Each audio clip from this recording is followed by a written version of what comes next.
Mic check, mic check.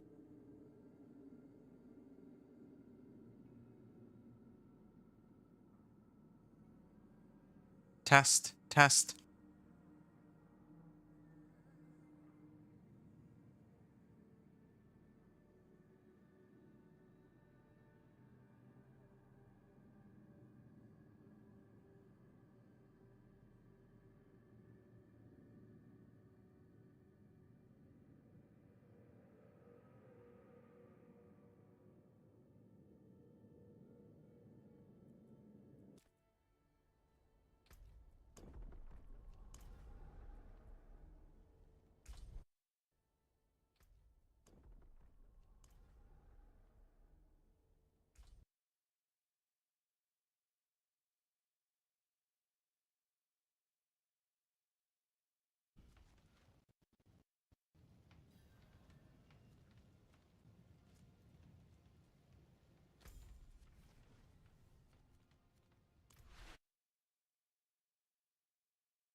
Hey, what's going on? It's Inventor here, running Torment 1 to 4 with my Thorns Barbarian on Diablo 4 Season 8.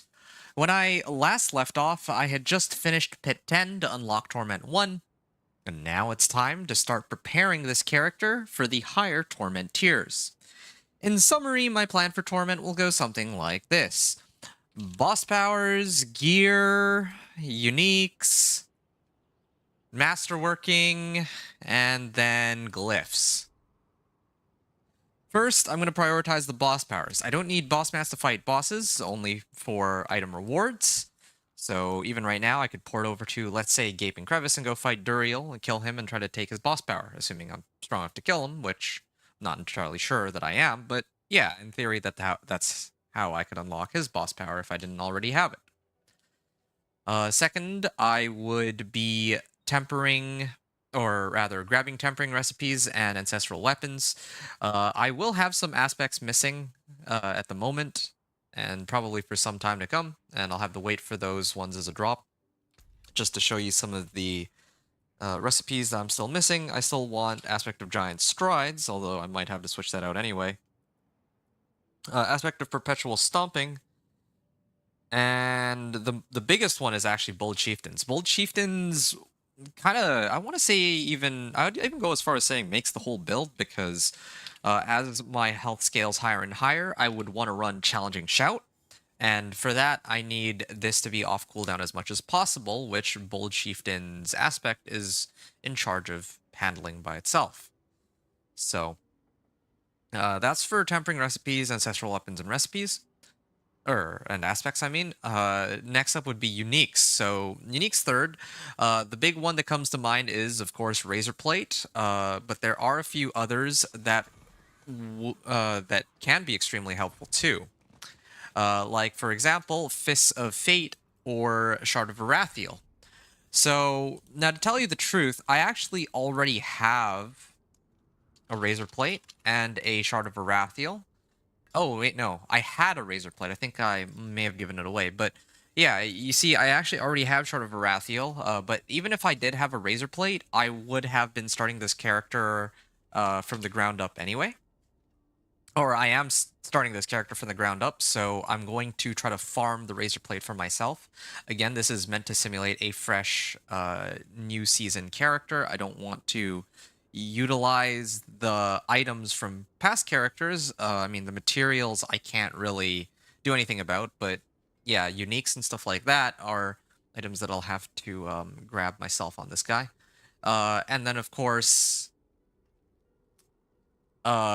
fists. Oh, yeah, right. I actually do have a Fist of Fate, though, so I can kind of show that.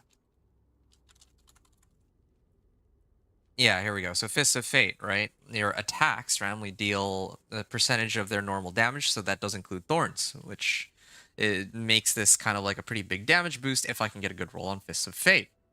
Fourth up would be Masterworking.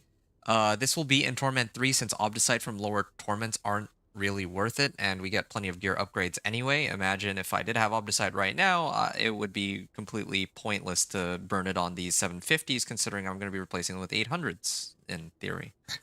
So, yeah, and then last but not least, I'll be dealing with Glyphs. Now, of course, I'll be leveling these while doing limit testing. But generally speaking, I would say this is lower priority since the other things I mentioned are easier to upgrade, and you'll get the Artificer Stones to open the pit more while you do the other activities. So, but first, before any of these activities that I just mentioned, let's see how far we can go using just my current level of equipment.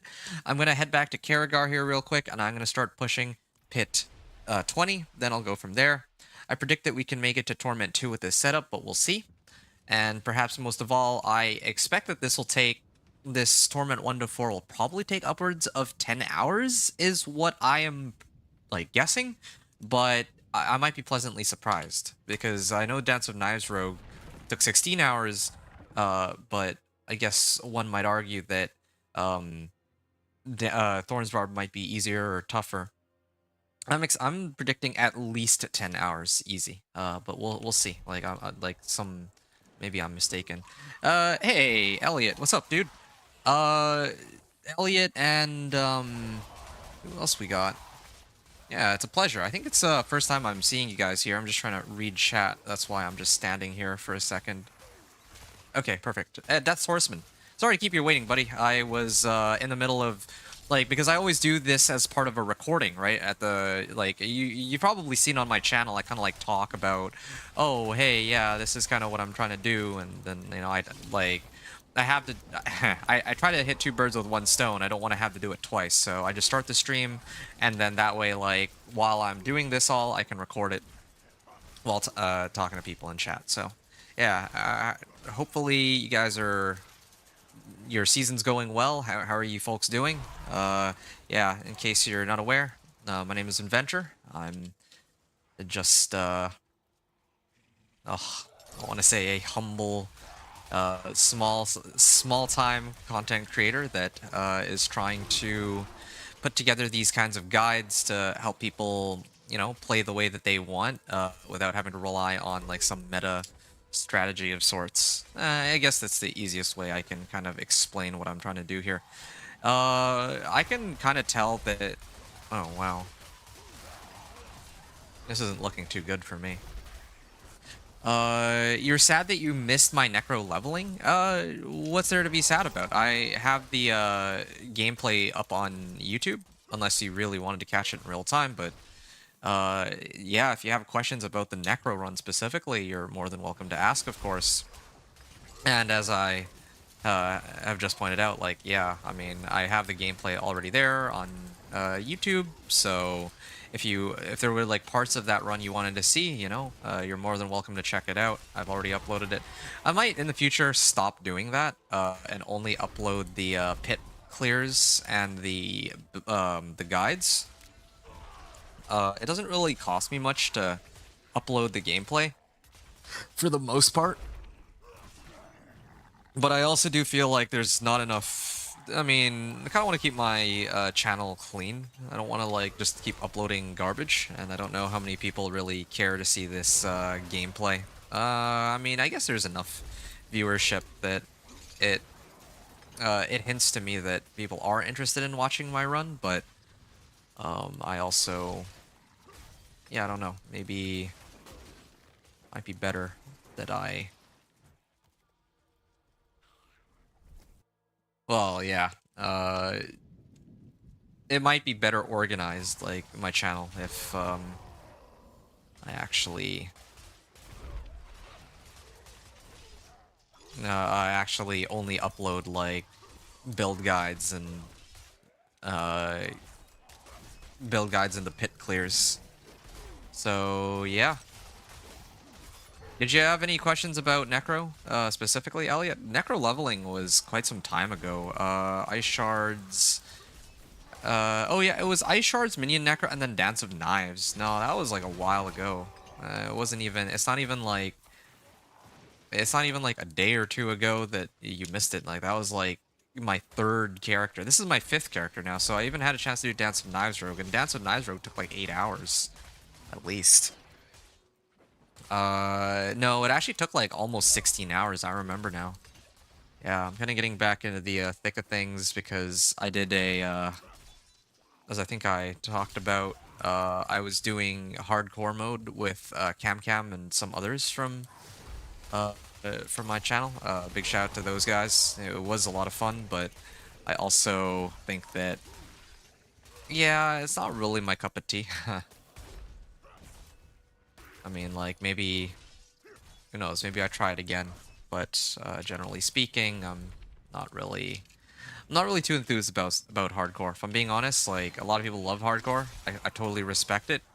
And I think the issue for me, yeah, I grabbed the Protection Shrine, but Protection Shrine isn't really a problem. You can still get hit. You can still get hit when, or you'll get hit, but you don't take any damage. But going back to what I was discussing about hardcore, like, I'm not the biggest fan of hardcore. Now, I didn't play particularly well in hardcore. Like, me not being very good at hardcore is part of the issue. But I think for me, like, playing it kind of confirmed a few things that I already was aware of. I think that one of the biggest issues for me with hardcore is that it's not... It doesn't really suit the kind of gameplay that that I enjoy the most, I realize. I enjoy trying to, like, pump out my numbers as high as they can go and not have to worry so much about, like, survivability, and then like when I die, like, I lose a lot of stuff. Like, I had like a bunch of aspects, right? Like, I didn't bother to salvage them, so I never unlocked them. So now if I want to make another character from scratch, I have to go and find them all over again, which is pretty annoying, and honestly, it feels kind of like a waste of time. It actually does kind of feel like a waste of time. And yeah, playing with others is nice. That part was fun, but if I'm being honest, I actually really enjoy doing these 1 to 60. Well, what should I call them? 0 to hero. Level 1 to Torment 4 is what I would call them. That is quite a... It feels like a very too long of a name. But I actually really like these gameplays because I do know that people can, you know, use the information that I try to provide on them. So that brings me a lot of joy when I do these, believe it or not. I don't know if that sounds weird at all, but, you know, it's my thoughts regarding hardcore. It's just the, there's not... Oh, yeah, this is troublesome.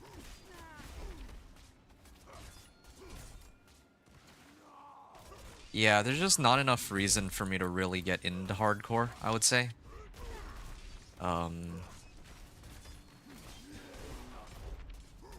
Yeah, I just don't feel like there's, like... Hardcore didn't suddenly make the game, like, 10 times more exciting. And I think that the punishment for not succeeding, getting set back, like, however many hours, like, yeah, eventually I could just run pits with people, so sure, fine, whatever, but yeah, just if I'm looking at this from, like, purely how the gameplay really went, like, it's not even an issue of, like, oh, well, I'm just not very good at the game and I need to get better. I mean, that's part of it, right? Like, I'm not... hardcore felt like I'm playing I don't want to say a completely different game. It was like the same game, but with different rules, if that makes sense. And I just wasn't really... It just really isn't my... It's not really my MO, if you could even really call it that. Hey, lol, what's up, dude? What's up, weirdo? Nothing much, just doing adventure things. It's time for the Thorns Barbarian. Yeah, it's time for me to run Thorns Barbarian now, so kinda trying to bring down Mother's Judgment. This is exactly the part of the game that I was dreading from the very beginning. The fact that bringing her down takes like forever. Like it actually takes so long. You're finishing up the barb, I see. Yeah, dude, finishing up the barb. That is absolutely correct. How are you? How are your games last night? I saw you were playing with Cam Cam. Sorry I couldn't stick around, but yeah, I had some things of my own to take care of, and in fact, it kind of went well into today. I want to A is my first ancestral. So yeah, I mean, it took a while to finish up the things that I needed to. Otherwise, yeah, I really did want to have a chance to stream. Well, yesterday I was busy, but today I was hoping to stream like in the morning, but just wasn't able to. Just not enough time today. I had some things to take care of and all that. So this was a pit 20 clear. Pit 20 clear, and I took 615 on it. Using gear from same setup as pit 10 clear. Okay. And then this was like, how long into the... this was about 16 minutes in to the stream. Horseman, you were saying all good man still trying to get geared, been a bit of a struggle. Okay. What? Well, you said you're trying to get geared. What's your situation? Deaths? Are you in Torment? What items do you need? Maybe I can help you out if you need a unique or two or something. Also, in case you want real-time conversations, you can reach out to me on twitch.tv/inventor. Because that's where like on Twitch the broadcast delay is not nearly as bad as on YouTube. So yeah.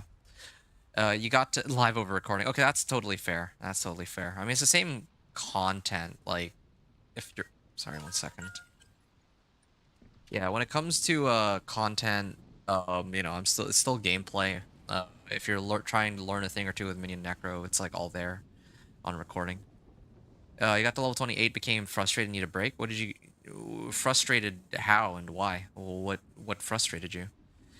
Lawless on Twitch was saying, I'm tired of all the classes. Oh, I'm doing so... I'm bored of Diablo, and League was fine. Just wasn't as fun as Diablo Hardcore. Oh, that's funny.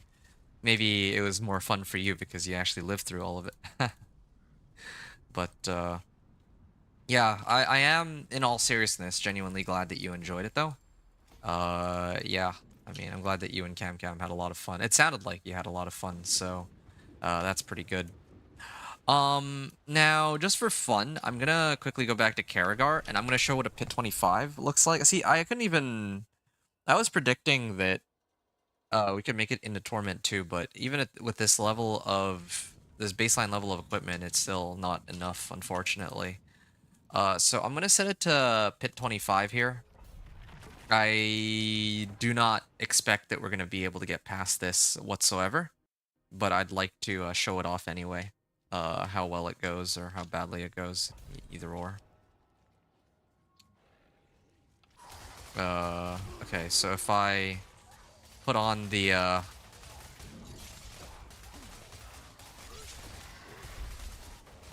there, see? Yeah, these guys hurt more, but that's not the biggest issue. The biggest issue is that, I mean, I can still... The funny thing is, I can still kill these guys, but I'm not going to continue this run, just because I know that the boss is going to be a big problem. So, here's what I'm going to do. Here's what I'm going to prioritize, okay? There are 2 powers that I'm going to get on this guy. The first is Andariel's, because that's the power that I originally wanted to try. But it looks like it does, like, 0 damage. That's the thing that bothers me. I know for a fact that Harbinger of Hatred's Volley does do damage, so that's the one that I would use to deal with bosses. But this one, not so much.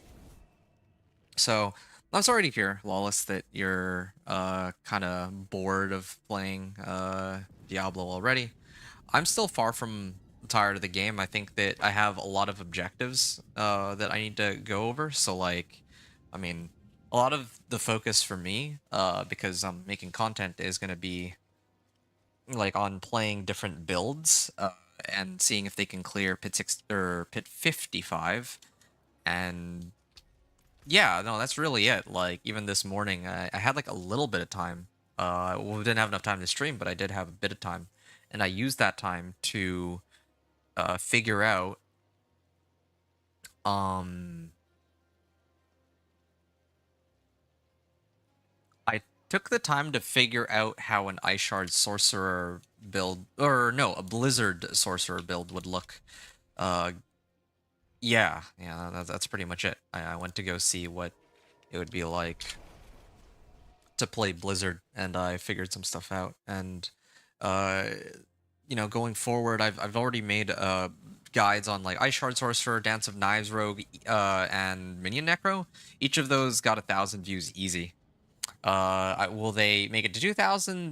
Maybe not. But the fact that there was that much, I guess, demand for them. I shouldn't say demand, but the fact that there's that many views, right, suggests to me that, yeah, there are people who want to see that kind of content. So that means, okay, for me, I'd love to pick out more of those builds that people actually really enjoy playing, but that there aren't as many guides for, and then try to make content for those. I guess maybe as an example, so I played Dance of Knives, I played Ice Shards, I played Minion Necro. So now, for example, oh, hold on, let me I don't even know if I can bring her down. Like, this is exactly what well, no, I think I can, but it'll take a while. And I have Spectral Ash, don't I? Oh yeah, I have no boss powers yet. That was part of it. At this point, I think it's safe to say that I would have some boss powers at least, maybe. Anyway, going back to what I was saying while I AFK this fight, it's going to take a while. At least I brought her down like a quarter so far, though. And I have plenty of life to tank her skills. I ran, what, Ice Shard Sorcerer and all that. The next one is Blizzard Sorcerer that I'd like to do, and then maybe... Oh, hold on a second.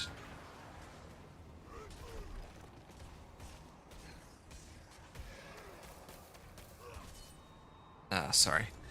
So there's like Ice Shards Sorcerer, I've done Ice Shard Sorcerer now. Like, I know there seems to be a lot of people who want to see more content on Blizzard specifically, but I mean, maybe some people might ask for like another build on Necro, but I find that Sorcerer tends to be the one that gets the most asked for.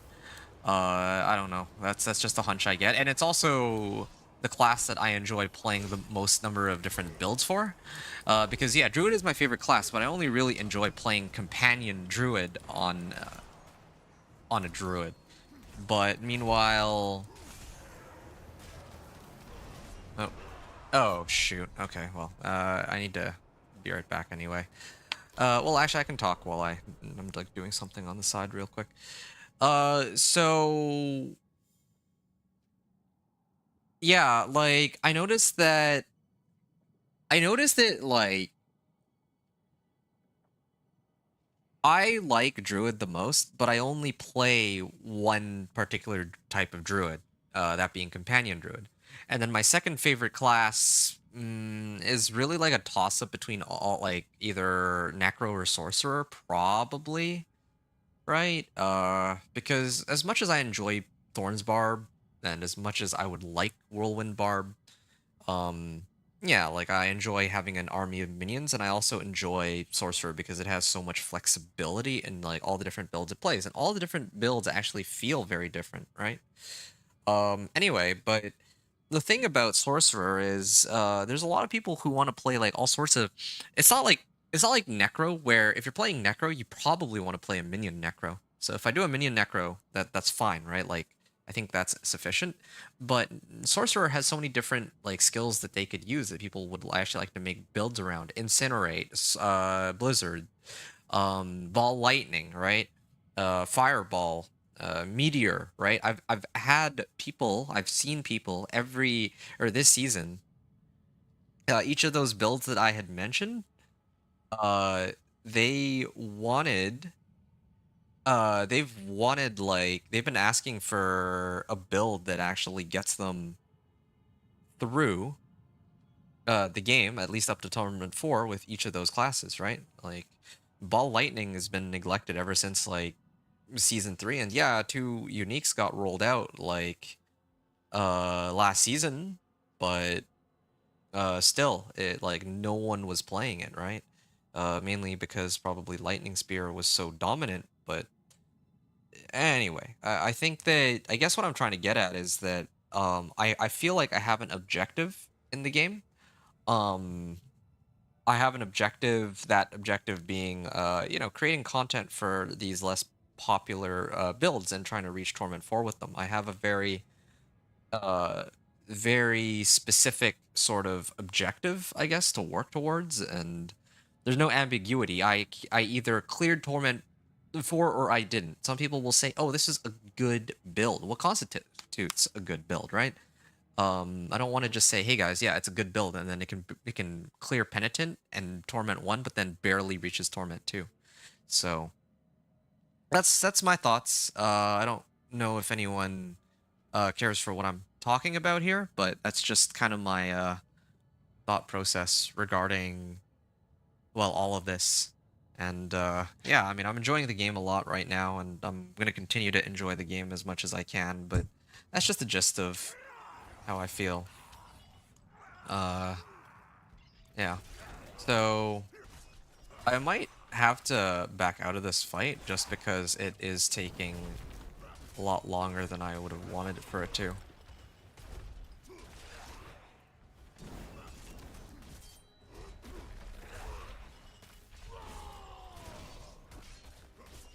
Mm. Yeah, I definitely need like a proper resource spender.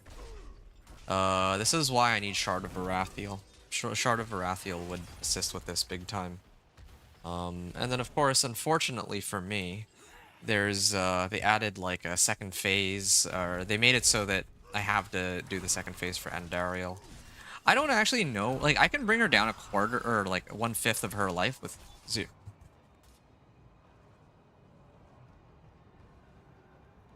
I can bring her down 1/5 of her life with zero issues. Because, well, yeah, I mean, 1/5 of her life is just 1/5 of her life. But after that, where things get complicated is where I have to do all these like mechanics. Um, yeah, and like even now, like my stuff is on cooldown, right? Like I actually don't do any damage with my thorns unless I'm actively using my cooldowns and all that. So I'm using my thorns just to like hit these. And this is just like the first phase too. There's gonna be like another 2 phases, and yeah, that's gonna be a mess.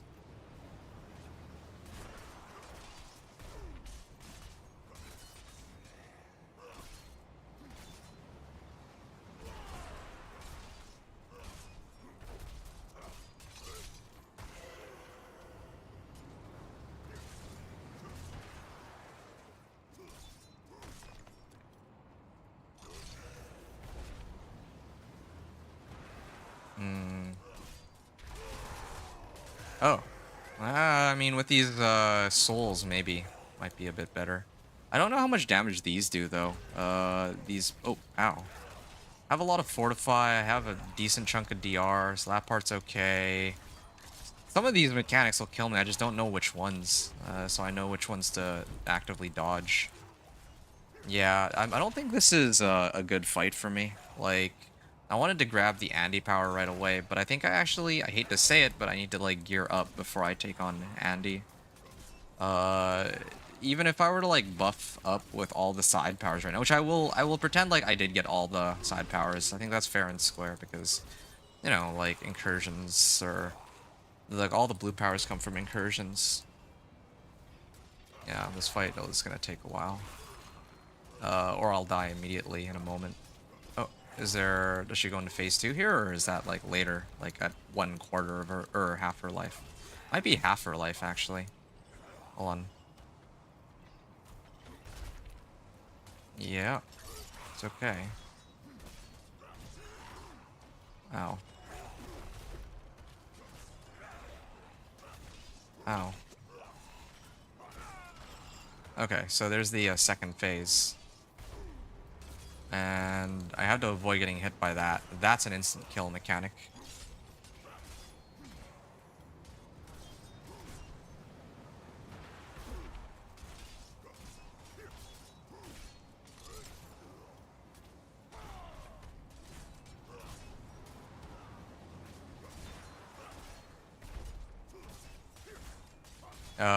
Yeah, I'm kind of wish more of these would spawn and hit me. That's where most of my damage comes from. If there's no ads, then it causes me problems with hitting these, taking these down. Of course. Oh, man, I would have been pretty upset if that had killed me. Oh shoot. Oh. Oh shoot. Okay.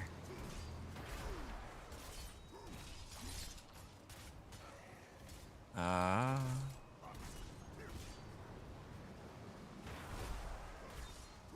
Okay, I'm almost got this one down. Yeah, it's not too bad. Oh.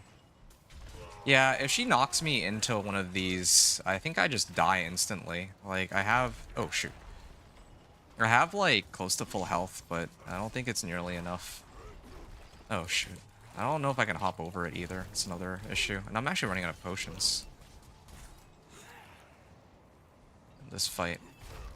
This is pretty miserable, I'll be honest. May have to reassess what I have here. I think really what it's gonna boil down to is just spamming incursions, though. At this point in the game, like, now that I'm in Torment, I would actually just, like, non-stop run incursions if it came down to it. Hold on a second. I might be able to bring her down. That would be nice if I could. Oh.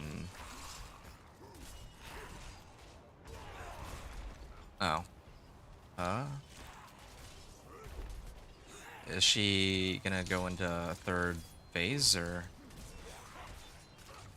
Be great if this is the only remaining phase, but I think there's still one more where she kind of goes into invulnerable and had to kill those little...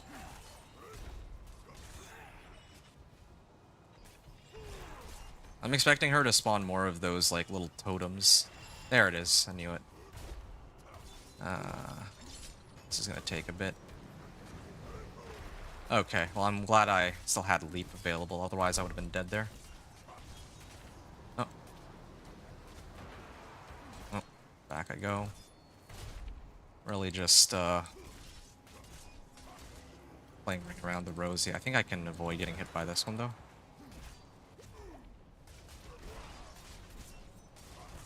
Oh. Please. Okay.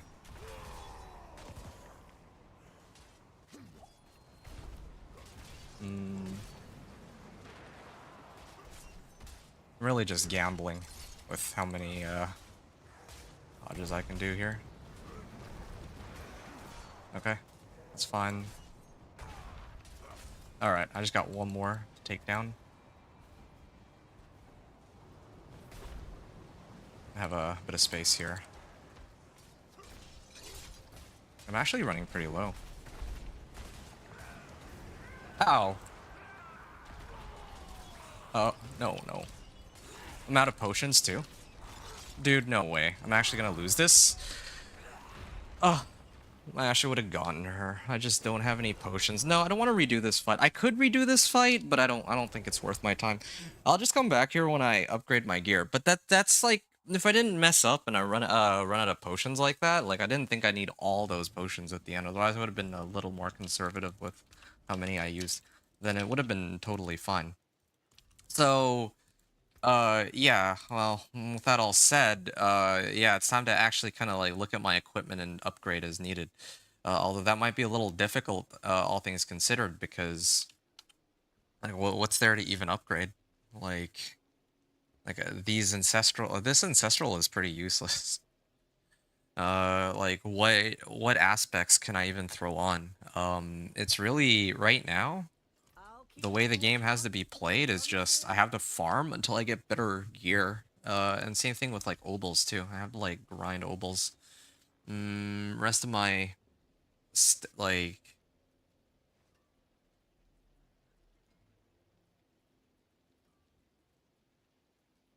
I have 1,093. Like I guess I could start. Well, you know what? I got a better idea. I can go over to. Do I have any pale marks? I'm apparently out of pale marks. And I don't think I would have had pale marks because I didn't bother to use any of the mercenaries. I should have just used Aldkin, though. Aldkin would have been the right sort of mercenary to use, I admit.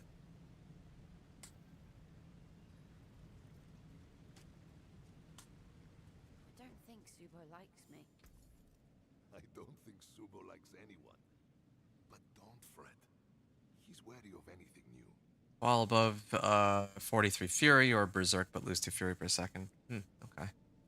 Defensive aspect cache. That would be pretty nice, but I guess this doesn't really help me. Okay, so here's... You know what? I remember. I think I was having a pretty hard time with the reputation caches, right? Like, the reputation caches, if I recall correctly, gave me, like, nothing.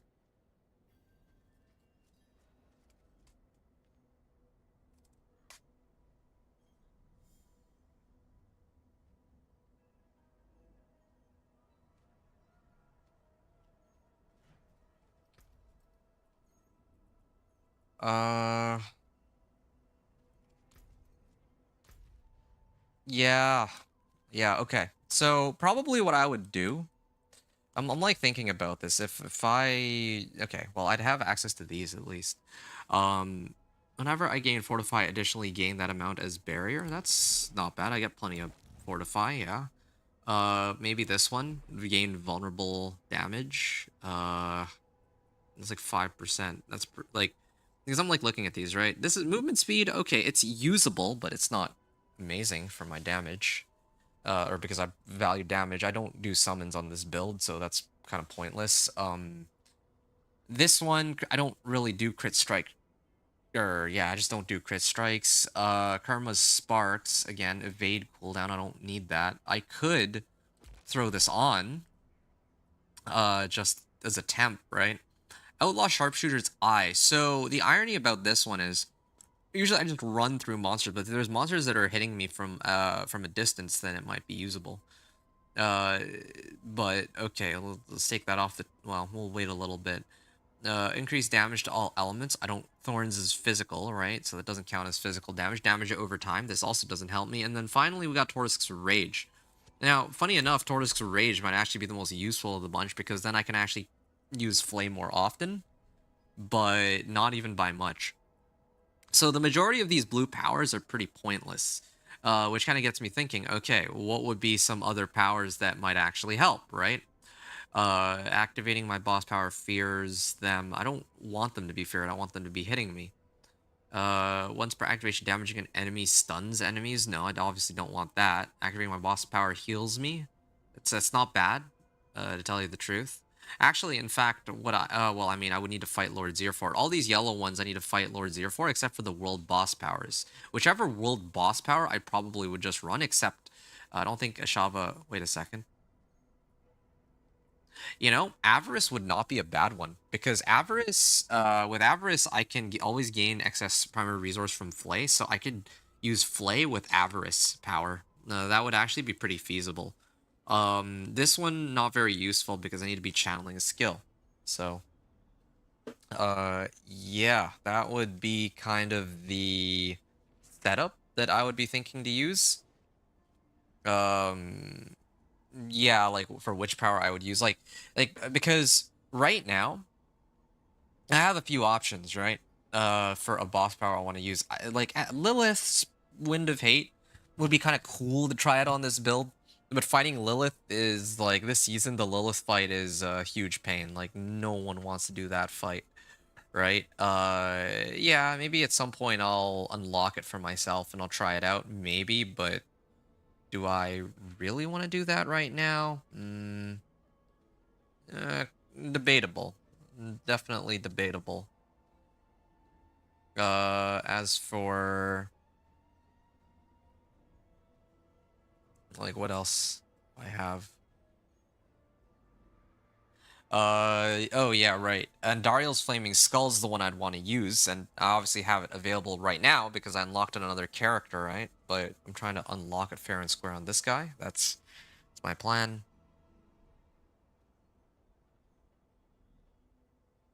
And then of course the last but definitely not least is Harbinger of Hatred's Volley. So these are the three like most serious contenders for a power or avarices. Um but here's the ups and downs for each, right? Like Lilith's, it's very difficult to get. I wouldn't even consider it just off of that alone. If I'm having this much trouble with Endariel fight, then Lilith's power is like nigh impossible for me, even on Torment 1, which is very unfortunate. And Dariel's Flaming Skull is, I mean, I have the fight Andariel, which is okay. I was actually very close to it. In fact, maybe if I did Andariel, I could. I'm kind of tempted to do it, like redo it, because I was actually very close to winning it. Now that I think about it, maybe if I made some like slight gear adjustments, I could pull it off. But anyway, yeah. So Andariel, standing still. Uh,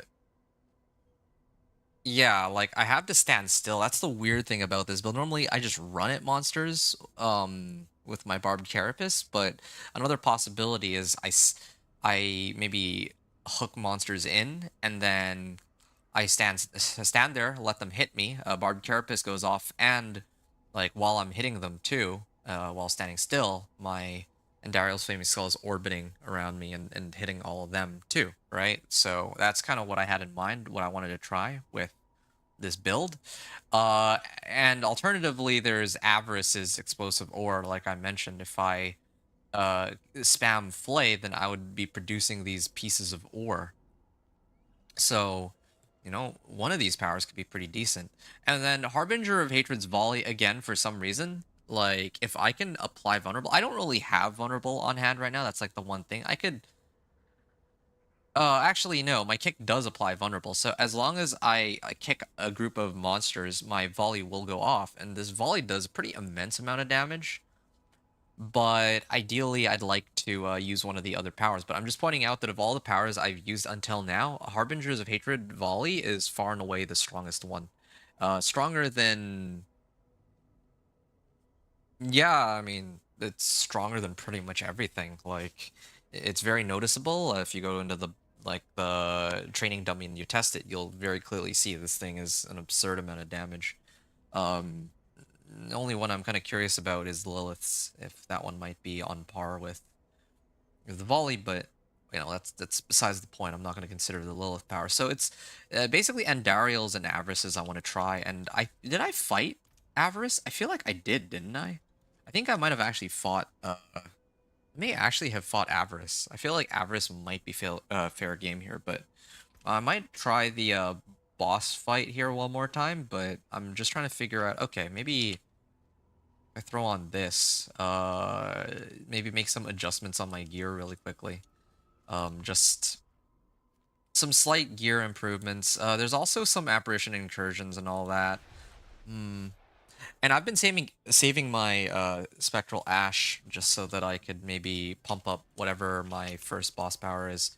Oh wait, sorry, that's for the main power. When it comes to like the side powers, again, I'm using these three right now, but later, ideally I'd like to clear all the bosses so that I can get probably this one.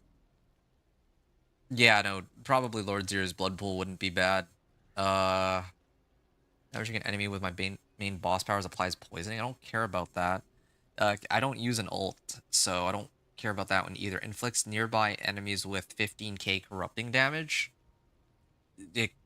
Yeah, I mean, it could work, but maybe this one. Activating my main boss power spends all my primary resource. You know what? That might actually work really well as a side power. That might make it so I don't need, I might not need Shard of Arathiel.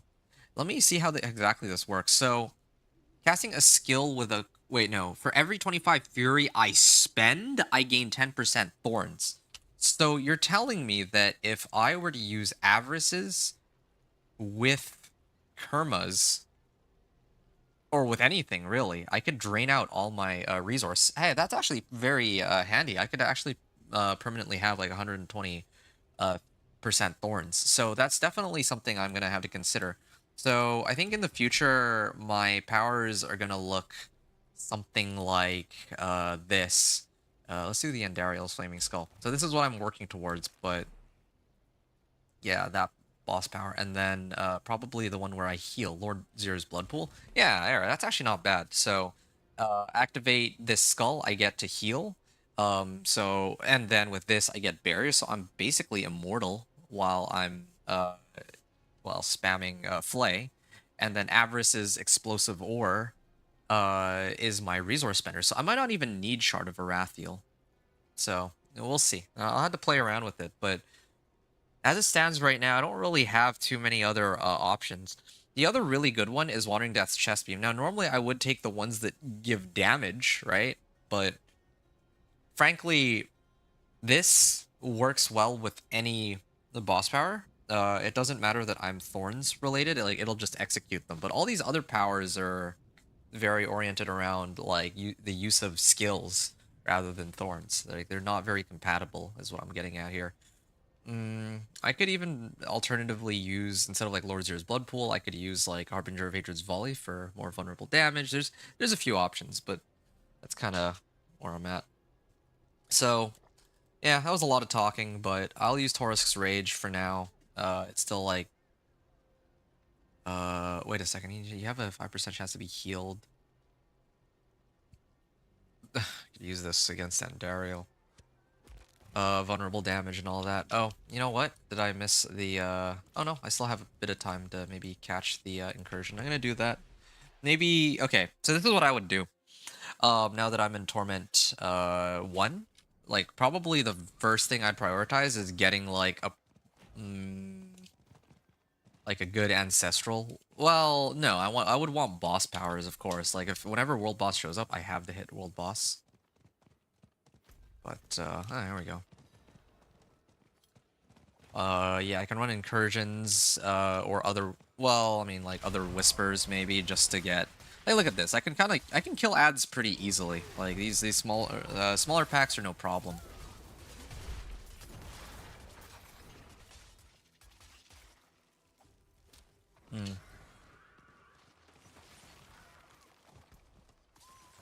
And then I also have, like, Paragon board and all that, too. So, there's, like, a couple things, right? Oh, there's another thing I forgot to point out, too. These boss powers scale with Paragon levels. So the fact that I'm Paragon 213 actually makes a pretty big difference on that, even if I don't have all of my Paragon points invested. With the other characters, I could confidently say that the majority of my damage was still coming from the character that I was playing itself, but in this case, you know, that's not always going to be the case. Oh, increased damage while I have barrier active? Yeah, I can salvage this and I can imprint it onto my rings here, potentially. Yeah, these guys can easily clear it. I'm debating whether or not. Well, I don't think I would be able to. I could probably clear it, but it would take me a lot of time. Let's just put it like that. Anyway, damage while berserking. This is really good. This is really important. Berserking finesse. That's something that I'm gonna be taking or using a little bit later. So far so good. I would say. Like, I can actually start to upgrade my equipment now. Ooh, what's this amulet? Strength, max life resistance to all elements, same as my current one. I hate to say it, but like, even though this item has objectively better rolls, I think I'm satisfied with my current amulet right now. Oh, hold on. Yeah, I'm actually pretty satisfied with my current amulet. I don't need like another amulet at the moment. It's every other slot that's not 750 or greater that's a problem. By the time I'm done here, I want all of my gear to be like, you know, be pretty good. Yeah, maybe I might have to adjust my advice for people with regards to like the killing the bosses, because this guy struggles for sure. Dungeon keys. I mean, it's not really an upgrade on my equipment, but I'm gonna need dungeon keys sooner or later anyway. He's back. What do we get? Nice. Okay, 3 Infernal Horde compasses. That might be useful later. Yeah, when I make it into... Oh, cool, a wave 10. Pit... Like, Torment 3, I'm gonna need it then, right? So... In the meantime, I'm just gonna focus on trying to get as many clears of this as I can. Just try to like load up on 750s, maybe grab like an ancestral or two. That might be better even.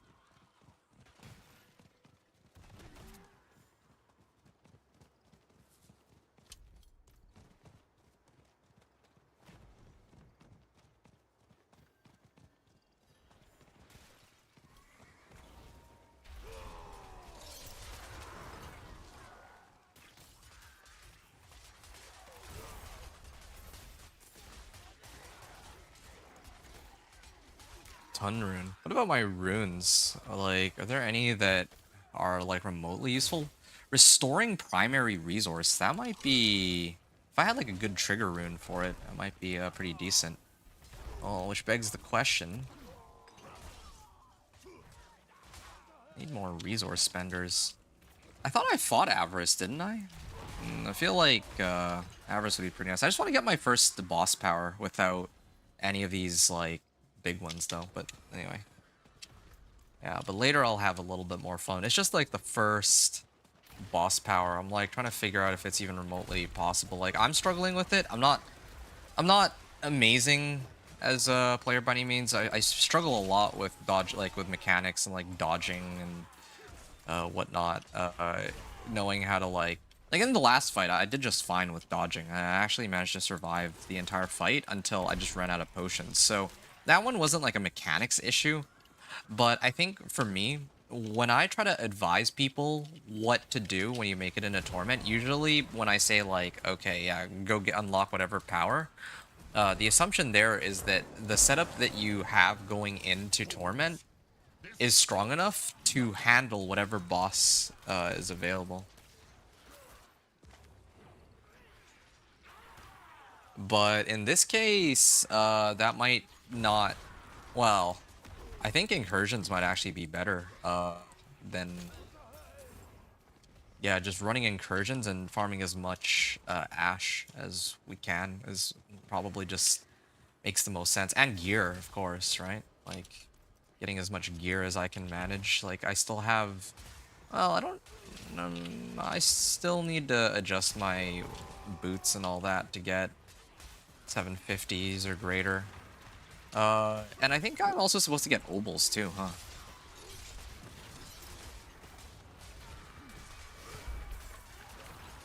Yeah, and I'm missing an aspect too, the Bold Chieftain's aspect. Bold Chieftain's aspect is pretty instrumental to this build for sure.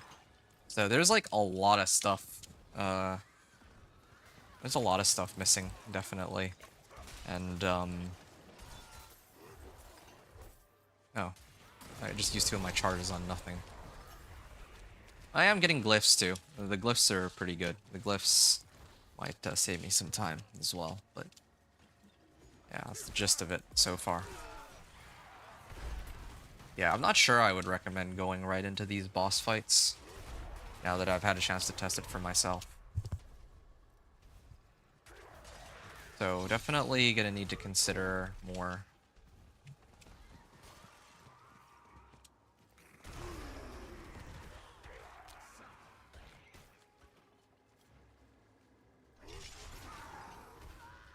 Okay, alright.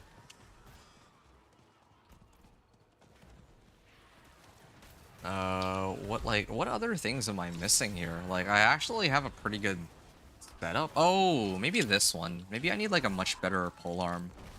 Yeah, an ancestral polearm and then putting Death Wish on it would actually cause my damage to go way up. Yeah, here's some more gloves. Strength max life lightning resistance. I'm getting like... I'm getting a lot of 750s for items that I don't need more 750s for. Like, my gloves are good. Like, they're actually really solid. What do I have here? Oh, a unique ring. What is this? Ring of the Ravenous? Rend duration is increased by 7.6 seconds. Rend. Oh, this is Flay. Well done, thanks. Okay, so yeah, I get to farm some, materials. Maybe what I gotta do is I gotta go for Lord's Ear. Yeah, that might actually be okay. This is for when I damage an enemy. Lord's Ear might actually be okay too. Maybe that's where I gotta get started. Cut to the bone. Chance for rend. Yeah, because I think that casting 5 basic skills reduce one of my active cooldowns. That could be helpful too, but yeah, see, I have all 750s except for this one. This one I may have to I may actually have to go back to town and switch over to it. I know there's another incursion, but I'm gonna take a pause and see.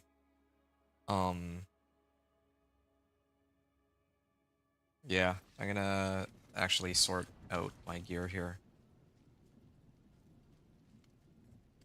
I got Thorns, I got Steel Grasp.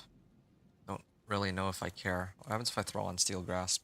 9.46 seconds is not bad for cooldown. Oh, this only has 2 modifiers? Oh, okay. Well, yeah. Let's adjust everything real quick. Not this one. I'm gonna replace, let's say, poison resistance. Because I'm already, like, over the cap, right? I don't need this much poison resistance. And even if I did, I can always switch it. Or I can always find more ways to get resistances. Armor. 96 strength, okay, yeah. So strength, max life, and steel grasp. So now my steel grasp cooldown does go down a little bit. It makes it easier to pull some monsters in, make vulnerable, all that. And I can now throw on Steadfast Berserkers, and Steadfast Berserker should give me a little bit more value than my previous helm, because this is 750 rather than a 725, so it's a slight upgrade over my previous one, but to be frank, it's definitely not groundbreaking. What other, do I not have the, oh, here we go, I do have Kurun. Oh, this is for movement speed. Oh, Cast Evade. Yeah, I'll do the one for primary resource. Use 5 skills and then generate all my primary resource back.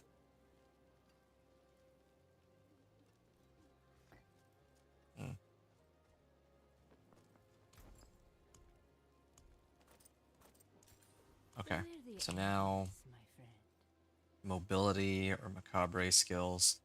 Drink a healing potion. If I drink a healing potion, I get what? Movement speed?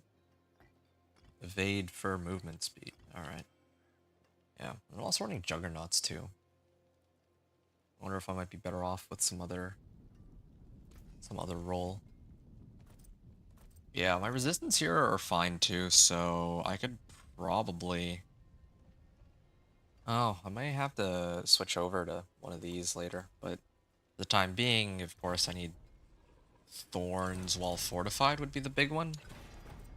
Oh yeah, I should have actually tempered first before anything else, so I know what I roll on these. Thorns while fortified. Good. So,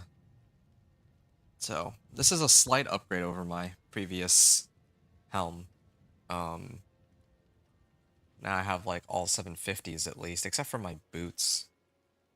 But I think the other problem is just that, yeah, like I don't have... Okay, I'm gonna salvage this and I can say I have conceded, so let's go get conceded aspect. Lost track of which aspects I have or don't have access to. I know Death Wish I have, of course. And here's another issue too. So I get that many thorns while berserking, so if I put on Death Wish on my weapon, I get 820, so it's like an extra 150 if I switch. I might consider doing that. This is like very incremental upgrades, but I don't know how long it's gonna be before I get like a two-hander or whatever that actually is ancestral and all that. Berserking finesse, damage while berserking. Yeah, I think it's about time that I went for damage while berserking. There, damage while berserking is good. And then I would temper, of course, on my weapon. I'm starting to get these like legendaries, but I think it's okay for me to just use this one for now, and then worry about. Okay, well, heavy hitters. Wait a second, this is the wrong weapon. No wonder. Here, if I have an augments warpath. Heavy hitter. I need belligerence specifically. Please give me belligerence. Okay, good. Yeah, this is perfect now. So for the time being, I can replace Death Wish. Normally, I don't care about item power as much, but in this particular case, I sorta do. So I'm gonna put Death Wish on here because then I gain an extra 150 thorns, and on my other weapon, I'll throw on the Needle Flare. So, yeah, usually I prefer it the other way around because maces, two-handed maces tend to be tougher to find, but in this particular case, I'm going to do it in this order. And then I'm going to unsocket these, and then put these sapphires in. So, at least my weapon's looking pretty solid. My weapons are 750s, not the perfect rolls, but still pretty decent. My weapon also, like, I could score a bit more life on it if I wanted, but still, it's acceptable. Casting an ultimate skill increases damage. Oh, yeah, I think I threw on Conceited, right? Yeah, I threw on Conceited. Enemies are pulled into me and take increased damage. Okay. So, this one, I think it's worth it for me to switch over to this one. Just for... I do lose out on movement speed, but... if I can get a bit more life, I guess, then I don't have to, like, look at my equipment for a little while. So, I throw on the mobility temper first. It's the only... yeah, because now I'm going to try to roll, like, for Thorns while fortified. Okay, and then I get one more ability aspect. I'm hoping for, like, leap cooldown reduction. Lunging strike range, well, that's useless. But, I think that in comparison to my old one... Actually, these boots are still worse than my old ones. But that's okay, because I have another thing I'm going to do. Because I know that this set of boots isn't very good, I'm going to salvage these instead, and then I'm going to use Wild Bolt aspect on my... Well, if I do that, though, then I lose out on Steel Grasp. That's the other issue. Okay. Well, fine. I think this is okay. My setup for now. I salvaged my old helm. My old helm was pretty garbage. So now I'm almost up to all 750s. Now it's just my rings that I need to sort out. This one maybe could be pretty decent. I'm not running Dust Devils, or not planning to run Dust Devils, so I'll probably get rid of it. I could get like Strength Max Life, but the Strength or Max Life, but the rolls on it are not very... There's too many useless rolls. 750, no need for this one. It does give like a little bit of extra thorns, but I don't think it's worth it. These ones also, same situation. My gloves are actually pretty good right now. Casting an ultimate skill, I don't need that. And then... Becoming injured while crowd control grants me unstoppable? No, that doesn't help me. Grants me a barrier every 20 seconds. This thing gives me, like, a good chunk of life, though, compared to my old one. Even if it's not GA life, it is actually quite an upgrade over my old pants, but I would need to roll for Thorns while fortified, and that's pretty annoying. I'll salvage these for now, but hopefully we can kind of get behind all of my... Oh yeah, you can get behind everything I've done so far. Oh, here's another really good one. Wait. This thing is a max roll on Tusk Helm? I could actually totally replace my helm for this. in a bit. Max life, attack speed while berserking, damage while berserking, and movement speed while berserking. But they gain berserking while I already berserk. I have a chance to become even more enraged. Uh, I mean, how long does that last for? Either way, like, yeah, that could be very helpful by itself. It's really a freebie, more berserking. So what I can try to do here for fun, I could go take down Lord Zir, attempt to take down Lord Zir. I'm not entirely sure I can pull it off. Again, this probably isn't the most optimal way to go about playing the game, but I do kind of like having fun testing the, well, yeah, like different, well, how leveling works and all that, because like right now I have access to so much stuff already that I could like throw on all of my Paragon points. I could throw in all of my tempers, right? All the aspects, use everything.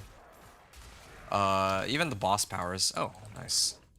But I wanna like I wanna know, I wanna test certain things. So yeah, that's kind of why I'm doing these things the way that I am. Also, I want to check out one other thing really quickly, before I keep going here. Nice. Okay. I'm gonna keep starting this up. This is Torment 1 again. Good old Lord Zir. I haven't put in any extra points. Just want to see if it's even possible to bring this guy. Well, actually, no. I didn't put. I tanked that one on purpose to see if I could handle it. And... Oh, I'm kind of doing the rotation wrong. Yeah, I can actually tank it with my current setup. That's what I was wondering about. So far, so good on the tanking. Yeah, no, this is a much easier fight than the other one.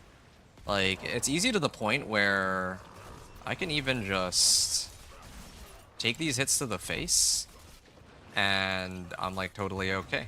And actually, he's offing himself. Like, what is he doing? Okay, well, yeah. I'm gonna write that in for myself. And you can start with Lord Zir's power as a starting point. Especially because later on, I'm gonna throw that into, like I'm replacing this with Lord Zir's pool. This is a pretty crazy, like, rank 18, but, well, I mean, I'm gonna use what I have here. So Lord Zir's power, 108. This was, okay, hold on a second. Cleared Lord Zir first pretty easily. Okay. And with minimal adjustments, I'd say minimal adjustments from pit 10 clear. And okay, I'm quite happy that this bot showed up in my chat so that I know that it's not like chat's broken or anything. If anyone's hanging around, then please do ask if you have any questions. I'd be happy to try to help you out here. So Lord Zir's Horde, do I have... I don't have enough to open the chest yet, but later I will need to come back here to grab a Razor Plate. But that's going to be for a while from now. Undercity, I could do Undercity for legendary items, but I want Ancestral specifically. Slay Belial. Alright, I'm going to try again with Andy and Dariel. And, I mean, I did an okay job handling her mechanics the first time, so... I'm hoping this time, like, I have Lord Zir's pool too, and it's, like, pumped up to the moon. I wouldn't pump it up to the moon if it were my first power, but you know what? I'm actually curious. Let's take this off for the first fight and see if I can actually clear her myself now that I made some adjustments. Like, I'm just trying to think like which. Yeah, I really need to test this Flaming Skull and see if it's any good. If it's not worth it, then yeah, like really just do the Harbinger of Hatred fight. I think that one might actually be easier because the majority of your damage can come from when Akarat, like the little lion thing, shows up, and like, yeah, sometimes the lion shows up and, you know, gives you these little orbs that you can use, right? So, okay.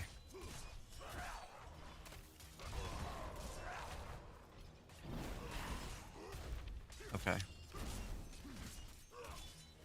Yeah, this is pretty annoying. Like, I have enough to tank this. Yo, this barrier power is actually pretty nuts. Yo, this barrier is insane. Can I don't think I can tank that though, right? Yeah, I still don't think I can really tank that. And I mean, I wasn't able to tank it last time when I had max health and all, but or I had like my elixirs up too, even back then. And I still wasn't able to tank it. Let's see what happens this time. Oh, I actually managed to max out my resource. I need to play around with that a little bit more later. I think I have a tech that will allow me to handle, like, I still have I'm pretty committed to making a working Ice Shards build. Okay, what happens if I throw on Lord Zir's Pool? When I do damage? Oh, okay, yeah, this definitely helps a lot. So then if I put this pool down, like, I'd be able to kill this, so it's fine. I just want to test this. Or what about against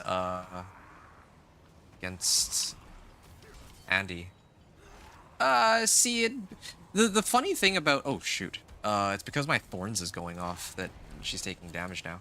Yeah, so there's a couple takeaways from this, what I did just now. And what is she doing? So there's a couple takeaways from this fight so far. The first takeaway is that this power that gives me the barrier is kind of nuts. Like, barrier, whenever I have Fortify. Like, that's first thing. That's a must-have, for sure. Orsk's Rage. Black Mage or Sabotage. Like, I know that it's not... Yeah, this is pretty crazy. I'm like, it feels like I'm like immortal with this. Now I just need to worry about damage. But anyway, yeah, the second part of like this pool is that it helps contribute some extra damage, but the problem with this boss power is that against, like, it's rank 18, right? Even though it's rank 18, I still didn't even... Whoa, what was that? It just disappeared for a second. Even though it's rank 18, it still barely did any damage to her. It wasn't like... It was slowly bringing her down, but keep in mind this is Torment 1, and the monsters are just gonna scale, like, higher and higher. I really am not... So far, I am not impressed. I am not impressed by how... Oh, finally. Yeah, I'm not impressed by this at all. This boss power, this Lord Zir's Pool. Like, it might be nice, like, as a modifier power though. I'd be okay throwing that as a modifier power once I activate like my main boss power and everything. Actually, you know what? I might be able to win this fight just off the fact that I have unlimited barrier. Like the last fight that I did against these bosses, I had no barrier, right? Like, so I was just like chugging down potions. So this fight might actually be okay as long as you have this power. And Steadfast. I don't know what other things generate me Fortify too, though. Like, ow. Like, so what if I don't have this, what if I don't have this power? Then do I still generate Fortify? I actually don't know. My barrier is definitely going down compared to before, so maybe it really is because of Steadfast. Yeah. Yeah, okay. Oh, no. Maybe I need to just run through the fire next time. And I don't even... I should actually just run directly into it. I don't know why I'm playing so, like, cowardly and all that. But, okay. I've learned some things, though. I'm kind of getting the hang of it. I'm just debating, like, how... Like, whether or not I'd actually recommend... Wait, what? Where's my Fortify? Oh, I didn't wear my helm. No wonder. Yeah, okay. So, the thing that really has been carrying me this fight is this barrier. That's nice to know. In fact, the barrier... Yeah, the barrier caps out the amount of health I have, so... And while I have barrier up, I also get more damage, too. That's another thing to keep in mind.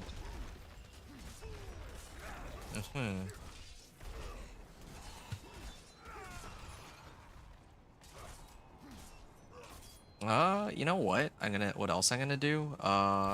Wait, Avarice. I need to check later if I've done Avarice. I think I did Avarice. I'm pretty sure I did at least one. I must have done at least one world boss, and I think it was Avarice. If it was not Avarice, then I would have, like...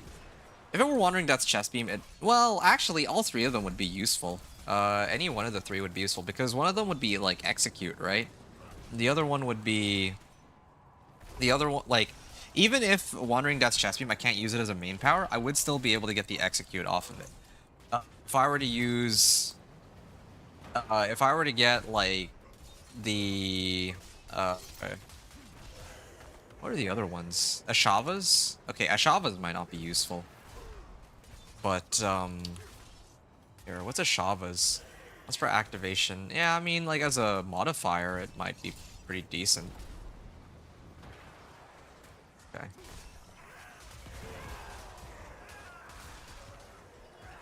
Oh, wow. Getting low on stuff here.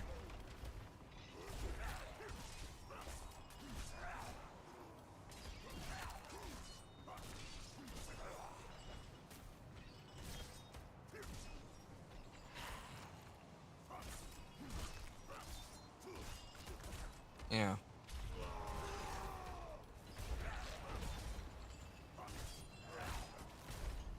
All right.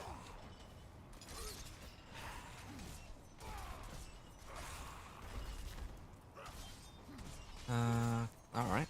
Yeah, getting there. Yeah, the fight is... Oh, yeah, there we go. There's the second phase. I wonder if I have to do this, like, 2 more times or something. Because I remember in the previous fights, I only had to do this, like, twice, I thought.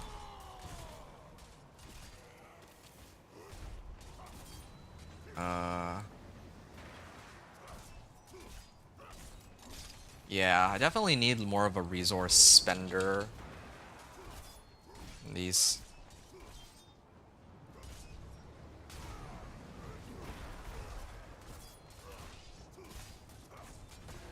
Yeah, this is a very slow process. There's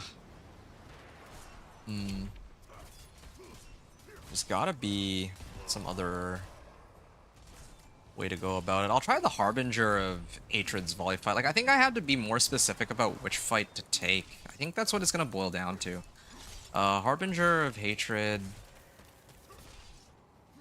Like, with no existing power can be painful. Oh, man.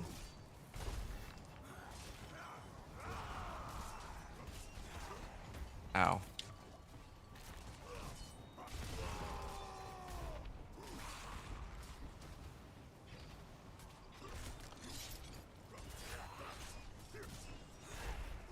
Ow. That hurts.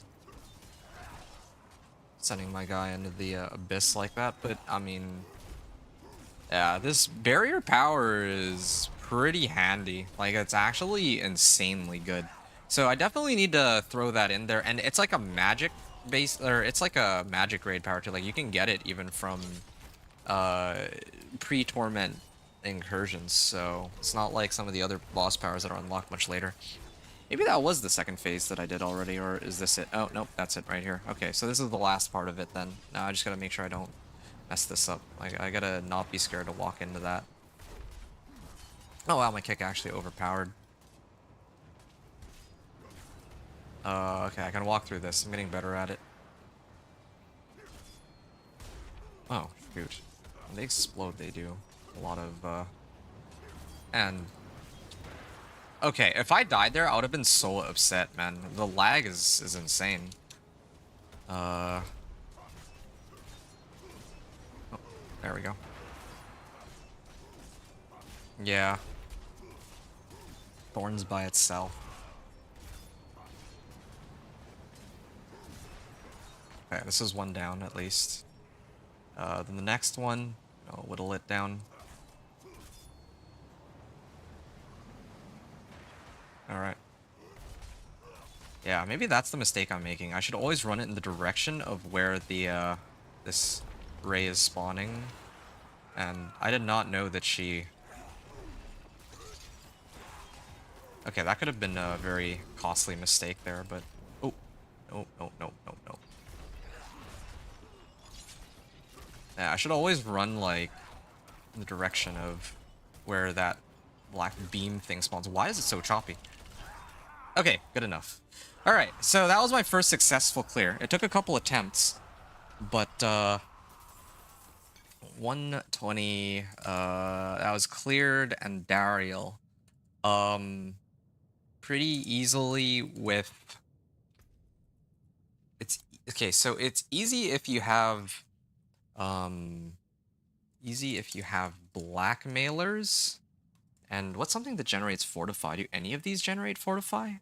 Or is it really only this one Steadfast Zerkers? I'm using Flay too. Maybe Flay's not the right one to use. Do one of these generate Fortify for me? If one of these generate Fortify, then maybe that's the secret. Clobbering an enemy grants you 20%. Oh. Oh, maybe that's the way I should do it. Yeah, okay. Alright. A way to make this fight easy is to just go bash and then bash with here. Like, does this vulnerable? 40 thorns for 6 seconds. I can get myself 300 thorns, but I don't need 300 thorns when I'm sitting on, like... Actually, I already have a pretty sizable amount of thorns. Alright. Sure. Okay, what's my thorns at? My thorns right now is at 1,073. So I actually do... That's a pretty substantial chunk of thorns, but this setup would make it possible to, like, to bring down Andariel, I think, with minimal difficulty. So we run easy if you have Blackmailer's Sabotage with Bash for Fortify. Okay, yeah. And even easier if you get Lord Zir's power first. Lord Zir's pool as main power first.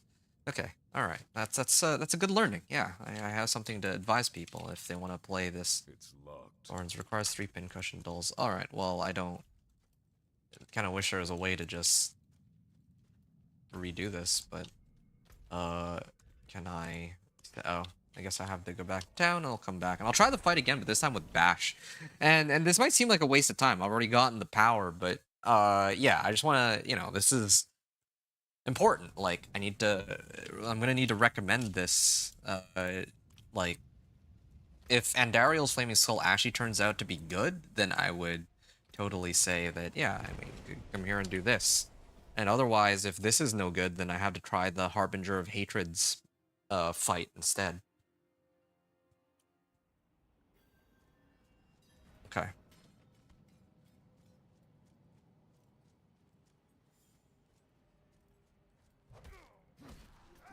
Yeah, I feel like oh, that's a lot of Fortify. Okay. This is exciting. I'm gonna take this off, actually. Whenever I deal direct damage while berserking. So, I'm not even gonna use that. I'm just gonna spawn in Dariel. I'm gonna start swinging.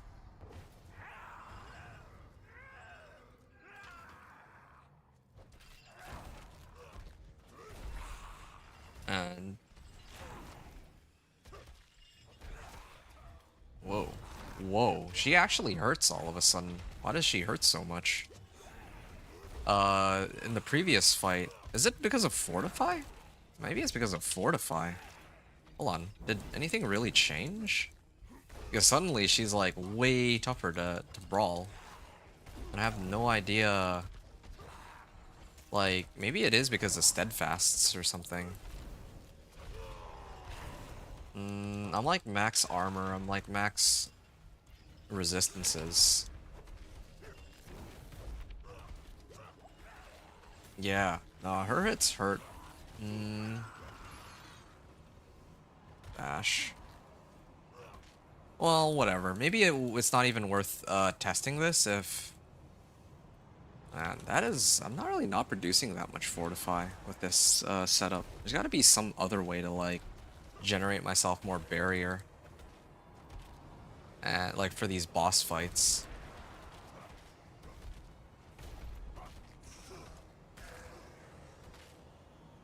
Time to take direct damage. Well, I don't always take direct damage. See, this is much better. Going towards the hit. Starting to get more used to it now. There's gotta be... There's gotta be some other modifiers. I'll go this way this time. Let's take a look. Less damage. Grants life as fortify. Does this give fortify? No. There's gotta be other things. Iron skin, maybe? Maybe iron skin. But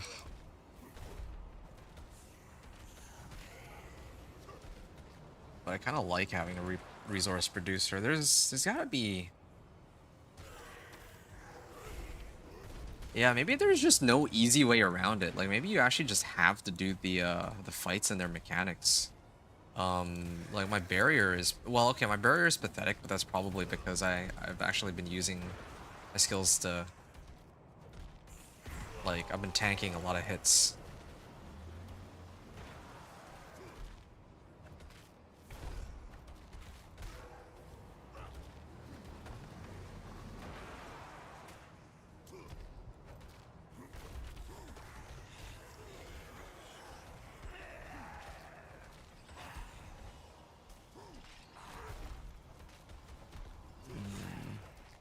There's gotta be some reason why I can't...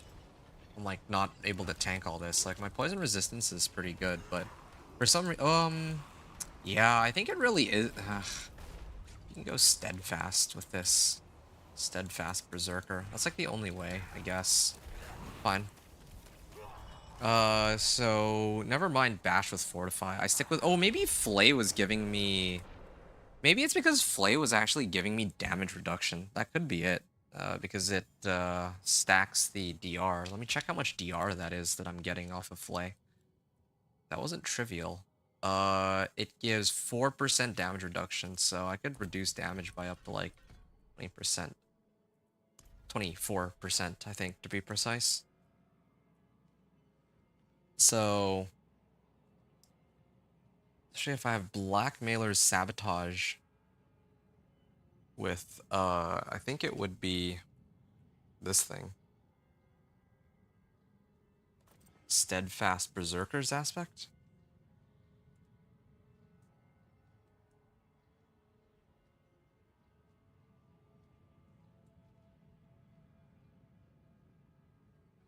Get, but if you were to just use Lord Zero's boss power, I think that would actually make the fight a lot easier. Yeah, I mean, I already showed that it was quite easy enough, because then at least you have one source of, like, consistent damage that's not dependent on them doing damage to you. Like, I think that's what I'm just gonna have to say, like, you need to prioritize getting, like, some other boss power. Wait, why is... Sure. Here. Let's see how much damage this does. Okay, so I just stand here. I just stand here and maybe I just keep swinging. I'm just gonna stand still and keep swinging while my little flaming skull orbits slowly around. Did she even get hit by that? No, she's definitely getting hit by it, or else she wouldn't be on fire. Wait, no, I have these gloves that are put me on fire. Okay. She's taking 3.4k damage from that? Okay. What happens if I buff it up a little bit? It's at 31k right now. This might be a waste of Spectral Ash, but I need to know. Okay, so now I've ranked it up a little bit. Is this worth anything? Rank 11. This is rank 11, skull here, and apparently I have something that applies vulnerable, but I don't know what. Oh, here. Yeah, there's a chance to make him vulnerable.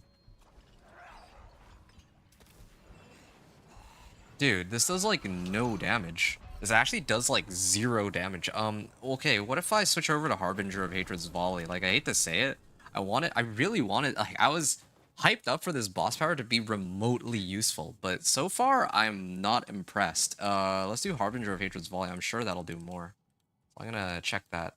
Even Lord Zeer's is doing more. Okay. Here, I'm gonna kick him first. Now I'm just, yeah, like look at that. I'm just gonna stand here, like, I mean, yeah, it's not like deleting her off the face of the earth, but I mean, her health is, I'm not even touching the keyboard. I'm not even touching the keyboard, and she's clearly taking a far more damage from that one power than any other power that I use. So, if it comes down to it, I'm just gonna tell people to run Harbinger of Hatred's volley. Clearing Andy is useless, but definitely want to start off with Lord Zeer's power. Lord Zeer's power is like an easy starting point, and you kind of need it anyway. For the second part of it, Lord Zeer's pool. Activating the boss power heals for 34% of, like, yeah, it heals for life, so I'd probably run that. What else? Like, what would be the best case scenario for damage, though? I definitely need this because I need to spend resource. Yeah, I mean, Harbinger of Hatred has to be my main power. Avarice would be my resource spender so that I could keep my... Wait, let me just double check that this is how it works. How do I have to activate my main boss power. So if I do that, is there one where if I use like a basic skill, it'll pop something? It'll activate. When I use a basic attack. I need one where it's when I use a basic attack. Casting a basic skill. So I would need to do this. And then suddenly does it not does it not work with my thorns, or is it like I need to actually hit something first? Oh, thorns does get increased, but the problem is then this doesn't, like, I can't use this as a resource generator.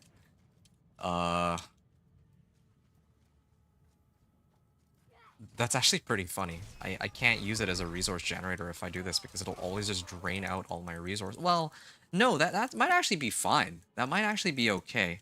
Here, let me try something really quickly.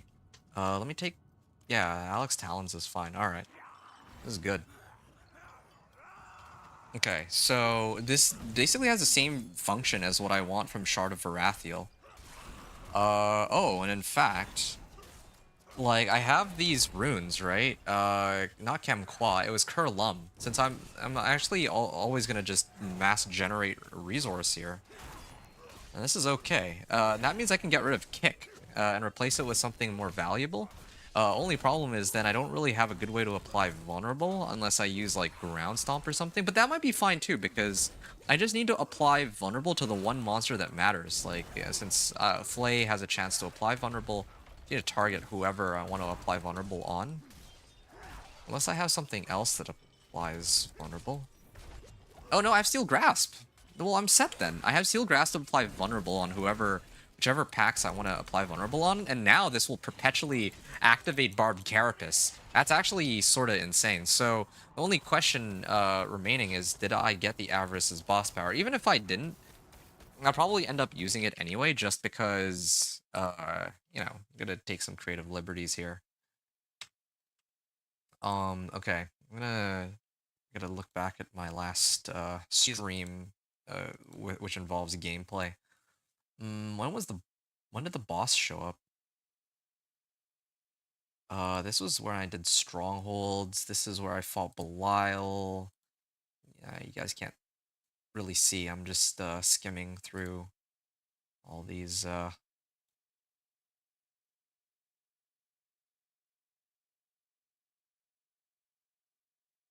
genuinely don't remember if I.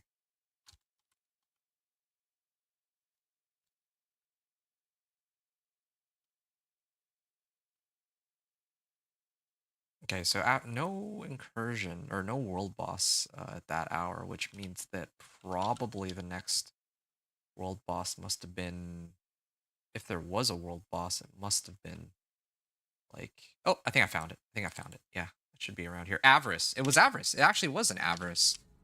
That's nuts. Yeah.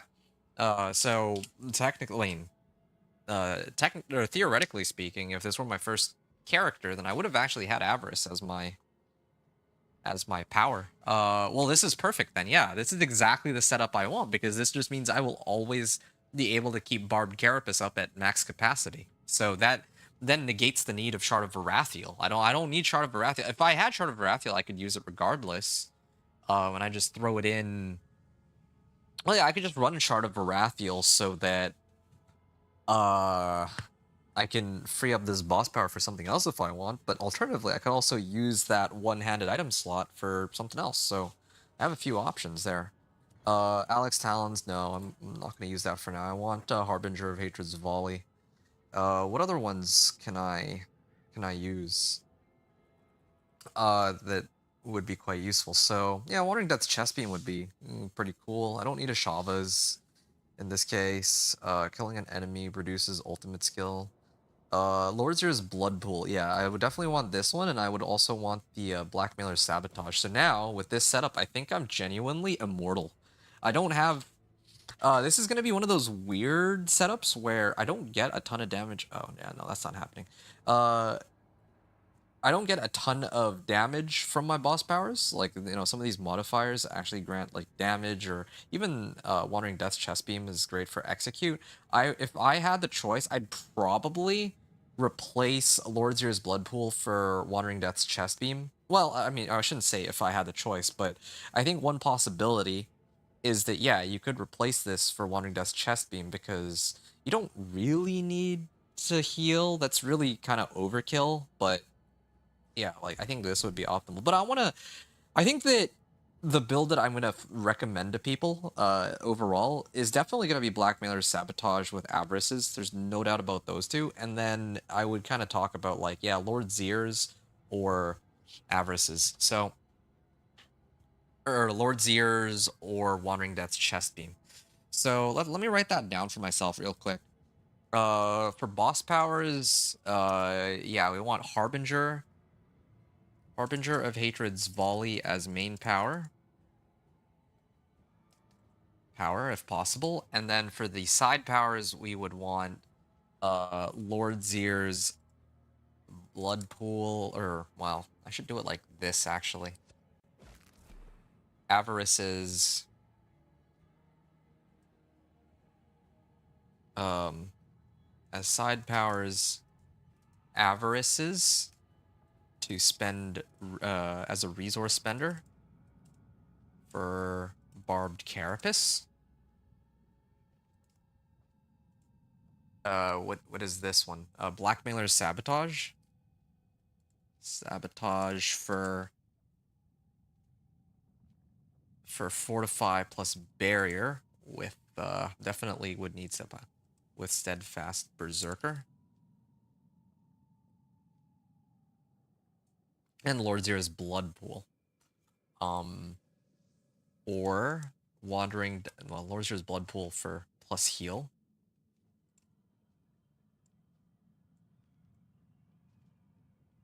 Actually, no, I'll say Wandering Death's Chest Beam. Death's Chest Beam for Execute. I think that's most important. Otherwise, well, or Lord Zero's Blood Pool as a temp and to heal. And for sustain. All right. Wow. Good. Good. So that's a starting point. Now the next thing I need to figure out is whether or not it's worth, like, how difficult it is to deal with Harbinger of Hatred. Now that'll be a fun one. I'm gonna head to Harbinger's of Hatred den real quick, and then I'm just gonna be right back real quick. 1 second. I'm just gonna pause the video, and then I'll continue the recording after.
Right.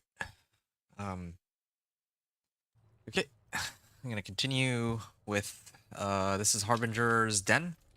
And oh yeah, right, I had taken this off earlier. I'm gonna throw that back on. What did my powers looking like? Okay, Avarice is explosive or Blackmailer's Wandering Death's Chest Beam. No, I'm gonna switch that over to Lord Zir's Blood Pool. Yeah, I would say that yeah, I should use this. Oh, the other problem with using this though is that the main boss power scales with my Paragon, huh? That might kind of skew things, but here, I'm gonna take off the power completely just to see how well we do. But I will use it here though. I think it's fair to use it as a side power. I know it's like some of these powers are like are up to the moon in terms of rank, but I think overall it should have pretty well. Yeah, I'll take it off. Let's see how far we get. Especially because I'm using this Avarices as like a resource spender anyway, so that part should be fine. Oh man, he does a lot of damage. Maybe might be okay. Really hoping for. Wait, where's my resource spending? Well, I'm actually doing damage to him though. As long as I keep up this. I just wish I had more charges of kick. Maybe I need to like max that out.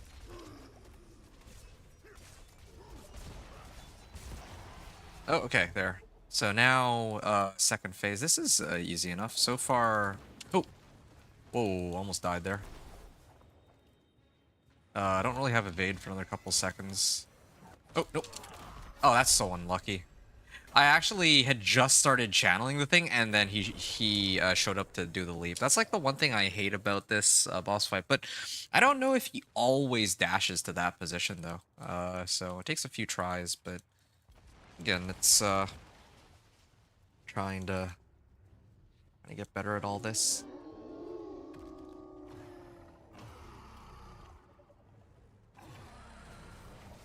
Okay. Ow.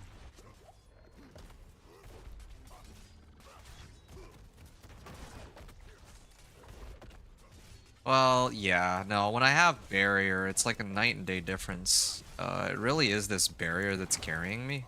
Otherwise, this fight would be like 10 times harder. No, definitely need to get Blackmailer Sabotage for sure. I just don't know if it's going to be so easy to get Steadfast Berserker for everybody, though. That's the thing that really concerns me. There's got to be some other source of Fortify that's possible. Is there some... Here, I'm gonna have to take a look at my skills later after this fight is done. Whoa. Oh. So he always comes out of one of these 3 gates. So I just need to be wary of... He'll jump out first. I'm gonna be... Yep, there it is. There's the... So once he jumps, then I can safely hit some of these. Right? Oh, there he is. Now I can...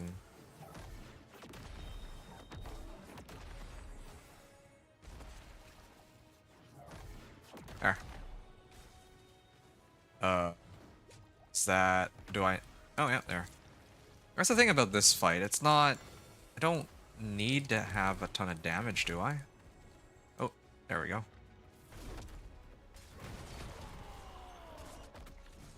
This isn't bad. Definitely think this fight would go a lot easier with the blood pool, though. Definitely gonna need to recommend to people to use that blood pool as their... Here, I can even throw it on real quick. No, no. Put in... Oh, no! I don't know how I survived that. Oh, okay. Yeah, no, that's a very big difference in damage, I would say. Oh, no. I'm surprised that doesn't... Surprised that one doesn't instantly kill me. Not complaining, but... Yeah, that's okay with me. So no why am I not doing the why am I not doing resource spending? Where's my...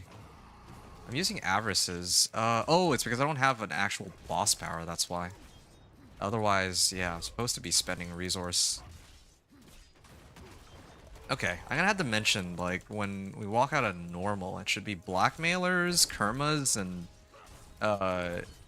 the resource spending one. Avarice is if we have it. Otherwise, well, otherwise I don't know what we'd use. Ow, ow. Oh, no. Dodge right into the wrong spot. This is what I mean when I say I'm not very good with these, like, mechanic oriented fights.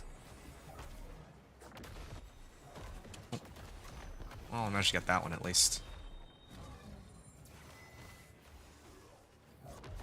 There.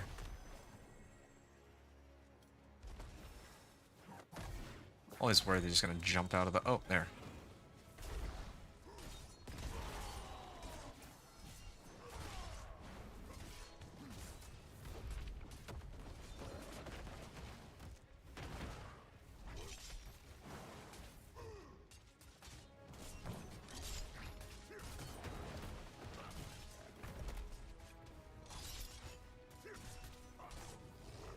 Oh. Yeah. So, I think this kind of proves that the fight is possible. The next phase will be one of the, I think, the toughest of the phases, though. This is with, like, still missing some of the powers, too. Oh. Like, isn't there a phase where Akarat is just, like, kind of, like, stuck in the ground and I need to, like, free him? Isn't that one of the phases? Or... He's, like, really low life now, this Harbinger, so I don't know if... Oh. Oh, there we go. That was way easier than I thought it would. To be honest, that was even easier than the Andariel fight. Actually, that's very relieving. Andariel is a horrible, not just a horrible fight, but it's a horrible power, unless they buff it. There's supposed to be a patch in a couple days that buffs a lot of the boss powers, but this Andariel is pretty pointless. Okay. Yeah, use his to clear Harbinger. Harbinger fight should be fine. Okay.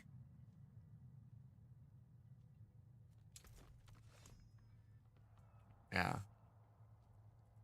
So now I have Harbinger of Hatred's Volley, and I have, like, I would have just, as soon as Harbinger power is unlocked, just pump up just pump up Volley. Like, use all Spectral Ash on Volley. Yeah, that's pretty much it. Like, what are these other ones? What am I getting from these again? So this is just a drain resource. This is, I mean, extra barrier is okay. And then the last one was supposed to be Lord Zir's Pool, right? So all three of these, I could leave them at rank 1 and it's totally okay. It's actually okay. Yeah, so max out Volley.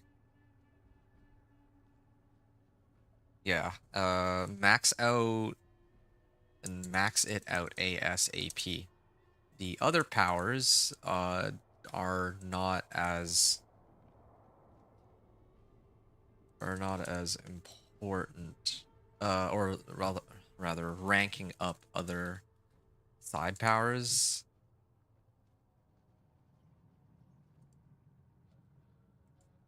Or isn't as important as getting your main source of damage against bosses. Okay, now I can actually play the game. That's pretty exciting. Nice. All right. I feel like I've learned a lot already in this last hour and a half. Now it's time for me to put this to the test. I have 419 Spectral Ash so far.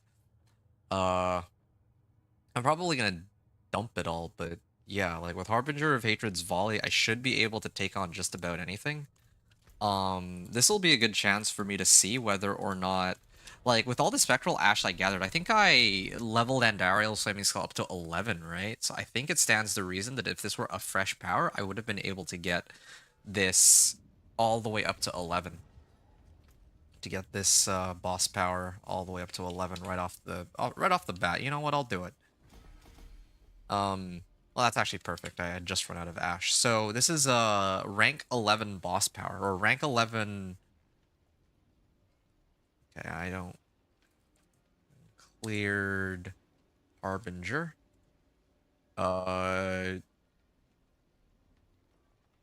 Yeah, okay. And then now this would be the pit 25 clear. And this time it should be a lot easier. So, yeah, I'm gonna try it. So this is slight improvements to my gear. Like what exactly do I want to improve here?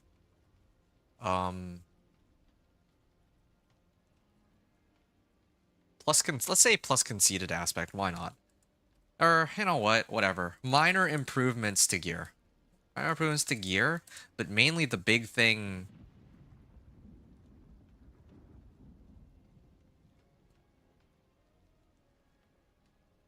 Uh... Primary adjustment is rank 11 boss power. Otherwise, also got minor improvements to gear. All right. Yeah, I think that should cover it. All right. I'm gonna attempt the pit 25 clear here. I'm gonna repair my gear too in the process. I should. Oh, yes, nice. I finally have plenty of all these that I can use. I think one of these is Thorns by 400, right? I may have to look into that a little bit more later, but it might be more worthwhile for me to use the plus 20% life elixir, because if I have like 10,000 life, right, and I have Challenging Shout perpetually up, Challenging Shout gives me, let me just check this real quick. It gives me 30%, Thorns equal to 30% of my max life. So if I were to reach 10,000 life right now, then suddenly I would be getting 3,000 Thorns every time I activate Challenging Shout. Now, the only problem is I don't have a way to, like, keep that up, but that's going to be significantly more Thorns than everything I have here. So, yeah, I'm going to attempt to pit 25. Actually, no, let me do pit 20 first. This was the last time I ran pit 20. Pit 25, I could not clear, but pit 20, I had 6 minutes and 15 seconds left on the clock. So I think that unlike the previous, and 3, well, and side powers.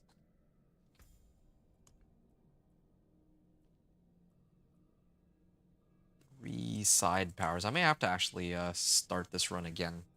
But just for well, actually, I already have all my powers active. Okay, well, never mind then. Now I just need to make these guys vulnerable, and then suddenly they're gonna take absurd amounts of damage. The one thing I have to admit about what I'm doing here is that... Oh, there. Yeah, because I'm, like, I think I mentioned this earlier. Because I'm Paragon level, like, 200, my boss power goes through the moon.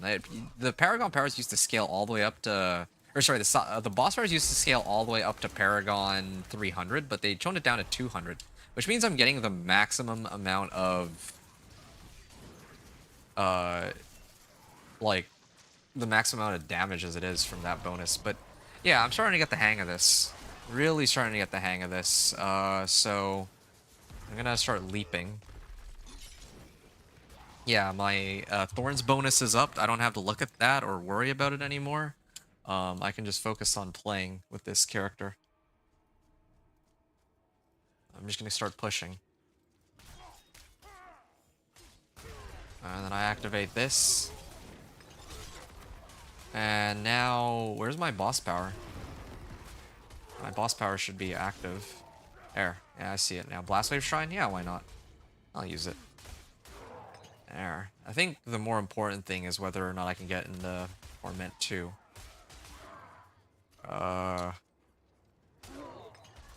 Yeah. Probably what I tell most people, like, I usually prefer to, you know, like, level or do run incursions in Torment 2. I would probably have to tell people, like, yeah, the sole goal that we should have right here is that we should have we should get as many ranks into this boss power as possible, because that's, like, the only way we're going to be dealing with bosses, at least for the time being. Later, I don't know if there's gonna be some other sort of like some other way we can crank up the damage on bosses. Like fundamentally, Thorns is very difficult to scale against most bosses. There are a few bosses which are okay. I think Seething Hive Master in particular has a special ability where he pelts you with like 10 quick attacks, and each of those attacks will trigger Thorns. So you can actually deal with them like that. But as a more general solution, I don't really know if there's a way. Like, this is the best I've got. The only reason why I had some hope with this Thorns Barb that might actually be okay to play the game, beyond Torment 1, with all the adjustments they made to bosses, is the fact that we have access to boss powers. Which also, hilariously enough, means that if you're playing no, if you're playing on Eternal, well, you know, best of luck. I can't help you, but, you know, I'm assuming that if anyone's watching this video, that you're watching this as like a way to scale up your like a barbarian on Eternal, right? Because not having the boss powers is, I don't know how you would, like, what are you gonna do?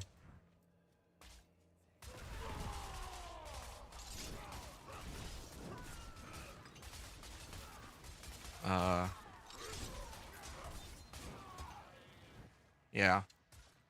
Hopefully later I can scale my thorns more in such a way that like I can actually see a lot of big damage numbers on it too, and it's not just this boss power. But the hilarious thing is my boss power scales with a bunch. Thorns only really scales with generic damage modifiers, and like Thorns Wall Fortified, sure, but a lot of it is also like generic damage modifiers. Let's say like Inner Calm. Let's say like Conceited Aspect, like when I have Barrier and all that, right? And so that kind of gets me thinking that, well, if that's the case, then I can't even hop over that. Fine. Yeah, this is really good for clearing ads, but here. Oh. So now for the boss. My Flay also has a chance to apply Vulnerable, but it's at least too bad it's not like Druid, which always has it. Oh, but I guess I could always just use Kick. As soon as I use Kick, it will automatically apply Vulnerable, and then it's like pretty much just always going to be invulnerable against the boss. Like now I just had to sit here. I can go AFK if I wanted to, and he'll die to the boss power alone. So, yeah, some people are going to be pretty mad at me. I can already tell that it's going to be some sort of, it's going to be some sort of Thorns Barb, but not really a Thorns Barb. You know what I mean? 945. It's a 945 clear, and the primary adjustment was a rank 11 boss fight. I'm gonna call it a 10-minute clear just because I was like AFK for the first, well, not even AFK, but I wasn't doing anything for the first 15 seconds, just so that I could take a look at my equipment and all that. So I want to have a chance to, I have to go into pit 30 here. Or, no, wait, this is not a pit 25, this is a pit 20 clear. Okay, I have it written down wrong. The next order of action is to do a pit 25 clear. And then...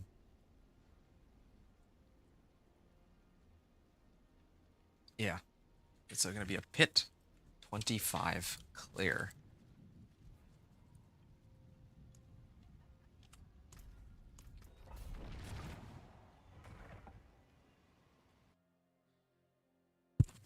Oh.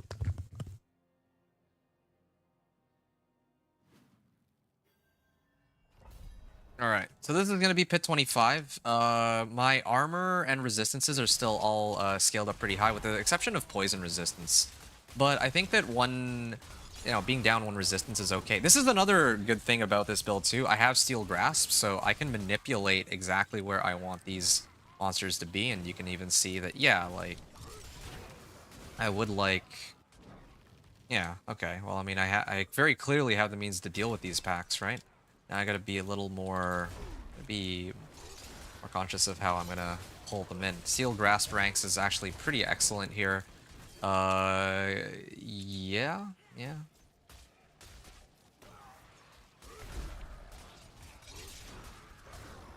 Okay. Now as long as I keep spending like 25 resource or more, it's actually okay. I wonder by how much the boss power gets scaled by. That's another thing I'd like to know. But either way, this whole like primary resource spending is like really, really nice. I hate to say it, but there's really no way I can think of to make Thorns actually do that much damage to bosses. It's just the nature of like, they're just making like, bosses just have so much life. The only way that I can really think of is if you can like get your sheer health to the point where it doesn't matter that bosses have like that much life, because you just have also like a good amount of life with a lot of damage modifiers. Like if you have a guy that's like 100k, if you have a barb with, I don't know, let's say 100,000 life, maybe that would be enough to make it so that the bosses still go down very quickly. I don't know. But as it stands right now, it's not looking very good for me, at least, that like in terms of pumping up Thorns. If I had to rely on just Thorns damage alone, it would be okay for the little monsters. The real problem is just the bosses specifically. That's really where all of the difficulty lies. And there's no getting around that. There's no way to make Thorns crit. There's no way to... It's not like Spiritborn either, where there's like an aspect where... Or like, I don't know if it was a skill or an aspect, but there's something where... that actually scales off your Thorns. Like, it takes your Thorns and adds it to your, like, damage or something for the next hit. Now that, if I had something like that, that would be pretty amazing, but I don't have that. Okay, let's kick him. Right? Crit would be nice, too. That's another thing. I could use crit for my boss power, even if I can't use it for anything else. But here's the thing though. No, this build actually does. That's not to say that Thorns is useless though. It's not like one of those builds where it's not like Earthquake Dust Devils where Whirlwind does absolutely nothing in terms of damage. My damage against mobs is actually pretty excellent. I would say it's excellent. But it's really just the only problem are like bosses specifically. I mean, this helps with elites too, but like even look at this, right? Like even my volley has its limitations in terms of like there's only so much AoE that it has depending on my position, and if I can't, like, I don't always have like steel grasp charges either, so like okay, now I can buy myself a bit of time. Like here's a good example, right? Like I don't have vulnerable up, and I was still able to kill most of these guys because of my Thorns. So I don't even need to trigger, burn a charge of Steel Grasp. I don't need to use Kick to apply vulnerable, because I need them to be vulnerable or else my boss power doesn't actually go off, right? So yeah, Thorns and Volley here are both very useful. They both do work hand in hand. It's not like, oh, one of these things is well, yeah, I mean, eventually I'm getting to the point where the volley will carry the fights against bosses, but at least I have an offensive, like a source of offensive damage, and then I have damage for all the little monsters. Yeah, because all these little monsters are regularly hitting me too. And I don't really like the idea of, oh wow, look at that, 10 minutes.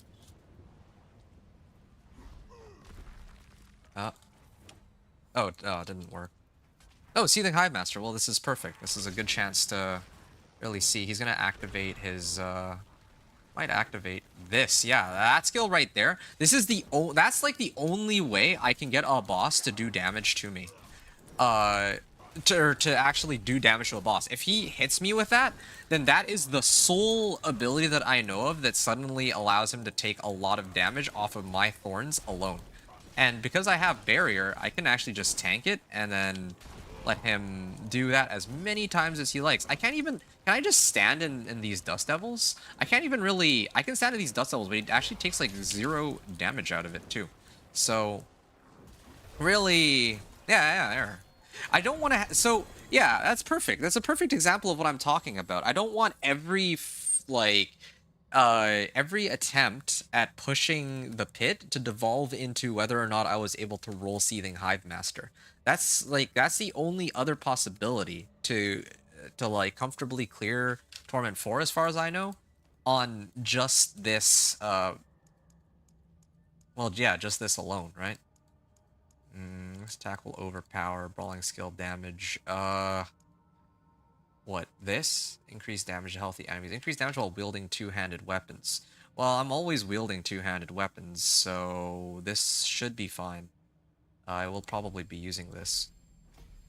So I'll start leveling this up. Okay. So that was Pit 25.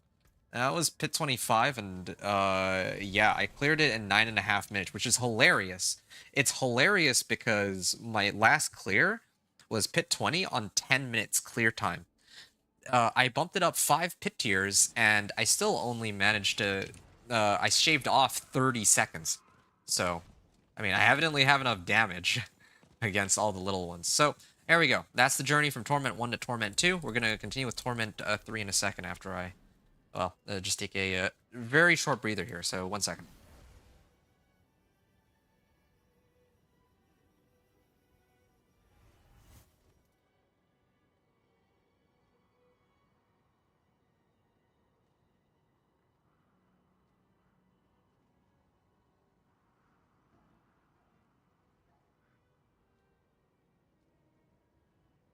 Okay, I told you it would be a pretty short breather. Now that I'm in Torment 2, this is around the time that I would basically spam incursions for like, I don't want to say like the next couple of hours, but basically however long it takes to pump this up to rank 20. Straight up, this is like the goal here should be to pump this up as far as you can go to like rank 20 and beyond. If this were a fresh character, I probably would like, I mean, because I actually took the time to like rank this power up to 11 and then this power up to 11, right? I'd probably already have this like rank 13, but I don't really care about any of that. Just pump it up. It doesn't matter. Just go all the way up to rank 20. Like this is gonna be your main way of doing damage with your weapon, I guess, or your to bosses specifically. What about the rest of these? I don't need this. I don't need this. I don't really need any of these. Fury per second. See, I don't really think I need that at all. And like plus ranks of Warcry, that's not bad. I can get more damage out of that, but I don't think I'd use it. Yeah, I don't really need plus ranks of Flay either. Like I just need 1 point Flay here. So yeah, and how many boss mats do I have? Yeah, see, I need to farm as many exquisite bloods as possible, and how do I get that? It's going to be, of course, through running the incursions over and over to get more boss mats. As for my helm, well, my helm's pretty decent. But maybe I should get Tusk Helm. I'm still not even... I'm not entirely sure what I'd prefer, because... Like, right now, I'm not, like... Can't really guarantee myself Berserk. Speaking of Berserking, now that I'm in Torment 2, I think it's fair to start adding more points to the Paragon boards and all that. Especially because, like, I wouldn't even attempt Torment 3. In fact, I'm not even going to attempt Torment 3 here. Like, normally I like to, like, push pit and see what the limitations of the build are. I wouldn't do anything in Torment. Like, I wouldn't even attempt Torment or pushing pit until I get a rank 20 of Volley. Because, like, there's no point. There's really no point in this case. Like, I want to like pump that up as high as it can go, and I also need XP too, right? So this is again, we're hitting 2 birds with well, 3 birds with a lot of birds with 1 stone, because I would need boss mats to get my other equipment anyway. I get gear upgrades here. I get XP here. Obviously, #1 most important thing is the boss power, like Spectral Ash to upgrade the boss powers, right? For sure. But yeah, there's no getting around it. You need to run incursions, and at least with Torment 2 rather than Torment 1, you're getting like at least slightly more Spectral Ash, and it's not even like you can't even tell how much stronger these monsters are. Like these monsters are not. Wait, was that an ancestral that I heard drop? No, it wasn't. These monsters aren't even that much stronger. Like, look, there. I'm just gonna activate this, and then suddenly I just walk through them. I didn't even activate vulnerable or anything. Like, I didn't activate my boss power whatsoever. None of that. None of that at all. Actually, speaking of applying vulnerable, do one of these apply vulnerable at all? It'd be great if I could get vulnerable, but I don't. I guess maybe not. Yeah, I guess it's really only this one. Oh, yeah, this is a perfect, well, it doesn't even matter because these guys have it handled, right? But yeah, see, I can at least tickle him. If I were by myself but I had no one else to rely on, I could at least tickle him. Which, by the way, if it takes forever to run these incursions, then of course drop it back down to Torment 1, right? But I just know that here, like, I can handle, and I know, well, there's other people here too, evidently. I can at least try it. There's no harm in it, and evidently I'm doing pretty well. I might be getting carried by others, but if I wasn't, then I could always just scale it right back down, right? So yeah, Torment 1 and Torment 2 traditionally are pretty easy. This is one of those builds that definitely struggle with Torment 2 though, just because it doesn't, like, there's certain conditions, right? Like it definitely has enough damage for the little monsters, but the bosses are an issue, and then I think I'm a little concerned one of the characters I want to play next is Blizzard Sorcerer. I think they'll have the same problem, but yeah, I digress. Yeah, so this is what you're gonna be doing for the next however long. I don't even, like, I should count like, just for fun, I should count how many Spectral Ash I have at the start of the run, and then I should count how much Spectral Ash I have at the end. That should be pretty important. And look at this. It takes forever for this guy to die. Anyway. Like, my sole goal should be just hitting these little monsters. In fact, here, I'm just gonna stand here and... Oh, it actually did knock me off my horse. Okay, so now I got Challenging Shout.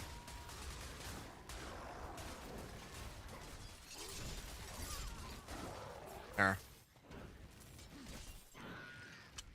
There's another incursion, soon. Imbiber? Okay, so then now another Greater Apparition will spawn. I started at about 100 Spectral Ash, right? So I'm hoping that this will give a lot of Spectral Ash, and if it doesn't, then, well, we have a problem on our hands. And, oh, one other thing. Boss fights, I think I might even go as far as saying that whatever boss fights you need to take on this build, just, if you're... Well, actually, but we're gonna eventually be maxing out the boss powers. Once we start maxing out boss powers, then yeah. Boss fights on Torment 2 are probably gonna be okay. Oh, for Belial. And then I might even be able to make it to the next incursion, too. I'm gonna do it. Like, yeah, I might need to turn in, though, my stuff first. Oh, look, Earthquakes. Iron Skin. I might be able to get rid of this for Iron Skin, but this does give Vulnerable, though. And it gives me an easy way to, like, spend resource. So there's some stuff here. These guys are spamming Dust Devil and Whirlwind, I think. Yeah. Or Dust Devil and, Earthquakes and all that. Core Augments. Let's see. Well, this is pretty useless. This is also useless. Did I get... I did get some boss mats out of it, so that's pretty useful. And I actually managed to score about 200 Spectral Ash out of that, right? If it were Torment 1, it wouldn't have gotten nearly as many. So, yeah, I'm probably going to be spending, like, at least the next hour running incursions, but at the very least, I'm not going to need to run too many more incursions after that, unless I, for some reason, need boss mats. I'm, like, really struggling to find them. But at that point... Oh, Greater Collection of Dungeon Keys? Well, it's a Greater Collection. If the other ones were not Greater Collection... Or if they were also Greater Collection, I would have taken Boots of Rings, because I don't think I really need anything out of these. Like, I don't get any materials. I just get a bunch of Infernal Horde Compasses that I don't really have too much use for. Lair Boss Horde Keys. That's another thing, too. Another way to get more boss mats, Tributed Titans. And, again, this might not really be much of a surprise, but I gotta say it anyway. You gotta prioritize... If you're gonna be running the boss mats and all that, you would want to run Lord's Ear first, so you can pick up a Razor Plate. ideally. Unless they changed that, but I don't think they did. Yeah, with Lord Zir, you pick up Razor Plate. It's like an extra, like, what, 1,200 thorn or 1,600 thorns? Not factoring in GA and not factoring in the unique effect.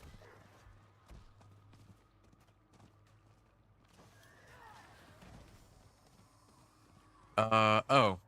Yeah, I mean, I can...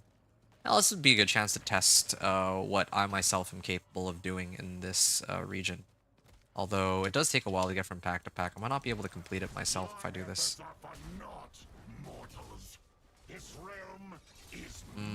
I don't know if it's worth... Well, I mean, even if I miss out on one, I mean, it's worth knowing, like, what my level of power is, I guess.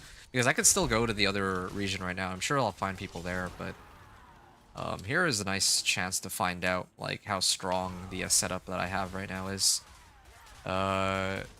Like, and I can also decide whether or not I activate my boss power, too. Which is another reason why it's quite helpful, this build.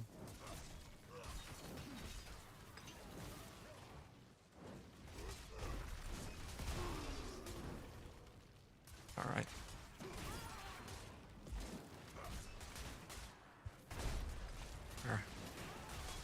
My kick actually does a considerable amount of damage too. I'm permanently barriered, so don't really need to worry about... If my health is starting to go down, then yeah, there's a problem and I need to actually pay close attention. But that gives me a lot of wiggle room, and it's like it acts like a very big buffer for me to figure out how to, like, react or respond to a situation. Like, I don't have to be as, like, worried about, oh, well, they might instantly kill me. I mean, here in softcore it doesn't matter as much, but if I'm running pit, then it could be a problem. Or a boss fight, I think, is the more... Well, yeah, either of those.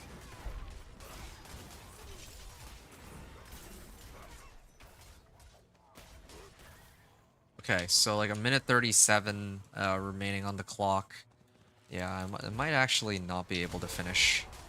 There's too many. And it does take a while. Yeah, I don't have enough damage, unfortunately. I'll be able to get through this phase. It's the second phase that I'm more worried about. Yeah, I am worried about the second phase. At the very least, I'm getting plenty of Spectral Ash, though, so that's the one upside. Oh, wait, I got another... Oh, wow. I'm almost at the... Or did I... Oh, I didn't bother upgrading it, no wonder. That's why I still have a lot. Yeah, I tanked that one on purpose. I wanted to see if I could survive it. Yeah, I can tank and survive pretty much anything that they throw at me right now. I'm still also maxed out on resistances, and my armor is also pretty much at the cap. And there's plenty of ways that I can adjust my gear to get more resistances and more armor. So, yeah, Torment 3 is well within reach, I think. I just need to get my boss power maxed. That's like the main problem, I would say. Yeah. Oh.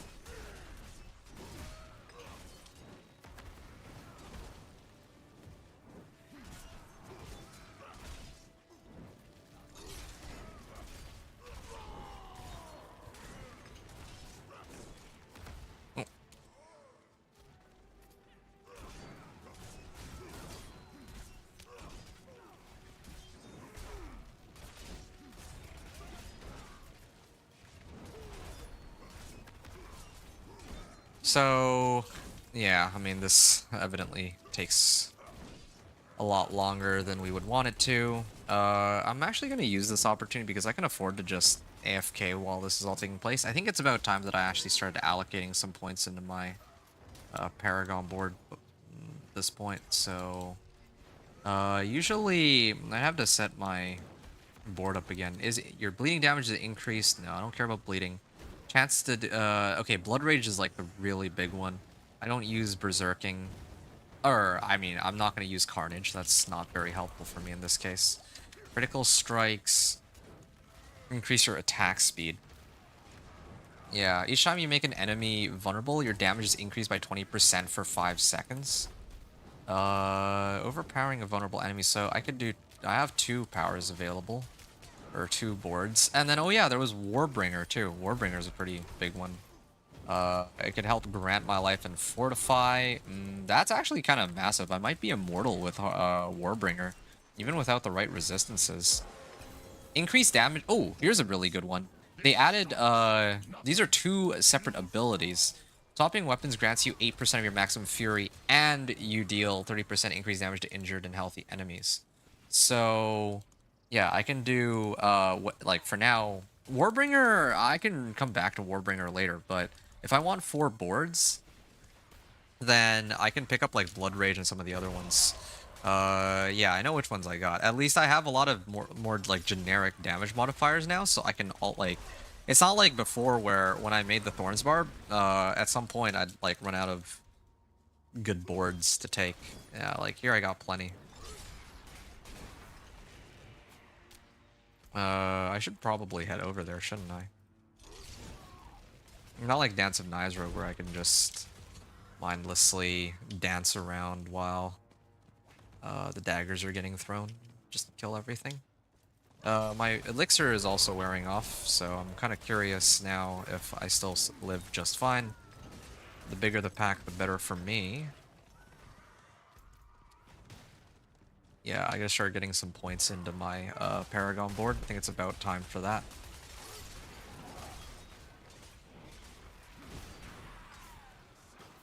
Yeah.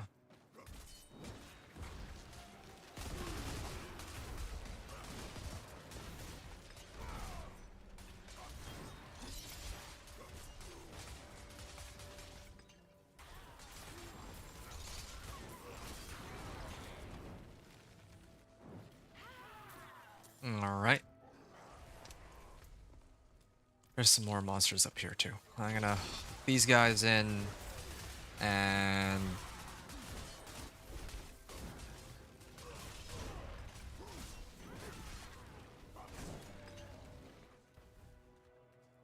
okay. And I'm gonna go around. Okay. I still don't know for sure if I'll be hitting the cap, but at the very least, I have enough to double upgrade this, so now I'm actually even higher than what I was before on this. I don't know the exact value that it can go up to. I think it's like 1400% or something. So it can, I can get quite a bit out of it. Ooh, they actually keep spawning Betraying Eyes now. I wonder if they actually added that in as like a hot fix, because previously it was a problem. It definitely was a problem that I can't that like these eyes sometimes wouldn't spawn. So the fact that the eyes are spawning now might mean that I can potentially complete this incursion. I'm still gonna miss another incursion, but that's fine. Like, to learn the limitations of this build and perhaps more importantly figure out what I need to do as far as Paragon boards are concerned to buff this guy up. Even 1 or 2 boards would be like, what, double the damage? 13.5% increased lucky hit chance. Don't I have, like, I have two-handed axe here. Yeah, I'm gonna need to do something about that. Gonna need to go grab, like, an axe and then just use it for a while so that I can get more value. And I can, like, rank it up and all that. But it is kind of a pain, though. Like, and I'm getting, like, what, additional 8% more, it is multiplicative, I admit, but it's like, what, 8% more damage to vulnerable enemies? Like, I could, but it is a bit of a nuisance to get an axe that I can wield and hit them with. Or maybe they didn't hotfix it. Maybe that I did use up all of the eyes. Okay, now my power will go off. Wait, what? Where's the, No, never mind. I guess I won't be able to finish this after all. It's gonna be a close call. Definitely gonna be a close call. I'm running out of monsters too.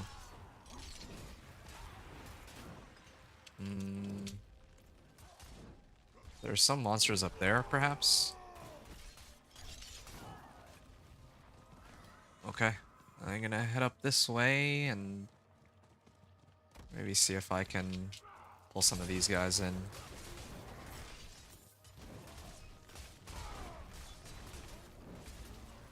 No, there's not enough. I hate when this happens. Like, this part of it, if, like, I were playing, like, Chain Lightning or something, then yeah, I can zap all these guys, and it's okay. But having to like go and walk in on every individual monster pack is like this is very poor design. This part of it, I think. Like I don't know, like they should always just keep spawning the eyes. That's silly. And now what? I lose out on 2 bosses. All right. Apparition incursion. So it's too bad. All right. Well, at least I got a chance to see what the. It's not even a damage issue either. It's the most annoying part. Oh, now Andariel shows up as a whisper. 21k. Okay. This is a good opportunity to start buffing up my Paragon board. So the one that usually gets used is Blood Rage. Percentage of my damage while berserking. I don't really have that just yet. This one is overpowering a vulnerable enemy. Well, I don't really overpower, but yeah. Each time you make an enemy vulnerable, damage is increased by 20%. You know, funny thing is there is a rune that exists where I can get a guaranteed crit strike overpower. That might be very helpful for activating this, but I think that that's like a legendary rune, so I don't expect to get it on this run anyway. Whenever you overpower your ultimate skills, deal 10% increase damage for 10 seconds. Well. Twice per second while channeling Whirlwind. This is Fortify. Okay, I would actually consider using either this or... Actually, wait. What was the 9th board? Yeah, 9th board is Force of Nature. I would use this one and Blood Rage, those two. The reason why I would prioritize this one first is just because the other one requires me to retemper my gear for damage.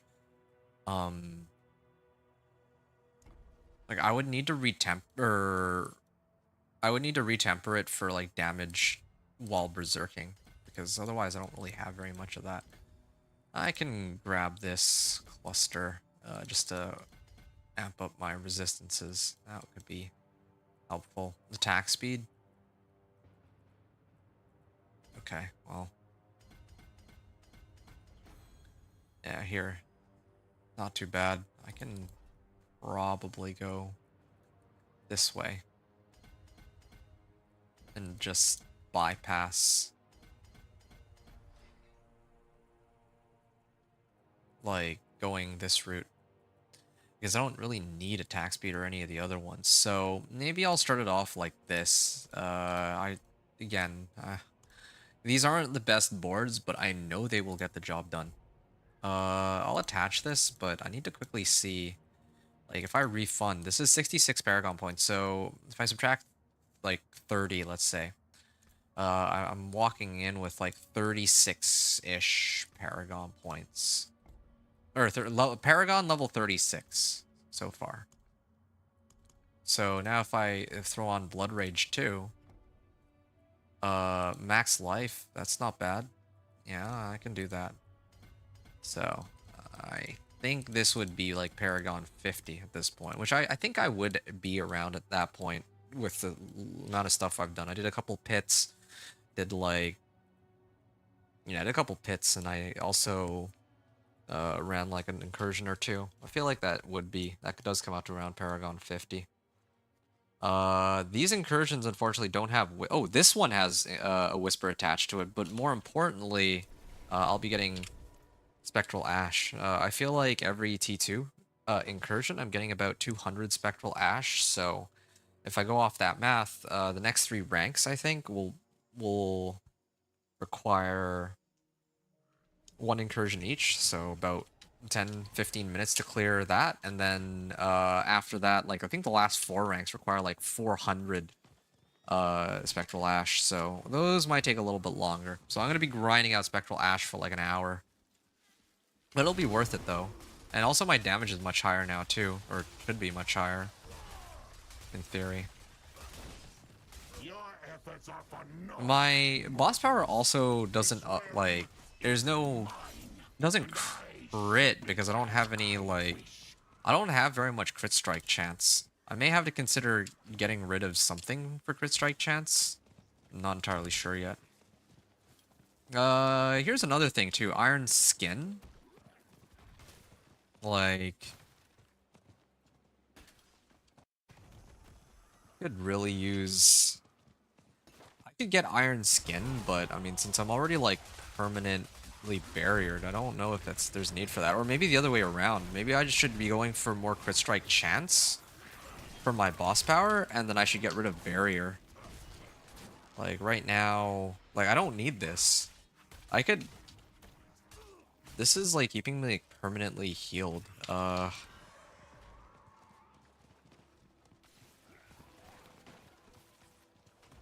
I can actually get rid of this, and I could replace it with Wandering Deaths.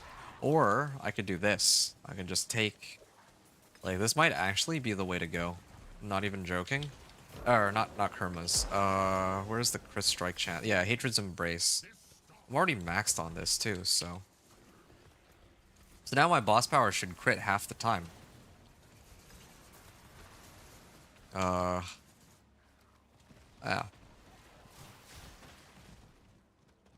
That's pretty important. That is a pretty big increase in damage, I think. It's like 50% more damage extra if I crit. Yeah, 310k on these hits so far. And that was just with 2 Paragon boards that I added. Haven't really added much else. No glyphs, no nothing. Still plenty of room for upgrading stuff. And yeah, there's a lot of people on this incursion for sure.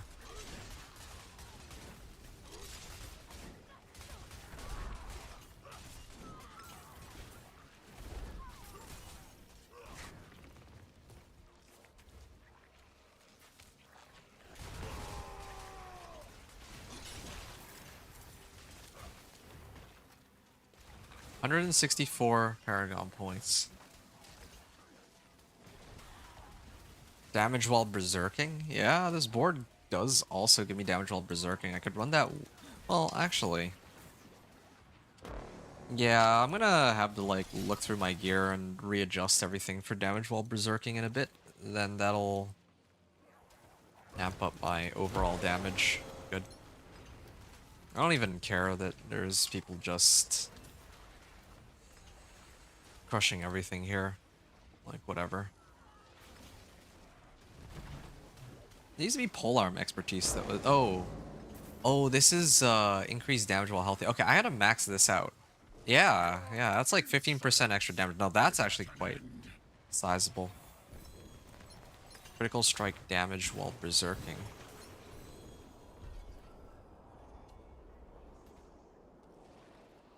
I don't really do the crit strike.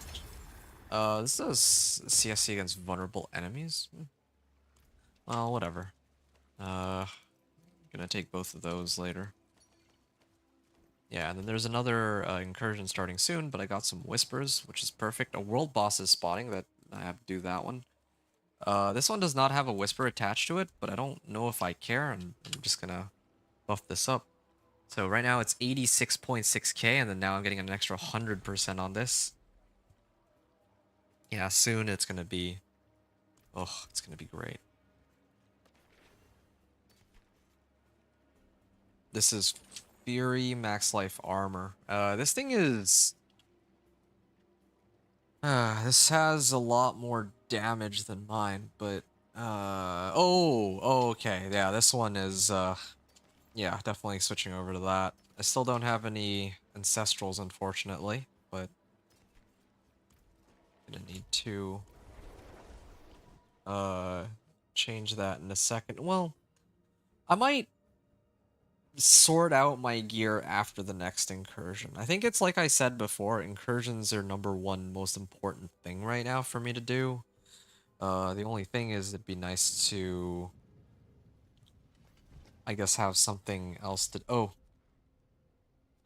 Yeah, wrong area. Be going to Brace Dig.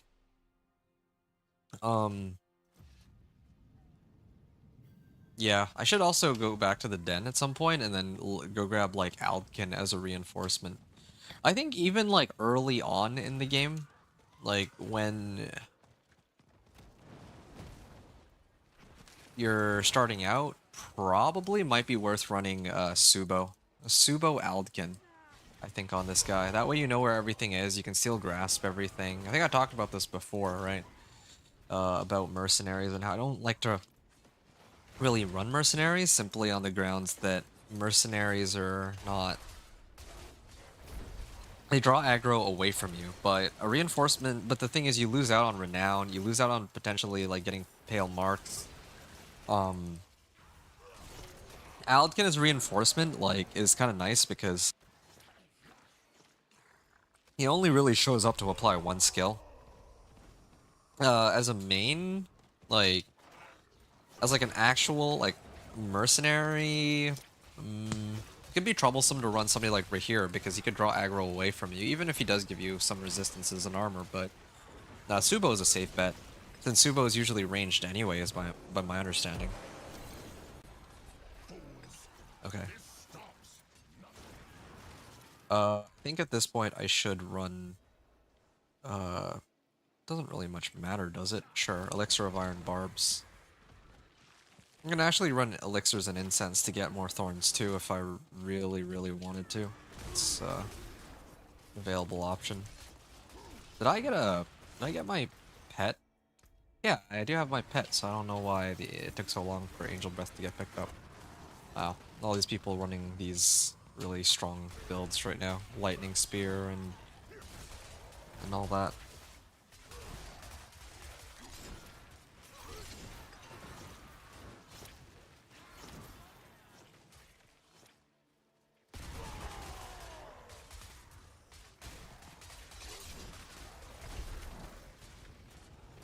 Hmm.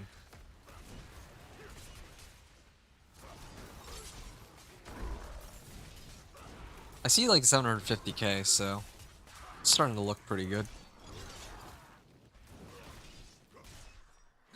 Yeah, with these incursions, I just can't run them solo. I can run them with like even one other player. One other player is okay, but just not solo. Just because I don't have enough mobility to get to all of the packs in time.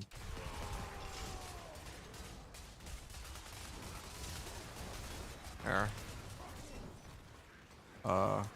Oh, okay. Or this rogue can kill all of them on my behalf.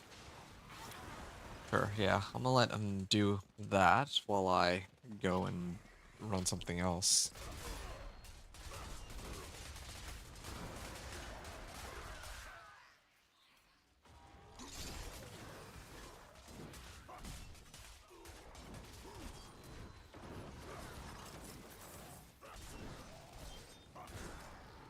Alright.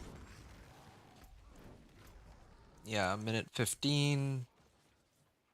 And there's an incursion there next. I'd love to hit that one. Get more materials and all. Yeah, I just don't need any of these. I really do just need Ancestrals. As many Ancestrals as I can manage. Don't really need Stealth or Unstoppable.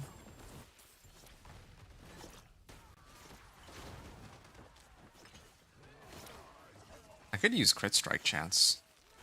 Has to evade one time. What other trigger runes do I have? So this is for restoring primary resource, but I don't need that much primary resource, do I? Drink a healing potion, cast an ultimate skill. I think right now it would, well, maybe I could do crit strike chance. Whenever I cast 5 skills, I get 25% crit strike chance. That works with my boss power. That's an option, but again, I don't think I need to do that just yet. It's yeah, that's for later. Okay, and then the next incursion is starting now. I'm gonna make sure I grab Slayer's Finesse. That helps. Oh, finally. Finally. Whenever I cast a shout skill, its active cooldown is reduced by 17% per nearby enemy. 3 of your primary resource once per skill. Resource cost reduction. Ooh, and what's this one? Mighty Throw and Steel Grasp. These two, though. Attack speed? I could. Good, but I lose out on resistance to all elements, so yeah, definitely need to salvage this one. I'll have to look at the other pieces of equipment I got later, but this takes precedence for now. And again, like, I'm just pumping up this boss power. I actually lied earlier. I thought I'd only be getting like 200 for each of these T2 runs, T2 incursions, but no. Actually, it seems that I'm getting about 300, although I did miss out on this one because they were really quick about it. But I guess as long as I make it in time for the bosses, it might still be okay. Since they're going this quickly, I might even be able to open my like the renown or the reputation rewards that I got.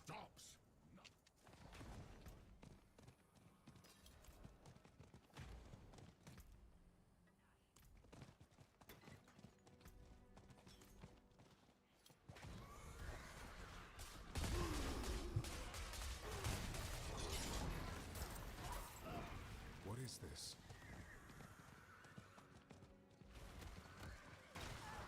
Hmm.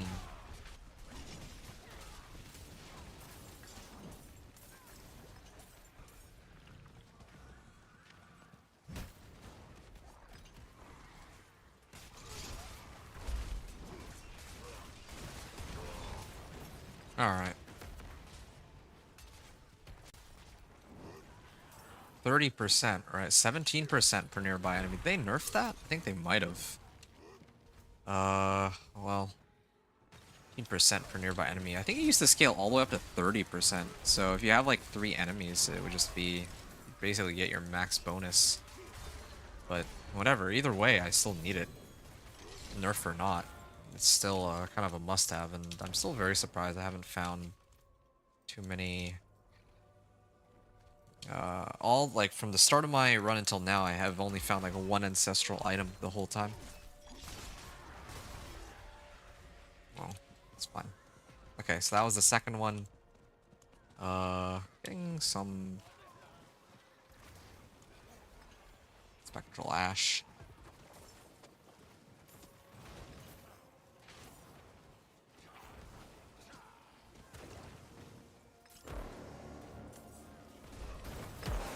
Ooh.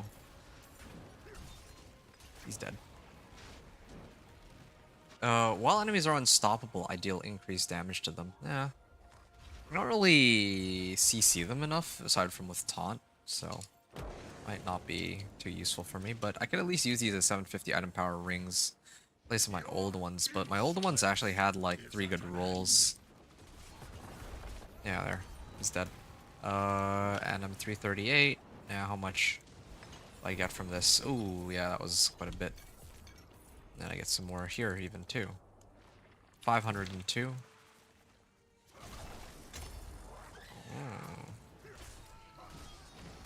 It's a lot of stuff I'm getting. And I'm picking up one more set of spectral ash, and then I can go and turn in my whisper rewards, although I'm still, yeah, I only got like 200 out of this one, even though I made it in time for both bosses. I also need to go to the reputation cache too, so I'm gonna do all those.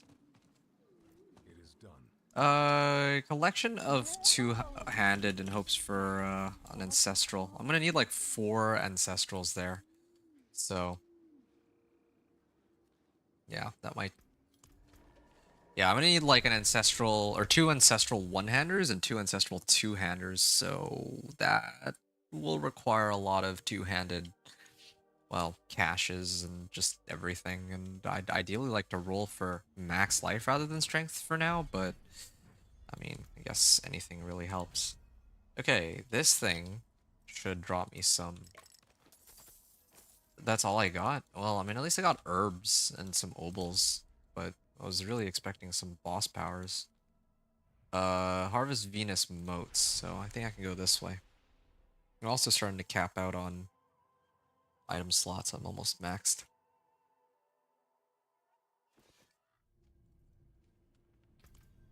Am I at the point where I can... Oh, I can actually run Zir now. Yeah, if I run Zir, I can do 2 runs of Zir, I could try him on Torment too. I actually think I could probably handle him Torment too. Maybe try to grab my Razor Plate. Razor Plate is kind of important. Even if I don't get Razor Plate, I'm sure like there's a chance I can get other potentially useful items as well. So there's no issue there. No.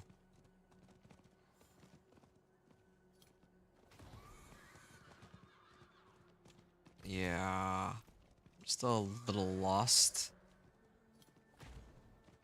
Somebody is gonna hit that betraying eye, right? Maybe I should have gone for it first, and I should just ignore these whispers, but I can't resist. I get whispers out of the yeah, there it is. This realm is mine, and I shape it as I wish.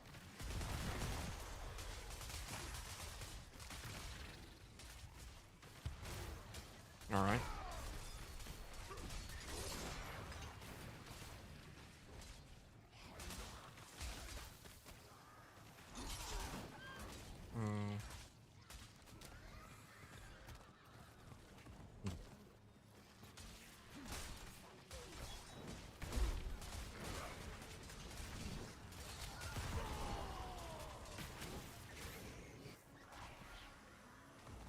Harvest is also going strong. I think there's probably some sort of... Oh, there's all these Venus mounts. There's other people here too. Very convenient. I just need to... Oh, there's another ritual site here. A couple different locations. Yeah, I may have to take inventory after this one and see what I have, or how much I have. Well, I kind of want to drain out all the Whisper incursions first, though. Malignant Heart, good. Need more boss mats. Would like to get a Razor Plate. Razor Plate definitely helps, and it also gives like a chance for more... Razor Plate has that special effect where I have like a 10% chance to apply 200% thorns, or whatever is not... Yeah, something like that. Or I think it ranges like 150 to 200 or something, but yeah, that's still a pretty big boost. It's like 1600 thorns. I don't have that many thorns right now, but who knows, maybe later there would be other... I don't know if there would be other items that would be better than Razor Plate. Like, let's say, like, Shroud of False Death or something.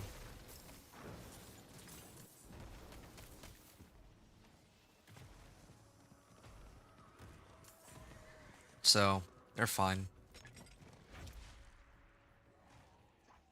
And then Rituals. There's one up there.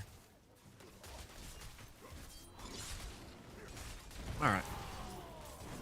I'll be just fine here.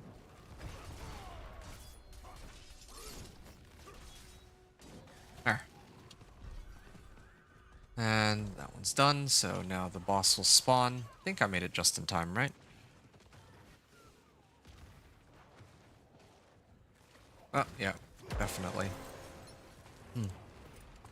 Then...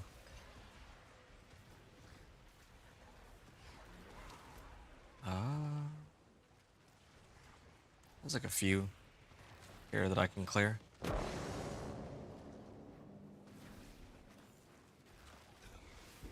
Your insolence is at an end. There we are. And there's a two-hander, Exquisite Blood. Oh, okay, that gives me more runs of Zir, a Fio rune. Which one's Fio? Is that when I get injured? I think it is, right? Yeah, when I come injured or CC'd as a trigger, then I can do something with it.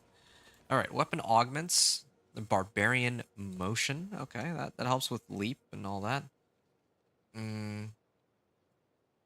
Next non-basic skill. Alright. Collection of two-handed weapons. I'll deal with that later. Two-handed sword. No, I don't need that. Gains an additional charge. Alright. I mean, there's a few good options here. But most of all, I have 810 Spectral Ash this time. Previous run, I only got like 200? 300? No, 200. The first one that I did, I got 300. And the second one, I got like 200. And now I got another 300. So, here. Now I'm pumping it up to 1200%, and then the next rank is worth 400. So yeah, and then the last three ranks like 125% each. So this will end off at like 1550. So yeah, it's a pretty, like, when I first got this power, it was like 3k, 30k, right? So it's going. Now I just need to find the body. If I don't find the, you know what? Yeah, fine. I'll come back for these. I mean, it should be easy enough. There's another incursion right now, isn't there? Yeah, this one was pretty quick. But no, it's not tied to a whisper. Yeah, I'll use this opportunity to go do my own stuff for a little bit. And I also still need to grab the boss. Yeah, to grab the Tree of Whispers and Razor Plate and all that. And I need to sort out the rest of my equipment too. Here, let's see how much damage this is doing. Yeah, look at that. It's hitting for like what, 500k so far. I need to go get some more. I need to get some more damage modifiers to pump it up. With 4 weapons, I think I can make it happen.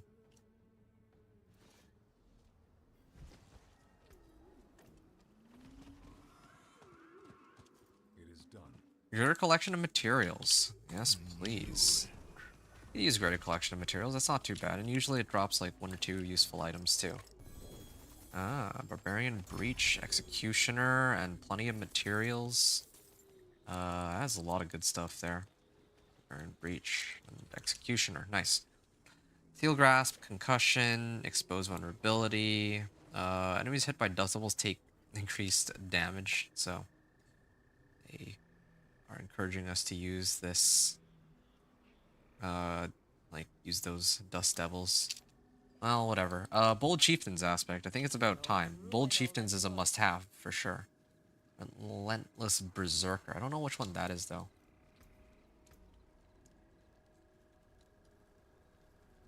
Oh. Okay, well, that does make sense. Bold Chieftain. No, that's offensive. Bold Chieftain's aspect. Now I throw it on this ring and... Oh, it can actually still scale up to 30%. It's just that, that's for, like, ancestral rolls, mainly.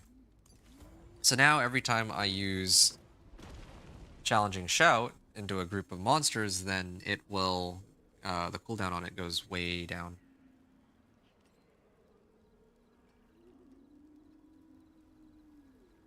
Okay. Incursions...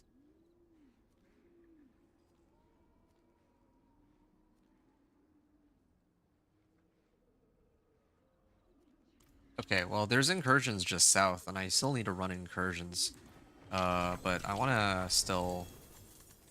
I might have to actually prioritize finishing my incursions first, now that I think about it. I don't think it really makes that much of a difference.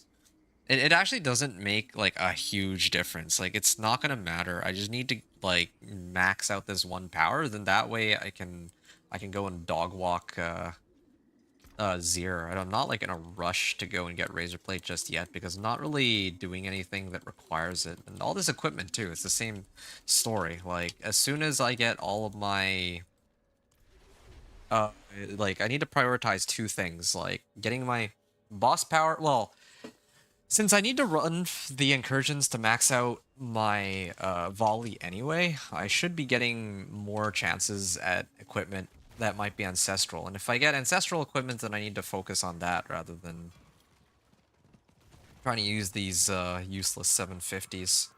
Not even useless, but they're really just temps. Yeah, this is the only available incursion as far as I can tell.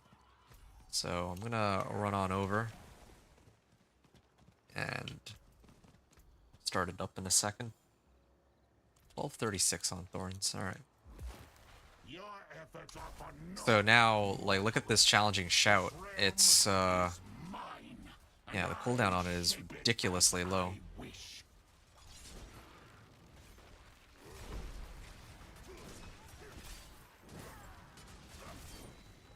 Okay. That wasn't bad. At least the first Well, I was gonna say the first phase is usually pretty easy, but then I see that there's other people in the area, so of course that'll be the case.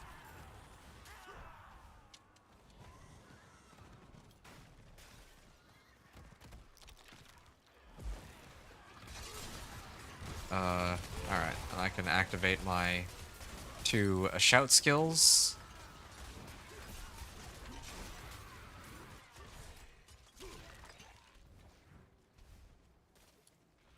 Yep. Wonder if I have a way to activate Unstoppable, but it doesn't even really matter if I activate Unstoppable or not, because even if I don't have Unstoppable, like, what are they gonna do? They can't really kill me. Yeah, they have no way to really kill me. Okay, Apparition of Cinneret. I'm gonna stand here. I'm surprised that he's not doing more damage, but yeah, I can see this is my volley. Oh, hold on. Yeah, so I have Vulnerable here. Applied Vulnerable. I'm hitting for 829k so far. It's not great, but it's honest work. Oh, there you go. He was just waiting for that, I guess. This stops. Well done. Alright.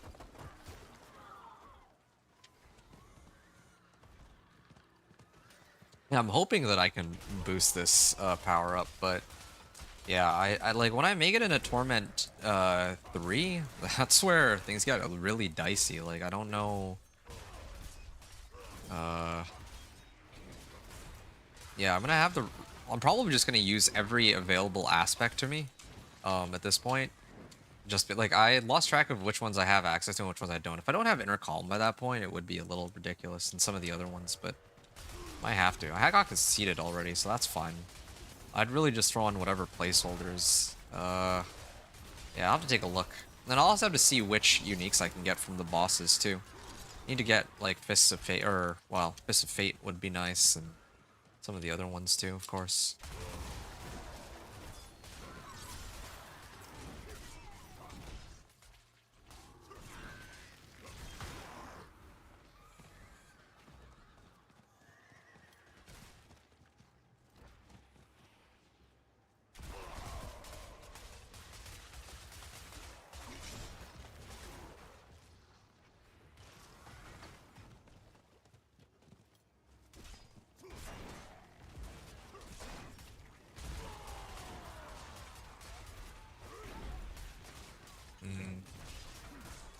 Pull them all in.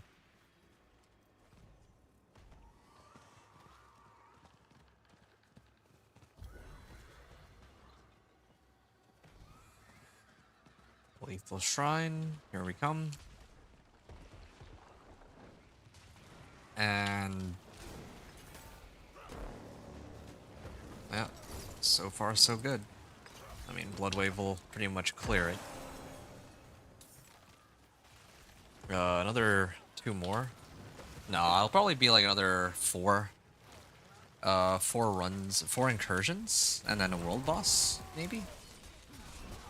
4 of these and then 4 of these and a world boss, and razor plate. There, done. You should be dropping me some Spectral Ash, right? There. 254. It's not the worst, I guess. Plate Duration. Damage reduction for each bleeding enemy. Well, that would be pretty nice, wouldn't it? Ah. This is not bad either. A lot of 350s, or 750s, but... I guess I would need to hit the incursion, wouldn't I?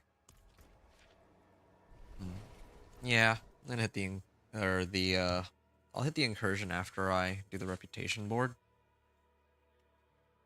And how much longer is my elixir lasting for? I should probably drink another one just because I know that I might forget. Player cache. Oh, summoning materials and an axe. What is this? Ah, Butcher's Cleaver. It's not a bad one. Get movement speed, physical damage. That works with Thorns, but I guess in the end, of course, there are better options. One stick that has strength max life and damage is, of course, better. However, when you're starting out as like a level 1 If you happen to come across a Butcher and you kill Butcher, then he drops that, and it's a huge damage boost as a Barbarian for any skill, really, because you just throw it on your one-hander or whatever, and then suddenly you're doing, like, a very big chunk of damage.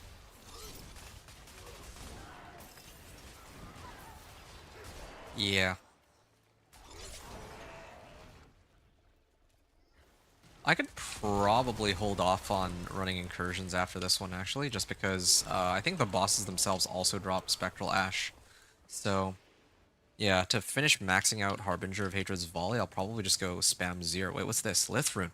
Stand still while fighting for 0.3 seconds? I mean, if I do this... So I just need to stand still and then... while fighting? Okay, so if I activate this...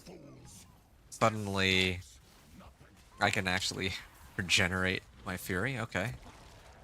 Cast Evade 1 time. So what did I get out in exchange? Cast 5 skills, maybe get crit? Or... oh, there's a few ways I could do this. Stand still, gain crit? That could actually work. That actually makes more sense. Let me do that. Hold on. Let me activate this just real quick. Get crit. Cast 5 skills, then become exhausted. Then I gain resource.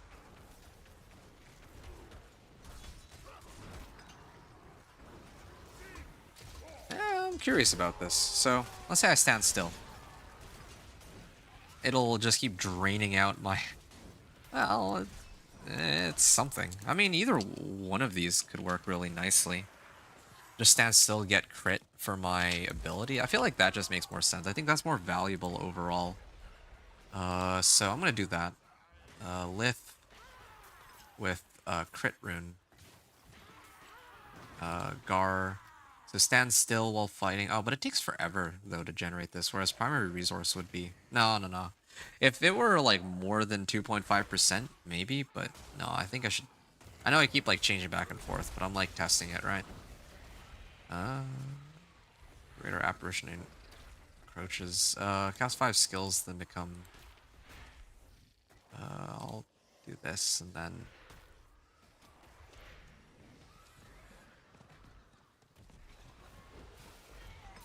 I just need to be here for it. So... this is for crit. I want primary resource. That way... I can get crit up here. Oh, nice. So the way that it'll work with Juggernauts, or with this setup, is I just stand still to keep perpetually generating me... keep generating myself Fury, so that I can spam my boss power. Or not my boss power, to keep buffing my... like, to keep up my key passive. Because my key passive, like, if I drain Fury, right, then it's good, but, like, now I just need a way to make it so that... this gives me another way to, like, generate Fury, is what I'm aiming for. This incursion, I could join that incursion, or I could start spamming the boss. I think I'm gonna do the boss. This boss power, probably after the next, like, when I do, like, Zir, I should be able to get enough that it's not gonna matter anymore. I don't need any of the other powers to be maxed. I could, like, if I, especially if I got, like, Wandering Deaths, then fine.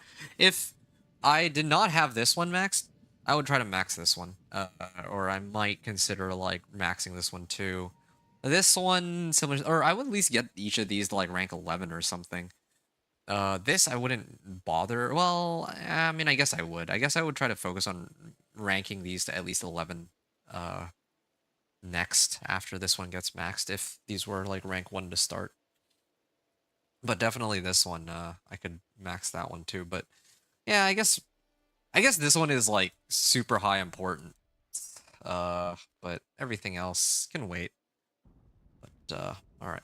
I'm gonna go and try to deal with Lord Zir now. I know it's on Torment too. I want to try to see if my boss power is enough to carry me through the fight, because it's up to about 1 million now. think a million is pretty decent. And keep in mind, like, I can adjust my equipment too to add more like damage while berserking. I think that would just be better. But yeah, for now, I'm just gonna stick with what I have.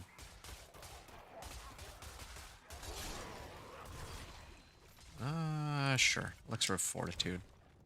Just making sure that I use these random elixirs right now. Okay, there's got to be a faster way to go about this, right?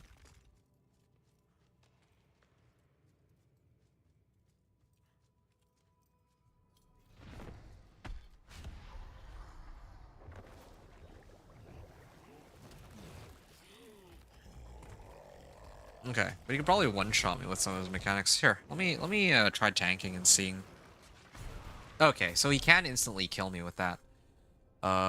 So I'm gonna need to be a little bit more careful, and I also need to see whether or not I can even...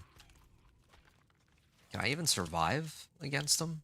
Like, or can I even kill him? That's the other thing that I'm a little scared about. Can I kill him?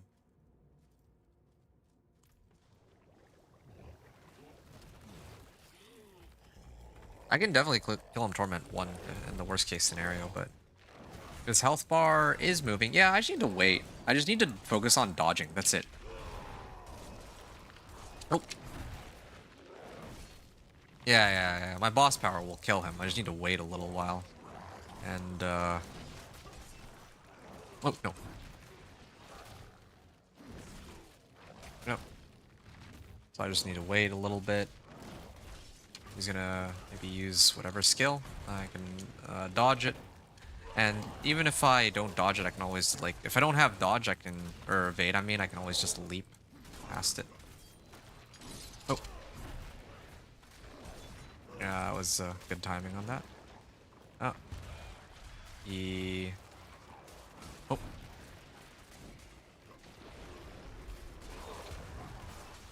Oh. I can't send the pool, unfortunately, to proc Thorns super quickly. Mm.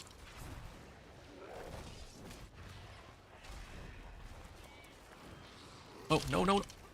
What? How did I survive that? What? I have no one. I have no idea. Maybe it's only, like, if I get hit by the ones in the middle or something. Not sure. I'm actually not entirely sure how that all works, but I'm still maxed. Yeah, this is fine. This is fine. No. What? Okay, something is CCing me. Like, it's like preventing me from moving. I don't know what it is, and I don't really like it. But yeah, like, I do have enough damage. It just takes a while to bring him down with this setup. So, you know what I'm gonna do? I have to make some adjustments to my gear. I think it's about time. Like, I could take him with this. It might take me some time, but I have a better idea. I have a better idea in the sense that, like, I grabbed this legendary node, and I need to, like, buff it. Yeah. Need to buff this guy. Like, right now, I'm only getting 14%. I can buff that up to 45%, so that's a pretty sizable increase in damage, but then that begs the question, what am I switching out? I don't need +2 to core skills, so I can roll that off. Let me show you. But I don't know what's available. Attack speed or crit strike chance, or resistance to all elements even? Any one of those. Like, I think ideally I want to try... I don't even know if I need attack speed, to tell you the truth. But no, it's got to be crit strike chance. Crit strike chance would have to be it. Although it's very strange to me that I still haven't been offered CSC at this point. Attack speed, I'll try 1 or 2 more times. Ah, there we go. 6% crit strike chance. Okay. Yeah, I'm trying to pump up my power here. Although I should have tempered first, just to make sure. I always forget. Thorns well fortified. Alright, that one's fine. Okay, now this is the moment of truth. Damage while berserking. Damage while berserking. Okay, good. They treated me very kindly on this. So that's one of my... That's one condition I needed to sort out. Also I had, like... Oh, yeah, I can go down this way and activate all these real quick. just to make things a bit easier for myself. So that puts me up to 25%. Then tempering, okay, so I did find a 750, right? 750 item power weapon. It's about time that I use this 750 item power weapon for the greater good. Uh, yeah, it's kind of sad that this is still a magic recipe, but I mean it's acceptable because this is still 750. Later, when I start getting ancestrals, I'm gonna want to be a little more careful about what I roll. Wrath of the Berserker, damage while war cries out. Oh, okay. Max roll damage while berserking on the last try. Game came in clutch. Okay, now I'm up to 40 or 39%. And then let me just roll off Fury on kill here for, no, I mean, actually, vulnerable damage is probably better, but regular damage is fine too. Sure. Okay, and then I want to have Death Wish aspect on this now. I want to, I mean, maybe having Needle Flare on it would have made more sense, The because I already had this the tempered, magics await your return. Death Wish tempered on the other one, but I want to keep it, like, in this order so that it's easier for me to mess around with. Okay, I'm gonna do this. I'm gonna smash all these, and then I'm gonna do regular sapphires. I think it's, I should have access to regular sapphires at this point, right? I think. Should be fine. Oh yeah, I gotta add a socket to this. Well done. So vulnerable, plenty of vulnerable damage, damage while zerking, and then of course, on my Paragon board, I'm just a little short from reaching it. Now that begs the question, do I want to try and... I could try to switch this one. Yeah, this one's got overpower damage. No, this is a temp.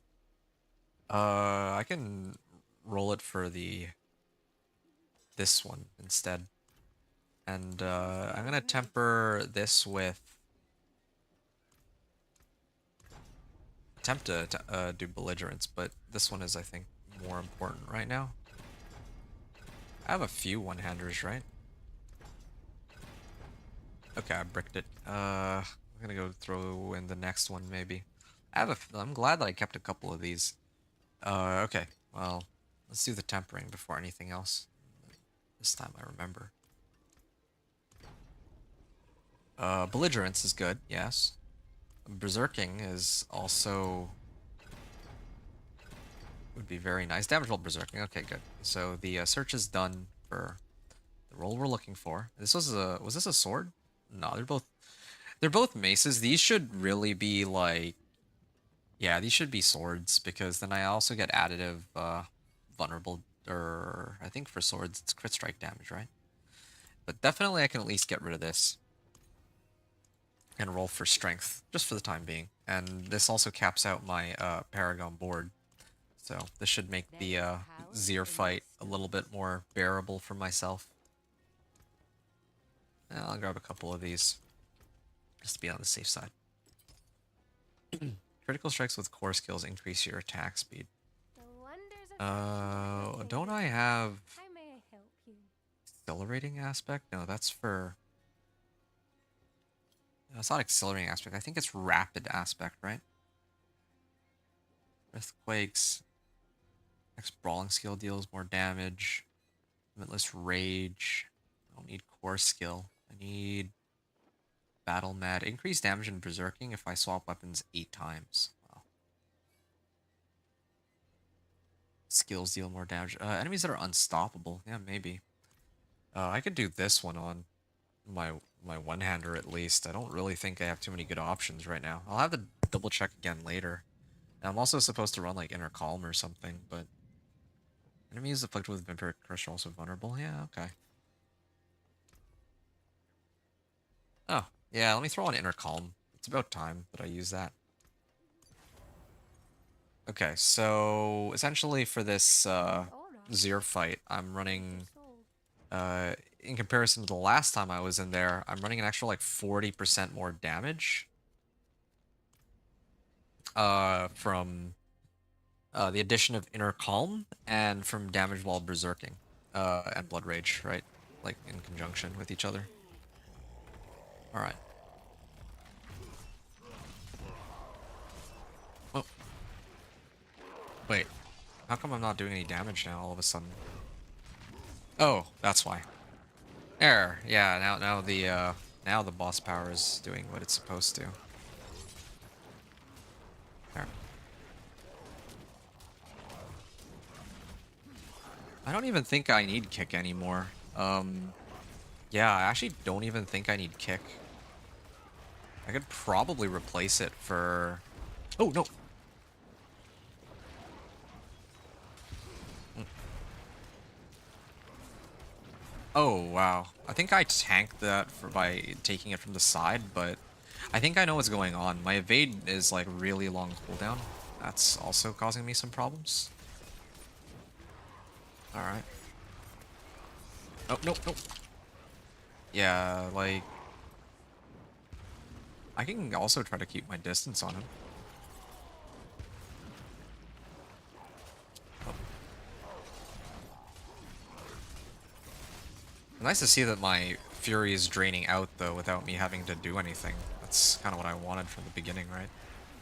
Ground Stomp. Oh! I actually totally could have dodged that. I thought that because it's on the side that I'd be okay. Because I actually managed to tank it at least once, but okay. So now I know. I can't tank it from the side.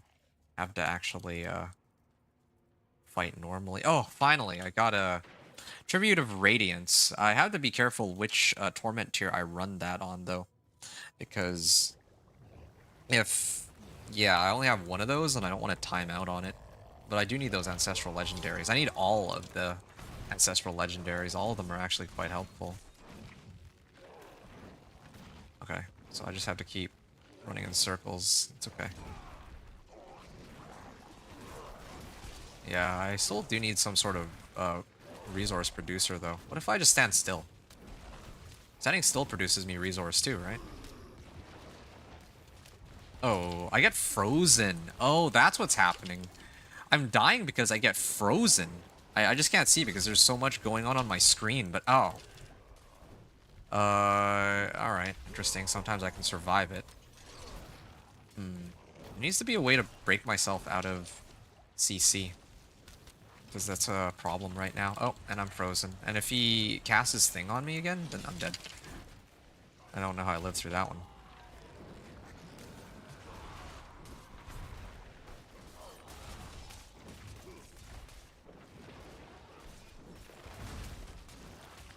No.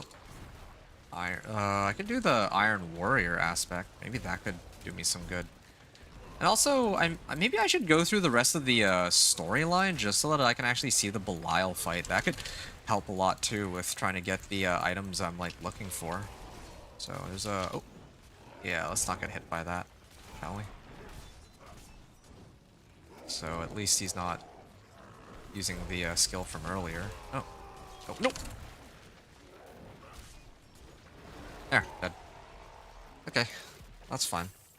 I'm hoping I get Razor Plate out of this from the beginning, but now that I'm looking for it, maybe they won't give it to me. That wasn't bad. Raid Leader, Invigorating Fury. Yen's Blessing. Chance to cast a skill that's on cooldown.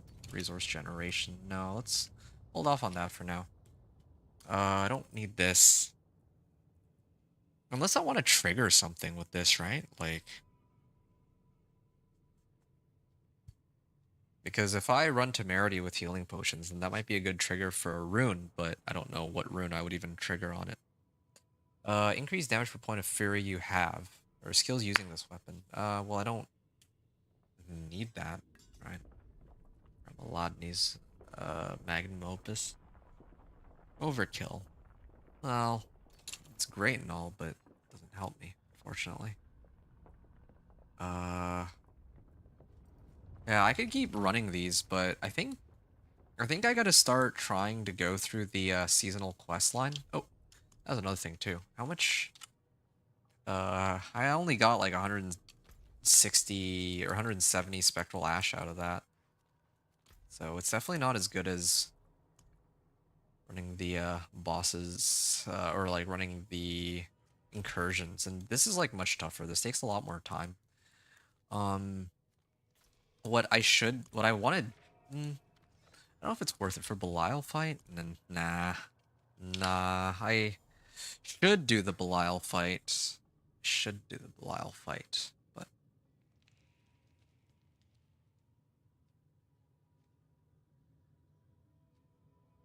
uh, I like in the future, if I were to like really commit to this character, the Belial fight is like important because it'd up the chances of getting equipment. But I think the other problem too is like I'd actually have to fight Belial too. There's like a lot of stuff there, but I think I'm not gonna do it. I just don't think it's worth the time investment. I have to go through the whole storyline and then I unlock Belial and for what exactly? Like what am I gonna be looking for that I can't already get from the existing uniques that I have? So I think I'm gonna hold off on that, and I'm gonna try to do the fight again in just a second. I gotta do something here real quick.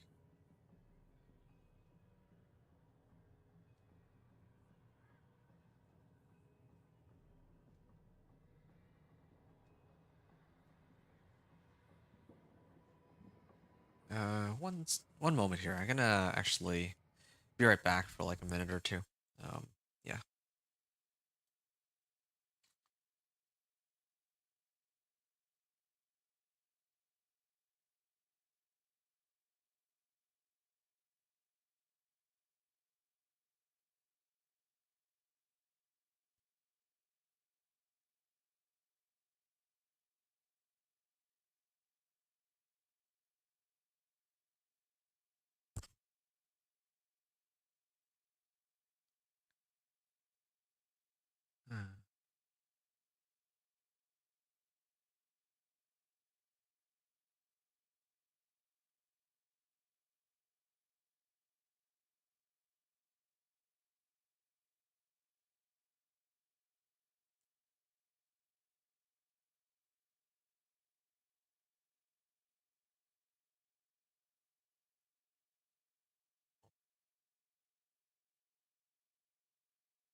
Alright, my bad about that. I am back. And I can keep... Oh, did I miss the world boss? I think I did. That's really unfortunate. I wanted to grab that world boss. Well, that's too bad. I guess that's what happens when stuff comes up, but...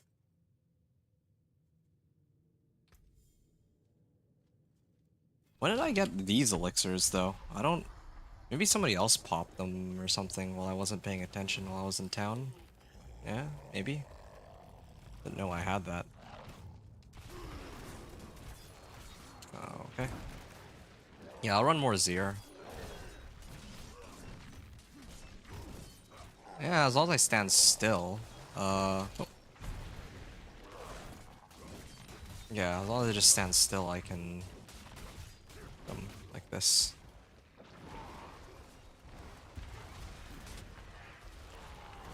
Oh.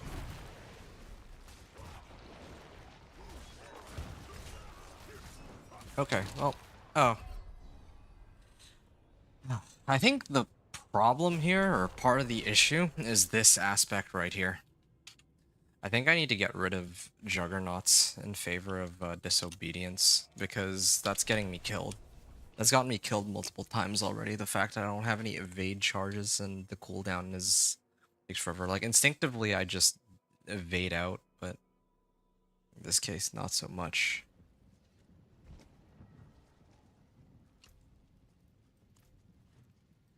I mean, I guess it doesn't matter that I didn't clear the world boss, because, like, what am I really... The best case scenario is that it would have been Wandering Death, but, I mean, I can always just throw on Wandering Death if it comes down to it.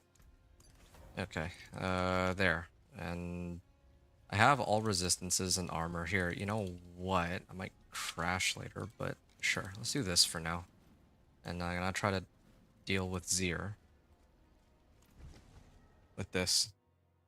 Hey, what's up, Sean? I know it's not Barblade. That's okay. You can ask whatever. I mean, I'm recording this mainly for... Anyway, talk about that after. Directly answering your question, did you push past Pit 55 on your sorcerer? You mean like for ice shards? Like, did I try to, push like Pit 60 and so on? The answer to that is no.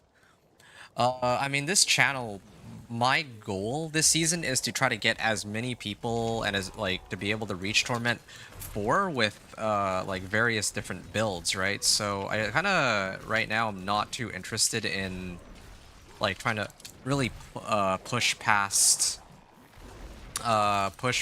like Pit 55, if that makes sense. But having said that, like that character has so much room for oh, what? How did I live? That sorcerer had so much room for growth. Like, I could level all my glyphs to like, well, like 60 or 7. Why am I dying? Like, I could level my glyphs to like 60. I could level them to 70 or beyond that even. I could, like, I could masterwork all my equipment. I don't have any mythics. I don't have, like, all of the right aspects or roles on my gear. Like, I could probably make it to Pit 65 at least, but yeah, like, I haven't made it past 55, but I know that there's a lot of stuff I haven't done that would allow me to get there, is what I'm trying to say. So yeah, that's what I'm gonna tell you. Do you have other questions about the sorcerer, or like why do you ask? Like, are you looking to play Ice Shard Sorcerer and like pit push or something? Because nothing's like, if you're looking to like pit push this season with a sorcerer, then okay, of course I had lag before that happens. If you're looking to like pit push with sorcerer, then there's nothing that's gonna top Lightning Spear this season, I'm pretty sure, unless some bugged build shows up. But right now, like, Ice Shards are, well, yeah, I mean, as cool as Ice Shards is, it's not gonna hold a candle to how ridiculously overpowered Lightning Spears. You hear me though? Was this Sean Andrews? Sean Andrews? Yeah. Oh. Okay, this is not a fun fight. There's gotta be... Maybe I should just stand still. Yeah, stand still and just start hitting him. I don't have very many like multiplicative damage modifiers. My boss power is I've like almost maxed my boss power and it's oh, you know what? 56 seconds. You know, I'll come back to this a little later. I'm just gonna finish maxing out my power first and I'll come back here and see if the fight is any easier.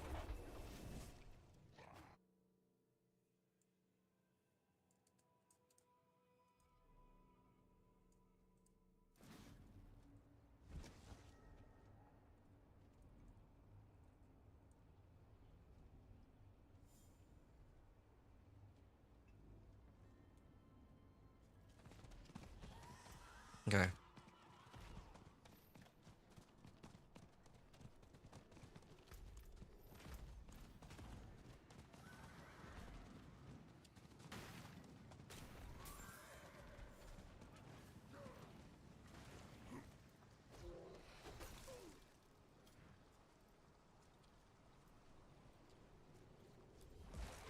Your efforts are for naught. Alright. 35Ks and then for like the little ones and then of course the big monsters. Every time I see that lag spike, it actually annoys the heck out of me. I'm just trying to play off meta and see how far. Yeah. I respect and understand that. Yeah, that's the whole purpose of my content. Hey, really quickly, if you want to talk to me in real time, because I'm guessing there's like a 4 minute delay on YouTube. It seems. To you hear me in real time. Yeah, so yeah, I just wanted to mention that if you're looking to like chat with me, if you're still hearing me at this point, that you can actually talk to me in real time if you go on Twitch, because yeah, otherwise right now you can't really hear me in real time. It sounds like you're waiting like 5 minutes before you get a response from me, which I replied like pretty much immediately as soon as I saw your message. There's like no one else saying anything, so yeah. I would normally just respond immediately in that case.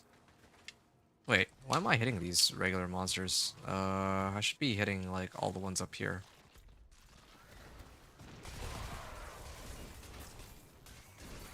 I mean, I want to clear this because it's worth a whisper, but if there's no one else here, then there's no point. It's a waste of time. You're trying to play off it and see how far you can get, it sounds like. Yeah, and that makes perfect sense, of course. Curious about taking the Azarath idea, but still use Avalanche? Azarath? Take Azarath for what? Like, you take Azarath and then so that you apply vulnerable, I guess? Because I don't really know if there's like, I don't know if there's like something about Azarath that's like that makes it like really good. But did I mention anything about Azarath? I don't remember like talking about Azarath at all in Ice Shards. I don't think I've ever really seriously considered Ice Shards on a build, or Azarath on a build, let alone for like Ice Shards specifically. Yeah, this is looking really good. It's really just the boss that is troublesome. Maybe I'm doing it wrong. Maybe I have to just dodge rather than attack. Yeah, that was easy. Yeah, I don't really trust that I'll be able to clear this in time. Maybe. I can like try and well, I always fall for this. No, I'm not gonna make the same mistake this time. I always try it, like I always think, oh yeah, it looks like it's gonna be easy enough, and then I actually try it, and then it turns out that no, I can't actually pull it off. So I'm gonna just turn in these Venus motes and then get ready for the next incursion, in which hopefully there will be others to run with. And in the meantime, I can sort out the rest of my gear. Masterwork for cold damage on it. Okay, yeah. Builds that use Enlightenment are doing that this season. Azarath, huh? Yeah, okay. I didn't think it could be that much more damage, but yeah. Cold damage. Cold damage? Oh, right, because with Enlightenment you just convert that into like damage for every element. Builds that use enlightenment are doing that, huh? Yeah, sure. I mean, give it a go. That's meant to, like, that build is meant to be there as a baseline. Maybe Azarath could work really nicely. I know for sure, like, you throw on, like, Shroud of Fall's Death, it'd probably be better, or if you get, like, some better, much better amulets and all that. But generally speaking, like, I think that there's going to be a lot of people who are, like,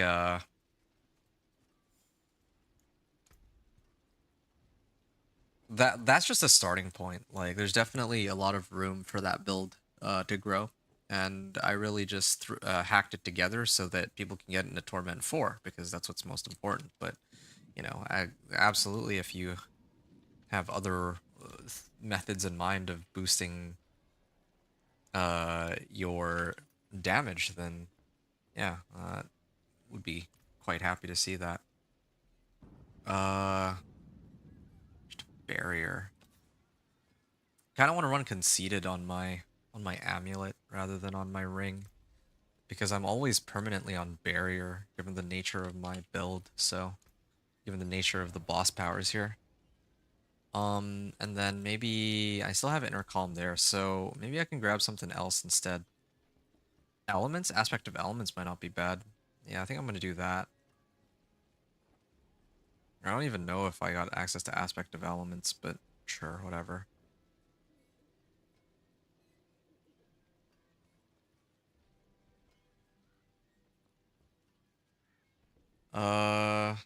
Yeah. You let me know if you have other questions though, but that's cool. That's good to know.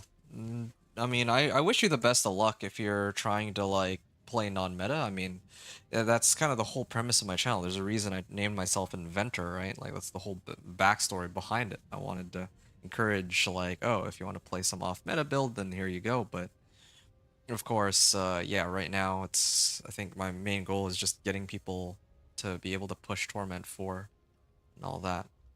So, yeah, there you have it. Okay, I think it's about time that I throw this on. So this is gonna be for retribution aspects, so when monsters are stunned. And then this one, I would want to run... What is it called? Exploiters, there. I was looking for this. So now I have, like, a good chunk of damage on just about everything, at least for the time being.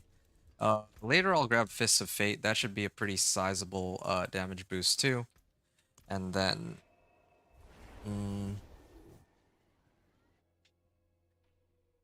well, aside from Fists of Fate, well, I definitely need Razor Blade, of course. You appreciate it? Yeah, no worries, dude. Yeah, I mean...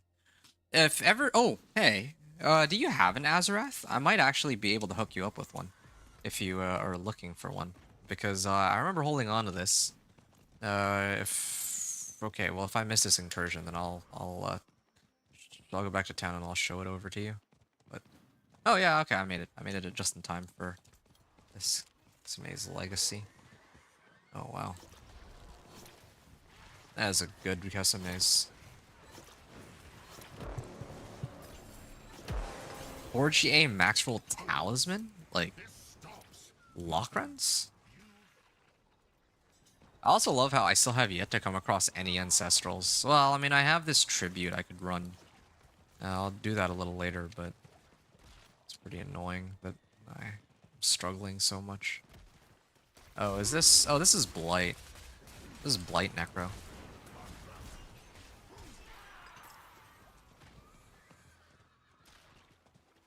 Okay, let's see what else we can find here. Okay, I'm gonna hook these guys all in.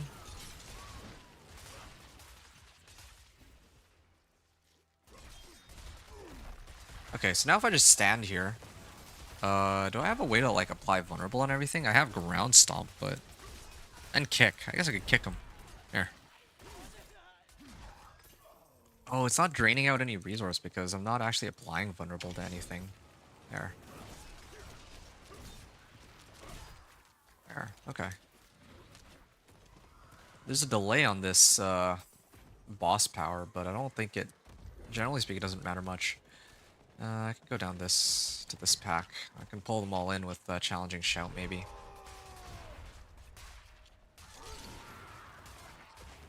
Yeah, I should always just have my Challenging Shout up. Oh, I just pulled it away from him. Whoops. Maybe Infernal Hordes. Yeah. Maybe if I do Infernal Hordes, I can get a lot of value out of that. Well, I guess I am gonna need to masterwork anyway, so I just need to make it a Torment 3, and I can just start spamming the Hordes. But then again, the problem with Hordes is I don't know how difficult it's gonna be to deal with the bosses on those Hordes. This is still... Yeah, I still got a ways to go before I can, like, pump my boss power up to as high as it can go.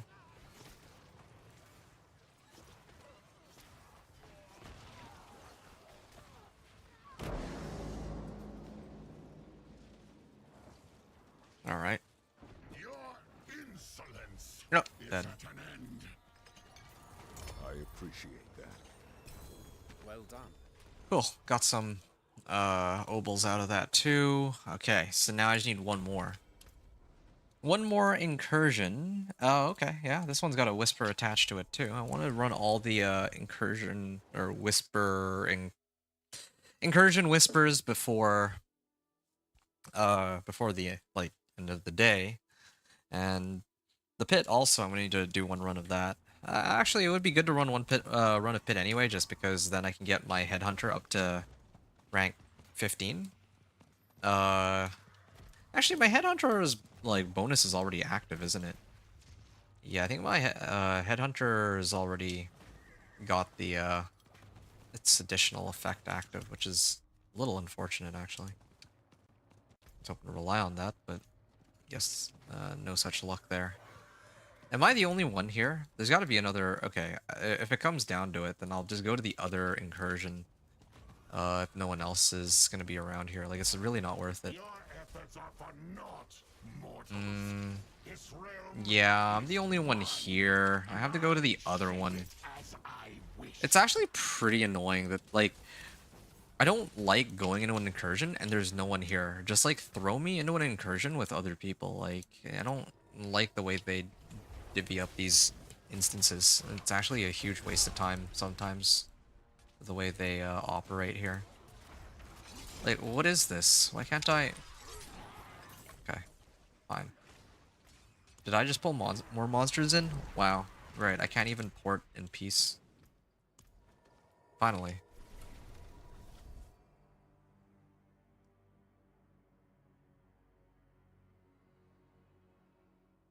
Yeah, just let me know if you have other questions, Sean Andrews. But like I was saying, I do have an Azarath if you're interested. Are you interested in? I have a 3GA Azarath, I think, but I think that it rolled the 3GAs on everything except for the lucky hit chance to do more damage with your weapon.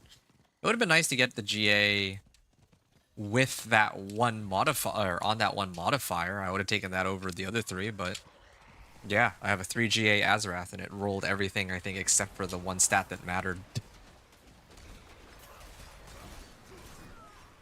I don't remember which character got it, but I guess it doesn't really much matter. Okay, so I just need to do 2 of these. The last one gave me like almost 400, but I feel like that was a very generous run. Usually I expect to get about 200 to 300 range, so maybe 1 or 2 more of these would have me covered.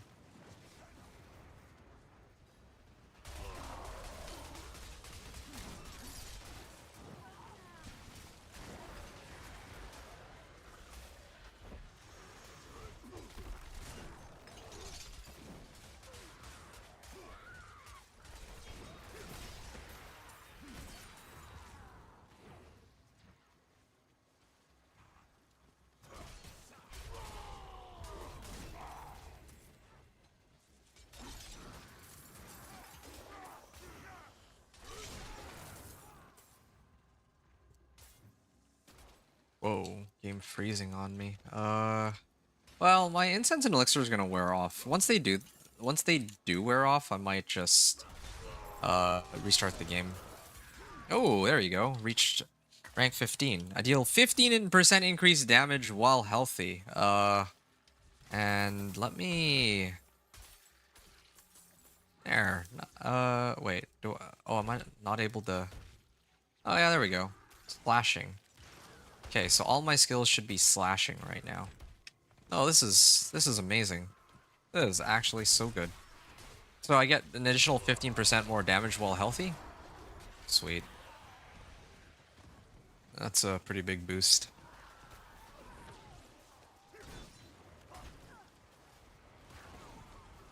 I kind of want to level my axe next. That'll be another thing to figure out.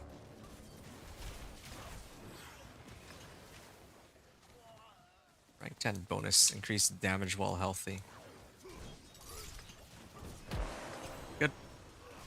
Legendary ring, come on, some good modifiers. Ooh, that is a good modifier. Gain primary resource for every 20% of my life that I heal? Or that I overheal while at max life. Actually, there's that. I think there's that boss power where every time I activate my ult, or activate my boss power, I get life, right? That could count as overhealing for me. If I overheal, then what? I get more, resource? Don't think that really helps me. But maybe I could do something with that, can't I?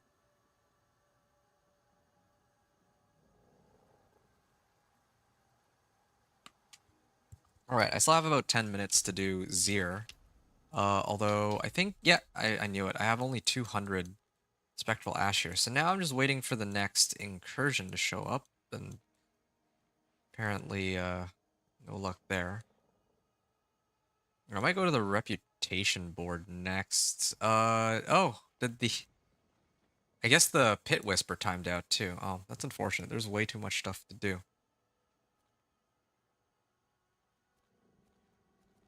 Okay, well, the Tarseract it is then.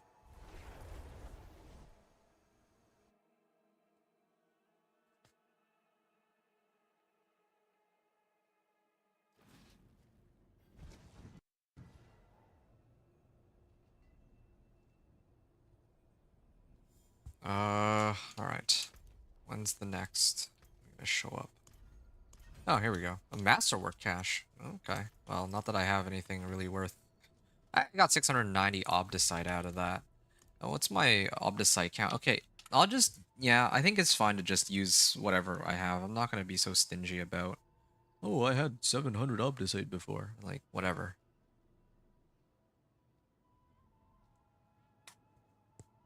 Hey, Big Joe. Nothing much. I'm just in the middle of trying to get my Thorns Barb up to Torment 4. My number one biggest priority right now is to level up my boss power as high as it can go. That's like the very first thing I'm aiming to do. And then the next thing I would do is to try to grab all of the relevant uniques, given whatever boss mats I'm able to get my hands on. So, so as an example, like, I've already done one run of Zir. I still have, like, probably by the time I'm done this next incursion, I imagine I'll have maybe another. I'll probably end up getting another 4 Exquisite Blood, so that brings me up to about, like, 5 attempts at getting a Razor Plate. And I don't know what other... I mean, like, there's a number of uniques I could get. Like, I could try to run Tusk Helm. Alright, like, there's a lot of different ways I can play this guy, for sure. This is actually kind of useless, I just realized, because I don't even have Iron Skin on hand. So, yeah, I could replace this.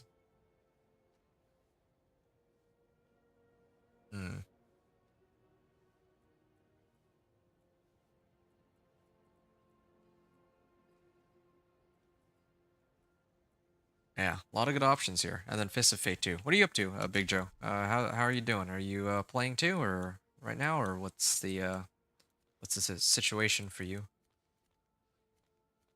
There's Varshan too. I like running these whispers, but okay. This will be my last. Well, do I need to hit this one? Fine. I mean, I've already waited long enough. Fine. I'll do the I'll run this last incursion. Your next character is Spiritborn. Apparently got some stuff buffed in the latest patch on the 14th. Yeah, I saw that they were doing some buffs for Spiritborn. They were buffing a few different things, but I think it's far from enough. Like, they didn't even bother touching, like, Blizzard. I noticed that Blizzard only really functions with ice spikes. They love doing that, huh? Which makes no sense to me because like Incinerate exists, and Incinerate's actually, I would say, it looks to me like it's in a really good spot, but Blizzard is only useful if you run it with like ice spikes. I don't even think it's really that good if you run it with like X-Fouls. I tried running it with yeah, I tried running it as is, and it was not good. Like, it just doesn't do any damage. And then I throw on X-Fouls. At least X-Fouls does damage. But then suddenly I throw on Ice Spikes and it's like ridiculously strong. Okay, cool. Yeah, just as a friendly reminder, if you want to be able to communicate with me in real time, then I have my Twitch stream up so you don't have to wait like 2 minutes for, you know, in between responses, because I'm actually replying to you immediately after your message shows up right now. 70k, that's good. I'm like healthy, so, or my guy is healthy at the moment. Yeah, but I'm like so far away from finishing this build. Like it's, yeah, I still got quite a bit to go. And then I also have like a tribute too that I have to run for Ancestral Legendaries, and that's gonna be like a little later. But yeah, I need to like max out my life as far as it can go.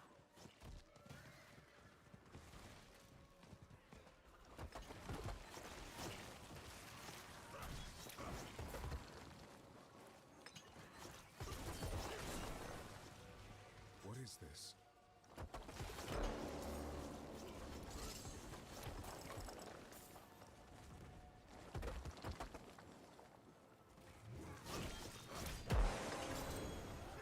Fools!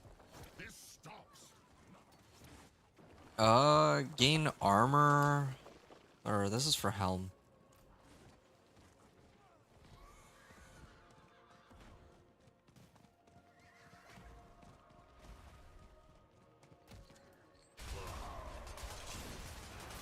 Okay. Oh, a two-handed mace. There's others here with me. Nice. Yeah, I could keep running Iron Warrior aspect just so I have a source of like unstoppable, but...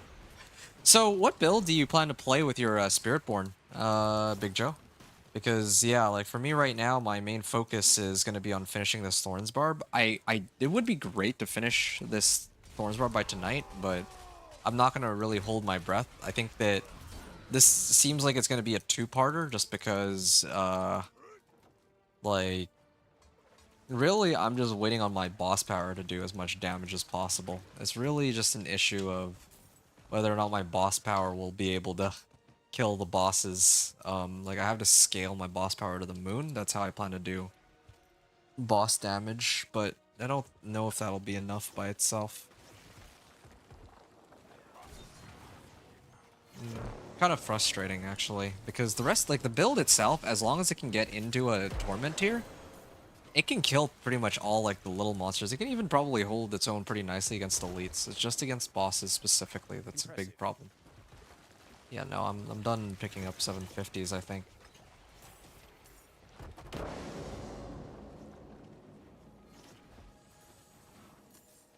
Your insolence is at an end. Okay, well, I'm surprised that he lived this long, to be frank, but... Okay, so 3 minutes, okay, it's about time. I got Exquisite Blood. I called it. I actually got exactly 4. So I can run more of, Zir. And this maxes it out at, at 1,750% damage, so... Yeah, I don't know how much it was when I originally went in here, but I'm gonna try it again, the fight against Zir, and hopefully it'll go better than the last time. So with Spiritborn, yeah, like which build for Spiritborn are you gonna be going with this time around? you don't mind me asking. Aspect of Elements? Did I not put on Aspect of Elements? Huh, I didn't put on Aspect of Elements. It's pretty funny. I have most of my generic damage modifiers now. I could probably even break in a T3. Ideally, I'd like to get a Razor Plate first before I attempt T3, but T4 is going to be a nightmare. I don't... I also need to grab, like, Ancestral Legendaries and all that, too. This is a sword, actually. I should hold on to that. Increases my damage. Okay, so... Oh.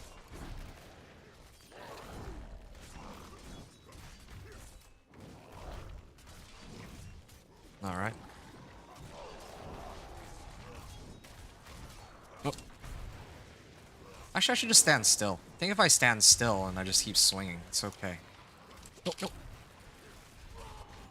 Oh, I know why I'm dying, actually. I don't have enough armor to tank some of these mechanics anymore. Some of these abilities that skills that he uses. There, I can dodge that, at least. Oh, no! Dude, I actually can't. I don't have enough armor. That's the problem. I actually don't have enough armor to tank this. You miss Necro? You just you just deleted your Eternal Necro? What are you playing then, right now? So you're gonna be making Spiritborn, and you said that you I'm guessing are not playing Necro, it sounds like. I'm gonna restart my game real quick while I chat with you, if that's alright. I think this would be a good time to do it. Because I don't want the game to like freeze up on me while I'm doing the run. I'd be very, very upset.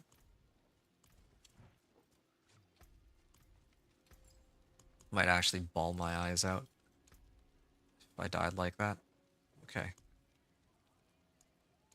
I think it's fine to use this, and then maybe 2 skulls would be okay too. This puts me up to like 943. Well, I mean, it's not... it doesn't cap me out, but... Oh, okay, it just wore off. Doesn't cap me out, but, I mean, that would be great. Okay, let me restart my game real quick, and let me also repair everything, and then I'll try again and see how this goes. Okay. I'm gonna stop the recording here for a second.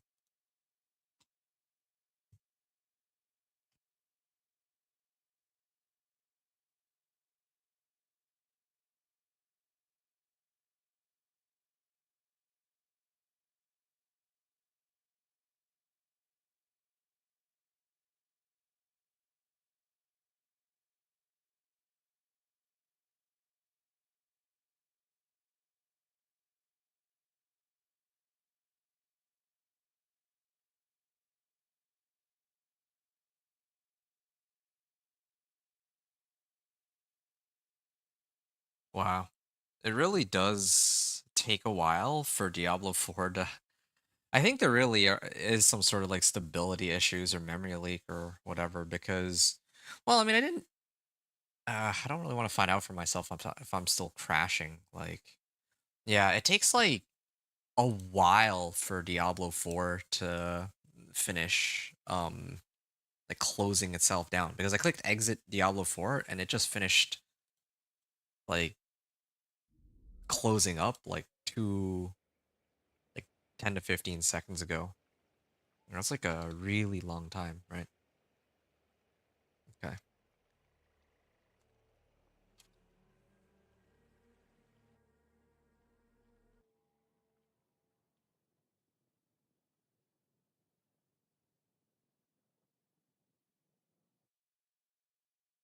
All right. Good.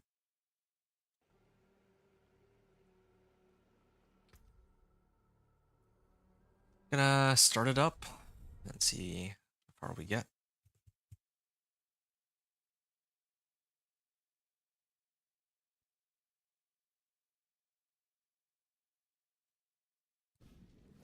Okay, I'm back in here. So I think the plan was, now that I have a fresh... Well, I'm fresh, so I can throw on a couple elixirs of fortitude, maybe a couple of these, and a couple of these. Now, I could consider doing thorns later, but like a thorns incense might be better if I want like a little bit more thorns, but yeah, that's okay. We'll leave it be for now. All right, I'm glad that I don't have the touch incursions for at least the next little bit. That is reassuring at least. All right, let's go and do the. Okay, please let me click this.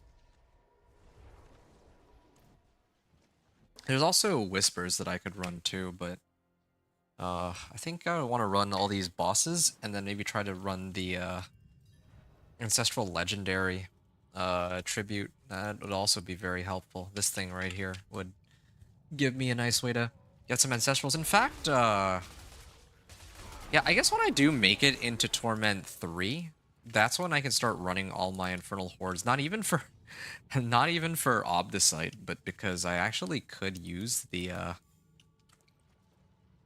I actually do need ancestral weapons. Ancestral everything, but especially ancestral weapons, because those can give me life.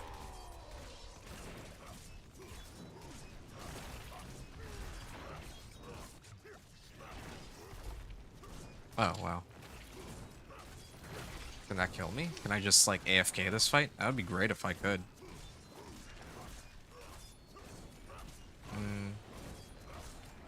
Can these kill me? I mean, I don't even really need to interact with him. I don't need to hit him. As long as I just keep, casting my... As long as I keep my distance and, like... Vulnerable is already on him, so then I'm just waiting for my boss power to kill him. But I'm actually a little concerned because it's not scaling as high as I would have originally thought that it would. It's scaling up to like 1,000 damage, and this is with maxed out Paragon, right? And all aspects. So that's a bit troublesome. Maybe aspect of elements could help. I don't know. I have a lot of damage modifiers that should work with this, but to no avail. Okay, just wanted the whatever I can get out of this. It gives me free stuff. I might have to sell some items. Whoa, I got my first 100,000 steps. Wow. My first GA unique on this guy. And of course, it's like the most useless one. I don't automatically cast Ground Stomp. Yeah. No, I actually don't think there's any use for this, for like in my case. Fields of Crimson. Using this weapon... Ooh, damaging at least one enemy with Rupture creates a blood pool. Enemy standing in the pool takes 70% increased damage. Well, that's nice, but I don't use Rupture, so... Doesn't really help me now, does it? I think I already have a max roll overkill. Okay, well, I'd run it again, and the fight was pretty easy. Now, what else can I pick up?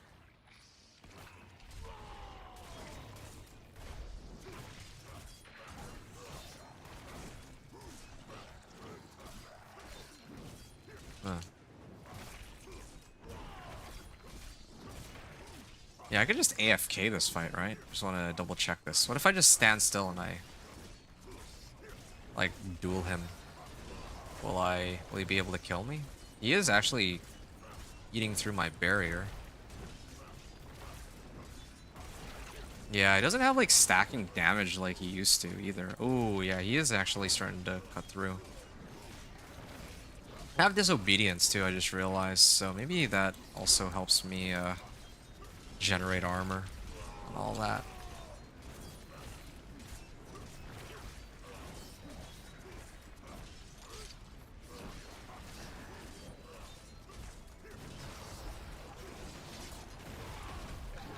Okay, there we go.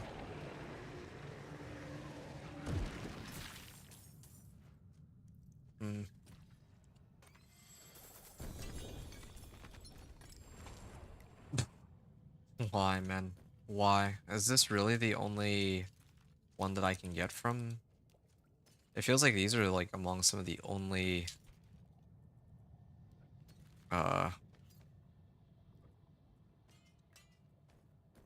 These are like the only uniques that can drop. I guess. Tribute of Titans. Is that for... Yeah, that's for like more keys. I'd rather... Wait, no, hold on. Do I have any more materials? Oh, I still have like 2 more. I don't know if it's worth it for me to hang out here. I should be spamming Zir. The whole reason I had even come here was for the Whisper. But I didn't expect that the items I'd be getting would be this trashy. But let me go deal with Zir and actually grab a Razor Plate from him.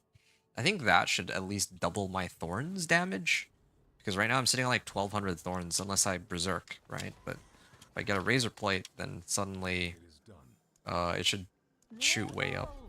Okay, I have the... I don't need more rings because I got like what I was looking for. Ooh, is this Tybalt's? A Queh rune. Earth and Bulwark. Yeah, I can get myself more barrier. Too bad there's a cap.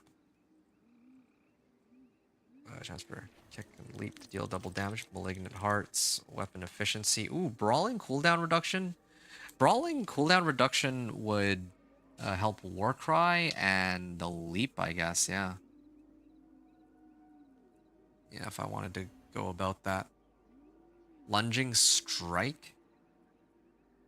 This is Flay. Yeah, that doesn't really help me much now, does it? For every 10% life I'm missing, I gain damage reduction? That's funny. It's funny armor. Or set of pants, I guess.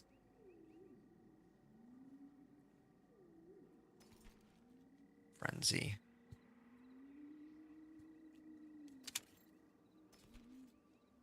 After swapping weapons, gain Fortify. Yeah, I don't need these. I'll salvage all of these, I'll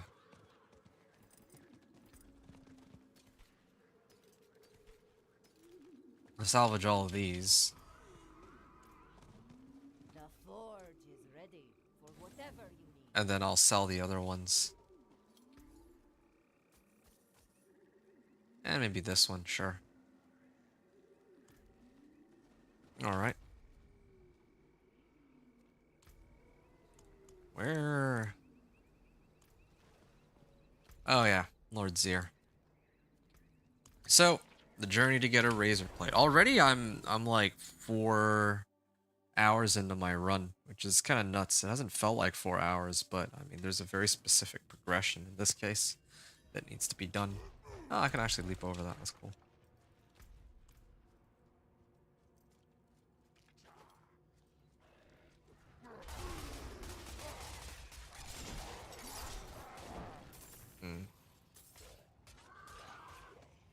Okay, so this already came back. 7.4 seconds. Yeah, I still would like to reduce the cooldown on this, but I don't know if there's maybe some better options. Or if there's some, like, how I'm... I think for... This is defensive, right? So I would need to temper cooldown reduction on my gear. Really, that would be it. Okay, I can Warcry and I can amp up the damage on him, but the reality is... it still takes a while. What? How come he can't... it didn't affect them?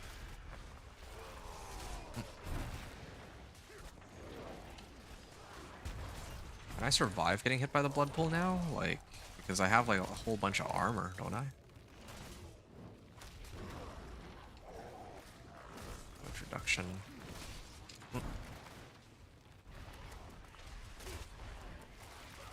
Oh, no!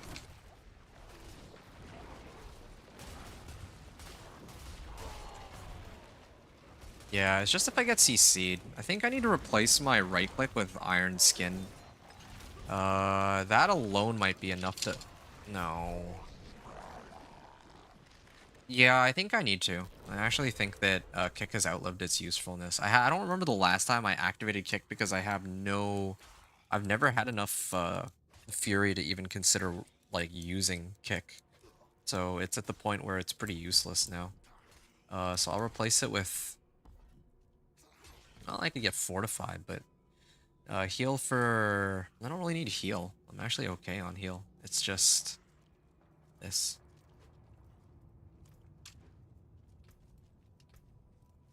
Okay. So now I'm using Iron Skin. I only pop Iron Skin if I'm like CC'd. Is not supposed to go. This thing gives a unhindered. Well, it actually should be unstoppable for 5 seconds. So yeah, at least I always have a way to give myself unstoppable.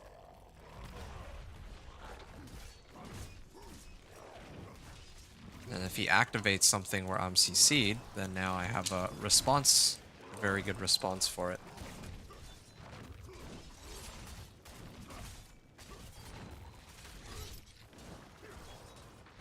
Wait. Oh, I don't have any I hadn't lost any life, so I can't even Iron Skin. This is pretty bad. I can't I have no way to break myself out of any CC or what, because I'm like always full health due to my barrier. Well, that's it's pretty awkward. And the boss fight takes forever. Or at least on Torment 2. Like I actually do want to kill him on Torment 2, but I'm like horrible with these mechanics. I want to like load up on more damage and whatnot, but it's kind of hard. Oh. Okay, maybe if like this is all of my damage modifiers put together, I think. So I just stand here, inner calm should take effect too. Yeah, I think I'm getting the hang of this part. That's good at least. Oh. Why am I taking so much damage? Is it the pools? Nope. Could try to keep my distance on him.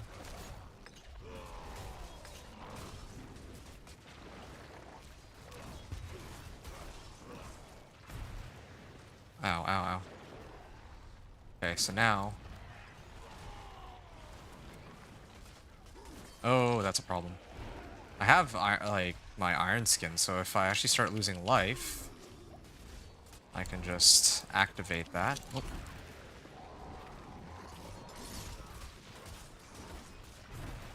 Okay. There, done. Okay, that was success number 2. Now I gotta open this up and hope for the best. Two-handed mace. This is another overkill, right? Yeah. Yeah, this doesn't really help me. Ooh, a Watt rune. Okay, that's a little juicy. A Watt rune helps me execute monsters, but it kind of reduces. Well, it's not bad. A Watt rune slows enemies, reduces their damage. Not the worst thing, but I'm not too interested in it. I need more like CSC for my boss power. And if I were to use this Wandering Death's power to execute, then there's no need for Watt rune. Okay, so Wrath of the Berserker cooldown reduction caused me to explode. I deal increased fire damage. Wait. This works out perfectly with my boss power. Okay. That could help. While berserking, my direct damage is converted into fire. Direct damage. Yeah, I could wear this just for the extra fire damage alone. It's an option.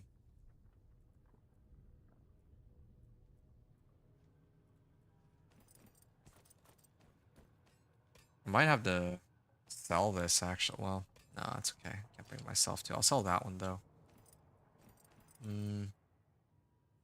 Fields of Crimson and all that. Yeah, I have to sort out the rest of my gear later, but, yeah, I'm only here for one thing, and that's Razor Plate.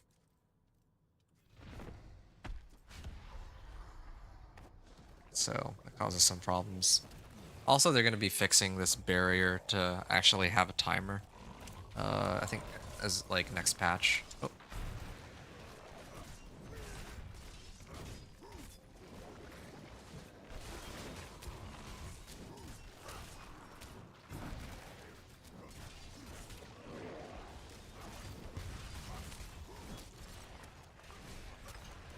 Okay. Oh.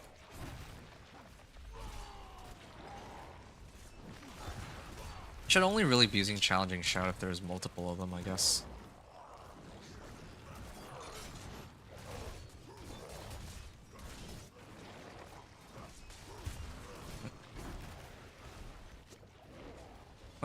That's a perfect time for me to break myself out.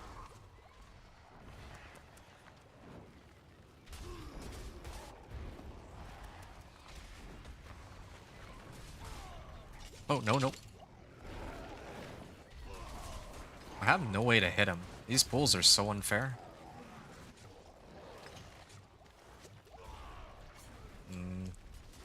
Almost got me.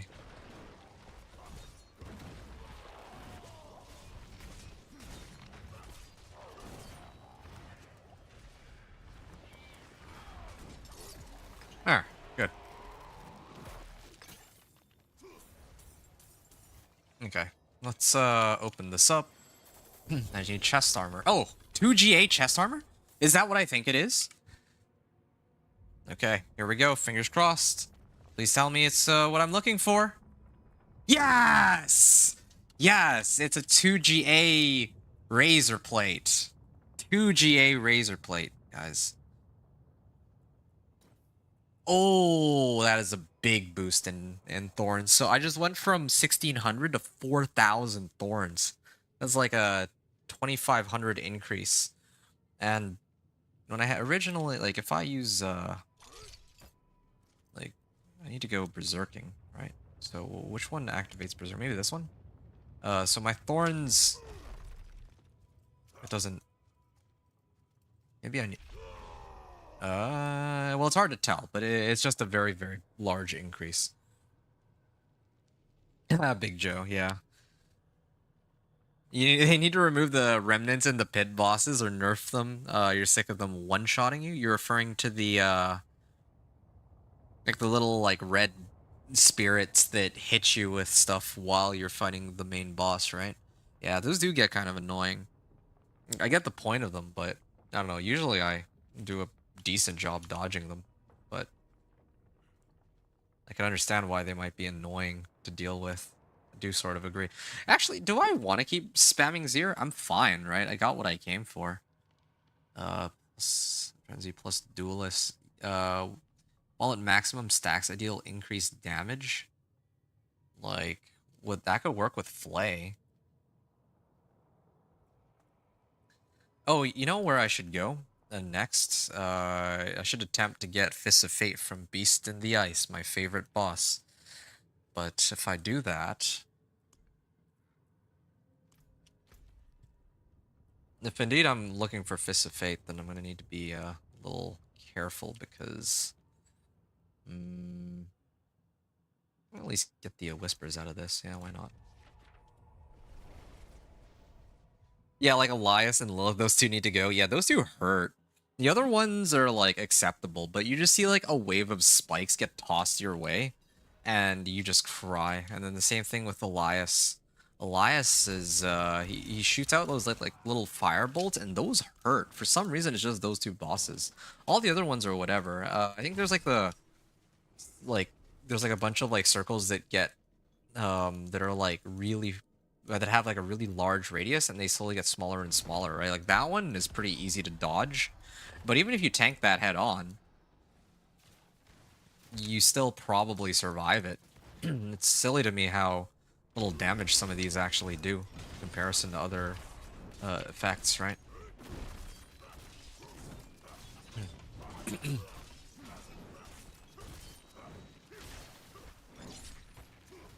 Yeah.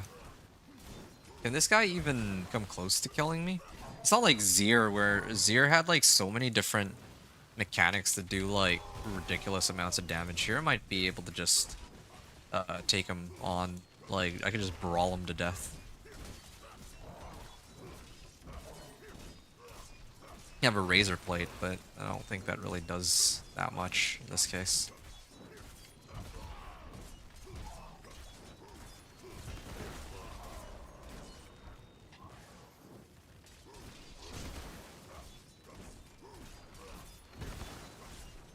Okay. There. So Grigor is down. Got some whispers out of him. And maybe I can even open this chest really quickly. I think maybe he drops Fists of Fate, come to think of it, doesn't he? Well, doesn't really much matter. I didn't... If he does, then I didn't actually end up getting it, so... Penitent Greaves. So I don't chill enemies, but Maybe if, yeah, maybe I could run that. But then again, I lose out on Thorns while fortified, so that's not, I don't even think that's worth it. Alright. Beast in the Ice. I'll deal with Beast in the Ice in a bit. I'd like to do two such fights back to back. Also, Beast in the Ice is particularly scary because, well, I'm just not very good with Beast in the Ice as a fight. Let's just put it like that.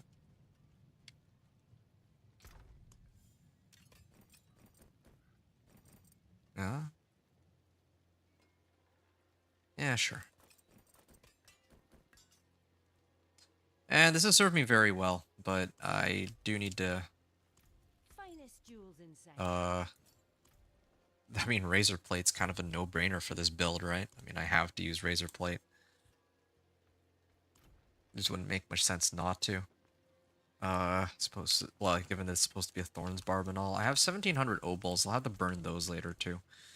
But I don't know what I need just yet. So I'll wait until later to sort that all out. Lithrune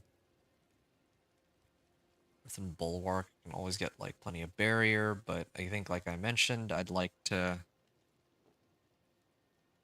generate resource. I think like moving around, no, I think it's fine. Yeah. I have 600 Spectral Ash, eh? I can try to like max out Avarices. I would need to use this sooner or later anyway. Activating my main boss power spends all my primary resource and then amp it up. But it's by like up to like 20% at best. It's not by very much. Nag you for 6 eoms? Oh, an incursion. Okay, I'll hit that incursion because there's actually a whisper attached to it. So I think, yeah, I might as well take the freebie. And then after that, if it'd be nice to get some ancestrals out of it, but if I don't, then whatever. I'll just go run pit. I think it's about time. So the two things I've done: rank 20 boss power and a razor plate.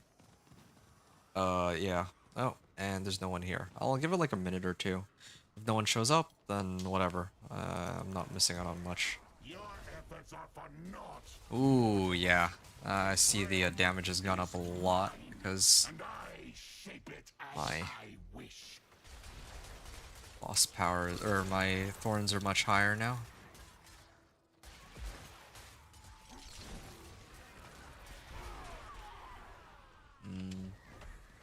I don't really have anything else that I really want to scale.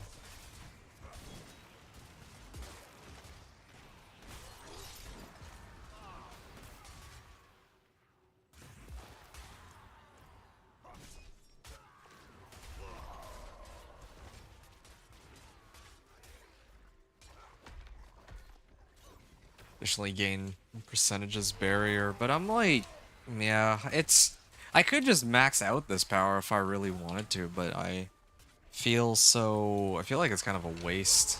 That's why I don't bother. I feel like it's sort of pointless.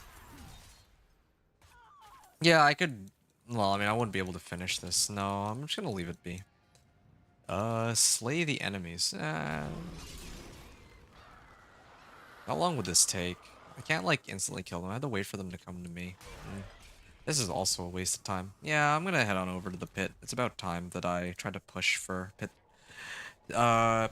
40, I believe. Pit 40 is where I unlock Torment 3 and all that, so for something is gonna be a pit 30 clear. And then the adjustment is rank 21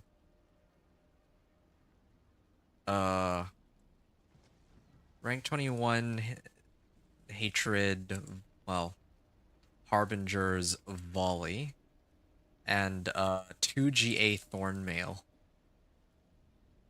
Okay, there. Those are the two adjustments I've made. Now, I'm gonna go through these in fives, but I'm pretty sure I dog walk pit 30 now. Well, actually, no. I should start with pit 25. I should start with pit 25 and go from there. Also, one other thing I wanted to do.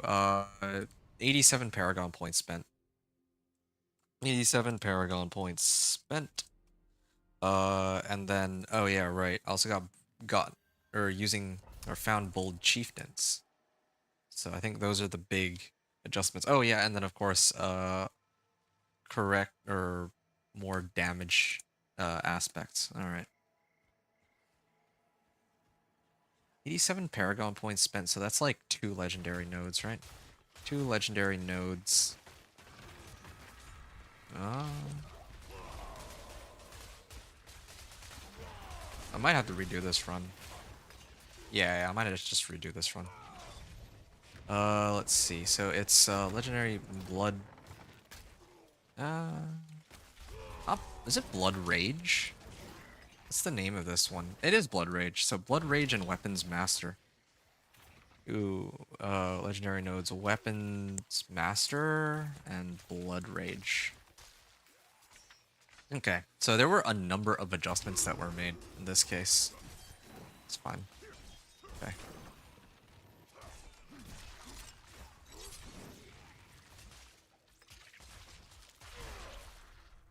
Okay. Now, if I could just get like a little bit of space away from these guys, I'd be very happy. So this is supposed to be a pit 25 clear, and then I'm gonna start pumping up pit 30 and then pit 35 and then hopefully pit 40 if all goes well. Pit 25. I should be able to clear this in 3 minutes before my elixirs and incense wore off, but I also... Oh, this is a good one for it, I think.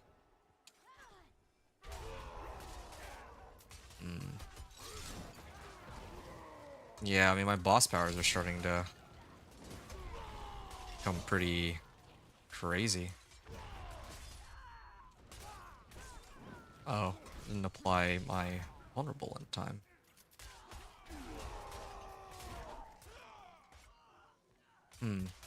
I mean, I guess Steel Grasp was supposed to apply vulnerable, so...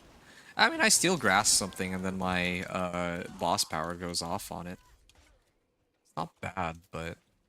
I also don't think... Maybe I gotta use the skill where... Maybe I gotta use... Like, I forget what that item was. There's like a unique which converts my Steel Grasp into a core skill, but instead of charges, it actually uses Fury, I think? That might actually be like a really good one. Because then I can just pull them all into me. I might do that. Yeah, that could be kind of a fun build. I forget what it's called. I want to say Steel Ren, but that doesn't sound right.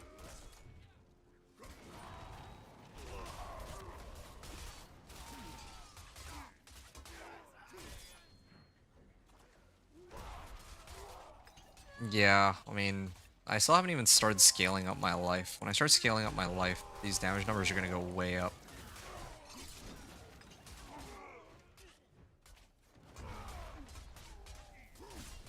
Good. 3 million. It's not bad, but definitely can pump that up more. I can pump everything up higher. I mean, even that one helm I got, like, I can boost my fire damage by like 80%, just that alone. You can also get, like, super berserking.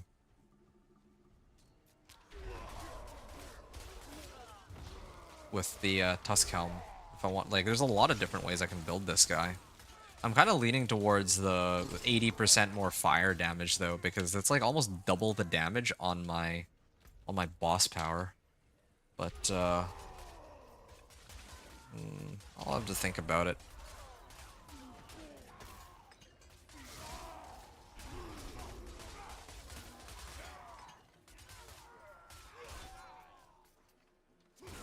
What is this? No, Channeling Shrine? Sure.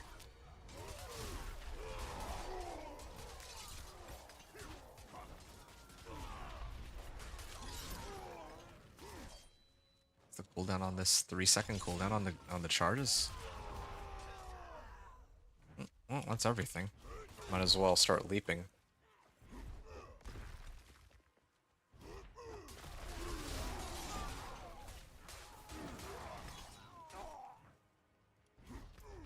Okay, so it's this way. I almost got everything on this field, I guess, but now I gotta run all the way down.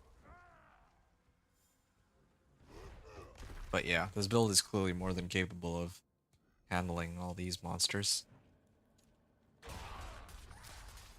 I might need to start amping up Warcry too. Yeah, maybe that's what I'm missing. I gotta get like more ranks of Warcry. Do I usually do only 1 rank, or do I get it up to 5? Either way, that's like something that needs to get pumped up like crazy. You get as many ranks into Warcry as I can manage. Yeah, I think that's like the only... For my boots, it should be Strength, Max Life, and Warcry. There's no other reasonable alternative here. Yep, they're dead. Okay. Tribute to Titans. It's not bad. Alright. Increased damage while wielding two-handed, one-handed. Do I have all of my... Oh yeah, I do have all my glyphs. So now I get to pick and choose which ones I intend to use. This one might be nice because I get more crit strike damage, but it only works for my boss power.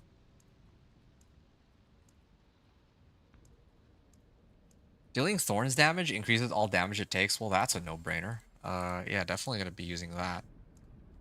Zerking. Oh, while wielding a polearm, you deal 15% increased damage. Well, I'll be.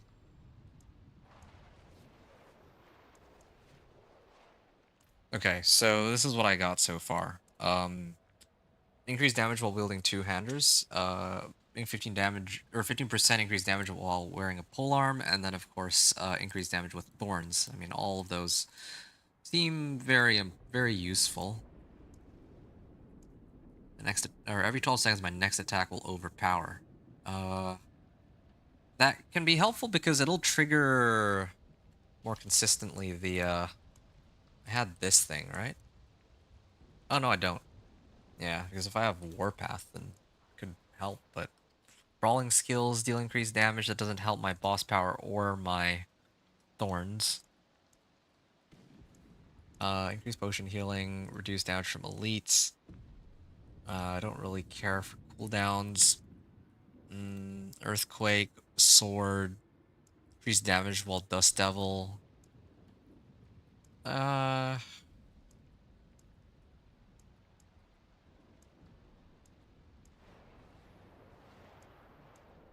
There, as far as I can tell, isn't really one that stands out that I would want. I mean, I could pump up more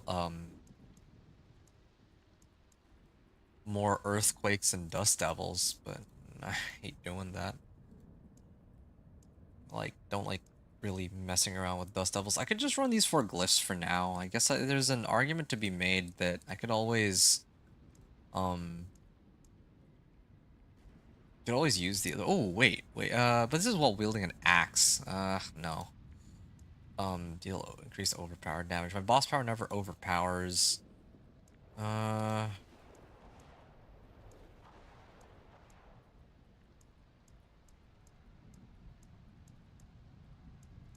guess, you know what? It would have to be this one. It would have to be this one just on the grounds that this would help my boss power. So, yeah, I think it would have to be... It would have to be that one. I'm just gonna double check that, like, for the 4th time. Killing a bleeding enemy has a chance to reduce the cooldowns. Yeah, well, I mean, my aspect works now, so I don't need that. Increased crit strike damage, no.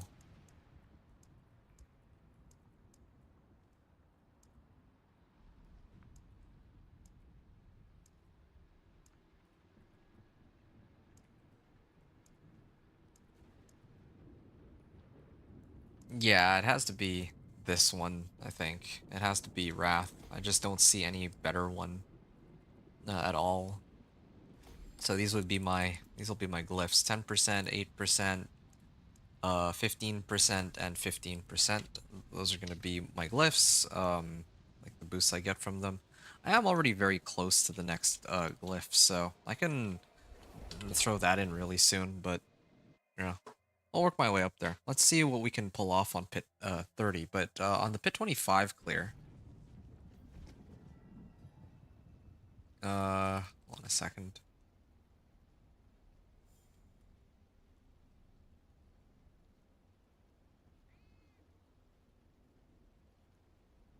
Okay, so I had to fight the boss, and he died in like 2 hits. Okay, 1045. I cleared it. 1045, and let's just say how much? This was maybe about 3 minutes ago. Let's just say, well, I'll say 5 minutes ago. 4:35. 4 hours 35 minutes into the run. Is that a reasonable assessment? Yeah. Okay. Fine. Okay, so next one would be pit 30. And yeah, I mean, all this should be all peachy. The bosses are gonna get tougher and tougher though. It's the only problem.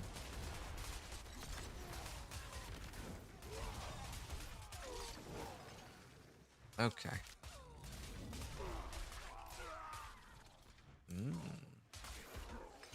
I can really switch out my boots. I mean, I'm still running the 701 item power. Yeah, I'm gonna have to max out Warcry pretty soon with that, or in place of that, and just run with it. Brawling cooldown reduction would reduce the cooldown on my Warcry, but I wonder if there's something else that I could throw in that might be a little more valuable. These bosses. Yep, see? Just walking in and everything's dying. I don't even have my elixir up anymore, come to think of it. I mean, that's part of the reason why I'm doing so little damage. Okay, now let's see how much better these runs go. Or this run goes. Yeah. Hitting for like, I see like 262 and like 404k rather than earlier I was doing like 207, so it kind of tracks. Like I have like an additional 3,000 life now. And when I challenging shout, my Thorns is kind of dependent on my life, so in fact, I could even test this right now. I'll activate challenging shout and suddenly my Thorns shoots up to like 10.3k. Yeah, it's starting to ramp up for sure, but I still have a long way to go before I can really say that this build is done. I have so many more damage modifiers to pick up. I mean, I have the aspects, which is nice, but even something like... Even something like the Fists of Fate, that's still... Well, yeah, that's still something that remains for me to go and pick up. But I don't know if that would be my highest priority, though. When I make it into Torment 3, if I can make it into Torment 3, I'd probably be spamming... I'll probably do a whole bunch of Infernal Hordes. And the reason I'd be running Infernal Hordes, aside from the ridiculously large like density of monsters, is... Like, at the end of each Infernal Hordes, there's that chest that I can open up, right? And I get Ancestrals out of it, so that'd be probably where I try to get some Ancestrals.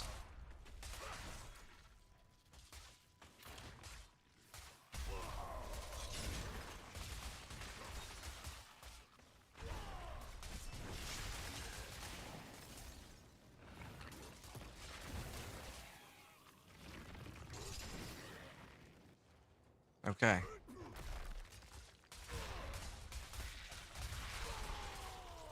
Come on. They should be in the next area by now. There. Good. Okay. And I might actually be able to clear this in roughly the same amount of time as it took the previous run. There we are. I just have to stand here. I don't really need to do much else, right? Yeah, the boss power alone will be enough to kill it. Just gotta like pump up my boss power to the moon. There, dead. It was like you got like no diff. Gonna max this, and then maybe do revenge after. Gonna get all my glyphs in order. I think I would do the Thorns one third, though. Actually, this is 8%. This is 15%. I'm wearing a pole arm like all the time, regardless. So I should actually be running with that one, but that's okay. I mean, I'm gonna level them all up anyway, and then I'll pick one and I'll try to pump it up to 45 or 46 or whatever. Okay, how long did it take me to bring down the boss? Yeah, so that was an 11:15, which that's actually funny. My Pit 30 clear was faster than my Pit 25 clear, maybe because the map layout was better or something. But Pit 30 clear for at 11:15 with the above with the same level of equipment as what I had, or the same setup as what I had in the previous run. So that's done. Do I get Warcry yet? I'm just waiting for Warcry on my boots. Right, that would be pretty nice. Yeah, I really do think it would be great if I could just have Steel Grasp as a core skill and I could just keep raking monsters in to combo that with Thorns and all that. Yeah, that could work quite nicely. So, Pit 35 now. I expect that I'll be able to clear this with maybe 9 minutes left on the clock. And then I'll barely be able to clear T3. As long as I make it into T3, it's okay. I can sort out the rest after. Although I still am missing Ancestrals. I would need to go grab Ancestrals.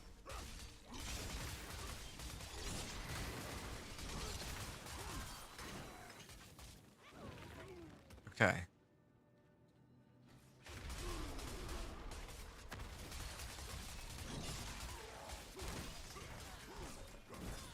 Okay.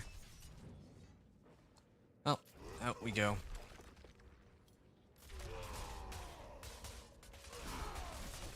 Oh. Gonna pull these guys in. There's my boss power, and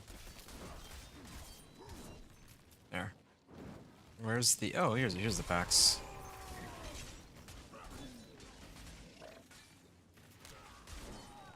There, dead. Wish I had maybe some more consistent ways to apply my vulnerable, but this is pretty good. I'm liking the way this is going so far. It does feel very smooth, these runs. At least so far. Ads are never a problem with this build. Like, and yeah, I'm like far from even reaching like, let's say like Ancestral gear and all that, so. I mean, I have Ancestral Razor Plate. It's funny because I was complaining that I have yet to find any Ancestral like weapons, and yet I found probably the best Ancestral item I could hope for, and it wasn't even a 1 GA. It was a 2 GA Razor Plate. Yeah, doesn't get much better than that. Which is nuts. Yeah, I could have been like higher than 175. Wait. 10% chance to deal 175% increased damage, so well, that's actually kind of sweet. Like, so it's not just like a 2x multiplier; it's like a 2.75x multiplier. Yeah, 10% chance, but I have Needle Flare anyway, so no wonder monsters are dying so quickly. I group them all up, I rake them in with Steel Grasp, and then eventually one of them is gonna proc my power, right? My Razor Plate, I mean. Yeah, just keep raking them in. There. I could also leap. I also haven't been leaping enough. Still trying to adjust to how this build is supposed to play. Can I pull them in? Oh, I can. I can't damage them, I guess, but I can at least pull them in. Lethal Shrine? I don't think this works with Thorns, though. I think that's an L change. I don't know why they didn't let us. Like what? Were they too scared that Thorns was like overpowered or something? Why they make it so that your like lethal shrine can't work with the dots and thorns anymore, but it's like okay for it to work with like for lightning sphere to work with like overpower, but minions can't. Companions I can't make overpower. Like I don't get the logic behind this. It's so inconsistent, but you know, whatever. I'm playing within the rules of what they've set. I just don't necessarily agree with all of the rules that they've set. Okay.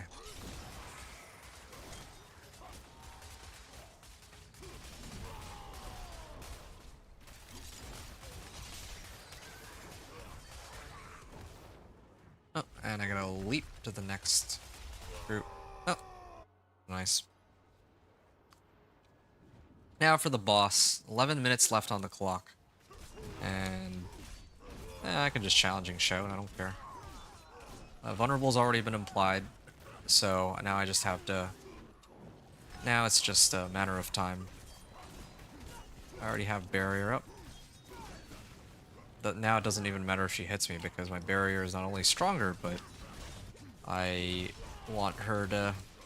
I want Mother's Judgment, this boss, to like take as much damage as possible out of Thorns.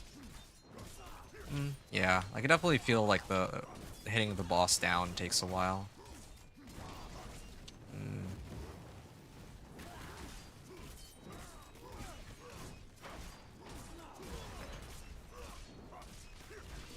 Yep. 10-15. I'll round it up. 10-15 run. That's pretty good. So this is a 451, or at 451 it was a pit 35 clear with 10-15 left on the clock. All right, good. You wonder how much gold back runes are going for? You need some? I wouldn't be able to tell you. I don't really pay much attention to trade prices, and well, yeah, I just don't really pay much attention to trade prices. It's the simple reality. All right. So, just gonna get all three of these up. And now back to Karagar. Yeah, this boss power is going crazy.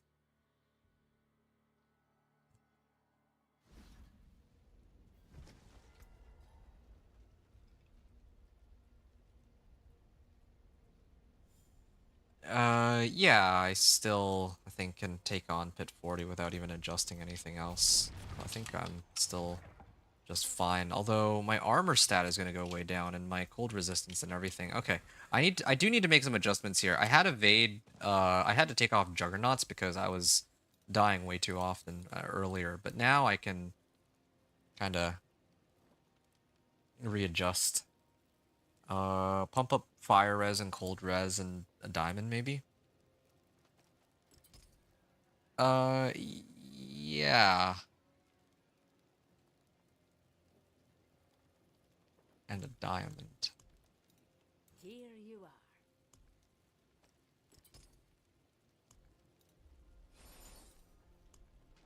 I'll do a diamond. Fine. My resistances are not exactly capped, but it'll do for now. What about my iron skin? Definitely don't want to lose steadfast berserkers. If I choose one modifier, it has to be steadfast berserkers. Like I have to keep that.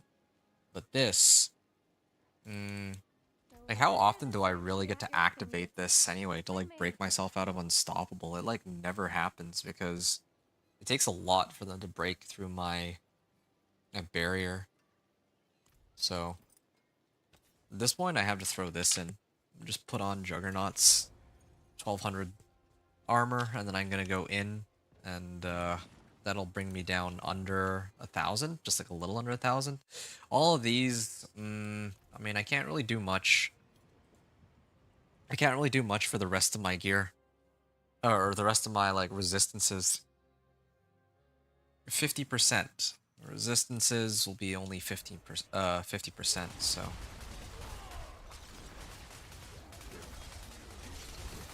Ooh. Yeah, I still have plenty of durability here. I'm pretty durable. There, and my boss power will kill that monster, and I'm gonna leap to the next pack. So I'm gonna pull these ones in, bring these ones over here, maybe try to find some more. And then now with Warcry and Challenging Shout, yeah, just gonna keep pulling more and more monsters in, of course. Increase damage to monsters that are unstoppable. So even if they manage to go unstoppable, I still do plenty of damage to them. I mean, and I don't even really CC them. It's really just my taunt that does a lot. Yeah, you're more than welcome to whack me there, buddy. I could probably pop Challenging Shout. I should really always just have Challenging Shout active. What about Berserking? Do I always have Berserking active? Well, if I use Warcry, then it gives me Berserking, but...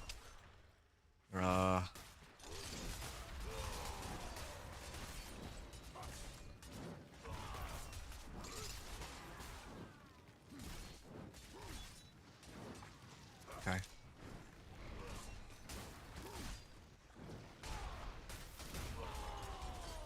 There we are.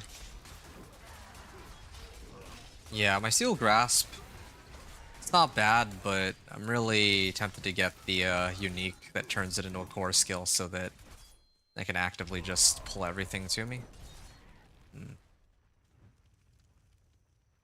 That would also negate the need for this boss power that I'm running right now that gives me a primary resource, or that drains out my primary resource, because then if I'm using a Steel Grasp as like a core skill, then I'm chewing through mana that way, right?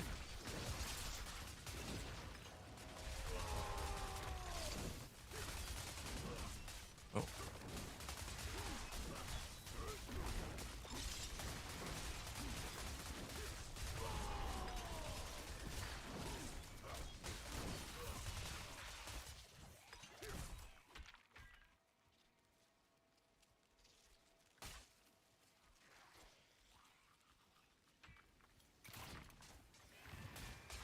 Okay.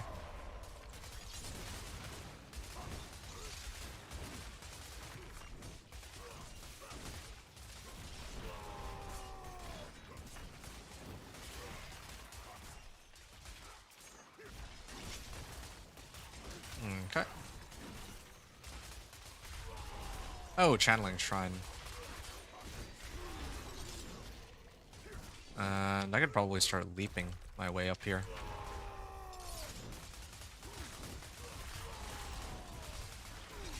I like how I have a Channeling Shrine that is supposed to give me unlimited theory, but because I keep draining it out as a boss power, it doesn't actually do that.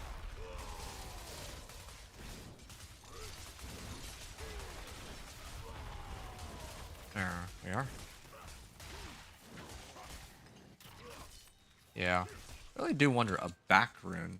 A back rune is a legendary rune? I just don't remember which one back rune is. Like, I don't have the effects of runes memorized.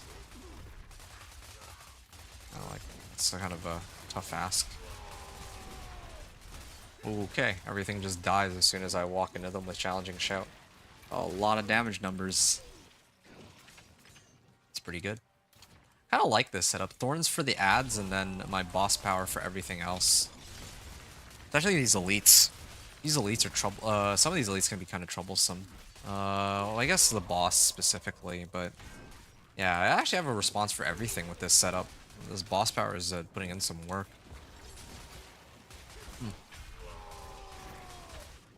Glad that I left this for last, like trying to level this last for my Thorns Barb. Like, I could have buffed it up with the other characters, but I was trying to have some fun with it. My next character, my next 1 to 60 is of course going to be Spiritborn, but maybe after that I might do Blizzard. There I'll use like Beast in the Ice's Sleet and see what happens. Thank you, till our roads cross again. Alright.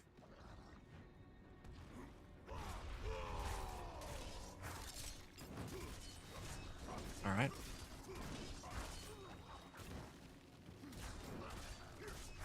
So now I just have to stand here, and then I have barrier up. Just could keep generating myself some fortify. Oh! Was that Elias? I think that was Elias that killed me.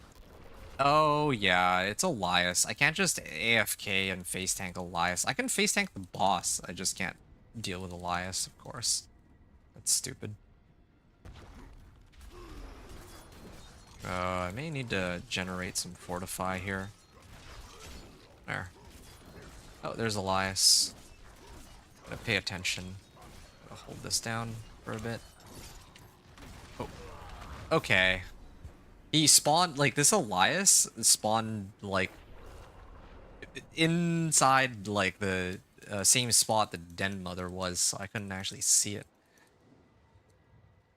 Ugh, why Elias, man? Yo, these are actually, like, these apparitions are actually pretty annoying. Wait, is it always gonna be Elias? Is that how it works? Okay, well, it's stupid. 2 deaths.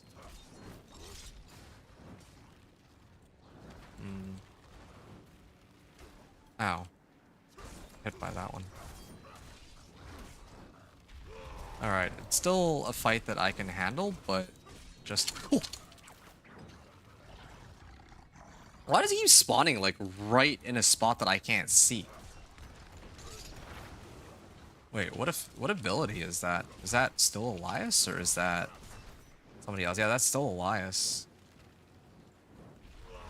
It's annoying. If it were any apparition aside from Elias, it would be okay. Or Lilith. Lilith and Elias are both horrible to deal with.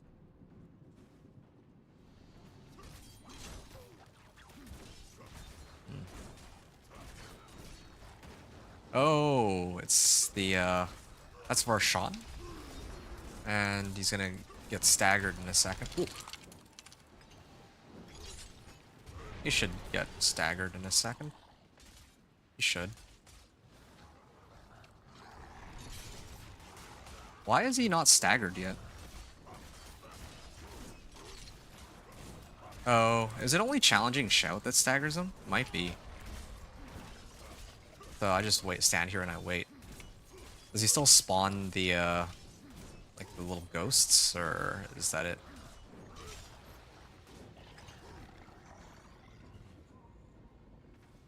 Okay.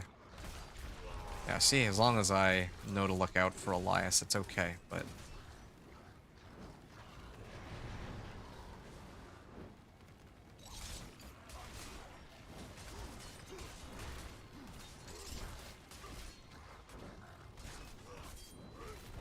Okay. There. Ah, Torment 3 unlocked. 515 remaining, but 2 deaths. So, 502... I'll just put 502.30. Pit 40 clear, 515 remaining, above, but with 2 deaths. So, if I count the 2 deaths, that's like 90 seconds. It would have been like a 7-minute clear. Something like a 7-minute clear. So, this is actually sort of promising, the fact that there's a lot of room for growth, I would say, in this case. Yeah. Yeah. Alright. Oh, yeah. As is tradition, I gotta set it to Torment 3, and then I gotta decide where I want to go from there. Maybe I'll actually try to do some Infernal Hordes now that I'm in Torment 3. Okay, break time. Yeah. Here we go. So, that was my run. Torment 1 to Torment 2, and then I just finished Torment 2 to Torment 3. Cleared Pit 50, and now begins the final push for Torment 4. So, yeah. Time for a short break. 1 second.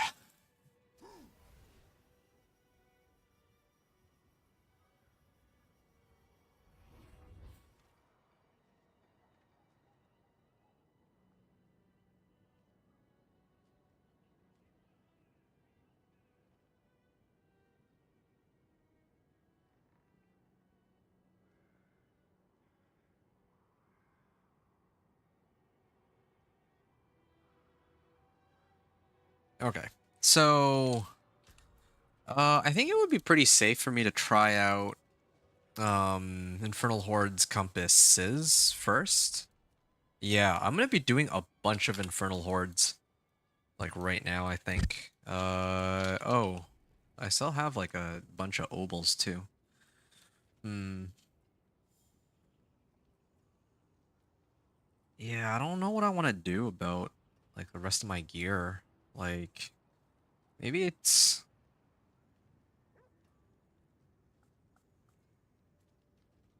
to the bone. Yeah, these are maces. Maybe I'll get rid of those at least. Get rid of that. Get rid of that.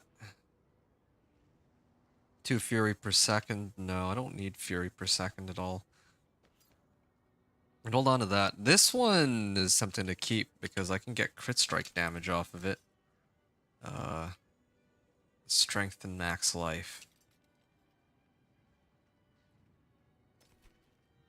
Strength. Okay, well, I mean, any chest plate is pretty pointless for me to keep now. I'm never switching my chest plate, especially if it's non-GA. Then it's definitely not worth keeping if it's a non-GA. Okay, all of these are effectively worthless. Yeah, that's a kind of a given. The rest of the gear I can toss in here. I'm gonna have to sort through my equipment pretty soon, but for now I think it's okay. I'm gonna try and run Infernal Horde's compass here.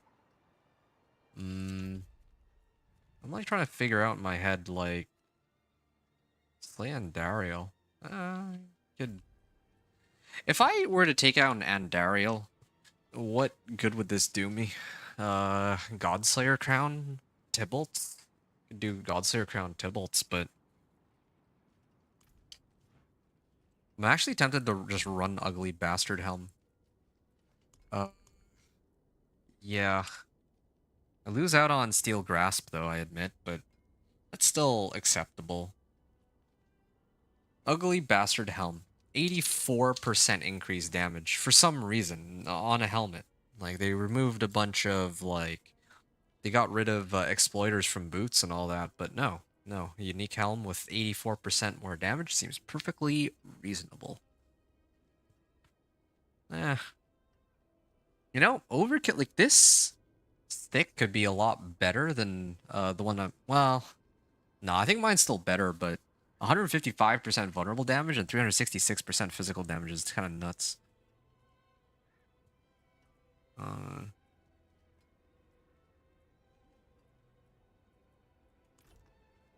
Alright, yeah, let's start up one of these. Infernal Hordes. It's Torment 3. This will be a good chance to test how well my build fares. Yes. I mean, it'll be fine for everything except for the bosses. The bosses are going to be a pain, but I think the little ones should be easy enough.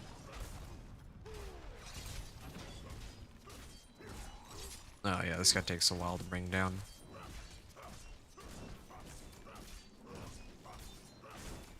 Are all of them going to be this difficult? No way, right?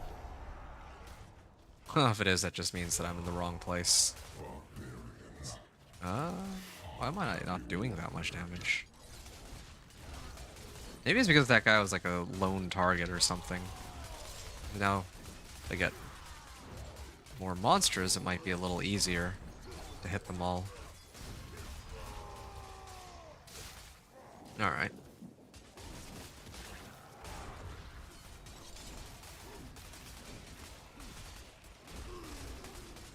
Challenging Shout. Yep. And Etheric Mass.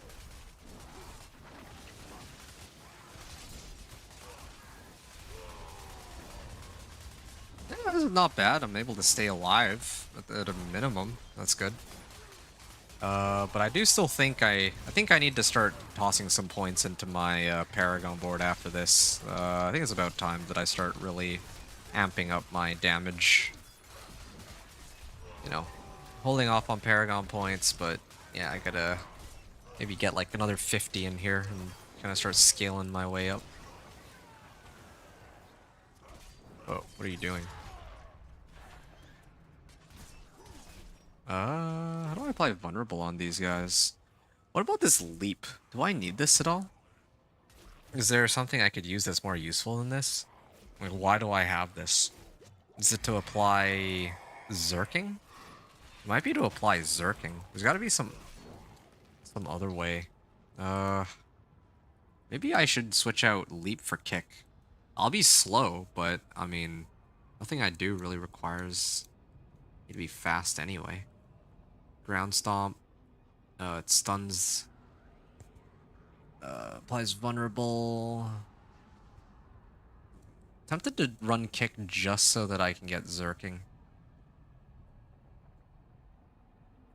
It's not like I can get, like, charges.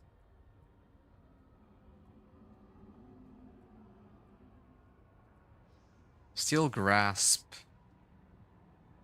Gain Berserking for 2 seconds. What else is available? Fortifies me. While fortified, I gain an additional 6% damage reduction. Heal for a percentage of my life for each 100 in Fury spent. Well, that's pretty handy too. While Berserking Fury generation is increased by 18%, all of these do seem pretty handy now. I'm sure there was something that I'm just thinking, like, yeah, I kind of want to get some points into Warcry. Can boost this up like crazy too at some point. But okay, fine, whatever.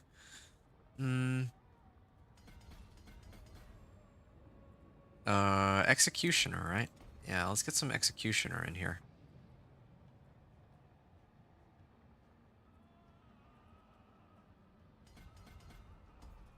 There, that's looking pretty good. 40 strength, so 15% increased damage just from that alone. And then after that,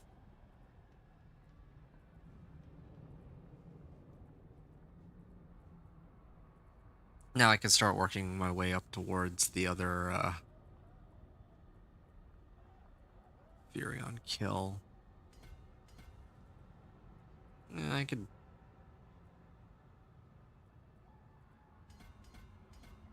I guess I could go this way.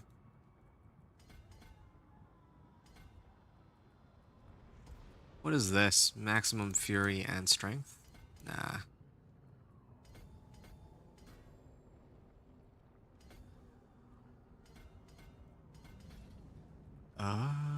Might Glyph?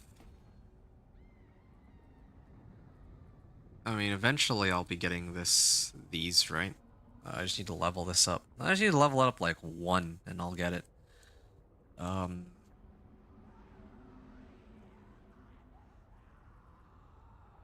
This is 6. This is 6 this way. It's like the same distance. This will get me my next board attachment gate. Okay, 122 points to refund. So previously I had 87 Paragon points spent. I'm gonna have a lot more. This is fine. 15% more damage while wielding.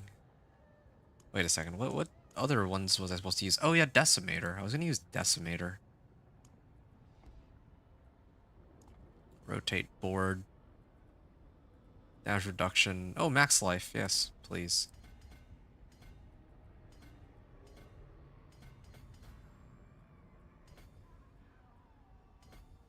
There. Okay. Yeah, it's not bad. This is like Paragon 110. So this is a good boost. This is 3 glyphs, 3 legendary nodes. Oh, okay. What do we got? Aether Fiends grant Aether. I want Hellfire. More Hellborn. Hey, Infinite Axe. What's up, man? Yeah, what are you up to? Yeah, I mean, I haven't really seen anyone or too many people chatting today on Twitch. So, yeah, thanks for stopping by to say hello at least. And yeah, I hope you're doing well so far. What's up with you? What are you up to? Yeah, you can see I'm running my Thorns Barbarian. You doing any co-op or all solo? This guy is all solo. If you want, like, in the future, I can, like, I just want to... Okay, so when I do my like 1 to 60 and then Torment 1 to 4, I play solo, at least for these characters, because I want to actually see how... Chillin'? Okay. Yeah, I want to see how well these guys can do on their own. Like, if you were to join me right now, you'd probably do like 90% of the damage, I bet, right? Because this guy's like far from done, among other issues. But, for example, but if you want, like, in the future, like, I would love to play more of my sorcerer. I need to level a lot of my glyphs, and I need to, like, get my equipment up and running. I might try and use the armory to, like, play around with, like, different sorcerer builds. When that happens, I'll be gladly playing with other people, for sure. Why is that? Did you, were you, like, looking to play together tonight or something? Yeah, I don't want to... Oh, Hellfire spawns Hellborn. That's exactly what I was looking for. That's wave 3 now, right? Nice. Yeah, yeah. It does take a while to bring these guys down.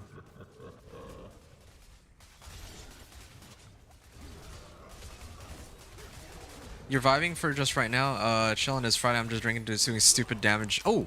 I was reading chat. I didn't realize that I was actually in danger of dying here. Oh, is it because my elixir wore off? Oh, wow.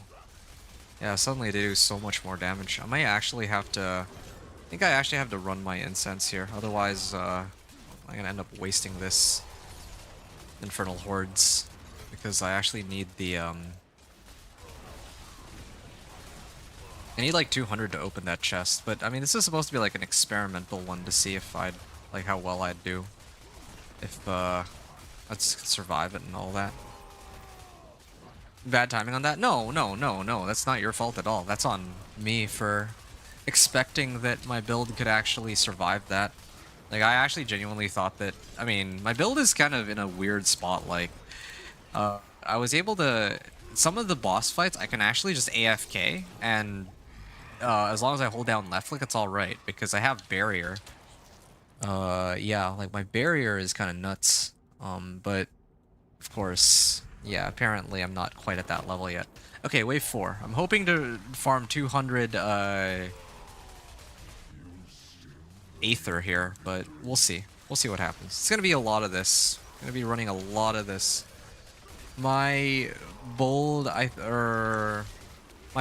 build, I think, Blink and stuff is dead. Yeah, I think that's what I would expect too. And that's exactly, that actually ties in exactly with why I'm not playing co-op, or why I'm not playing with others. I don't want it to be the case where I'll be telling people, oh yeah, like my Thorns Barb is super overpowered, and then, you know, like, we start playing together and you're doing 99% of the AoE, and damage, right? And so this is exactly why I need to be very careful about, and I feel bad about it, because at the end of the day I typically prefer playing with others than playing solo, right? From like an enjoyment standpoint. But because, you know, like my content, I'm like trying to tell people, you know, like how these builds work, and yeah, I try to explain to people like how my build works and how you get into Torment 3 and all that, and Torment 4, and it doesn't make much sense to... Oh, wow. You're hitting for 700 billion? Oh, dude, that's absolutely nuts. What are you playing? Lightning Spear or what? 700 billion is like kind of crazy. Like I have no build right now that comes even close to that. I can hit 700 mil on my or I could probably with like a little bit of work get to like 700 mil on my druid, but it'd be very difficult for me to reach. Oh, okay. Well, Death Trap Rogue, no wonder. Yeah, it'd be extremely difficult for me to reach those damage numbers, like 700 billion on my companion druid. Maybe like, I bet I could probably hit for like 50 billion at most, maybe, and that's dubious. That's a pretty dubious proposition. But we'll see. I mean, I don't know. You have best in slot for most, best in class for most gear. Ah, okay, yeah. That's again what I would sort of expect by this point. Death Trap Rogue. I'm guessing you have all your glyphs like maxed out to like 100. You probably have like all the like the good equipment. What are you missing now? Like, what are you aiming for? Are you just like pit pushing? Because yeah, like at this point, I'd expect that you wouldn't need very much more. Why am I getting like no Hellborn though? No max glyphs even. Oh, so you still have plenty of room for growth then, if that's the case, which is nuts. Okay, the only thing that can salvage my run here is if I could get like a butcher as one of the spawns. Because so far, like, I don't know why, but I don't think I've seen a single Hellborn. Oh.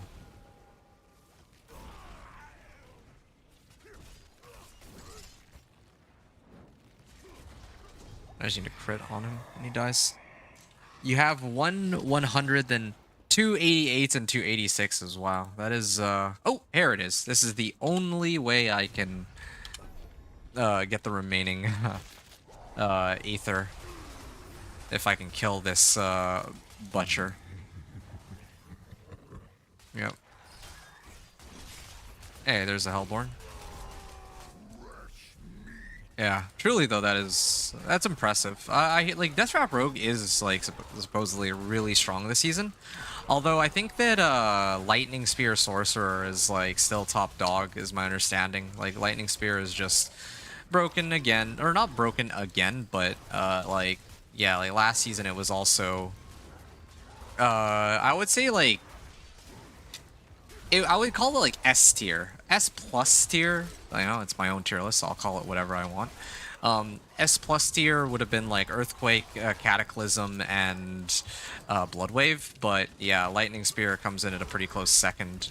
At least the last season, right? Like S tier. And then now this season, it's probably the only build that can start pushing beyond like 110, at least so far. So. Yeah, Lightning Spear is still crazy as always. Yeah, that's cool though. Well, I'm glad you're having fun with your Death Trap Rogue. That's pretty awesome. Oh, this is actually concerning. This is very concerning. The fact that my boss power is not doing enough to him. Oh, shoot. Yo, that barrier is like impossible to take down. I think I'll actually be fighting him all night if I don't. Like, can I even kill him? No, I think I can. Maybe. I mean, unless he gets another barrier again. Oh, shoot. Yeah, I'm bringing him down slowly. Slowly but surely. I hope that Butcher is easier to deal with than the Council. Yeah, well, this is a perfect representation of what... I don't understand. He just 3-shot me. First he's doing like 100 damage a hit, and then suddenly he just like 1-shots me. I don't even get a chance to react. I don't even get a chance to avoid it. It's just instant death. Ugh. Okay, well.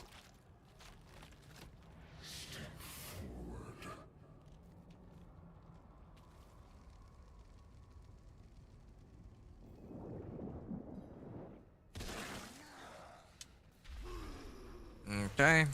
And what? My boss power should take effect here, right? Oh, yeah. No, I don't like this. This is... This is actually so miserable, the amount of... Well, you know something? I should really just get an Ancestral Polearm. I think that's what I gotta prioritize. Once I get an Ancestral Polearm, it might be a little easier to handle, like, fights like this. Yeah, at least I know the limit of this build. I mean, I can't get the chest at the end, but I can at least pick up Obdicite, if nothing else. So, that's... fine, at least.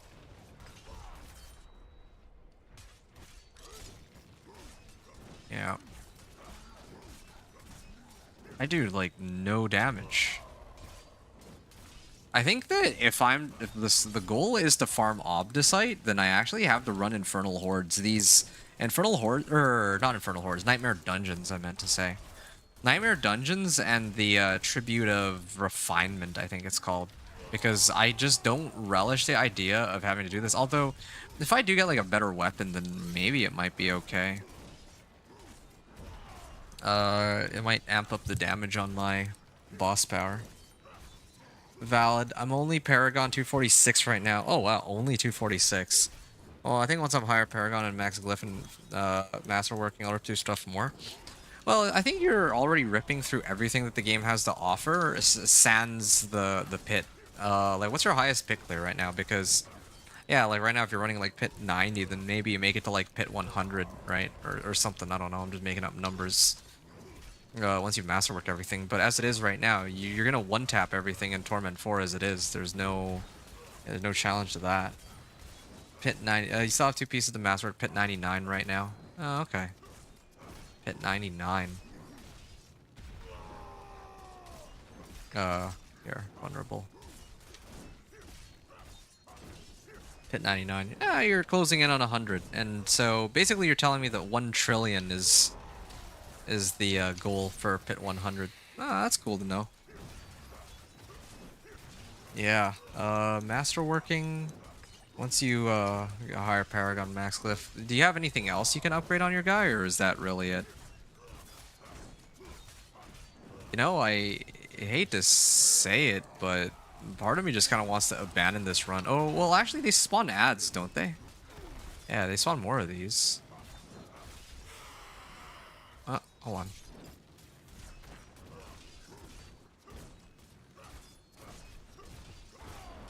You're so close. You're 100, you're close. Yeah, okay. 1 trillion damage to reach pit 100. I'll keep that in mind because that gets me thinking for like what my druid, like I don't know what my druid's damage numbers are because I haven't actually, you know, ever made it that far with the companion druid. Never gotten his glyphs to like 100 or whatever, but who knows, maybe I can push for. It'd be nice to be able to say I cleared a pit 100 on a companion druid, but you know, I just don't see it happening. Not just because I don't think that I think it would, if I could do it, it would take a very long time to get all the right rolls for every single item. But I think the other problem is also too with the companion druid, I would need to sink all my time into playing companion druid and nothing else for the rest of the season. Yeah, and I don't want to do that. I have more fun like doing the 1 to 60s and showing people how to reach Torment 4 with each of these different fun builds, right? So next most gear is 1 GA summer multi. Ooh, yeah. A couple of GAs to get still. Yeah, I mean, definitely having like multi GA, and I think that if you're running like 1 GA and it's like dexterity, let's say, right? But then you can get like dexterity max life instead, then yeah, that definitely helps with like the overpower, because overpower is like dependent on life, and if you're playing Death Trap, you're probably spamming overpower. So yeah, I imagine that there's something there going on. Okay, well, after all this effort, I mean, this, I will admit, is taking less time than I thought. Unless I die. If I die, I'm just gonna either upgrade my equipment or chalk the run. Yeah, like, they can't kill me and I can not kill them, I think. Why don't they spawn, like, monsters that actually hit me? That would be nice. The other thing, too, I will say, is that luckily, the boss power is pretty strong. If I check your profile, you see how cracked you are? Sure, I can do that. I would just prefer to do it when I'm not in the middle of a fight, so give me a little bit here. And remind me, like, hold me to it, because I'd like to check out your setup and all that, but I need a bit of time here.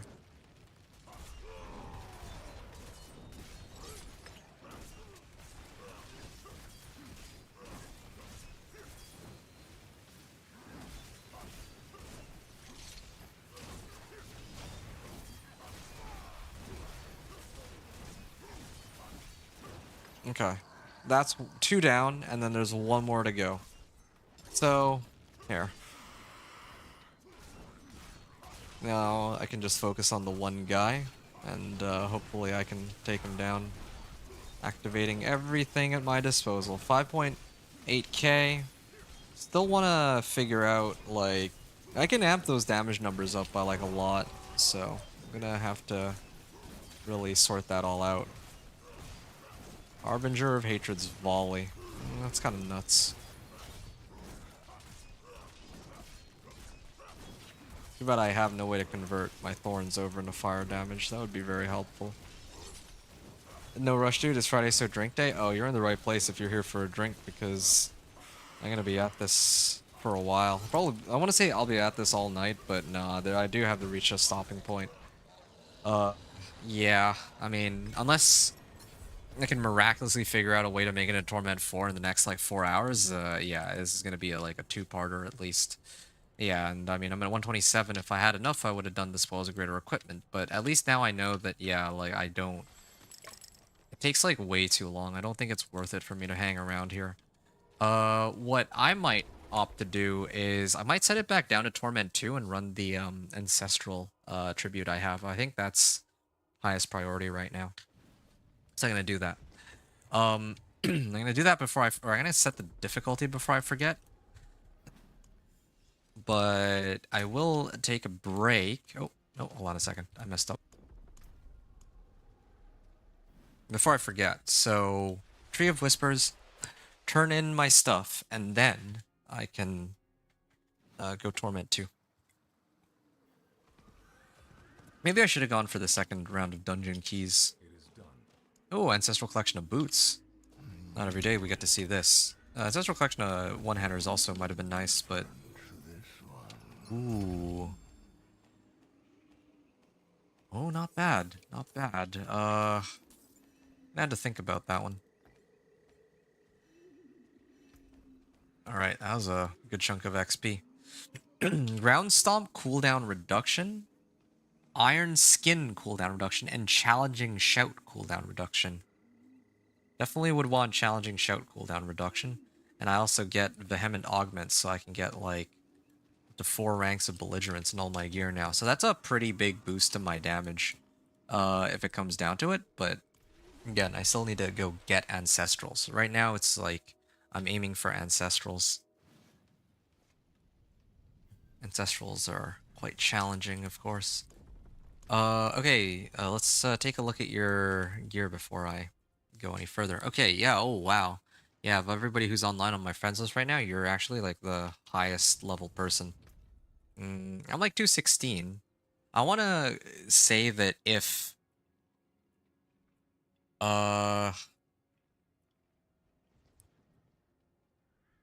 Yeah, I want to say that if for some reason...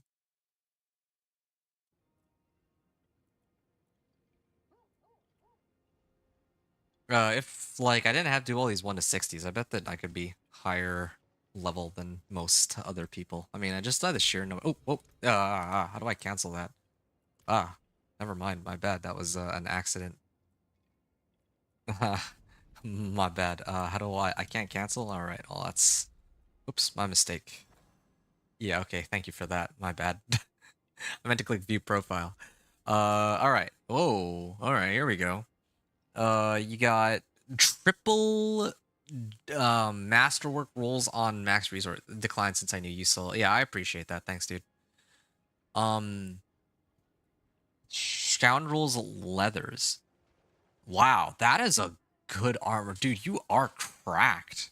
You really weren't kidding. Oh, these ones are masterwork 4 to 12, but I guess you probably didn't get enough rolls or what. Trap damage. Trap skills can be thrown a death trap every 10 seconds when cast, granting you increased damage. Dude, that's insane. Eyes in the Dark. Death trap deals increased damage and will rearm itself once after activating. Right. Traps arm 1 second faster. Max life. Ultimate damage. Wow. Wow. Triple masterwork roll on max life. I wonder how many attempts that must have taken. And, yeah, same thing with the max resource here. Oh, you're out of Forgotten Souls. That's pretty hilarious. And you got triple roll on trap damage? Dude, you have been grinding Beastfall Boots. When you cast an ultimate skill, your next core skill consumes all of your energy and deals increased damage per energy consumed. Whoa. Oh, yeah, no kidding. Yeah, it's not even a GA roll on. It's not a GA Dex. I mean, it's GA Max Life, which is really good, but yeah, GA Dex Max Life Overpower. Can you imagine triple GA roll overpower and chance for Death Trap to deal double damage. Oh yeah, I'm guessing you're probably trying to roll the tempers for. Never mind, you don't need to roll tempers for that because you already have their sword. Doombringer, of course, you're trying to roll for max life here to pump up your overpower damage. Okay, I don't even like how, why did you find this or did you buy this? This has to be like RMT, right? There's no way you found this yourself. 4GA and the perfect unique roll on BLT. You self-found a 4GA BLT with a perfect roll on the unique effect. I like what do I say to that? That just doesn't make any sense. That makes zero sense. That's an offense against yeah, that should be illegal. There's no way. And you I guess double rolled max life. Or you rolled max life up to like masterworking 8 and then your masterwork 12 was probably attack speed and you couldn't really fix it after that. GA on max life, but it could be like better dex max life ring. Plenty of options there. Death trap cooldown reduction. So energy's increased. Ooh, Ring of Starless Skies. Yep. Definitely a lot of ways to run this season like because there's that power that drains out all your primary resource. So I mean, like your death trap probably is already a core skill, but I'm like thinking like, yeah, we could totally use this to boost our damage on like other builds too, or I could. But anyway, your boots replaced our GA 0.7 aspect. Oh, really? That would be better than this one because I think there's something that allows you to turn your death trap into a core skill, right? Or like crazy. I think I might be crazy. You have a 4GA 0.7. Oh, you're saying these boots are 4GA 0.7. Oh, okay. I don't know what to say there. I don't know what Agile does here either. I don't know what the passive modifier is for. No wonder you wanted me to check out your guy. That is completely insane. That is nuts. You have like everything. Like this is straight up like end of season like setup and all. I haven't even come close to that. And I've been playing the whole season. I mean, I granted I've been like bouncing between characters, but yeah, still that's wow. I, I don't yeah, I don't know what to say there. That makes like no sense. You know what I need to do with these boots? I need to roll off movement speed and try to get. Originally I was gonna get or strength, but what if I could get like, uh, what if I could get Warcry instead? I can get charge, kick. Actually, I mean Warcry is an option, right? Warcry should be an option. I lose out on a bit of strength, but I think that's actually okay. Okay. So now if I put this on, I think it. Yeah, this actually works with my Warcry. And they still refuse to give me what I'm looking for.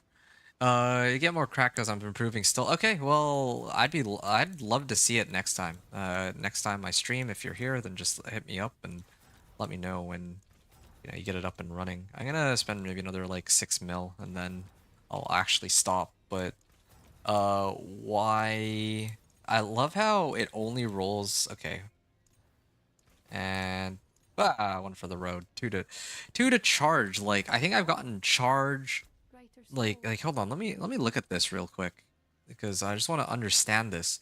I rolled kick, charge, and leap like 3 times each, but zero chances for Warcry. If I spend another 50 mil, I'm sure I could get it, but I just I'll just leave it. I mean, clearly the game's trying to tell me something here. Oh, I didn't even get like the max.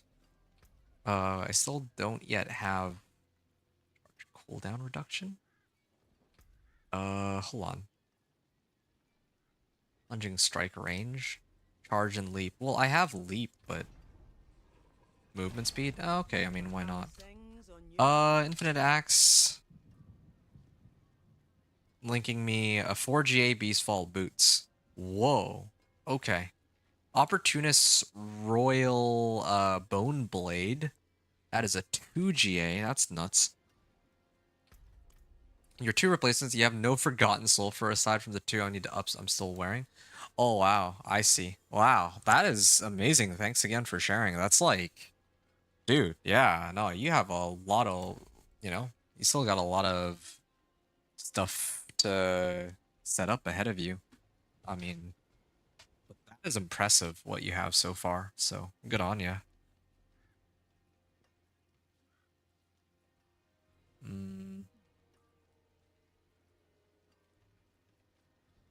Due to brawling skills. I kind of want to masterwork this. I might actually burn one attempt, one to outburst. That's fine for now. I think this is worth trying to masterwork real quick. 1, 2, 3, 4. Max life. Brawling skills would be ideal, but definitely it would be ideal. Oh, you know what I'm doing? Why haven't I masterworked this yet? I should just masterwork this up to the moon. Oh yeah, most definitely. I'm gonna be keeping this one. Ooh, 913 thorns. And then another... Come on, GA! Aw, I was hoping it rolls on GA, but... Okay, well, that helps. Okay, so I quad masterwork. So now my thorns is up to 5k, up from 4k. Yeah, RNG, like, your RNG this season apparently is insane. Like, I've never seen somebody roll out like a 4GA before. That is completely... Well, yeah, that's busted. Like, that's just unfair. Like, I have to leave today's stream with the knowledge that you were so lucky enough to get 4GA boots, Beastfall boots, I mean, 4GA BLT, and you know, a couple, like, you have like 3 mythics already. I don't know what to say there. Like, you're actually a beast. And I would say that it's just because you play too much, but then looking at this, you're like only Paragon 246, so that's actually just sheer insane luck. Have crazy luck even with your Spiritborn getting a perfect 4GA Fists of Fate. Man. Well, alright. Yeah, that's let's see. Rank 8 Razor Plate.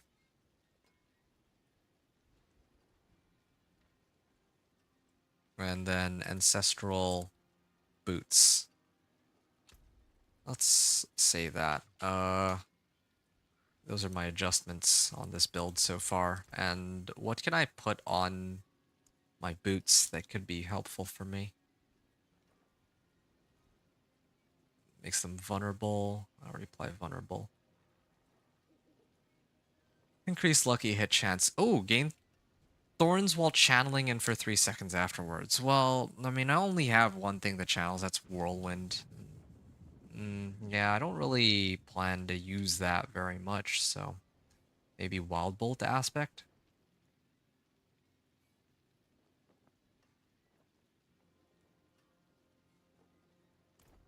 Actually, yeah, this wouldn't be bad at all, would it? I mean, I'm already unhindered most of the time, so it doesn't hurt at all. Fists of Fate? Oh, I'm gonna show this too. Wow. Are you supposed to masterwork attack speed? I don't know what's good to masterwork on this one. 101% lucky hit chance? I didn't even know it could be that crazy. 101% lucky hit chance.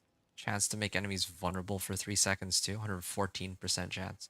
And then Perfect roll on the unique. Wow. Dude, I don't know what to tell you. Like you gotta like you're burning your luck on the wrong thing. Like you should go get yourself a lottery ticket, I think. Yeah, that might be better. Yeah, I'll stick with Redamine Buzz for now. Probably forever.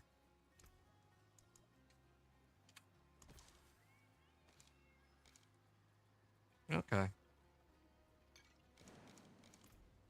And alright, so I am done fawning over your items. Maybe I should have even like stopped the recording before I did that, but that's fine. I'm gonna keep at it.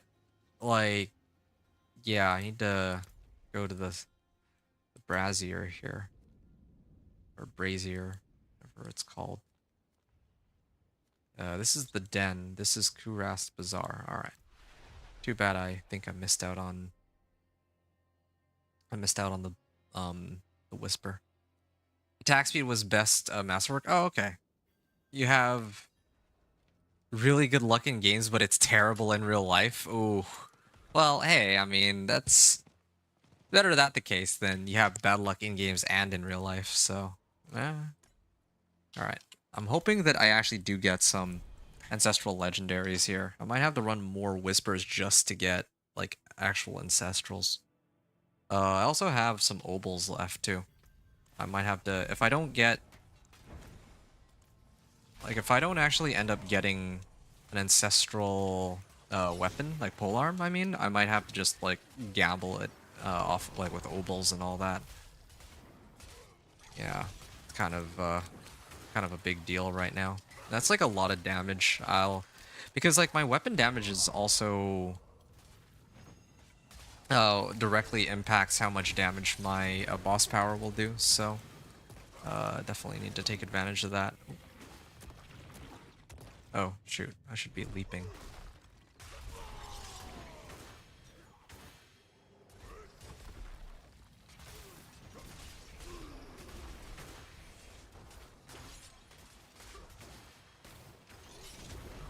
Alright.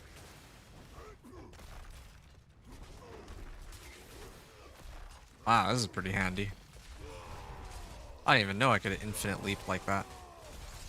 4-second leap. Is there something that allows me to keep resetting my leap? I'm gonna have to take a look at that and see. I could have sworn that there was a mechanic that allowed us to perma leap last season. I just don't remember how it worked. Oh, whatever. Alright, which way? Up here? You're mad? You got a 3GA Glaive Mythic on Spiritborn and it's not a usable one? Yeah. Yeah, I'm surprised they still have done nothing about that Glaive because like a Mythic Unique, it makes sense that people would want to use that as their endgame item. But no, like pretty much no build uses that Glaive. Similar situation with the, I think the unique polearm. I don't remember what it does, I just know that it's not usable whatsoever, right? Okay.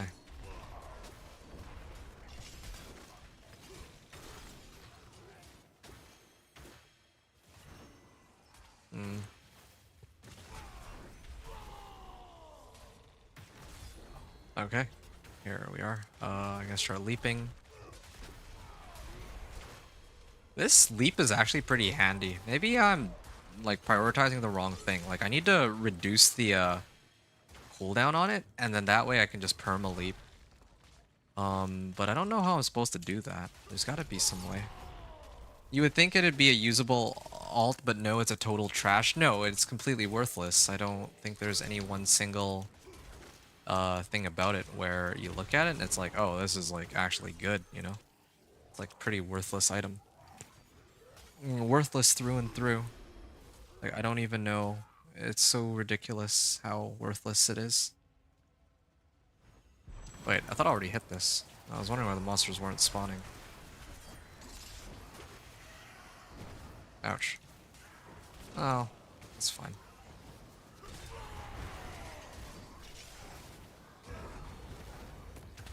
Okay, that is one full. Or absolutely nothing about it works for any build, and it's sad. What is... Okay, hold on a second. Like, I know what a Varian does. Wait, is a Varian the polearm? No, a Varian is the staff. Now, that thing is a complete hunk of junk, but what's so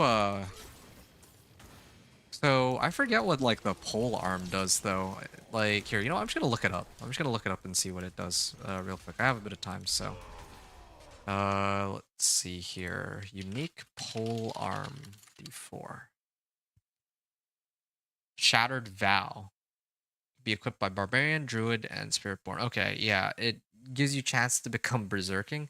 You get attack speed while Berserking. You get damage over time. Yeah, alright. And then, like, if enemies afflicted by more damage over time than remaining life are executed. Yeah, why is that even a unique? I don't really get it. Like, there's nothing about it that, like, why would people need that? What? Maybe like Spiritborn has some sort of like poison something, but I'm sure that there's other better alternatives even for Spiritborn, right?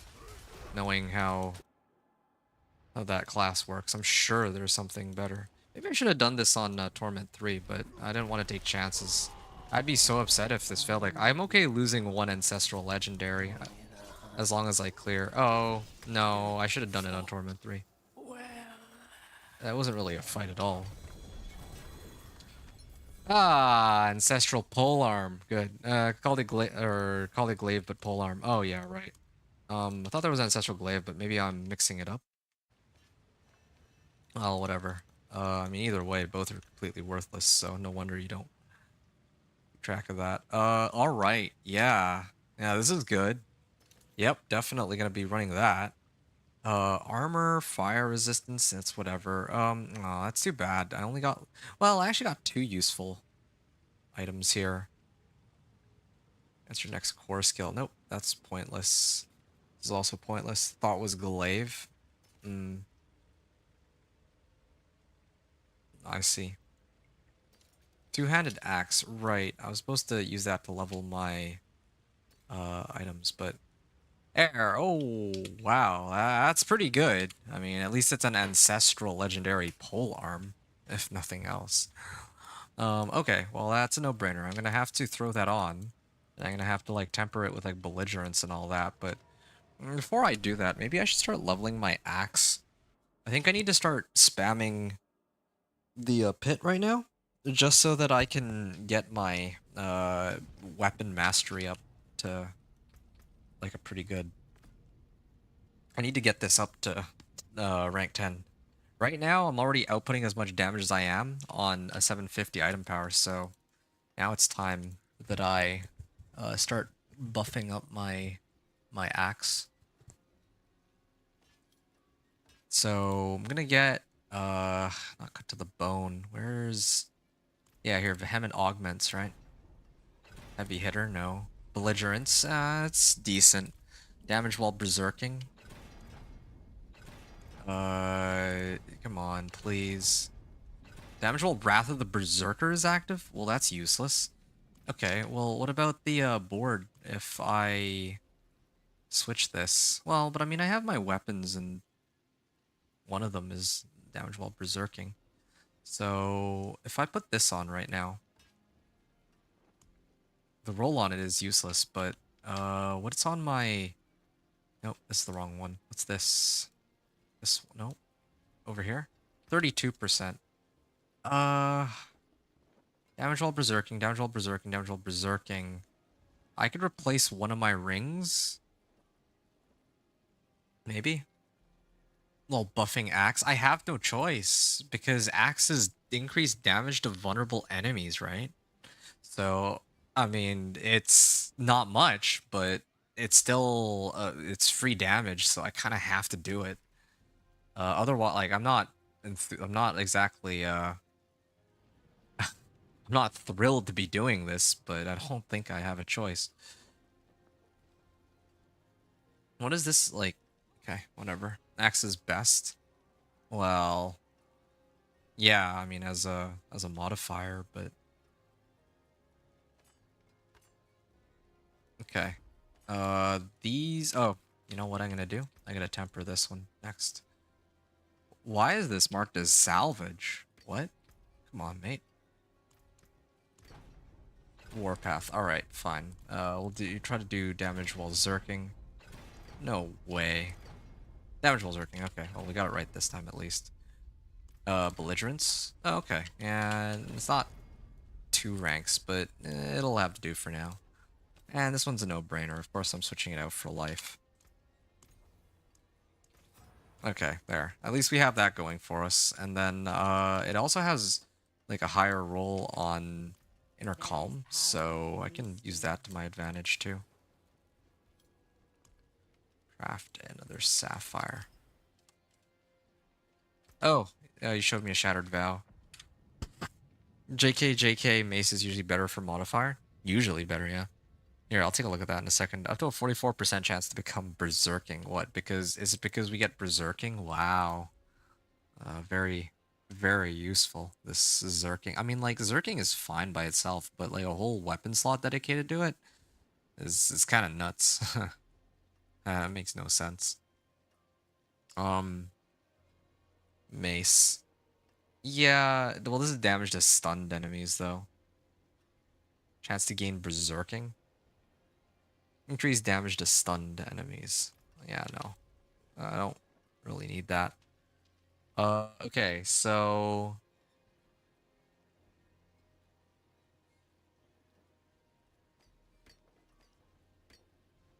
Definitely gotta mark this as favorite. Put this in too while I'm at it. And then my old weapon used to have basic skills gain attack speed. Well, that's pretty pointless, but sure, I'll hold on to it. Yeah. Well, I'm good. Damage while berserking. Did I max this out? Please tell me I have this maxed out again. 37%? Really? Really now?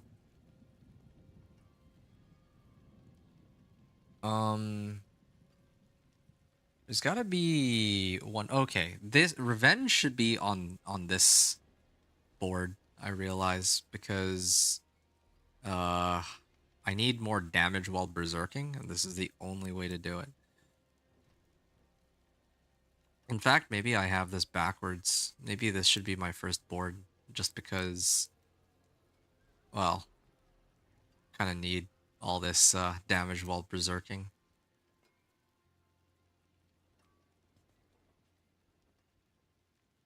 I can't be bothered to figure out the rest. Like, I'll... You know what? Yeah, I'm just gonna leave it for now.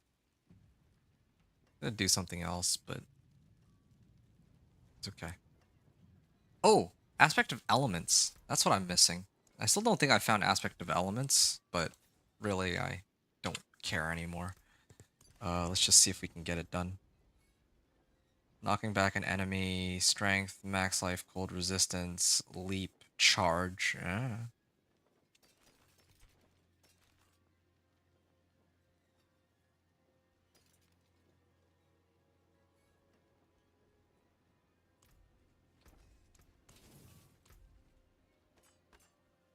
Okay, and this polearm, though, I need to mark as favorited. Oh, yeah, let me actually get belligerence. Death Wish aspect. Death Wish aspect goes in here, and then now I can go and mess around with an axe just so that I can get Fury on kill. Resource cost reduction, yeah. I'm gonna do damage. So I'm gonna mess around with this so that I can actually level my... Well, I need to level my glyphs anyway, so... we'll speed clear, like, pit 35, I guess? Yeah, pit 35 is really easy for me. I could probably even do pit 40 now that I think about it. But... yeah, I don't really want to figure out what I'm capable of handling. Now, I've made a number of adjustments on this build, but I think it's fine. At 35. Yeah, just going to be leveling glyphs for the next little while. I don't need to do any more incursions. I don't even know if I really need to do that many bosses. I might have to do some uh fists or like Beast in the Ice for Fists of Fate, but yeah, that's for me to sort out a little after. Like I wanna oh actually how much damage is my weapon now?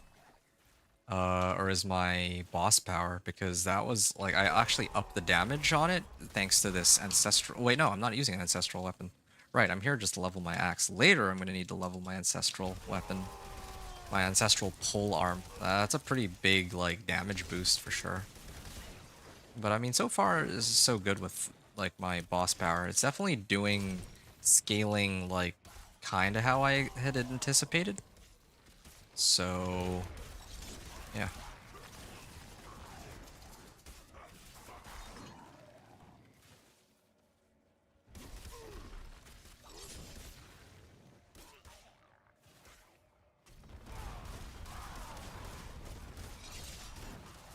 Hmm.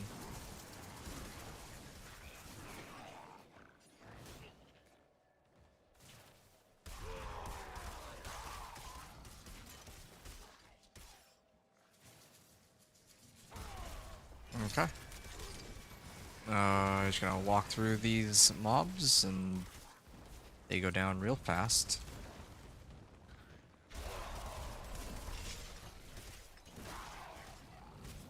Okay.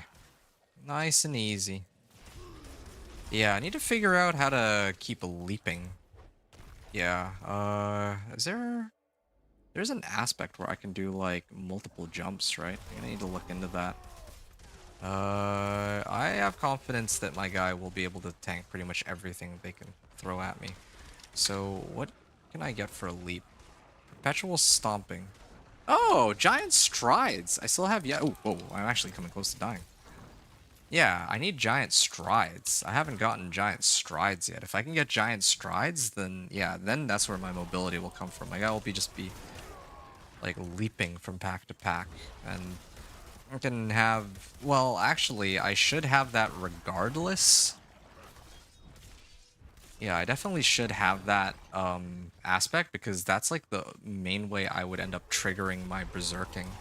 Because right now I don't really have a way to trigger berserking. Actually, why do I even bother having iron skin on hand? Now that I really think about it. It's not like I ever really use it for anything anymore. Flay does still make sense for me to have, but maybe not so much the other one. Yeah, I can. Yeah, I can't wait to get frost like the strides. Yeah, that could be very helpful. Put it on right click too, and I can just leap wherever I feel like.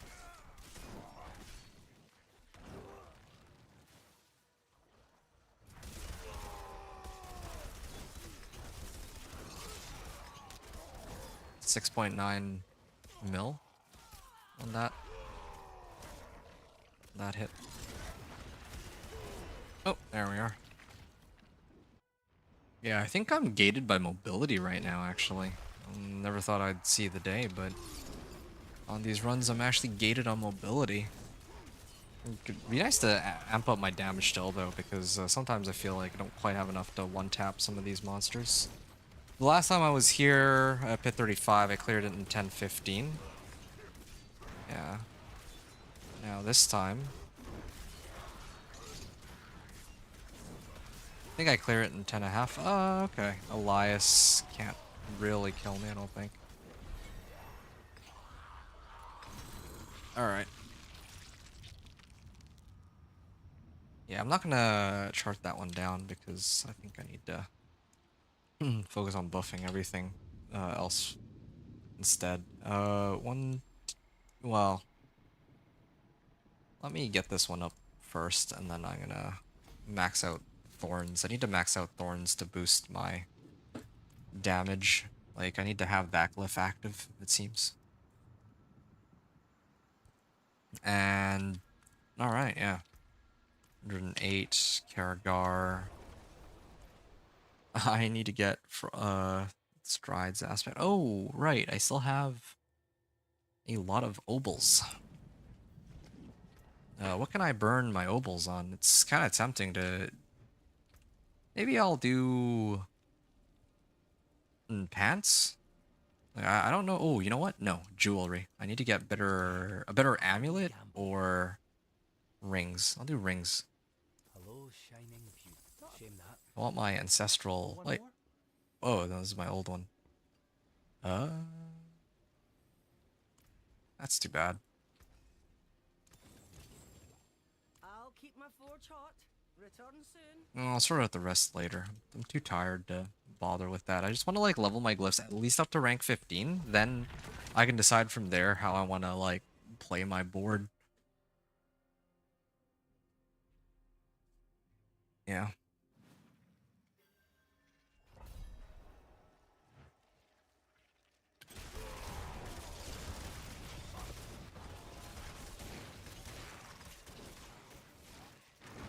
All right. Oh yeah, I'm also supposed to be leveling this, right? Why? Wait, is it because... Oh, wait, no. I am using my weapon. I'm actually leveling, or I'm supposed to be leveling my axe here. Yeah, I actually have my axe.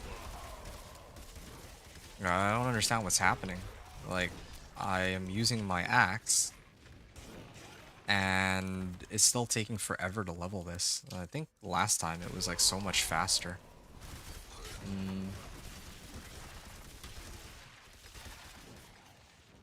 Just trying to think like what the best course of action here would be, because if this is how long it takes, like it's actually gonna take forever to like get this thing up to rank 10. I might actually be better off just playing the game and focusing on masterworking instead. I might just do that. Or... Yeah, there we go, finally.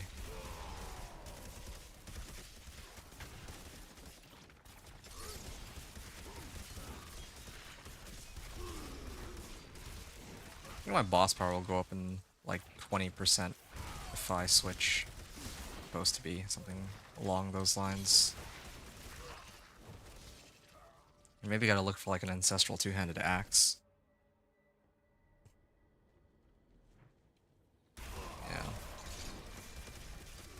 Yeah. I kind of do want to just get the Fist of Fate though. But I don't really have that many distilled fears. In fact, maybe that would be a good reason for me to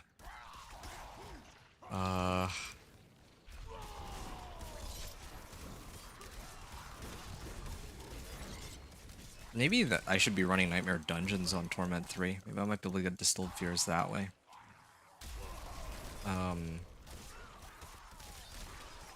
Gloves. Oh, wait a second. Oh, this isn't actually too bad. Yeah, no. Hold on. I take back what I said. Wait, what? Two-handed axe reached rank 5? Why is it skyrocketing the amount of XP I'm getting on this? I'm so confused. I went from rank, like, it was slowly going from 2 to 3. Then it just sped up for 4, and then it went straight up to 5. Well, I might be done earlier than I had originally anticipated then, if that's the case here. I'm already pretty close to 6. I wonder if they have it backwards, where like rank 9 to 10 is going to be like instant, because it would have been the difference between like rank 1 to 2, right? Like maybe rank 9 to 10 is like the gap between that is what rank 1 and 2's gap is supposed to be. Because it takes like forever to get from like rank 1 to 2 right now. And it makes no sense progression wise.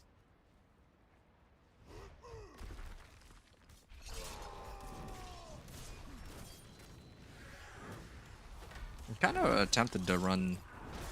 never mind. I was gonna say to run the Intent Greaves, and then I remembered that, oh wait, no, I was supposed to be maxing out my war cry.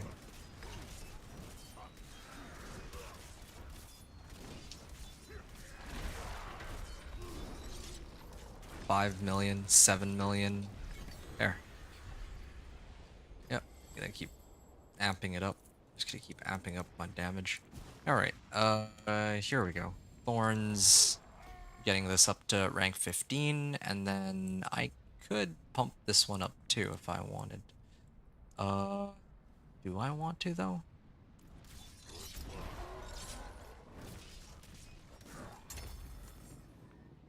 I think that there's no point. I should prioritize damage while like increase damage while wielding a polearm. Increase damage to elites. Okay, so this one definitely not gonna be maxing that one out. I either max out this one or I max out this one. That's basically it. If I max this one out, then I don't need to do damage while berserking, but I'm usually berserking anyway. Or I should always be berserking. I think I'll do this one. Since I should be wielding a polearm all the time, in theory. Yeah. Attack speed, lightning resistance. Ooh, overpower damage. Max life, crit strike damage. Ah, finally, I found a ring worth using. I'm probably gonna end up needing to switch this out soon anyway, but do with what we have. Where's Frost, or where's that power for, yeah, giant strides? I have that marked. Yeah, definitely want Aztec to giant strides. Here's the cooldown per enemy hit up to a maximum of 7 seconds. Okay. Hold on. So I've gotten everything up to like rank 15 now so far. Yeah, I'm trying to level my axe. Trying to level my axe. That's the main goal here. So yeah. Also trying to figure out whether or not it might be a good idea to do Infernal Hordes, like maybe on like T2 or something. That might be another feasible way to get the things I'm looking for. But I don't want to run Infernal Hordes on T2. I'd rather like pump it up to be able to like run it on T3. Alright. Too bad my boss power can't crit like overpower. If it could, then it would actually go hand in hand with the amount of life I have.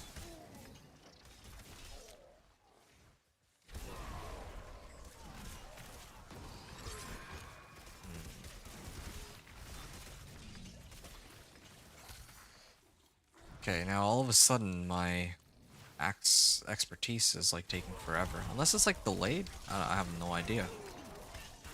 Maybe it's delayed.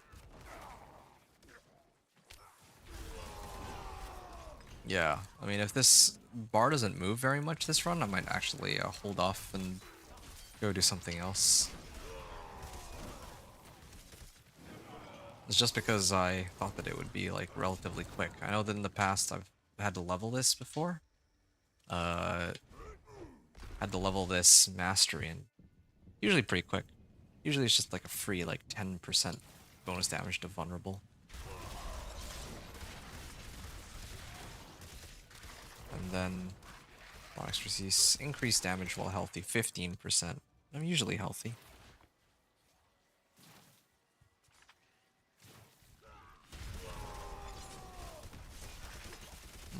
Wow.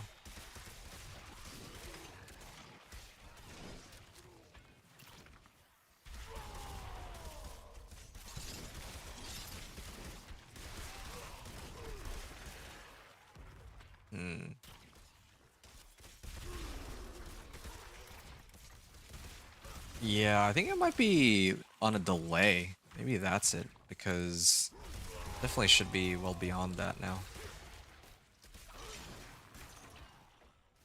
Well, I can leap it.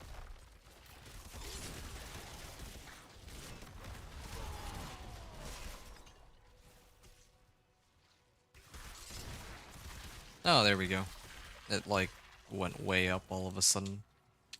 Yeah, just need to do another couple runs of these and it might actually be okay. And I need to like pump up my glyph anyway, so I think it should be alright.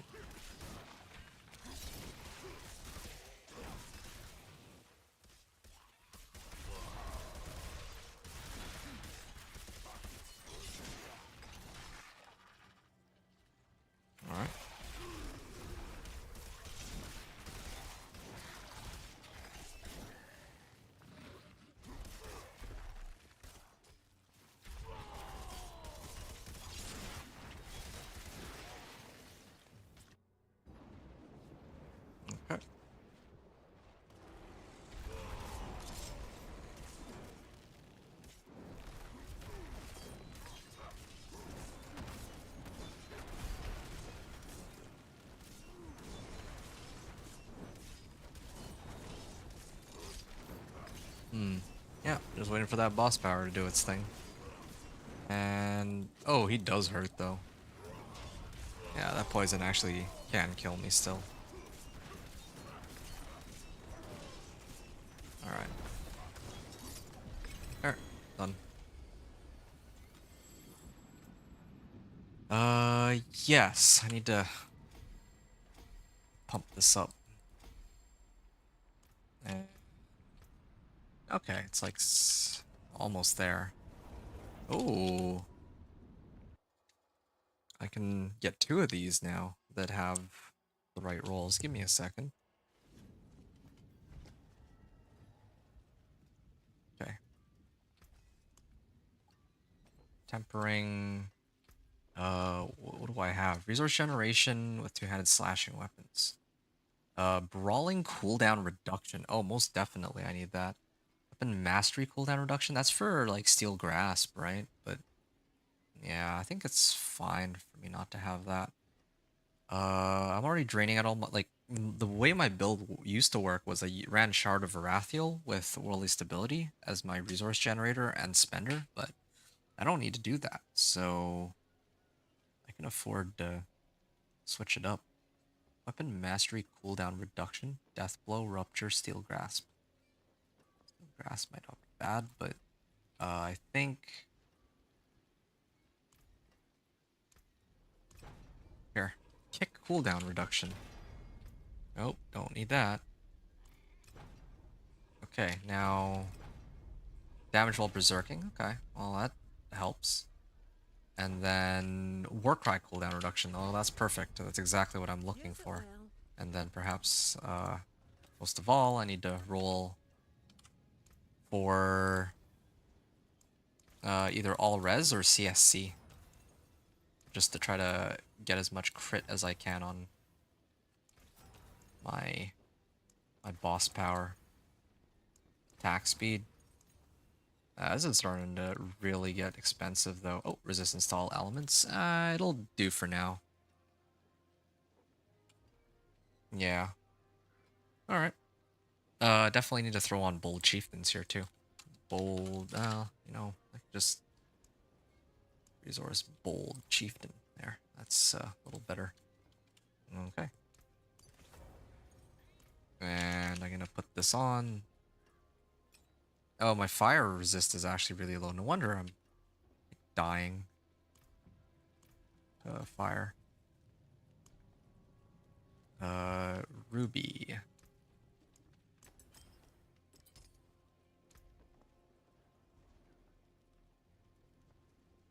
Wait. Confused. My resistances didn't move at all, did they? Yeah, no, they definitely did. Okay, now I need one for poison resistance. Emerald. Okay, now cold resistance is kind of lacking. Well, I'm gonna grab my other ring here. Resistance to all elements and all that. Where? Oh yeah, here it is. This is my other ring that I got. CSC, crit strike, or max life crit strike damage. This one I want to roll CSC later. CSC is a crit strike chance, right? And kick cooldown reduction. Alright, well, I'll come back to that in a bit. Damage while berserking. Okay, well, that makes things easy for me. I mean, it's a 1 in 3 chance, right? It's gotta... Okay, yeah, eventually it gives me Warcry. Yeah, the more Warcry, the better. Just permanent, like, damage modifier. At least as it should be. Okay, and then I roll off damage over time here. Crit strike chance. Okay, so now I'm sitting on... Well, for my boss powers, right? Plus 50% chance. And this thing also gives me about up to a 25% chance. So if I combine these two together, I'm also low on shadow resist. No, apparently I still have pretty good shadow resist. So if I put these two together, I'm sitting at 22 plus 50. That brings me to 3% chance, and then plus initial 25, puts me up to like 98. And this is like pre-masterworking too. As soon as I start masterworking everything, I think it'll be much easier. In fact, I have enough masterworking materials that I don't usually do this, but I might be stuck with these items for a while, so I'm actually gonna... Oh, okay. Maybe I can max out my CSC like that. The War Cry cooldown reduction, yeah, because I'm like... I think rank 4 is okay. That just means that I'll have to do another... like an extra... Okay, strength. An extra, like, Infernal Hordes. Like, I can live with that for now.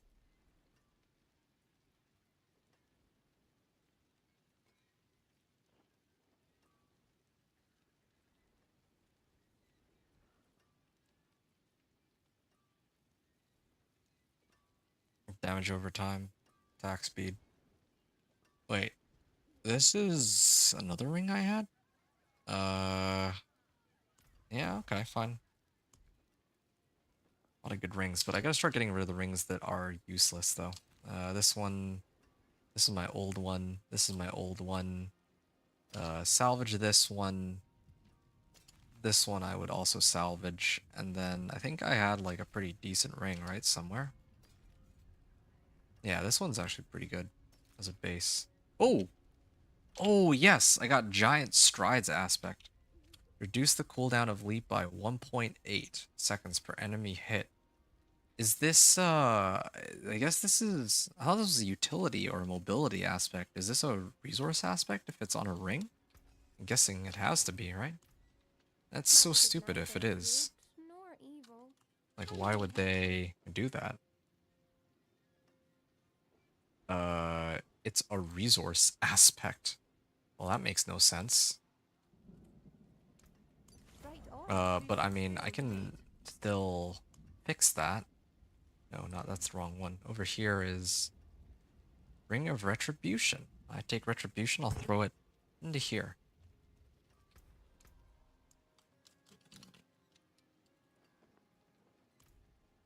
I can slam it into this. And then later, Fists of Fate. Yeah, this'll do for now. I mean, it's like my mobility, so...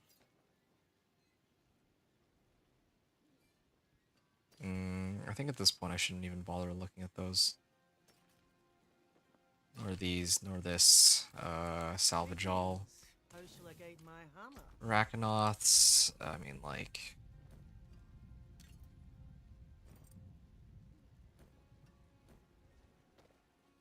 I think I would never use these. I think I should just salvage these ones. Yeah, this is a nice chunk of armor, but I wouldn't run armor fire resist. I should get rid of them. What's still got a hammer sing Okay. on your return? Good. That was a little messy, but I mean, it got the job done here. Gonna grab a sapphire, throw that in here, and I'm ready to go into whatever comes next. I think I'm really committed to trying to max out this axe. So I'm gonna max out my axe. Then I have pretty much all the aspects I need now, so. And I can even... Oh, yes.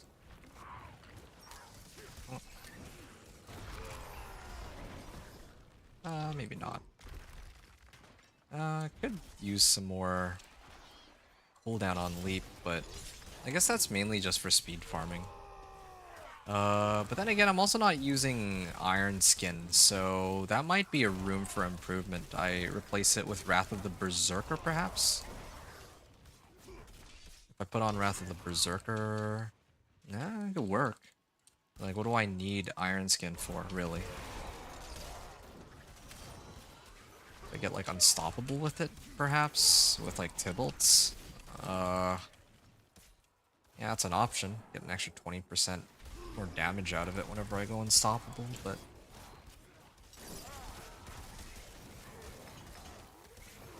Yeah, I guess it's just, like, I was considering using Iron Skin for, like, early on, when you're playing through the game. You just want to make sure that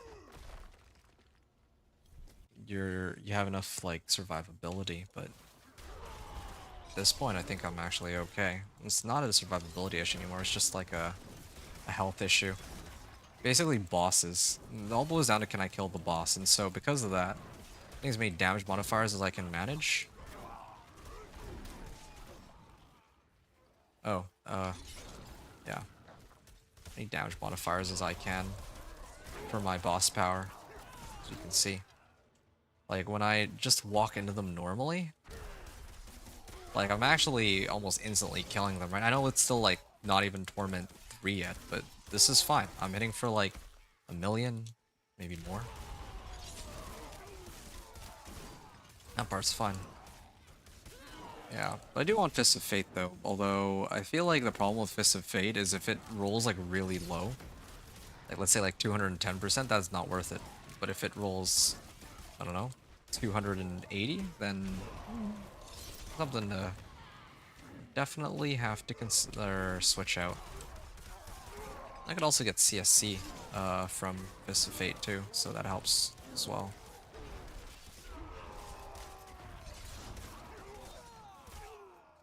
Channeling Shrine?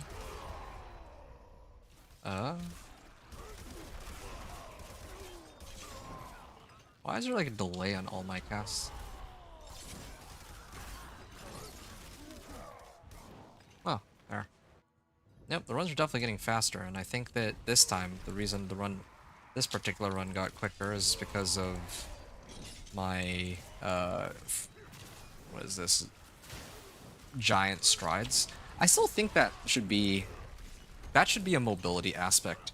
Makes no sense that it's resource. Again, like they're just randomly putting stuff like here and there just to switch things up, and I don't know. I think that as a mobility aspect, that would just make way more sense. Mobility. Alright. Ooh. 2 to leap. Damaging, yay, perpetual stomping. Damaging an enemy with kick or ground stomp resets leaps cooldown. Well, not bad, but I should just do that, honestly. Just to keep my thing going. This is not a bad set of gloves. Everything else I can get rid of. I don't need any of the other ones. Did I? Oh, I didn't max it out. I don't really understand the conditions necessary for upgrading them or whatever.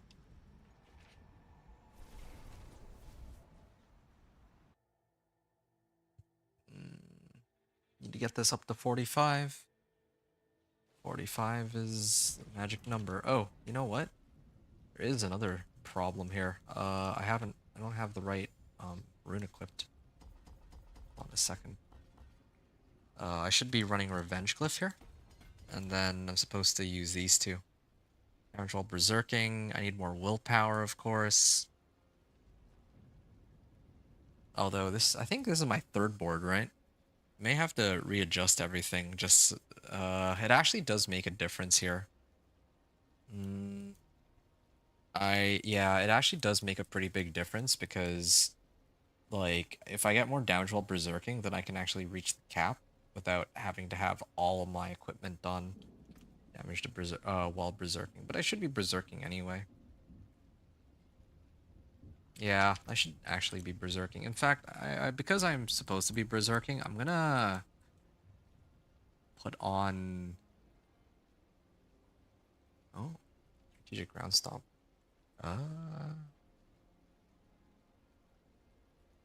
Wrath of the Berserker.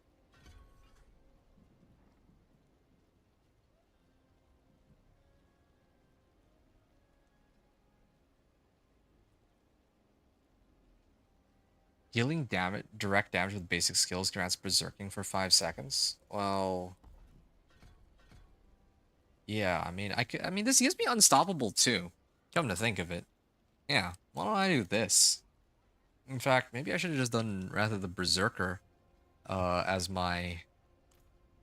Yeah, I could have done Wrath of the Berserker instead of Warcry cooldown reduction. No, that could have actually been quite nice. And then bring this, and then like put 5 ranks into this, and just have like Wrath of the Berserker up like most of the time. Anyway. What do we got? So... Yeah, I'm only here for damage while berserking, but still, it's acceptable. But now I just need to grab willpower, so willpower here. Where else can I grab? Okay, sure. These 3 willpower, and oh, I don't know. Here. So now, I mean, I think some of these glyphs weren't even active to begin with. This one's not active either for some reason. Didn't, oh, because I had just leveled it, right. So in that case, maximum fury? What do I care? No, actually, this barely gives any strength. That's all it does. Wait, this is for... That doesn't really help me.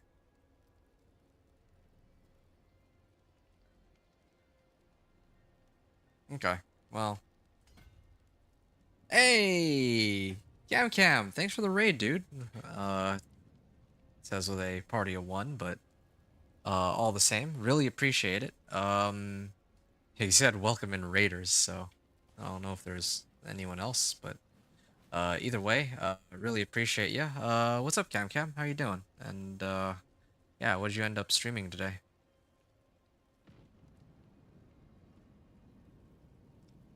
Yeah. Hope you had a good stream. Hope everything's okay with you, dude. Executioner. Yeah, let me go get Executioner glyph. Here's a good... it sounds like strength and overpower damage. Just figured you'd pop in and say hi, and this is the easiest way to do it. Ha! Alright, well, you got me. You have caught my attention, yes. Refund. Okay. There. And maybe like one more. Okay, there we go. So now I have all my glyphs available. I'm gonna refund this. I'm at Paragon 125 now. It's decent. It's alright. I'll salvage all. Yeah. I mean, since I'm already in Torment 3, it really is just a question of how far I get, I guess. Like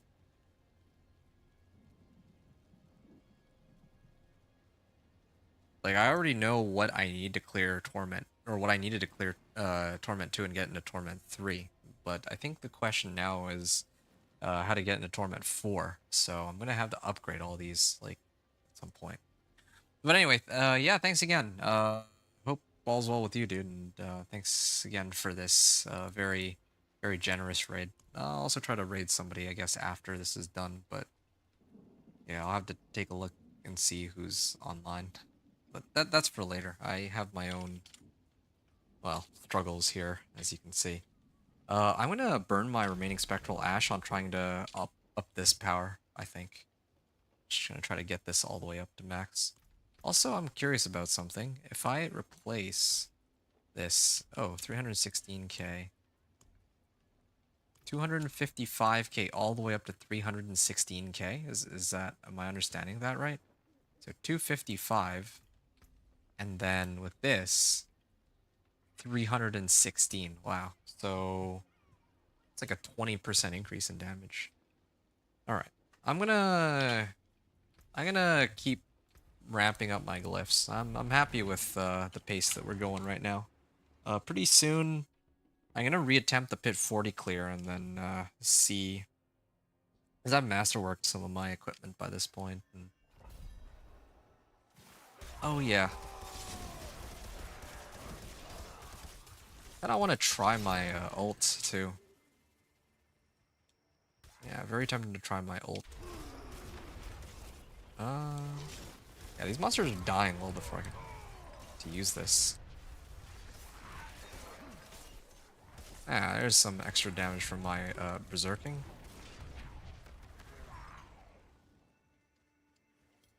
Okay. There we are. Not bad. Maybe I should just use my ult as my way to like break out of unstoppable. That could work.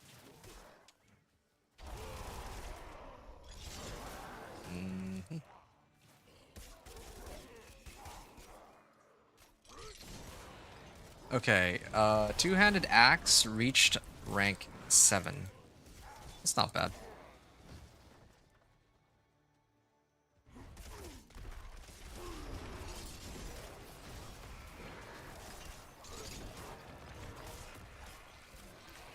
Alright. This is apparently is a dead end, but who knows, maybe there's more stuff up here? Yeah, there's still some more paths. 300k damage on each of these though. That's kind of cool. Nope. Come back here. Get over here. Okay. And I'm gonna leap back over this way and go to the next area. Definitely would want leap cooldown reduction on this though, if I was given the option. Although I think Thorns Fortified is most important. Yeah.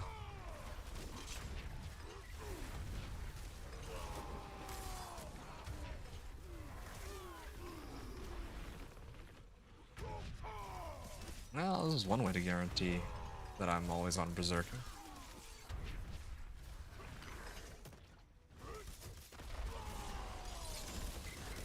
How much damage do I do just running through them with this? I'm not gonna have my boss power back in time to, or my ult back in time to find out, but oh well. I'm glad that I can get unhindered just by using a skill. It was kind of annoying running this aspect on my companion druid, and then everything just gets pulled into me, and then I die. It was good. Alright, I'm gonna leap ahead. Oh, there we are.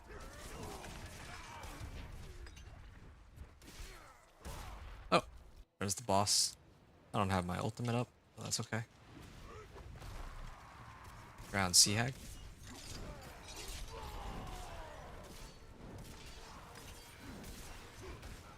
How is this generating fury so quickly? What?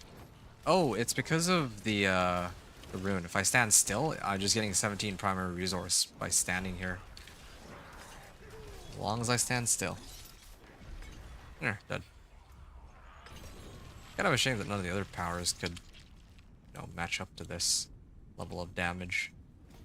Yeah, this is 90% now. Okay. Gonna have to up it a little bit soon.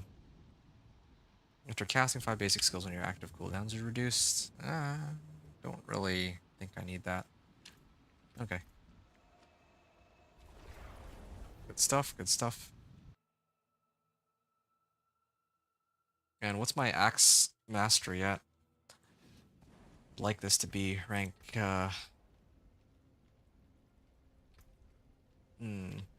not quite there yet.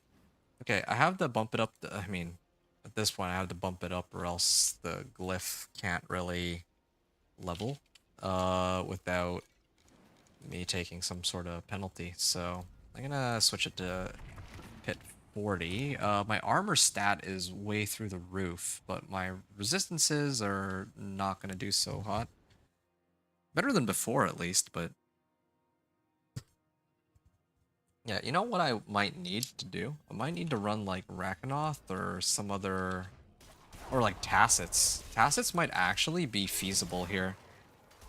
Just even as a temp, just to get more resistances, but I might not need it either. I might not actually have enough just raw survivability off of all my existing methods of survival.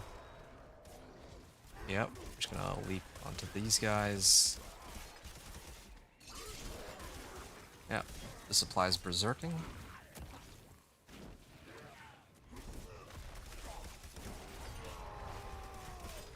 Alright.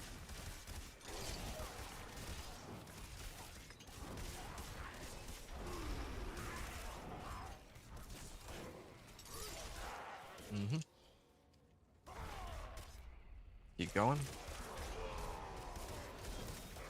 I'm gonna pull.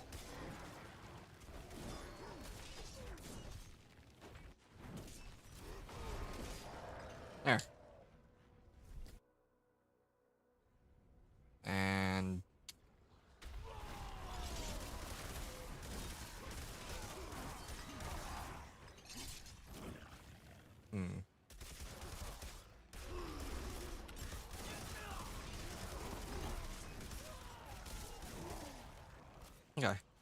Not bad. Can't wait to start, like, running Infernal Hordes and getting enough Obdicite to masterwork my equipment. Oh, that'll be fun. I'm already seeing my damage numbers hitting for, like, 12 mil. And, yeah, I can amp that up, like, even higher. I already know I can.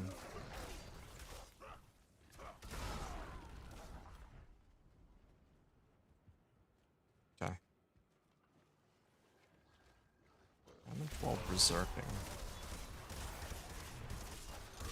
I could do like damage while Wrath of the Berserker is active, and if only there was some way that I could really reduce the cooldown of Wrath of the Berserker, or maybe I run like Flicker Step or something.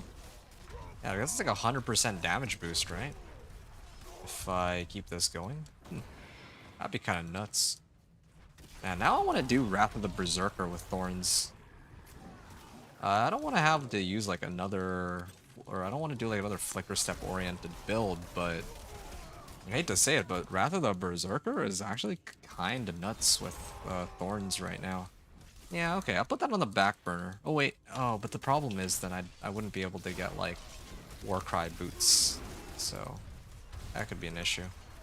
Maybe there's some other way, or maybe I don't even need Flicker Step. Maybe I don't need like to have Wrath of the Berserker permanently up. I just have it up just for the boss specifically. And just have this 5 ranks into this, and then a bunch of cooldown reduction, and then just have it up most of the time for the boss, but not all the time. Might be okay. Wow, that was absurdly easy.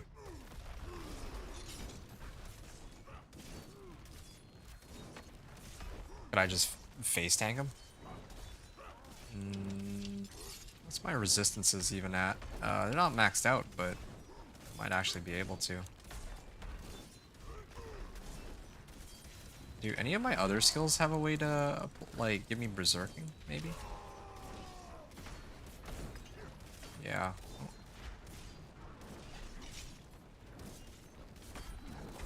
Okay, I'll activate this. 10.5 million. No, I'm liking those damage numbers.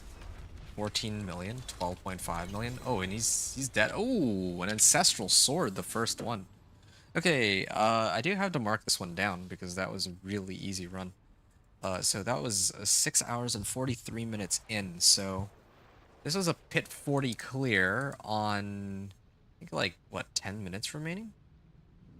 Yeah, that was pretty insane.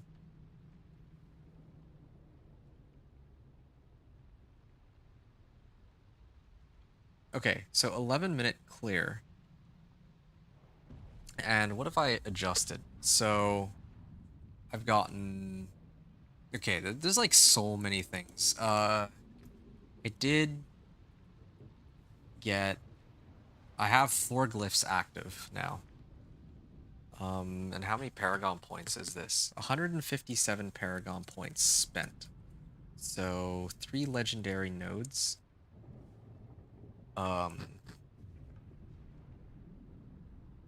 With 4 glyphs.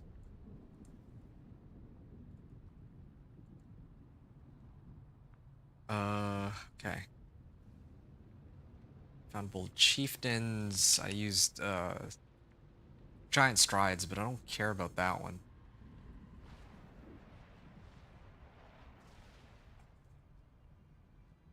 Four rank 15 glyphs. And what about my expertise? Well, I haven't maxed it out yet. Actually, I didn't get anything out of that. Like, this is supposed to be, like, why am I not, why is it not leveling? I'm very confused by this. Like, earlier it was leveling, now it just ceased to level. For no particular reason either. Still flare. Increase damage to stun or knockdown.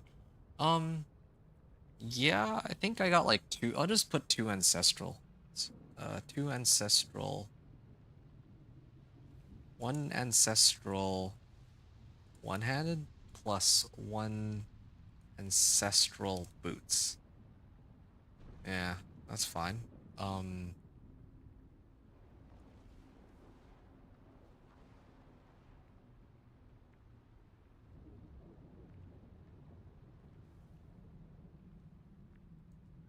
4 rings plus boots plus one-handed ancestral one-handed or ancestral one-handed. All right. Wow, that was a really easy run.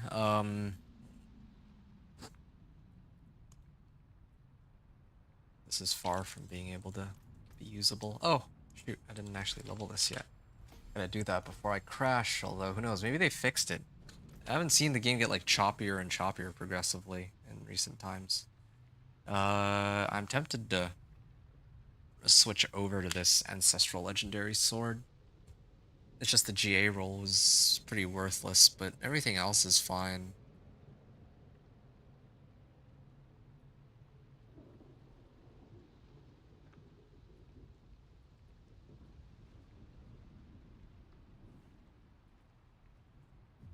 Okay.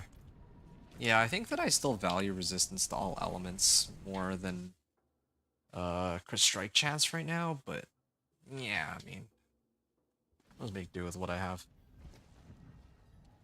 I could actually probably push it up to pit 45 at this point, but yeah, I'm just gonna play it safe. Where can I... Come on, give me belligerence, please. Heavy hitter. Okay. Damage Wrath of the Berserker's Act. That's actually a lot of damage. There's like nothing else that gives that amount of damage. I had a way to like pump this all the way up. Speaking of pumping stuff up, Warcry needs to get maxed out. I might even get rid of Swiftness. Yeah, maybe that's where I can afford to lose some points. And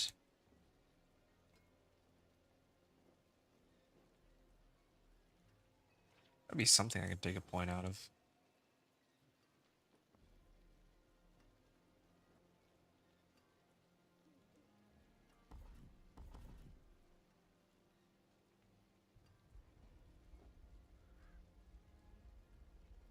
Increase crit strike chance, so that could help too, but so heal, less damage.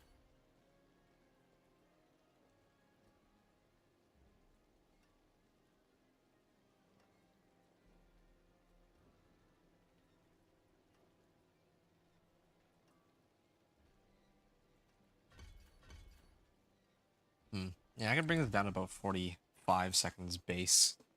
Maybe even a little more than that with that aspect that gives me 2 ultimate skill ranks. Reduce the cooldown. It could bring it down to like 30-second cooldown. Yeah, it's not enough. Not without Flicker Step. If I have Flicker Step, then maybe. Ooh. Get Hamstring to slow them down, but do I really care?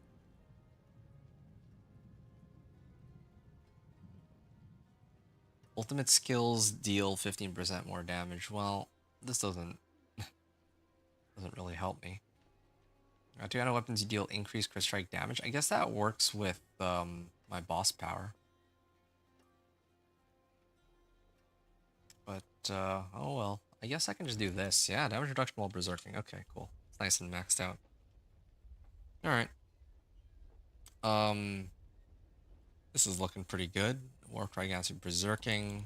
Previously, it was just 18%. Now I'm up to 24%, so that's a slight improvement over what I was just using.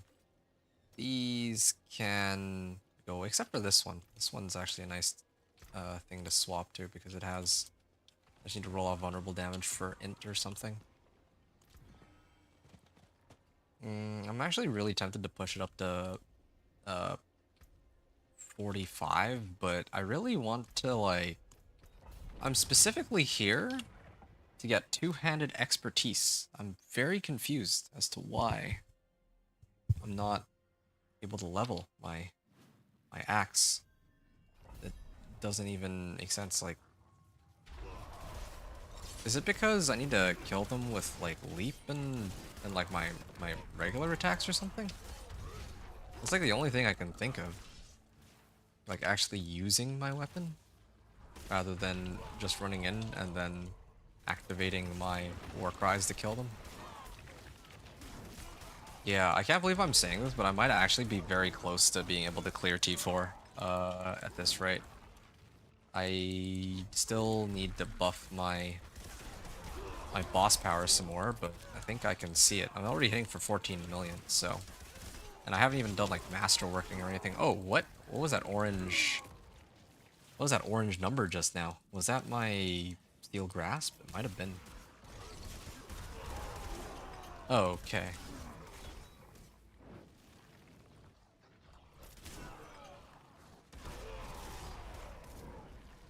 Like, okay, cool. As long as I'm making progress on my axe, that's all I care about right now. Just want to max this out. The only two things that I care about. Axe. For my, like, weapon masteries. I definitely, what is this? Expertise. I just want to get my, like, polearm on hand, so I get 15% damage off that, and then my axe, so that I get increased damage to vulnerable enemies. And then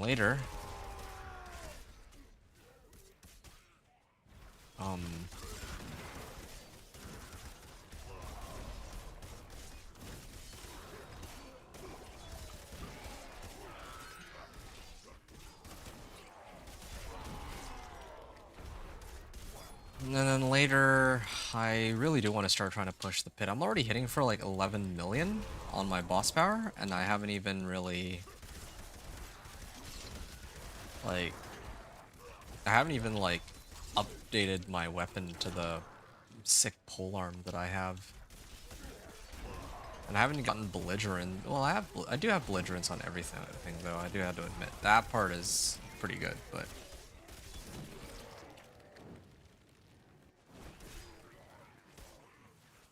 Alright. And up to the top right. Oh, my game crashed. Wouldn't be surprised. It's kind of overdue for a crash unless they fixed it in a recent like patch or whatnot. They did mention something about various stability fixes, but pretty skeptical about that.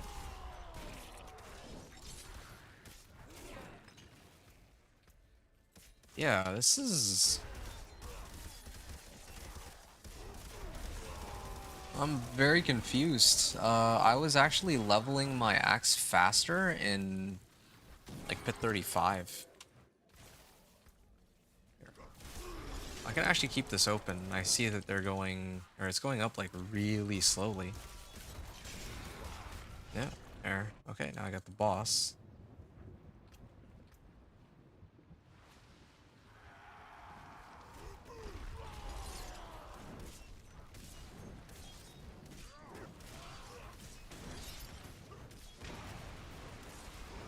Alright, and pretty soon I can activate this.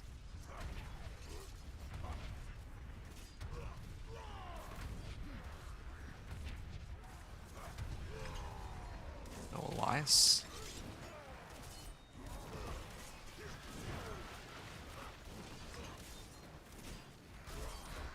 Alright.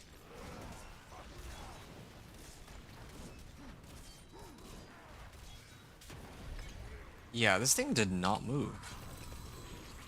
Weapon expertise. I don't get it. I can try to, like, max this out, or 80% is not enough. I think I had to bump it up to 45. But if I'm gonna bump it up to 45 to get ready to, like, max out that glyph, then I need to, yeah, that's not bad.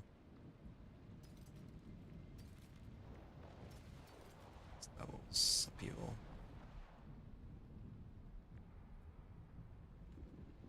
Sure.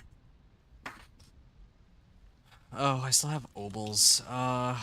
Yeah, let me try to roll for like a better amulet now. An ancestral amulet would be really good. Or maybe an ancestral mace. I don't know. That's the spirit. Give it a go. I don't know which item I'll need the most. Oh, There's here we go. something Special. Killing an enemy while berserking has a 40% chance to grant increased cooldown reduction for your brawling skills for 2 seconds. Well, too bad the GA roll on this is pretty pointless. I mean, I can still use it though. But I don't even want to look at it. I actually think I might be better off just salvaging this, but if I salvage this, Bear Clan Berserker, enemy involved berserking, it's a 40% chance to grant increased cooldown reduction. Yeah, I just don't see that being very useful at all.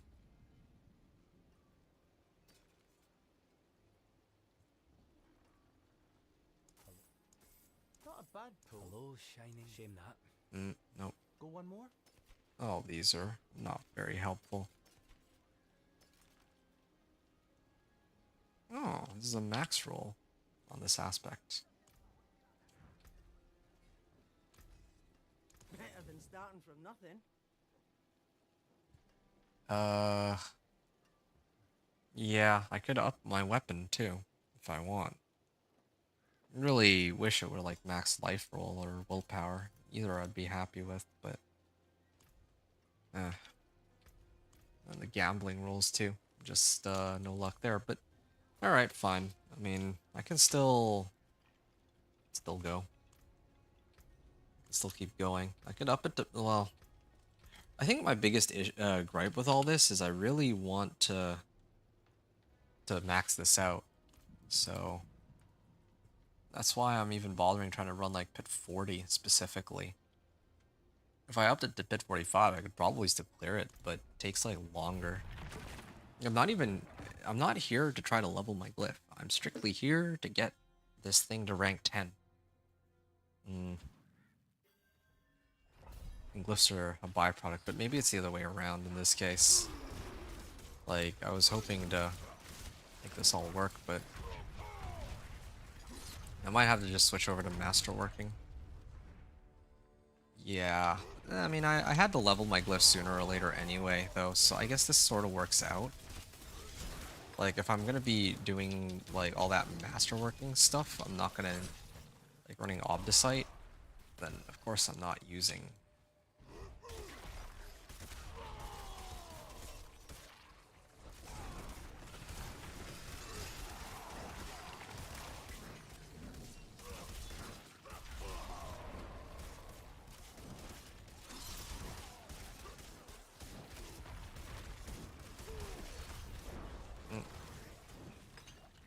that's fine.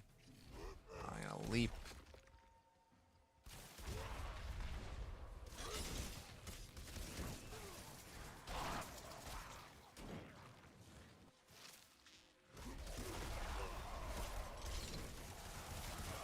I'll activate my ult, why not? Every time I activate my ult, I just feel so strong. While it's active, I get movement speed. While it's active, every 50 fury I spend. So I just need to stand here. If I stand here, then with my ult, might be really good. I can keep going this way too. Oh, there's a shrine up ahead too.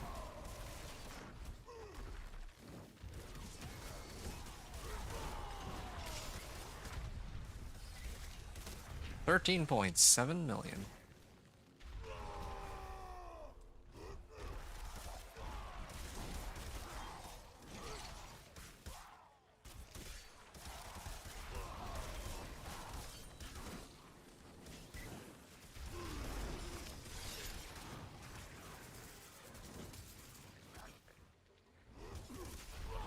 Alright, artillery shrine. Okay. Oh, I think I activated this a little too late.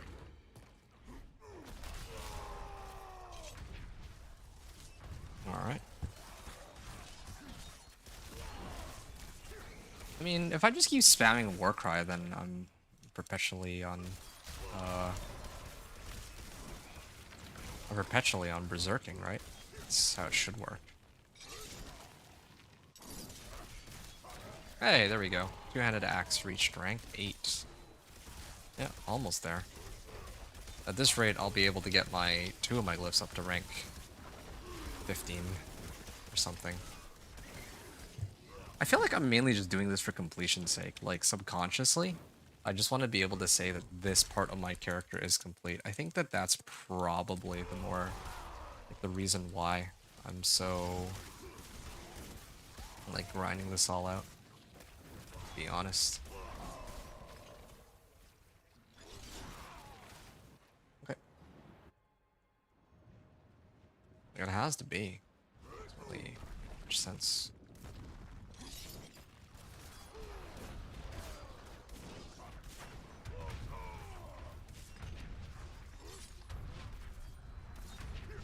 Well, yeah, especially with my ult active, yeah, she's taking a lot of damage. Come on. Ah, she went invulnerable. But yeah, this is, yep, that is amazing. Oh, oh, ancestral legendary amulet. Here we are. Okay, come on, please. Strength or max life. Ah, a resource cost reduction. Who knows? Maybe one of my other classes can use that. I don't know. Flay? I mean, that helps my flay, but I don't think I care. Yeah, definitely I keep pumping up Executioner. At this rate, I will hit 46 on this, but I will have like a couple failed rolls. But again, I'm here mainly to, well, I guess it wouldn't really hurt to try to bump it up a bit. No, I want to kill as many monsters as I can. I gotta, yeah, focus on finishing this. I'm almost done. I really want to just max out this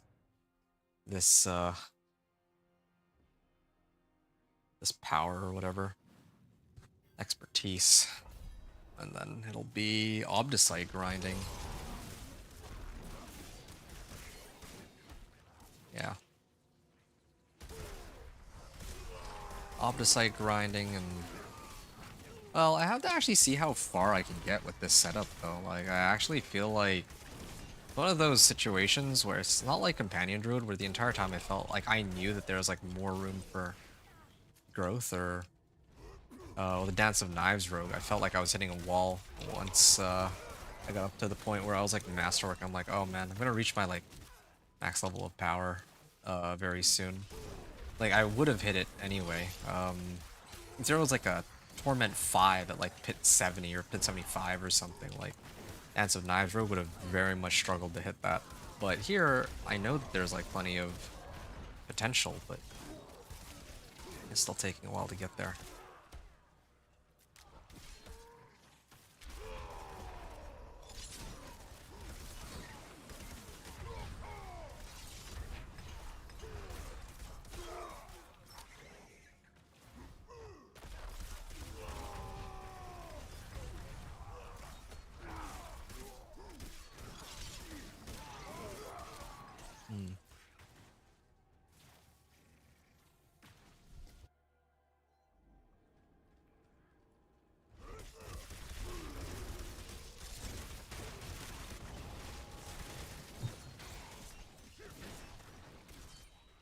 Oh. Misclick that. What time? Like, I've been at this for 7 hours, wow. It didn't feel like 7 hours. This actually felt like 3, maybe 4 hours. 7 hours is kind of nuts.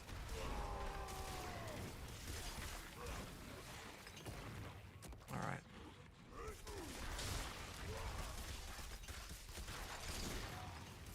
Okay.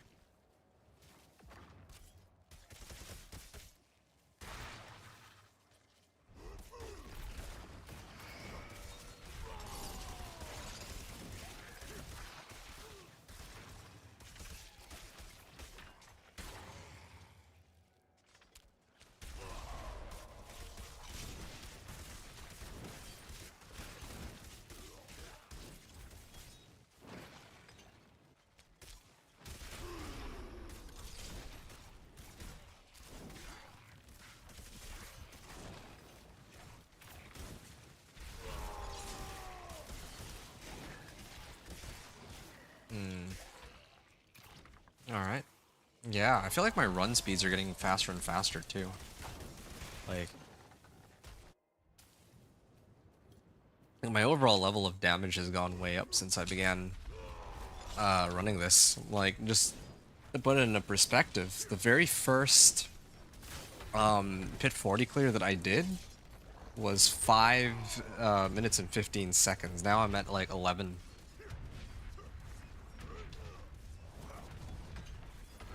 Yeah, I'm at like, the last time was like 11 minutes, now I'm almost up to like 11 and a half. I could probably get it up to 11 and a half. And this is like without my weapon too. I'm gonna round this up to 11 and a half. I might have to round down. 11:15. Alright. That was an 11:15 run. Two-handed mace? Oh, shoot. Oh. Oh. That is a big weapon.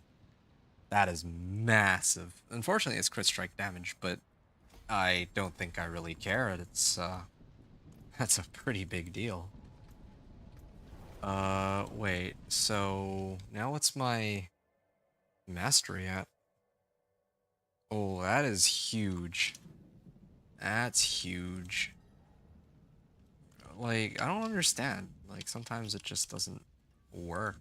Maybe I just gotta keep How shall I guide my hammer? doing it. Like, maybe it's like secretly keep, like, I suspect that what's happening is that it's just really delayed. That's like the only thing that makes sense to me. Belligerence at 4 ranks? Maybe damage while berserking would be kind of nice. Damage while berserking first try. Yeah, 'cause the only problem is just the Let me show you. overpower, or no wait, it's crit strike damage, which is still really good now that I think about it, because it works with my boss power. It might actually even be better than what I have right now. Definitely strength. Okay, so at least that, I know that this is going to be my end game weapon. Well, end of what I'm up to. Okay, I would have guessed, I shall reroll. Okay, I'm gonna guess strength here. No. Trying to reroll for, okay, fine, this'll do. I was thinking max life would be ideal, but I still have to tide me over for now. Power in these stones. Well done. Okay, 2 sapphires, right? Okay. And now I would throw on needle flare. Okay, needle flare aspect. So that's pretty nuts. But now this begs the question.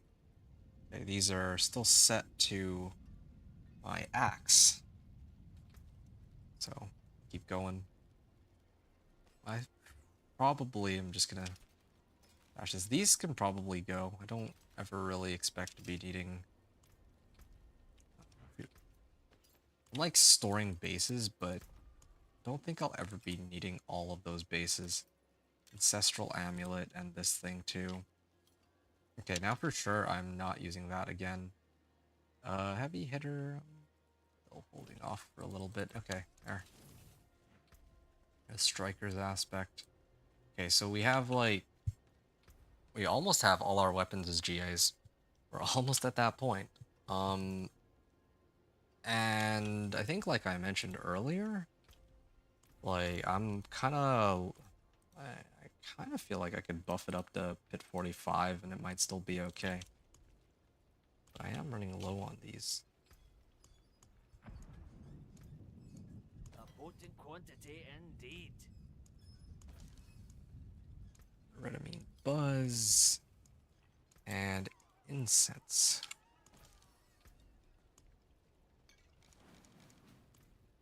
Yeah, I'll bump it up to pit 45, sure.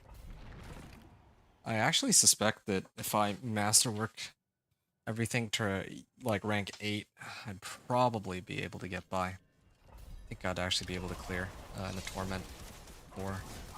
Oh, okay, yeah, these guys are definitely taking a bit longer to bring down than earlier. I do still see my damage numbers are looking pretty decent, but yeah, I would want to level this one glyph to max just because This one is like damage.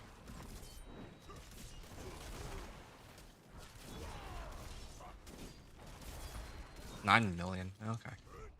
Yeah, this one is damage while wielding a pole arm, which is kind of like useless for right this second because I'm using an axe, but uh, yeah, like the radius on it will increase later once it goes up to 46, and I also get 5% multiplicative damage too, which is helpful, but because the radius increases, I think that'll help me a lot. That's kind of what I'm thinking. Because I'll be able to get more like additive damage modifiers, I guess.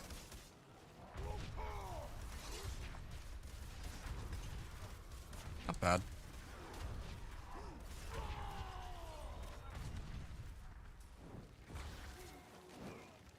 Okay.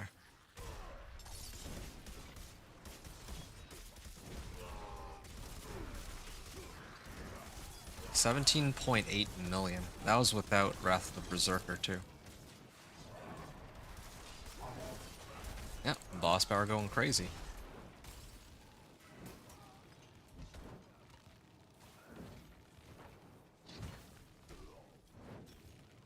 11.4K.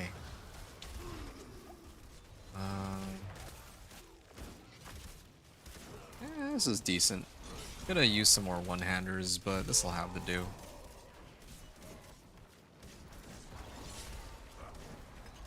$10 million.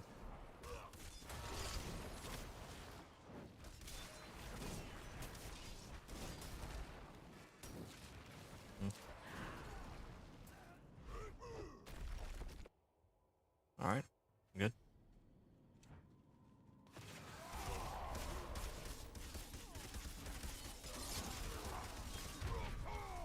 Alright.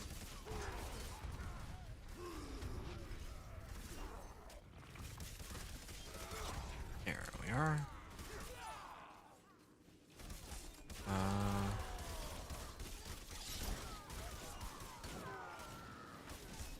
I really like this, the fact that I don't need iron skin on this setup.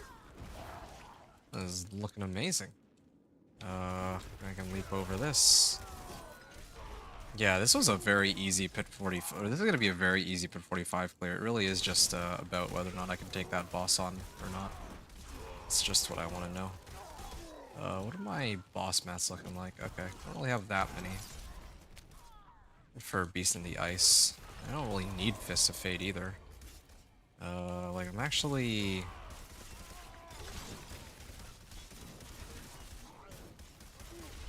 Not to think about it.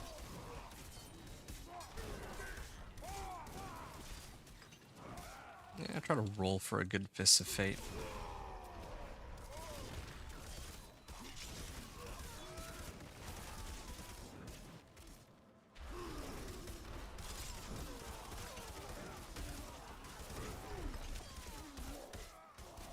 Alright. Yeah, this run is taking longer than the last one though, like I can tell. This is what I was a little reluctant. For a while I was a bit reluctant to play this one out. To go all the way to tier 45, because even I know that even if I can clear it, which I can, it still takes a bit longer, and all I was trying to do is level my two-handed axe. That's all I'm trying to do. It's so inconsistent. I don't really understand.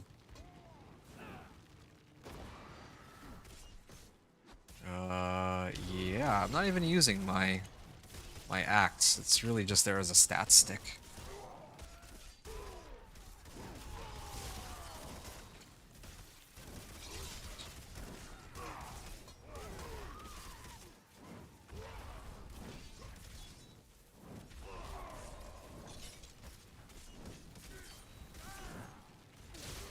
Okay.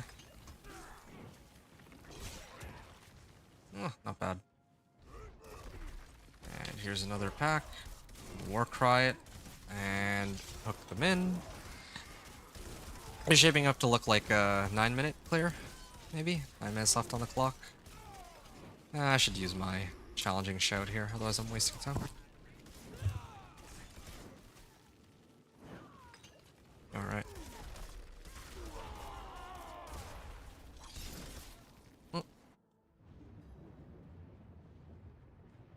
we are. Oh, it's another one of these.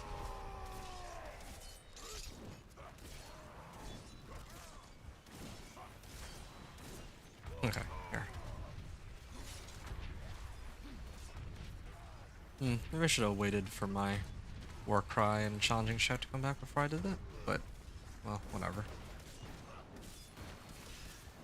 Yeah, I just gotta keep swinging, that's it.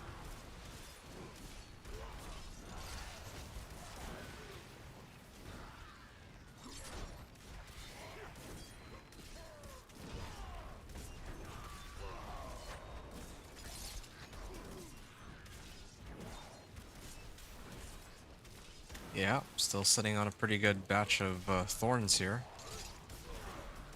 Oh. Wow. 11k life, 11k barrier, and 11k fortify. It's gonna have a very difficult time trying to overcome that. Say that for sure. Oh.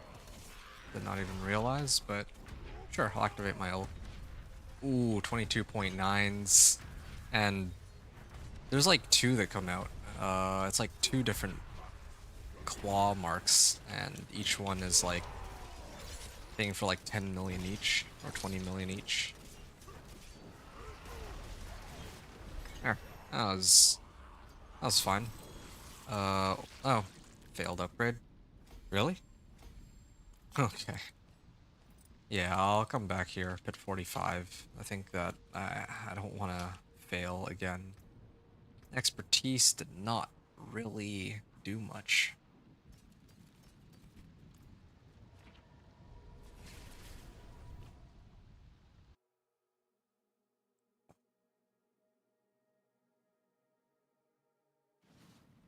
Okay. I take it back on the 9-minute clear. It was closer to 8 minutes. 8-minute clear. So 7:16, bit 45 clear. 8 minutes, and I think I haven't really adjusted anything since the last run, right? Oh wait, no, I actually got an ancestral mace.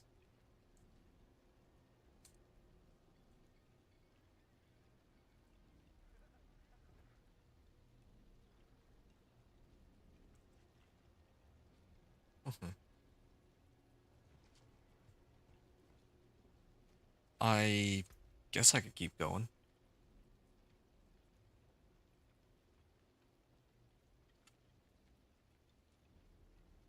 Yeah, there's gonna come a point where I'm gonna have to replace this with that ugly bastard's helm that gives like a ton of fire damage, and then just crank up my volley to the max, I think.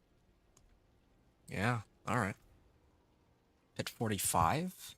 Again? Yeah. Only catch is I really don't know why this is... It doesn't look like the, getting any XP for this weapon expertise, which is pretty annoying. Okay. So, this is at 29352, right? So, in theory... Yeah, alright. That pack gave me, like, 100. Not very much, but it's also not, like, nothing, at least.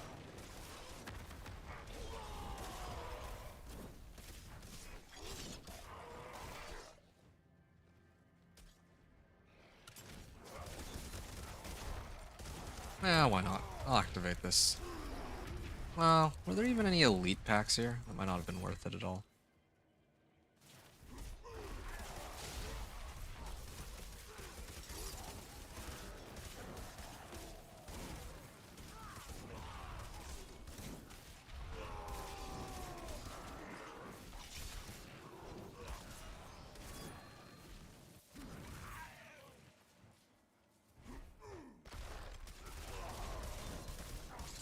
Okay. And I just need to reactivate this, reactivate this. Okay. Keep leaping. Pull them in. Expertise. Well, I mean, it's making some progress, but not as much as I want it to. I may have to just let it go. That's right.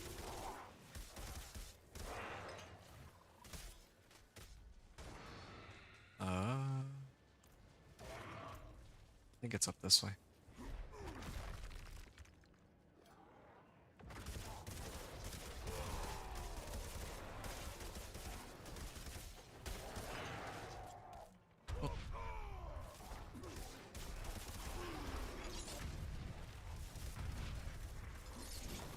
Oh, that Waller that prevents that from my grasp from hitting them. Alright. What other packs are here?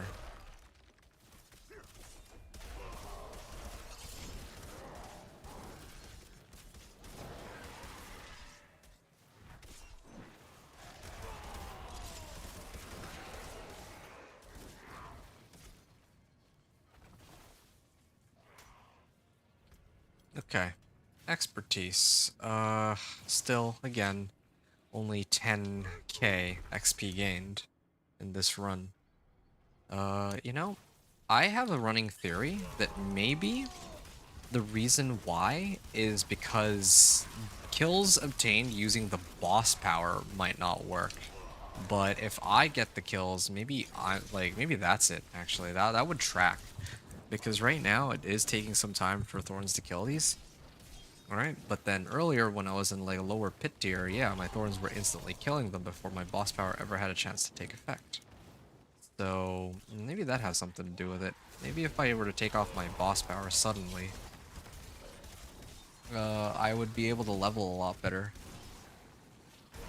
I actually think that might be what the root cause could be in this case.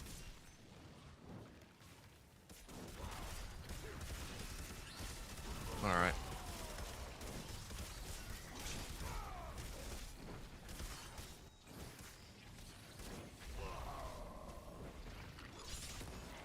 Hmm.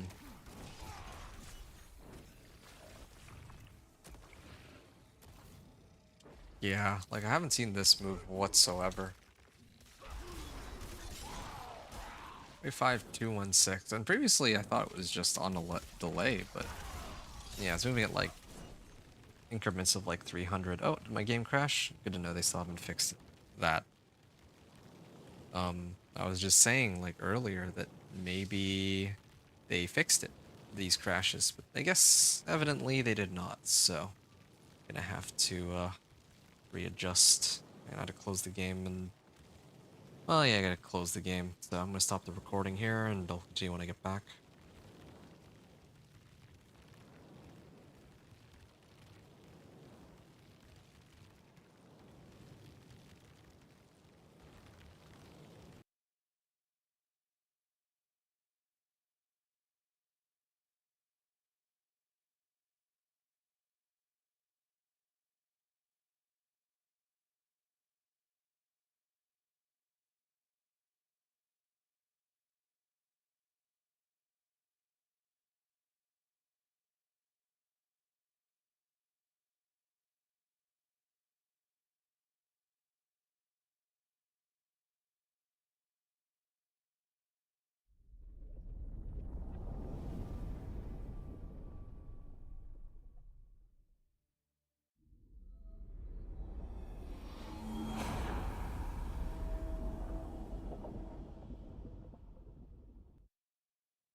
Oh, have I been muted this whole time? Oh, that's so awkward. All right. Good night, Cam Cam. Thanks for hanging out, dude. Hope that everything's okay with you, and I'll catch you around.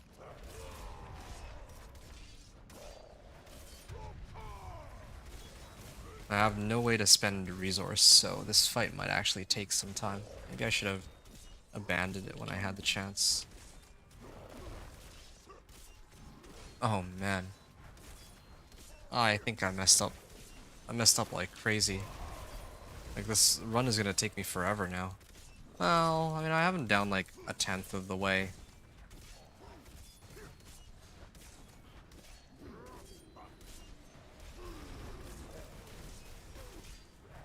Yeah, I have no like resource spinners, no kick, no nothing. You know what? No, no, this is not worth it. I'm not doing this. I'm actually, no. You know what? Can I, is he even able to kill me? Yeah, he'll be able to kill me. That's good.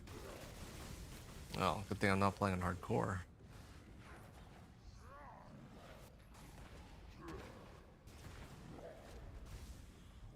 Yeah, I think I've been muted all the way since I first got back into the game. It's a little embarrassing, but it's, is what it is, I guess.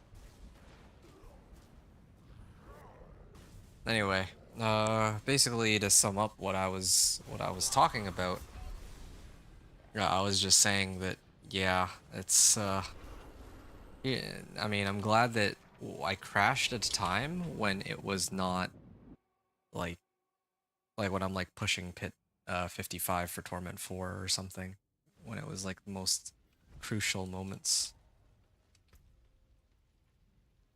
Alright, well, yeah, there goes that theory.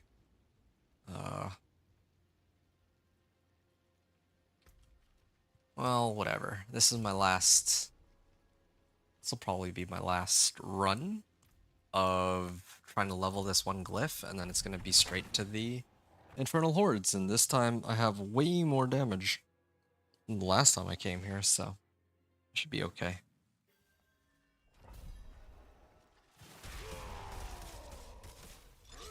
Alright.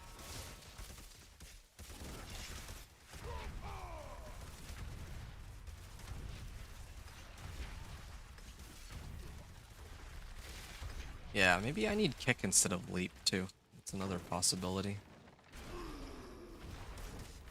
I'll think about it. If I have kick instead of leap, then, yeah, there's another way for me to get berserking. What's the cooldown on this, anyway? Reduces it by 70%.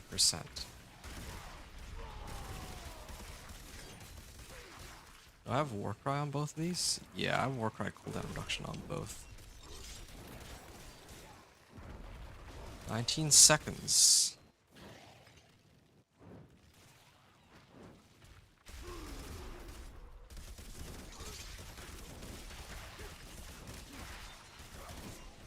%, cooldown reduction, so 2 seconds. Yeah, it's got like a 5-second cooldown, maybe a little less right now. If I can get like a big enough pack and all that. But I really do wonder this Wrath of the Berserker. But Wrath of the Berserker really is supposed to be used as like a means to break myself out of CC or like just against the boss.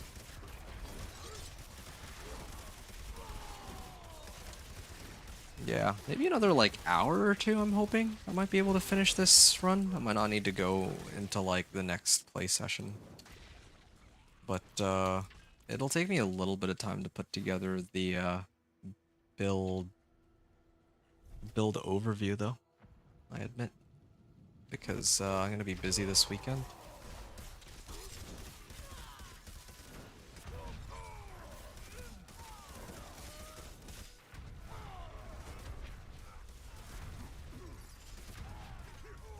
$18.3 million.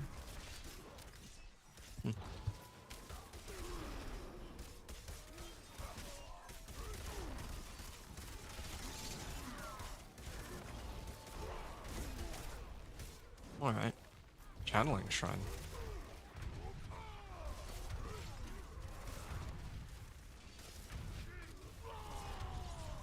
feel like this run's taking a bit longer than usual.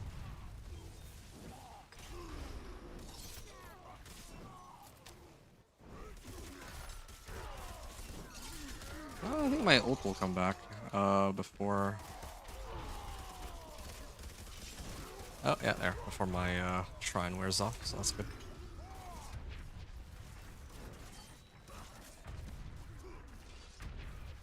Kind of weird how sometimes my boss power just ceases to work for a moment. I noticed that.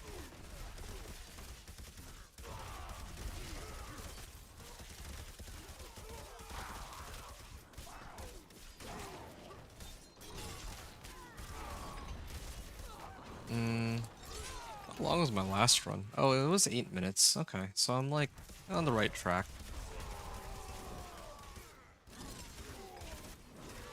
What's my expertise? Ooh, this is going so slowly. No, it's not worth it. It's really not worth it. I would not run this for weapon expertise. It's got to be just for ancestrals, and that's it. Ancestral weapons into masterworking. This 10%, like, I was trying to like level this thing because I need to level the glyph anyway, but yo, this like trying to get like rank 10 expertise is just, it takes way too long.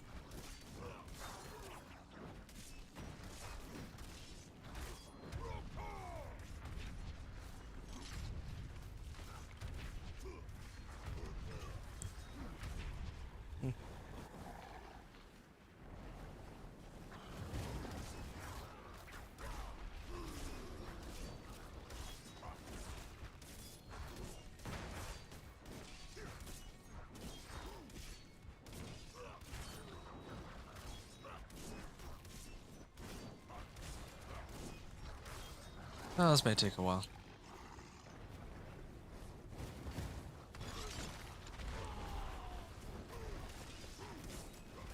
Okay. Hey, what's up, Zomgetsu? Hey, give me a second, okay? I need to finish this fight real quick. Most,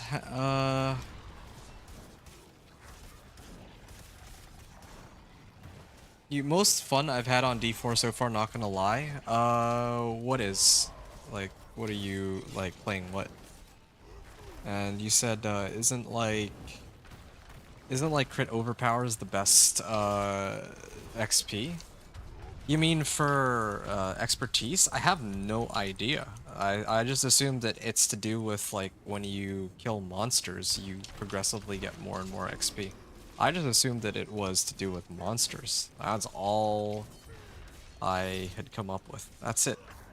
Just slaying monsters. I didn't know that hitting them with an overpower or crit would benefit, but either way, I already have this at rank like 8, you know, like is it really worth it to figure it out for 2%?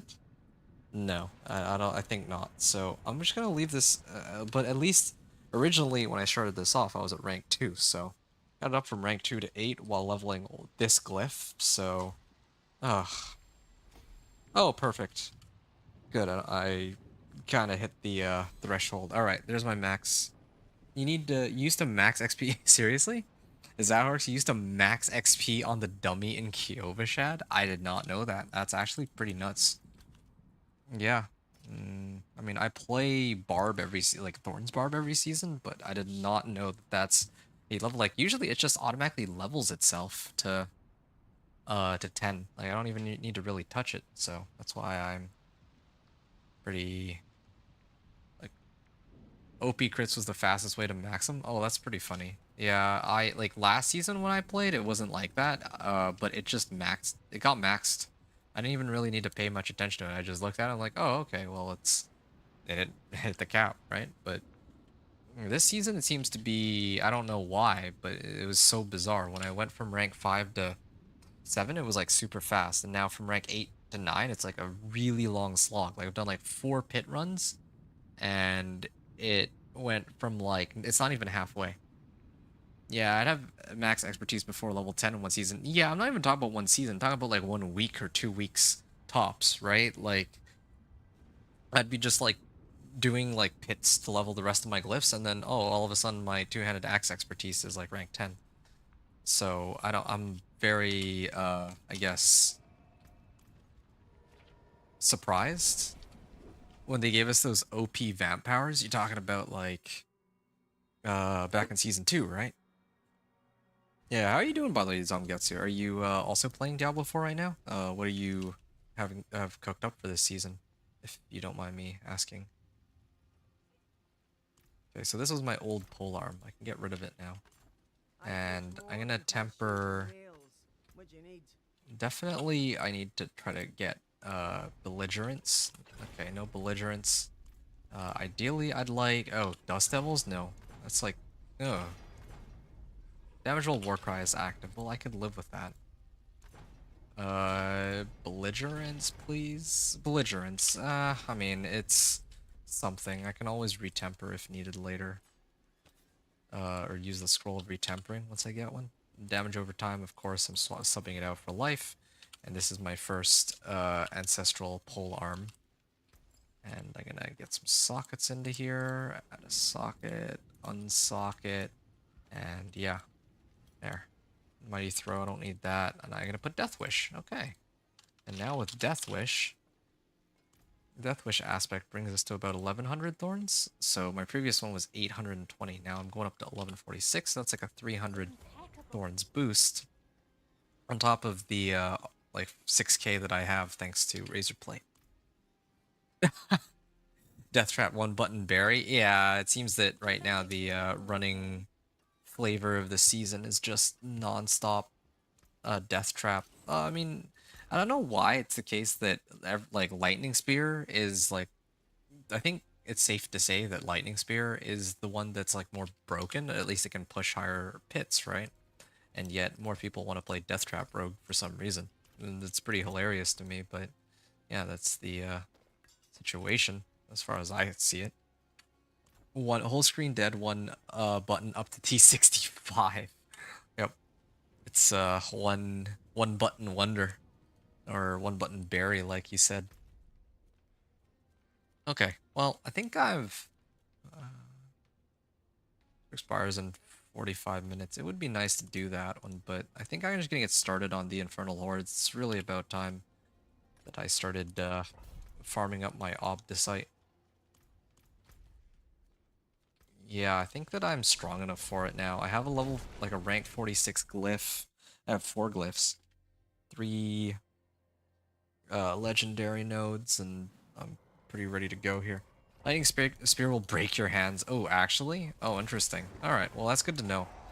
You can see how little I play. I pretty much never play meta, right? So, I'm just usually playing, Companion Druid is always my first, like, the build that I start with. And then usually it's Thorns Barbarian. But this season I'm doing Thorns Barbarian second last, just because, like, I just don't think Thorns is very good for dealing with bosses. I don't really think I need to explain why. Like, this is a very boss-oriented season, and then they're trying to impose... Well, yeah, it's a boss-oriented season, and so I figure that if it's a boss-oriented season, then why would I play... Like, I figured that I'd be spending the whole season on a Thorns Barbarian, you know? Like, I figured that all the other builds that I was gonna play would be easier, but...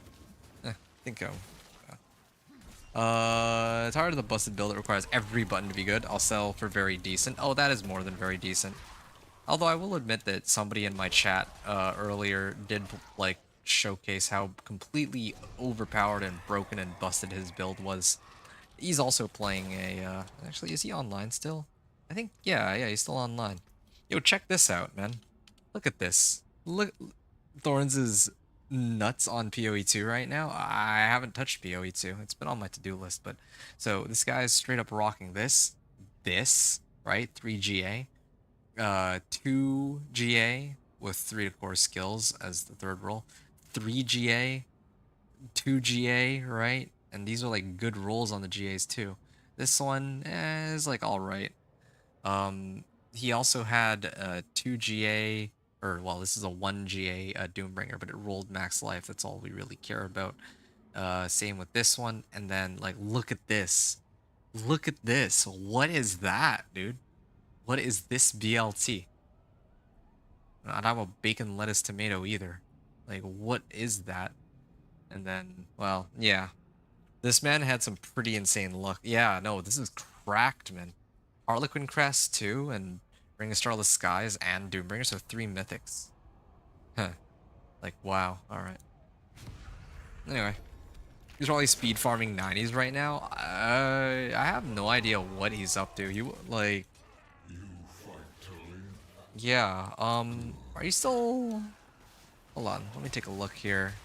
Infinite, are you still around in chat? Yeah, like what are you up to? Are you still yeah, are you speed farming or what are you up to? Like because last time he said that he was his glyphs are like at like 100 and like 98 and 88, but yeah, when you said rogue, Death Trap rogue, yeah, I had to show you that. I'm sure you'll appreciate somebody with a much better setup than mine, but you get the idea though. So that's my that's for you know, you're talking about speed farming 90s. That's for Death Trap Rogue. But yeah, this is my Thorns Barbarian, just for context, and I don't know like how you managed to come across this stream, but yeah, like usually on this channel I'm trying to do like weird off meta stuff, and I think it's safe to say that this Barbarian is the Thorns Barbarian is very clearly off meta, so yeah, I've been running it and it's been a lot of fun. Not close to that. I can speed like 65s. Yep, that sounds about right. Hellborn are hunting me. Yeah, so yeah, this is my Thorns Barb. It is a really fun build. Oh wait, oh no wonder I'm having such an easy time. This is because this is Torment 2.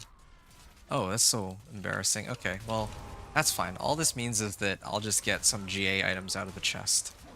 Maybe like Shard of Arathiel or something. If I'm lucky, like Fists of Fate. I still need to get more Distilled Fears.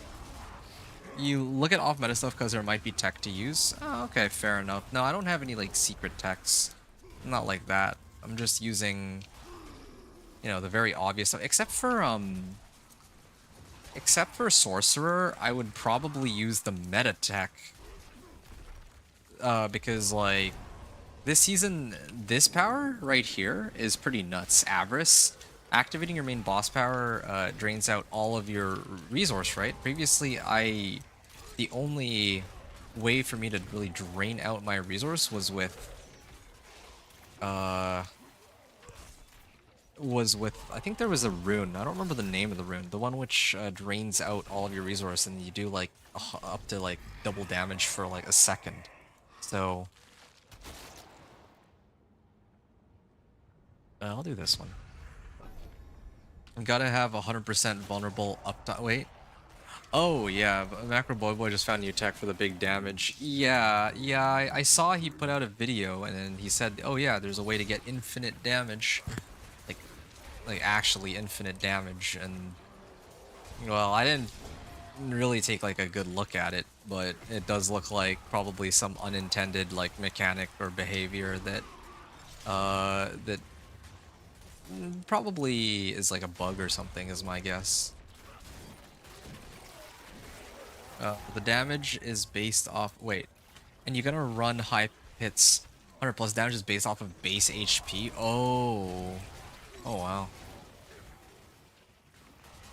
You said high pits. Well, I mean, as if like probably some build that can run 100 plus would already have been able to run like below 100, right? I don't know. Yeah, but if there's like, I don't know. I just get a hunch that there's gonna be some buggy stuff involved, but maybe I'm wrong. Surging Hellborn. That's for Elite doubled? Oh, all three of these are good. But I'm gonna do Hellborn.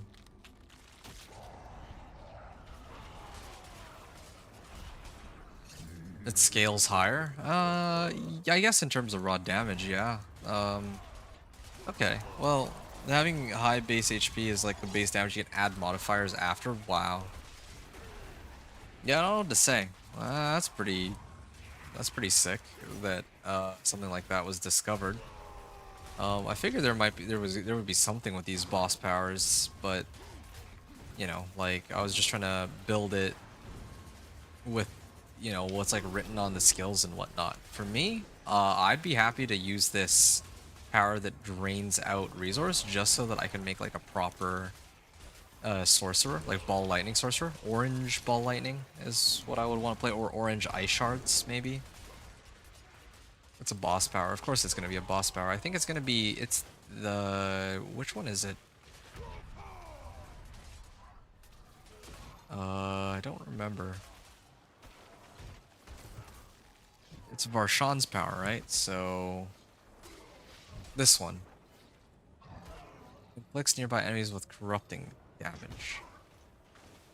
Well, we're right now, can't wait to get home to try it. I respect that. Yeah, I mean, I'm going to bed pretty soon, I think. Maybe an hour or two tops. Hellborn, Grand Aether.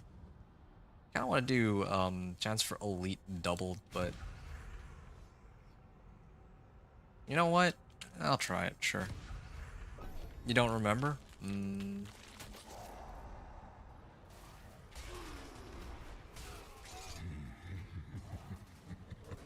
What's my... Oh yeah, I'm using a polearm, so doesn't matter. Two-handed mace. Increase critical strike damage while berserking. Could be good too.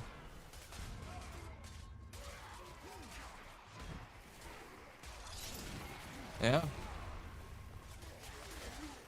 Yeah, man, you gotta hurry and finish up work so you can get home. And actually, come to think of it, it's like the weekend, isn't it? I'm surprised you have work to begin with. Weekend's time to just chill and vibe out and game. Oh yeah, the Aetherlord farm is amazing for getting sparks, by the way. Yeah, I heard about that. I'm not really looking for sparks right now, though. I'm really just trying to get Aether. That's really it. Aether for more Obdicite, because like the whole point of me, like even right now, like streaming, I'm trying to just breeze through, I guess, like up to Torment 4 using the off-meta build, right? Like I know I could switch over to what was like the most broken build, like Petquake. I think this season is pretty crazy for Barb. But the whole point of me playing these like 1 to 60 and then level 1 to Torment 4 is so that I can this is fine, I guess, whatever, doesn't make a difference. Is so that I can kind of show people like how they can build their characters, their like lesser, like their builds that aren't as strong, or let's say like Dance and Knives Rogue. Dance and Knives Rogue was like really strong for leveling, but as you know, everyone just switches over to Death Trap to get the highest amount of damage possible. But some people really don't want to play Death Trap, right? You're overnight? Oh, I see. Elite Lord Farm can max her up in 1 day easy peasy. Yeah, I heard. I'm aware. Fully aware. From what I've heard. Like, yeah, just run like Aether Lords and call it a day, but... And funny enough, one had actually just spawned.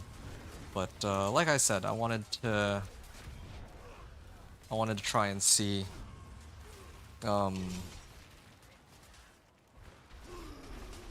Well, yeah, I'm trying to like get through to Torment 4 by the end of the night. Yeah, help people with builds and PoE. Okay, fair enough. Yeah, you seem like the kind of person, like just talking with you very briefly, like you seem like the kind of person who tends to be like very knowledgeable about very important like gameplay mechanics and all that.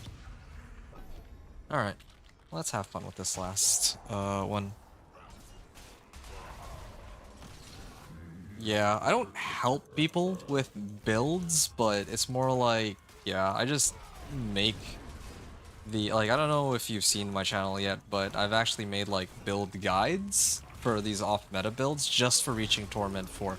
And it's not like a fully fleshed out build guide, it's just more like, okay, this is the minimum level of power I needed to get into Torment 4, personally. So that's what I try to do to help others, kind of get through the game. Especially after, I think one of the campfire chats, you'll know what I'm talking about, right? One of the campfire chats, they were saying that, oh, well, their goal is to only have 10% of people make it to Torment 4, and, I don't believe in that. Like, I think that it would be, like, and some people are really under the impression that, yeah, like, Torment 1, Torment 2 is totally fine, that's the end game because you can't get anything better anyway, which is fine, but I also think that Torment 4 is very achievable for almost any build in the game, so yeah, there's a lot of thoughts there. Anyway, yeah, I kind of wasted my time with this T2, but I can still get a pretty decent batch of Obdicite, I imagine. I'll have like an extra 400 ether on top of the rewards. Oh, yeah. Well, at least this will be quick. There, dead. If that's the case, lol. Well, that... I mean, which thing? I said a few things, but... Well, that's what, like, the people on the campfire chat said, that they wanted 10% of people to reach Torment 4. I think that was the most ridiculous thing. I mean... I don't... Oh, there you go. Thorn body. Ah, okay. Well, this is actually perfect. I can throw this on. Yeah, indeed. I believe almost any build can hit T4 with enough work and time investment. And I think perhaps most importantly, like knowing either mechanics or interactions or just items in the game, right? Like some people are going to cook up a homebrew build, which is totally fine. But for example, like let's say right now I want to make like a Frostbolt build reach T4. Of course, I would need to use like, what's that item called? Vox Omnium or something for that? Like, that's kind of a given. Oh, wow. This is a pretty big stick, but I mean, I need my polearm more. Maybe I can run that on some other character. I don't know. Actually, I should just pop this now before I crash or something stupid happens. It was decent. Hey, Tribute of Refinement. I might actually run Tribute of Refinement over another one of these. Yeah, I think Tribute of Refinement is better for what I'm trying to do. And also, I did get one of these Scrolls of Restoration, so I might be able to use this on one of my pieces of gear if I don't roll the right thing. So that's reassuring.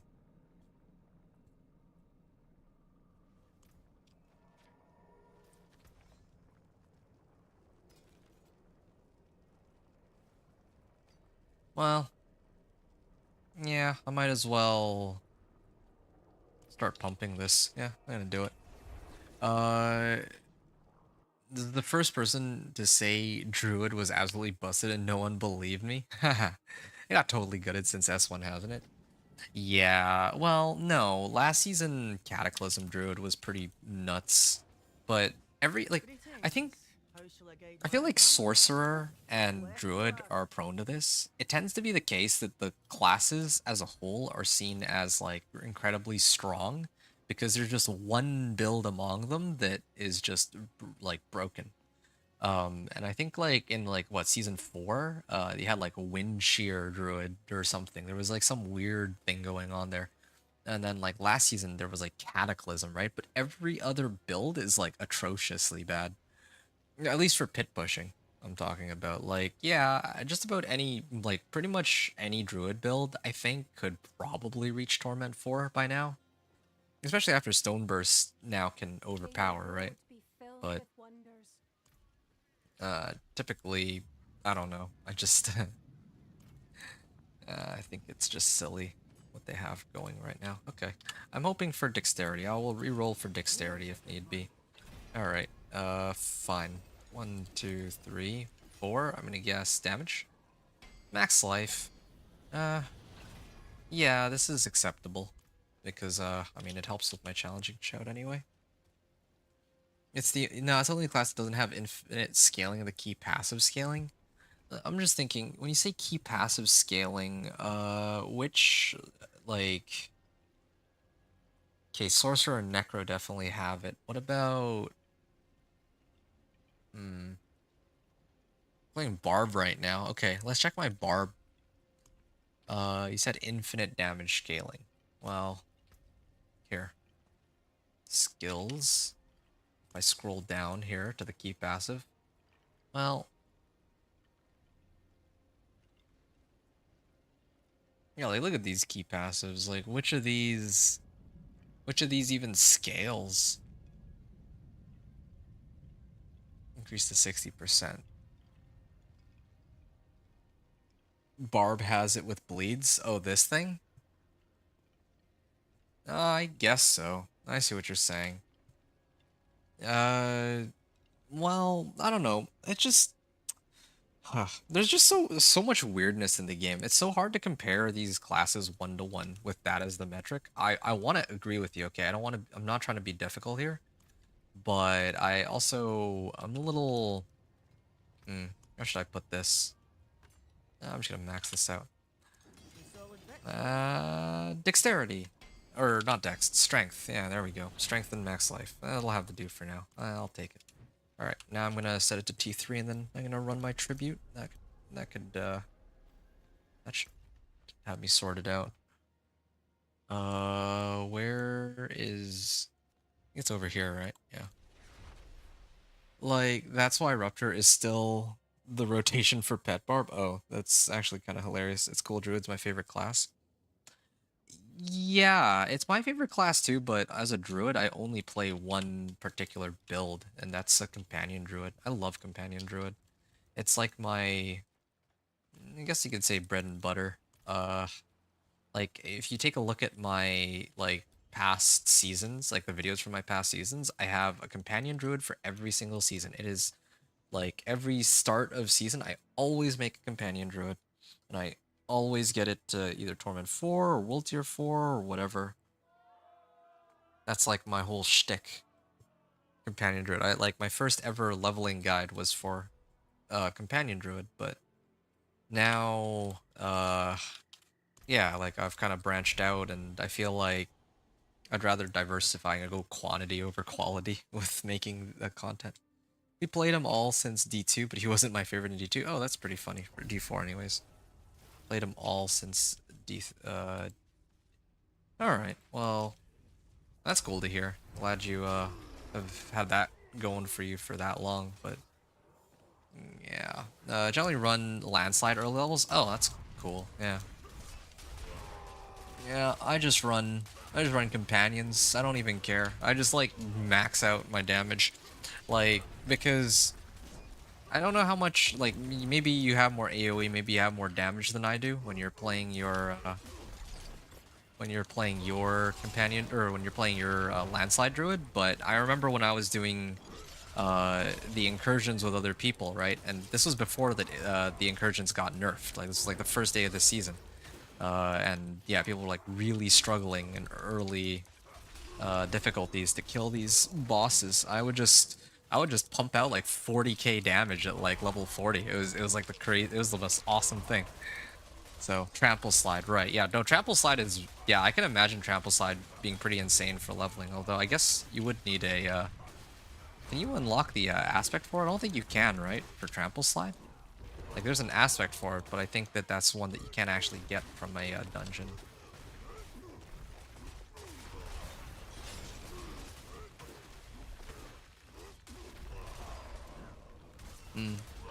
Your favorite, it's for mobility and efficiency, TBH. Oh yeah, no, I don't doubt whatsoever that trample slide is like super efficient. It's like without a question probably the most mobile druid build you could possibly get. Like they straight up don't have any other, they don't have a single other mobility skill baked into their kit aside from trample. Correct me if I'm wrong. I mean, I don't really count shred or like werewolf stuff. It's a dungeon, or was. And you said your favorite druid is Cataclysm. Oh, wow. No surprise there. Like, I think everybody is, like, just loves Cataclysm because it's so ridiculously strong. And I, personally, I used to really enjoy Cataclysm, but I think that just, all, like, the snapshotting and whatnot kind of ruined it for me because, like, this ties in with what we were saying earlier, right? Like, yeah, like you're saying like, oh yeah, Druid's not that good because it doesn't have infinite damage scaling, but like last season, that was not a problem. That wasn't a problem because all people did with Cataclysm was just snapshot a crit overpower and then go around and just Oh! Oh wow. Okay, well, I didn't expect to die there. That's kind of embarrassing, I admit, but that was a lot of explosions. I saw them all. I tried to evade them. Evade? out of there, but I don't know why it didn't go through. Shred was gutted. Oh yeah, Shred got done dirty, for sure. Like, I don't even play Shred, but I know that it got done dirty. But alright, like, let's take Shred off the table for a second. Like, I know that, yeah, like, going back to Cataclysm specifically, like, last season, like, I'm a little reluctant to try to scale, or to kind of base the, like, Druid strength off the fact that they don't have, like, a key passive that allows them to infinitely scale, because last season that didn't matter. Last season they were still able to hit, like, Pit 150 alongside Necro and Barb, and they did not need infinite damage scaling for that whatsoever, really. It was just them, like, people were just abusing the ever-living heck out of out of snapshotting to get their cataclysms up and running, and now this season that's exactly still what they're trying to do, and that's like it feels like, and correct me if I'm wrong, that's like the only way to like pit push. You just grind out like Cataclysm or whatever with snapshotted overpower, and then you just go from there. Jankier than previous season, but still exists. Your GF stands in the explosions too? Well, okay. I mean, I don't usually do that. That was a one-off, and partially because I wanted to see if I could, well, sometimes I do stand in the explosion because I want to know if I can actually survive it, but in this case, I straight up could not evade. I'm not sure why. I was like trying to evade, but it didn't let me out. But anyway. I mean, I'm glad that you get to enjoy playing this game with your girlfriend, though. That's pretty cool.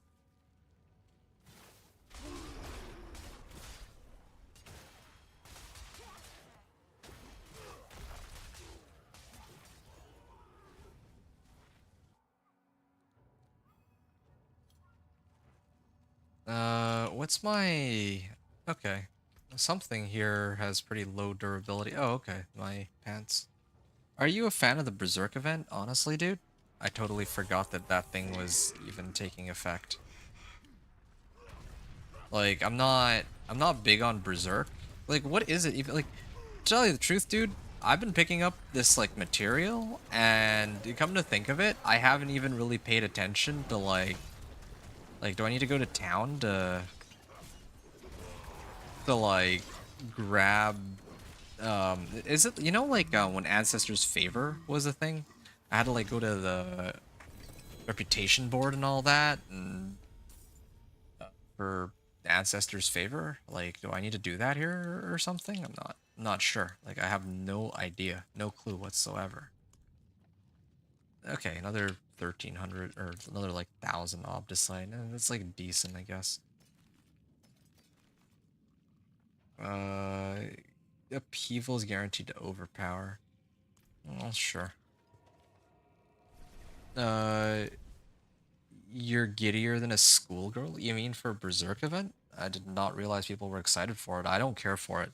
I don't hate it. Some people are like, oh man, this is a terrible event. I mean, so what a surprise that, you know, there's going to be some people who are...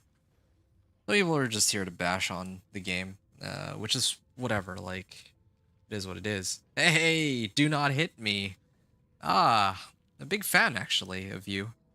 I know that you're the, it's actually, I didn't expect, like, are you the real do not hit me? I recognize you. I've actually referred people to you before. Some people asked me, I think it was like last season or the season before, asking me like, oh, is Thorns Barb like viable for pit pushing? And I remember telling them, I think at the time Mighty Throw had just come out, I was like, oh, well, Mighty Throw is like, you know, top dog. Like, the most of the spots are like Mighty Throw, but like on the pit leaderboard on helltides.gg.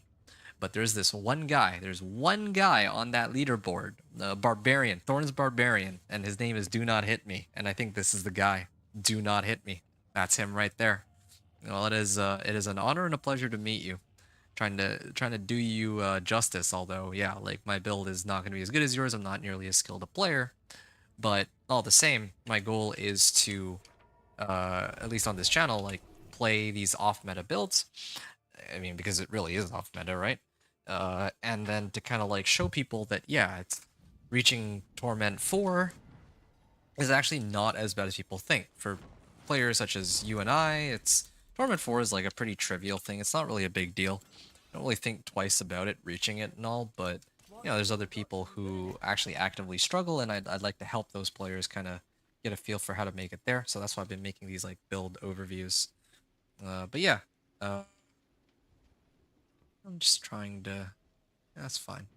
It's in the season tab next screen over. The season tab? Oh, here it is. Reliquaries, Berserk. Okay. Oh, so is it just Locked Belial's Return? Is it Berserk? Okay. Hey, 24 days left claimed. Oh. Okay. I think I get it.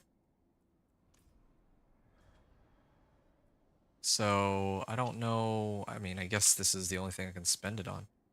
I will have 248 Behelit remaining. I mean, I've just been randomly picking these up, so I have no idea. Recently purchased can be found in locations. Alright, I guess it's shared between all my characters, so. This Behelit. I don't even know what Behelit is, but sure. Hey, Hoodie, what's up, dude? The grind is going pretty well. I am 7... Here, let me just... I am in, like... I just am about to hit 8 hours on this... Oh, okay, I'm a little short here. I'm about to hit... I'm just, like, 8 hours... Or I just reached 8 hours into the run, and... You know, it's looking really good. It's actually looking pretty good right now. Let me just real quick... I'm just trying to figure out if I want to roll for strength or max life. I don't actually think it matters. Both are actually quite useful for me here. Either I'm buffing up my thorns directly or I'm buffing up my boss power. I mean, can't really go wrong with either one. So I think I'm just going to max this out. I don't even care. Hey, there we go. Strength and max life now. And then this one, I mean, this isn't like a... I might actually try to roll for... Where can I get an ancestral sword? This is Torment 3? Okay, fine. Oh, there we go, finally. There's something special. It's something. It's something. Bail it? Oh. My bad. Some people go crazy you say it like that. Bail it? Okay, bail it then. Did you have to watch that video? Lol, she tried that Thorns build? Which video did she watch? I'm actually not sure. Sorry, I think I lost the context here. Damage over time. Well, I don't really do damage over time, right? So, I guess you have vehement augments. Heavy hitter, no, I don't need that. I will grab this. Dust Devil damage? Come on. Don't give me Dust Devil. Ugh. Warcry, or damage while Warcry is active. I can live with that one at least. Okay. And then heavy hitter, belligerence. Okay, well, yeah, that's acceptable. There is magic in all things. I'll be honest, I should roll off damage over time, but I'd rather it have like a little star over it. I think that's, yeah, that way it's easier for me to know that it's actually an ancestral. Where the stars around your Like neck. very blatantly. I know it's ridiculous for me to say that, but yeah, that's what I'm gonna do. So, yeah, the grind is going pretty well. Things are shaping up pretty nicely for like 4 or however many hours of gameplay I've spent. Yeah, I'm actually about to try to push, I think. You know what I'm gonna do? Thorns Well Fortified. I still don't have like a proper ancestral amulet. Okay, I'm gonna try to roll for a proper ancestral amulet real quick. Hello, shame that. Nope, no ancestral amulet here. So, yeah, I think I'll have to go for heavy-handed.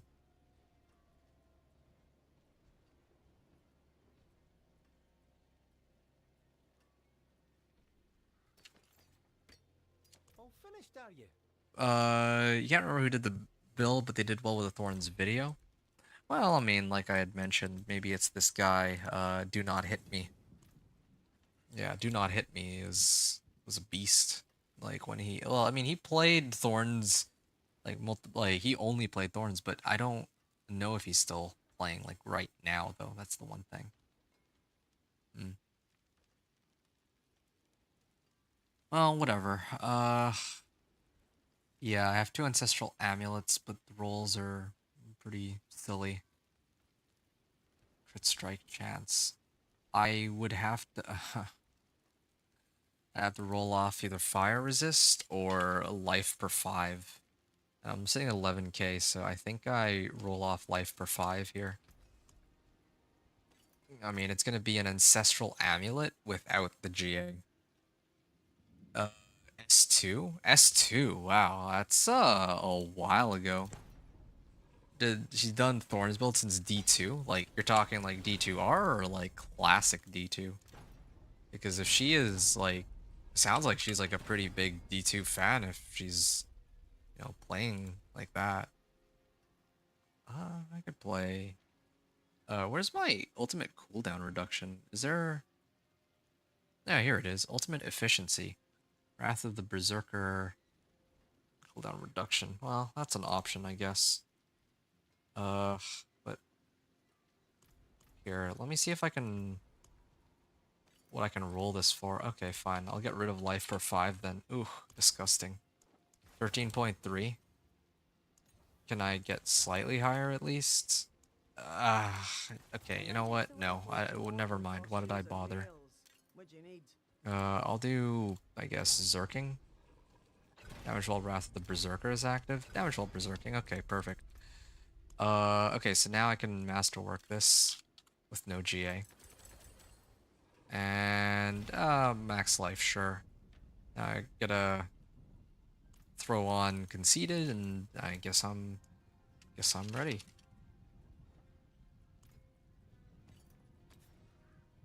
Okay.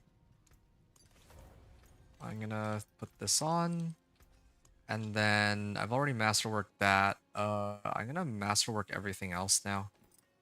I mean, with my remaining Obdicite here.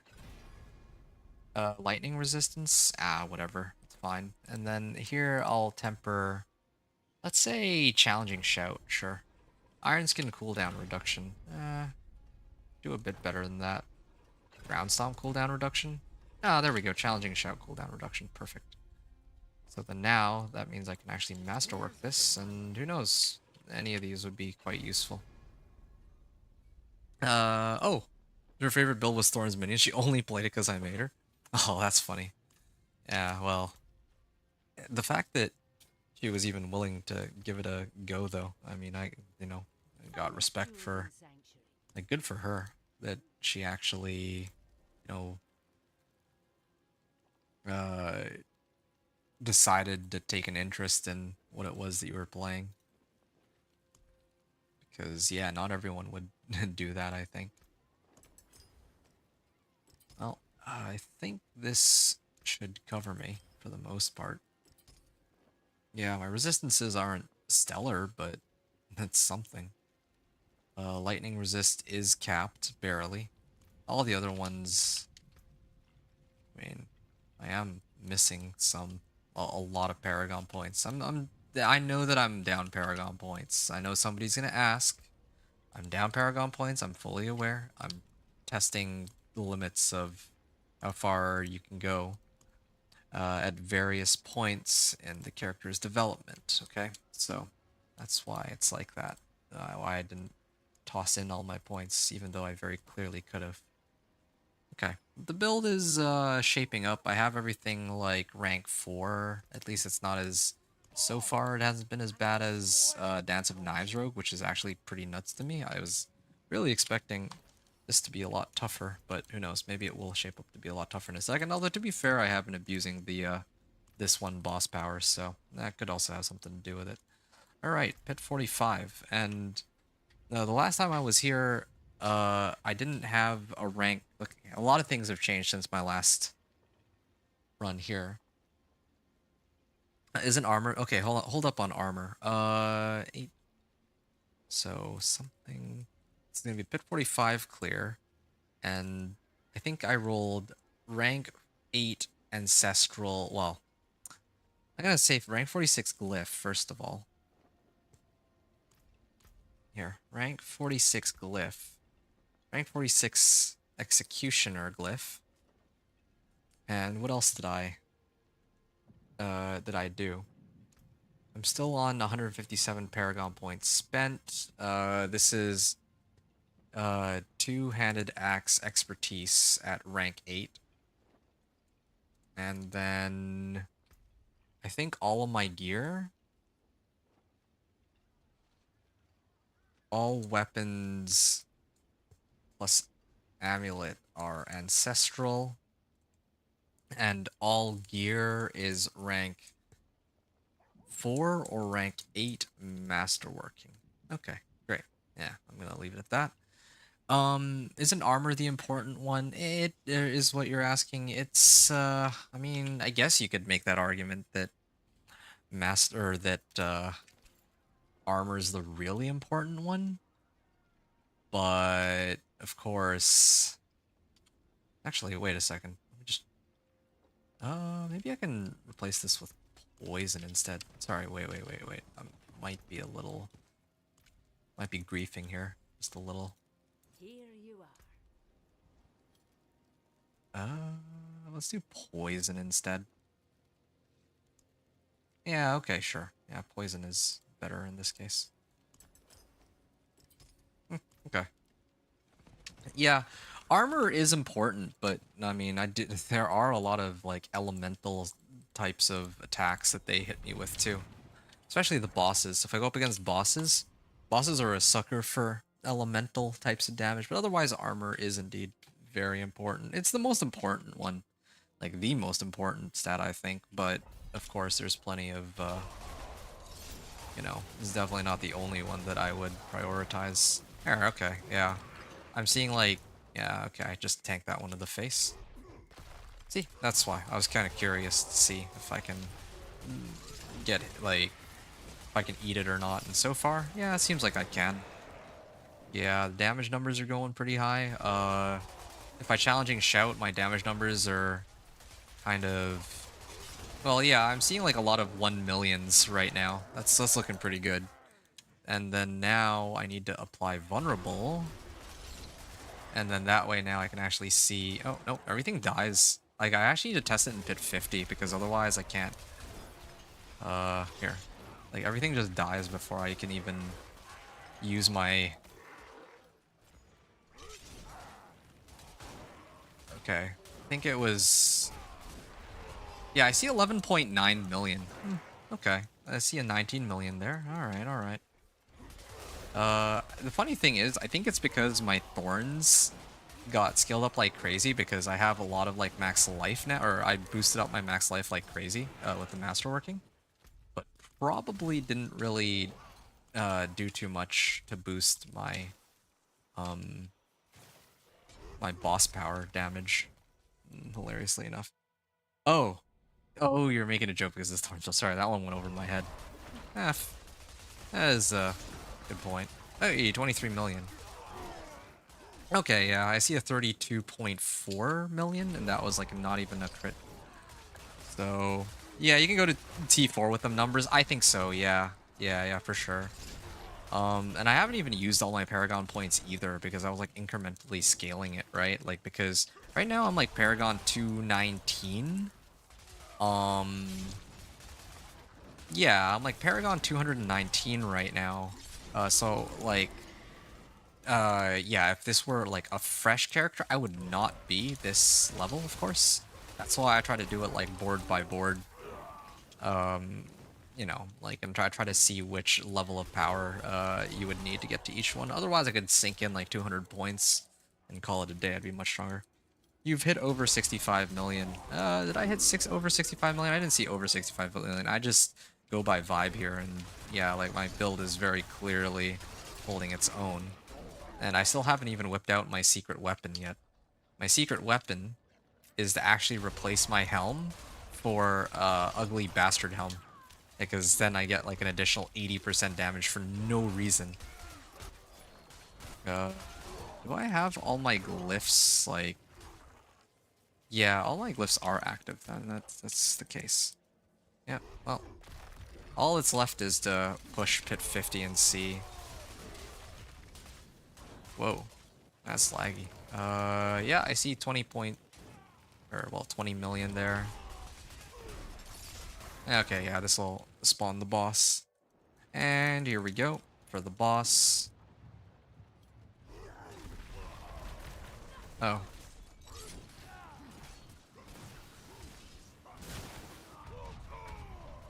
Alright, yeah. So now I just have to sit here and wait. That's it. Yeah, so this is like killing ads is easy, you know, but this is always where it gets trickiest when I go up against the boss. You've hit 56.5 million not fully buffed, so yeah, you can hit over 65. Yeah, I think so. But yeah, it's just the boss that takes a while. But I mean, yeah, I mean, I managed to get in here with like what 12 minutes on the clock, so I'm in a very good spot right now. Only thing I'm a little concerned about is resistances on pit 55. But oh, another polearm? What do we get? What did we get? Give me a second. So all rare nodes, all magic nodes.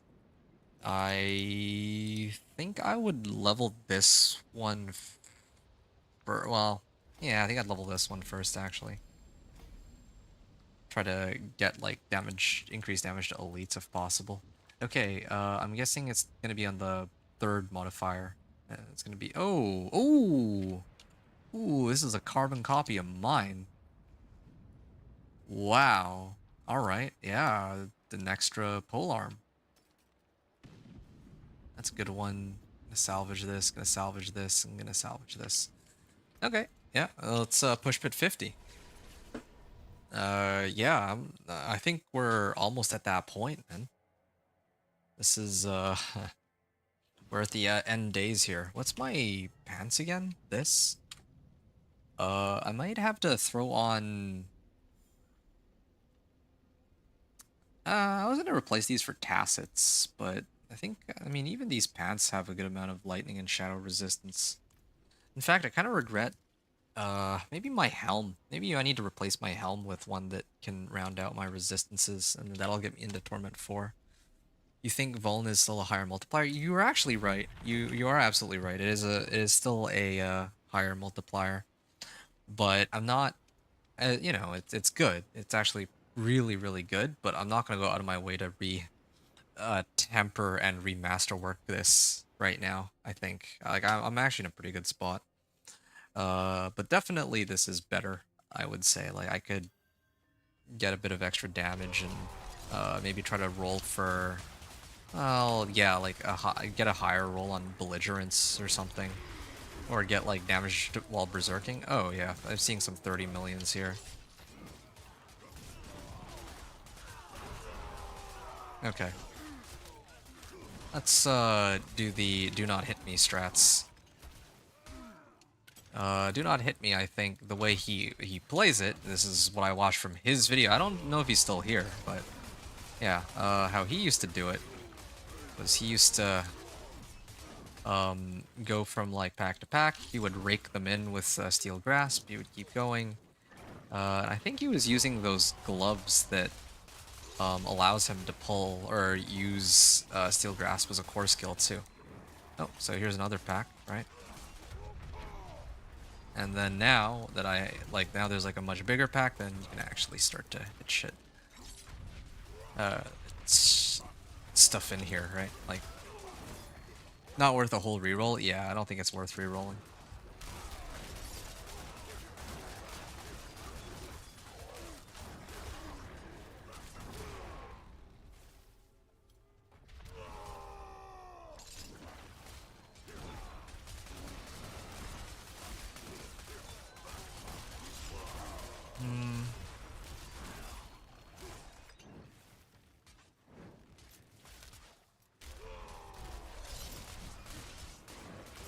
Okay. Well, it's looking pretty good. Yeah, my pit 50 is gonna be like I think I'm well overqualified for pit 50, except for maybe the boss. It always boils down to how long the boss takes. Yeah, I don't know. The boss might take a bit. That's like, again, that's like my only concern here, really.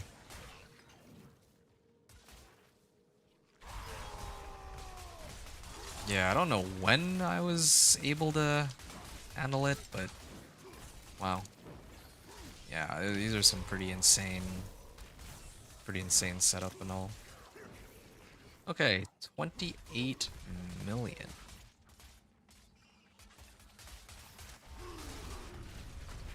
There, let's rake them all in.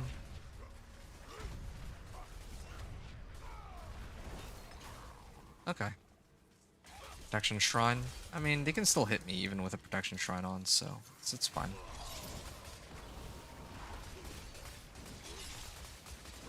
Alright.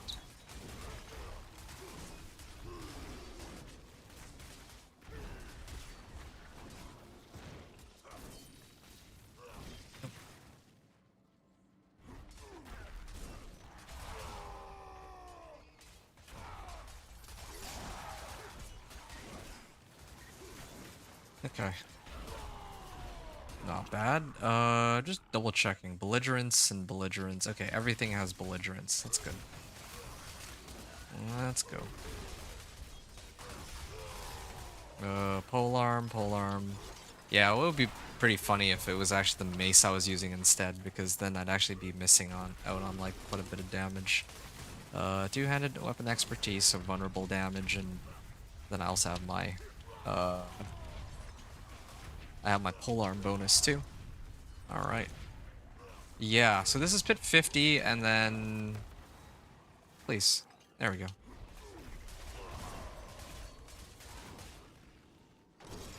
At this rate, I might actually finish faster than my previous run, except I don't have enough monsters here. Oh, there we go. Yeah, this will bring me over. Oh, did I hit the... I think I hit this little scrying pool. Hello, brutal. Thank you. Farewell. Alright, let's start it up. As Den Mother, so I would say that this is one of the easier ones to deal with. Okay, so now I just have to stand here, and that's it. That's all I gotta do for a little while. Oh, that hurts. That does hurt, but... Oh, I activated my ult just as she disappeared. That's unfortunate. Now I can't use it again for a bit.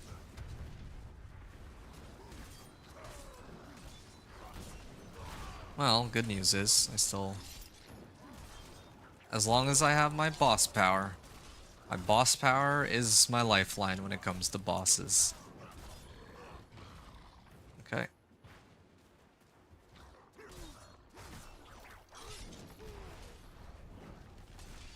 Whoa, lag. Okay.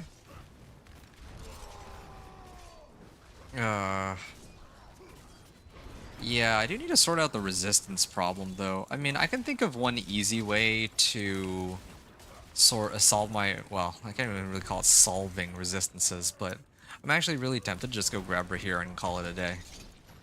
I might actually just go grab Rahir and call it a day. Like, just to... in the interest of saving time. 28 million. 31 million. That's good. I didn't get Warcry, or else it would have been even higher, those damage numbers, but... Here we are.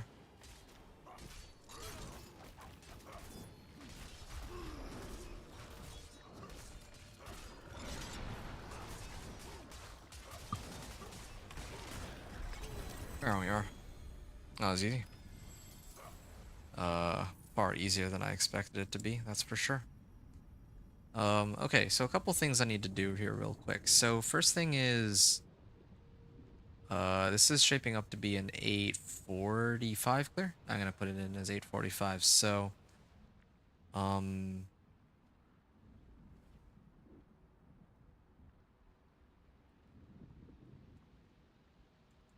845, or pit 50 clear, 845, and, you know, I'm just using the same stuff as in the previous run and the one before that. So now if I'm just back a couple minutes. Okay, this is pit 50. How long did the last run take?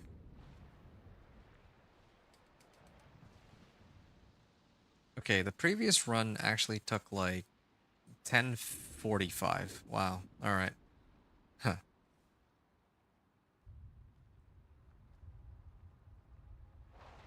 Well, I mean, all that's left is pit 55 then. And like I have to figure out the whole resistances issue, or like I think I have to. All right. Well, let's fix this real quick, and then I'm gonna go in first just to see how well or like how well or how badly it goes, and then I'll adjust accordingly. Like I think I'm just gonna. That's uber. Whoa. You mean your highest Thorns damage this season? 150 billion. It looks like a viable build, but I wouldn't call it a good one. TBH. Yeah, I don't know if you heard any of what I was saying earlier, but I was like pointing out that yeah, some of the no, I don't know if I'd call myself like a big fan, but I've seen your videos before, and I'm just like impressed just watching. But yeah, I wouldn't call it a good one. Looks like I'm assuming you're the do not hit me, the Thorns guy. 150 billion. Yeah, it's 150 billion is nuts. I don't know how you pulled off 150 billion, but okay, sure. Wouldn't call it a good one. I mean, I'm not really all that surprised to hear that. Like, how are you gonna? It's kind of difficult to beat all of the like broken scaling on other builds. Like, look at Lightning Spear. Lightning Spear with the city bindings. Like, what is that? How do you even top that, right? And yeah, there's like a new I guess setup on the block where people can get like infinite damage or whatever. Greetings. Like How can I these get are my hammer? pretty nuts. Hey, well here's a good helm that I could throw on to solve my resistance problems, I guess, or attempt to. One of my resistance problems. Actually, no. I should do Thorn Body first. Outburst. Tough as nails. Thorn's well fortified. Alright, well, that makes things easy for me. And my armor, I'm like really good on armor, so I might just go for cold resistance. Yeah, there we go. And then I need to imprint, I think, Steadfast Berserkers, right? Okay, Steadfast Berserker. Good. Now that I have this on, what are my resistances looking like? Let me just unsocket, or not unsocket, add socket, yeah. And that's Uber Low, the viable Necromancer. Bloodwave was disgusting last season. I hit like 200 trillion. Yeah, like last season, like Necro was just unfair. I mean, to be fair, like there were a lot of pretty unfair builds last season, but Bloodwave just made no sense. At least with the other, like broken S plus tier builds, you still needed like a lot of different aspects. Although I guess granted, the headhunts basically give you every possible aspect you could ever ask for. But with Bloodwave, it was so stupid. All you need is to just get one Kesamaze, and then you will go from like Pit 20 Torment 1 to like well past like Pit 65 Torment 4 with just one item. And that was like a very absurd. Well, yeah, that was some pretty absurd balancing. I don't know how else to put it. It was completely unreasonable. You're asking if he did Necromancer? Because Do Not Hit Me is a barbarian main. Like, correct me if I'm wrong, I mean, I've only ever seen him play barbarian. Okay. Well. Okay, I think it's about time. I'm gonna salvage this real quick. And then, what are my resist? Oh yeah, actually maybe I do need to unsocket some stuff after all, so that I can overcap my resistances and all. Oh, somebody triggered resistance incense. Uh,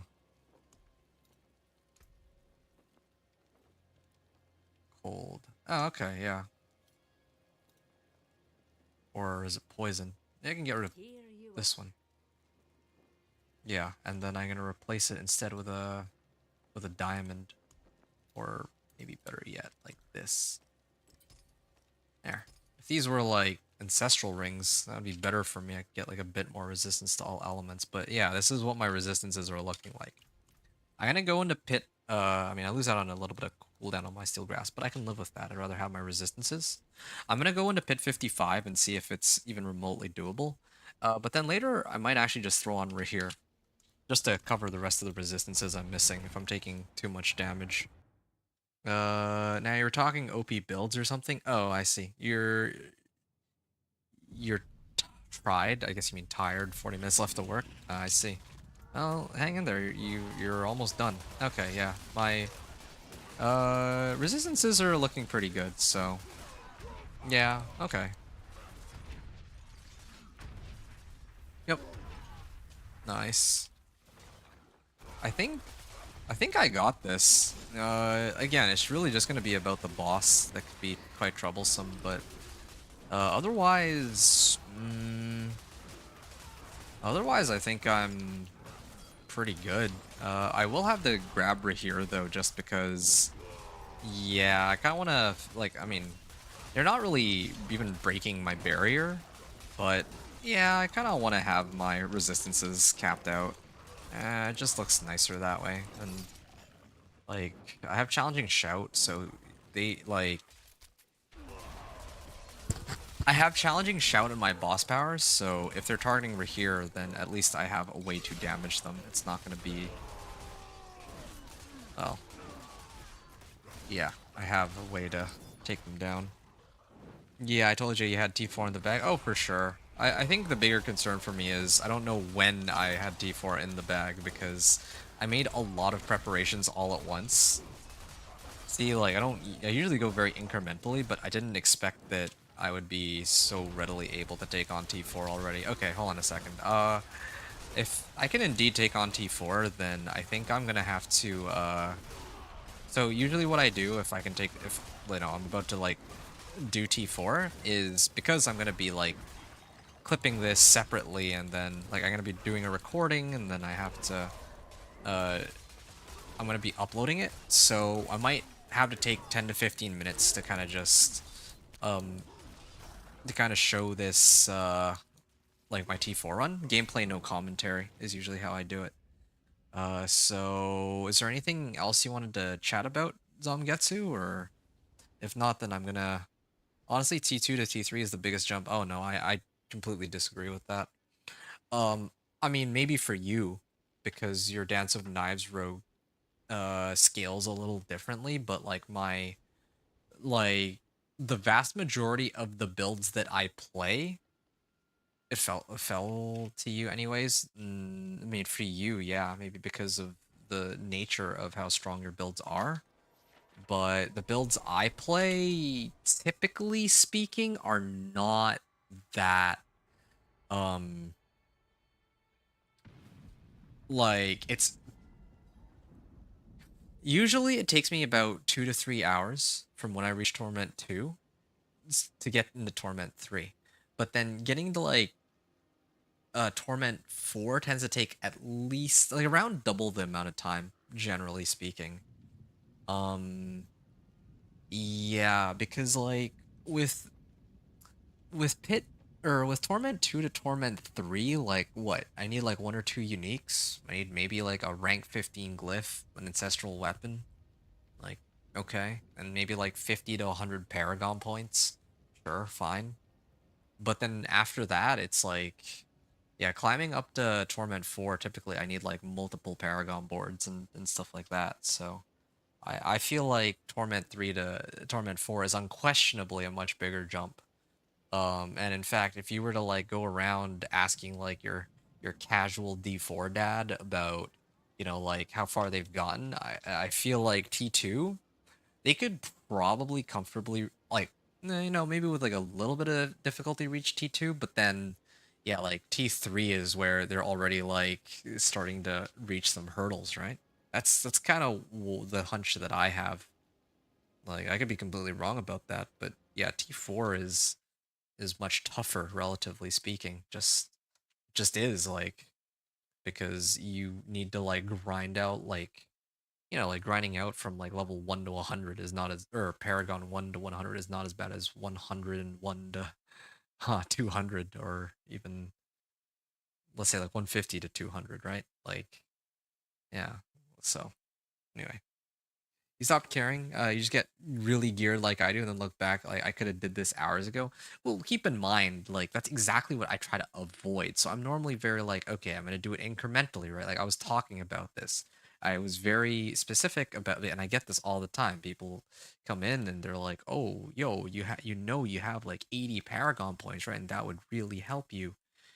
That would really help you um if you just used up all of your Paragon points, like that kind of thing. You know what I'm talking about?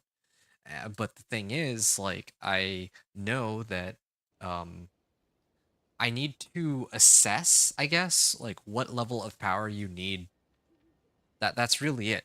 So as far as I gotta get to T4 now type feel, well, that's the whole point of me making these gameplay videos and like build guides for each of these like classes and builds, right? Like again, I don't know if you just happen to be checking like YouTube live streams, or you found my video or my channel through other videos or something, but like um here, hold on a second. I'm gonna leave and come back so that all my buffs wear off.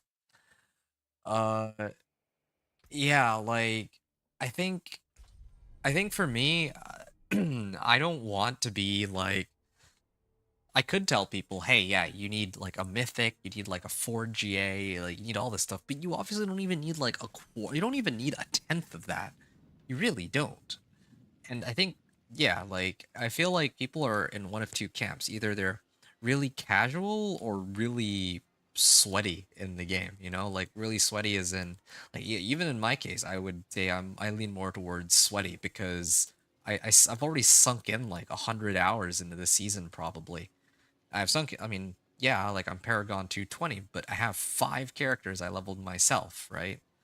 So anyway, I guess what I'm trying to say is that, yeah, like normally I really like to measure out how much progress I'm making bit by bit incrementally.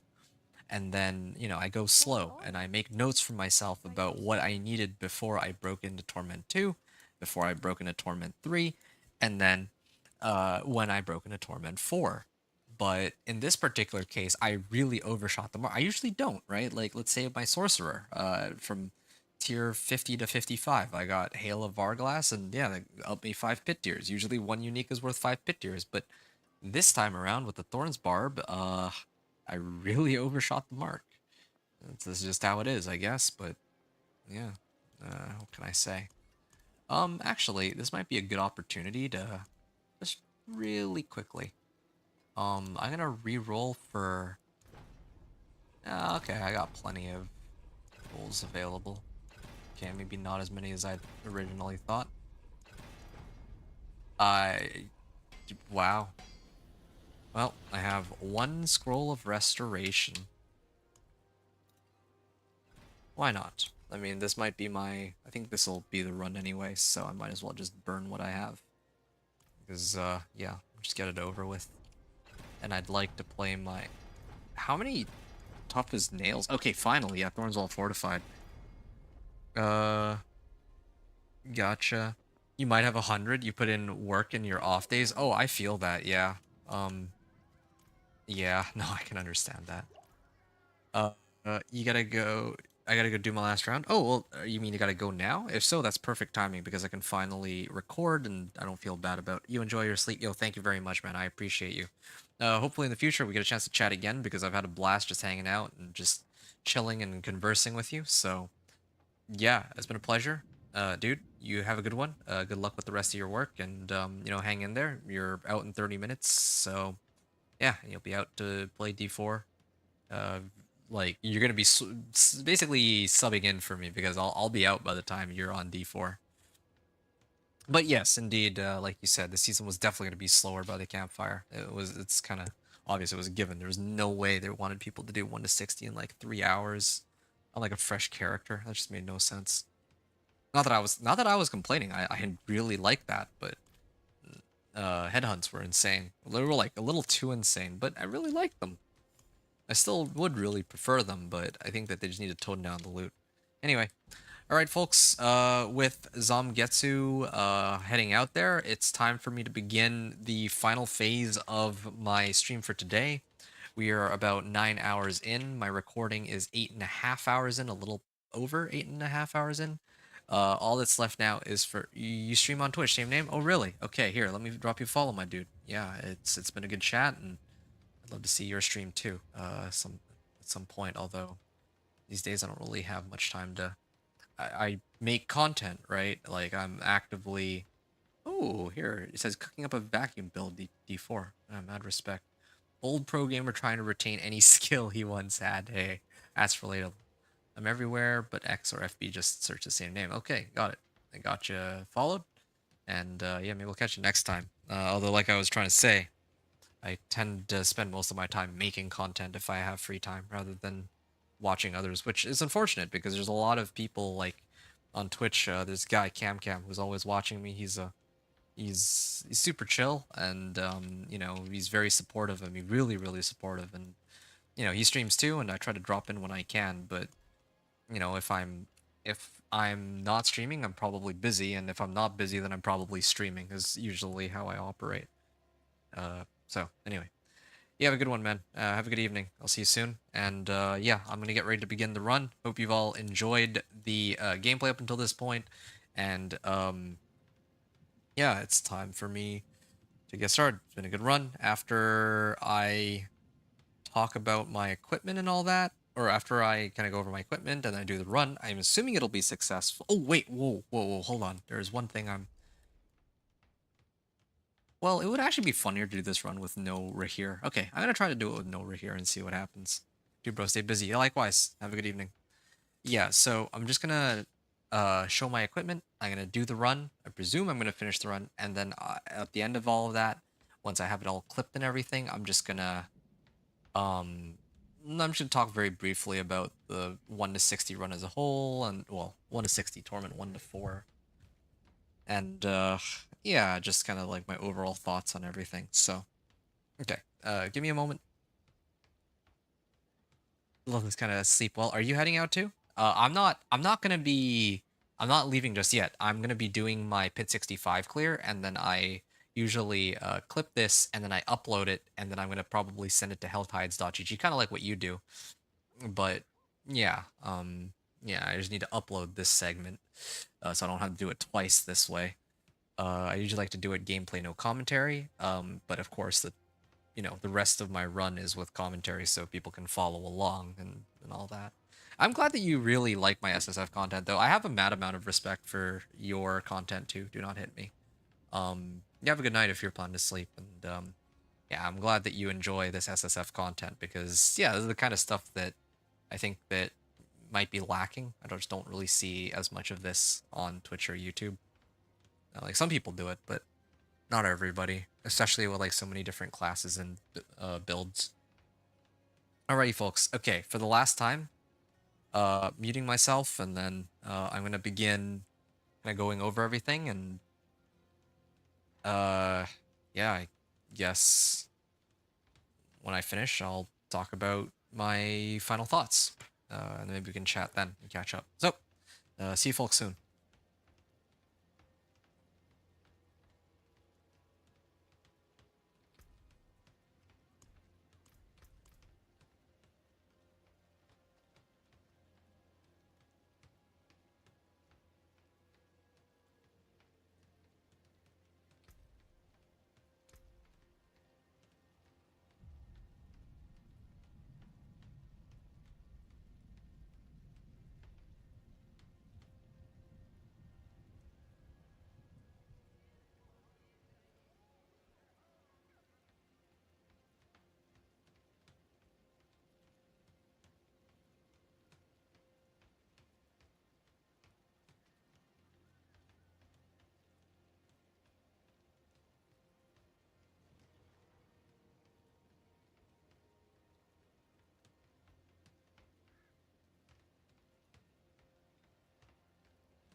Done.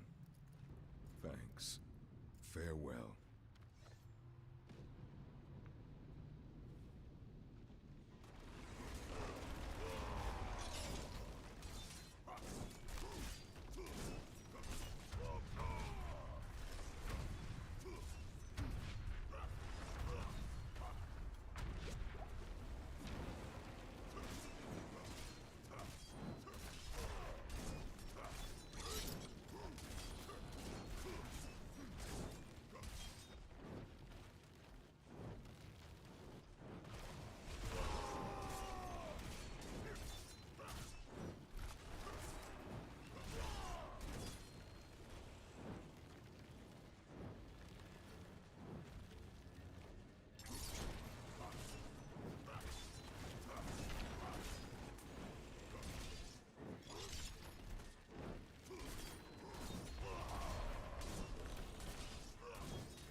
done. Thanks. Farewell.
All right, that brings us to the conclusion of our gameplay. It did take me 2 tries, and I guess I'll probably be throwing that into the recording as well. But Yeah, I mean, if not for that, we would have finished in just under 9 hours. I mean, like a little over 9 hours is okay too. But frankly, this was far better than I was ever expecting to be able to pull off. Especially with how long Dance of Knives Rogue took. That took like almost 16 hours. I wholeheartedly expected Thorns Barb to be way worse than all the other ones. But in actuality, it turned out to be a lot better. Although, to be fair, I was utilizing the boss powers to their, I want to say, fullest potential, but yeah, like the other boss powers, or the other characters, I didn't really use the boss powers as much. I didn't rely on them as like a main source of damage. But with this Thorns Barb, definitely had a nice little mix going in terms of having the damage against ads from Thornmail, and then against the boss with my boss power. If not for my boss power, it would have been nigh impossible to bring down the boss with this setup, or like with the setup that I have right now, and with my current level of power. Like I would have had to masterwork everything. I would have had to get more glyphs. I would have had to get more paragon points and like legendary nodes and all that. Um, and well, yeah, I mean, maybe there's other stuff I could do, but I think that's really what it boils down to. Oh yeah, like maxing out my expertise too would be very useful, and getting the right items, of course, like let's say Harlequin Crest or like other mythics and what.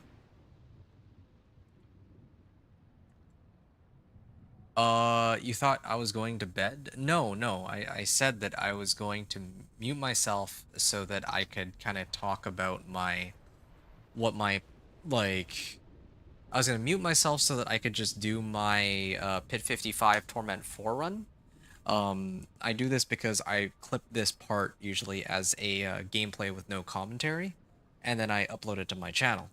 So yeah, having said that, you mean, yeah, sure, Shaku, that works too.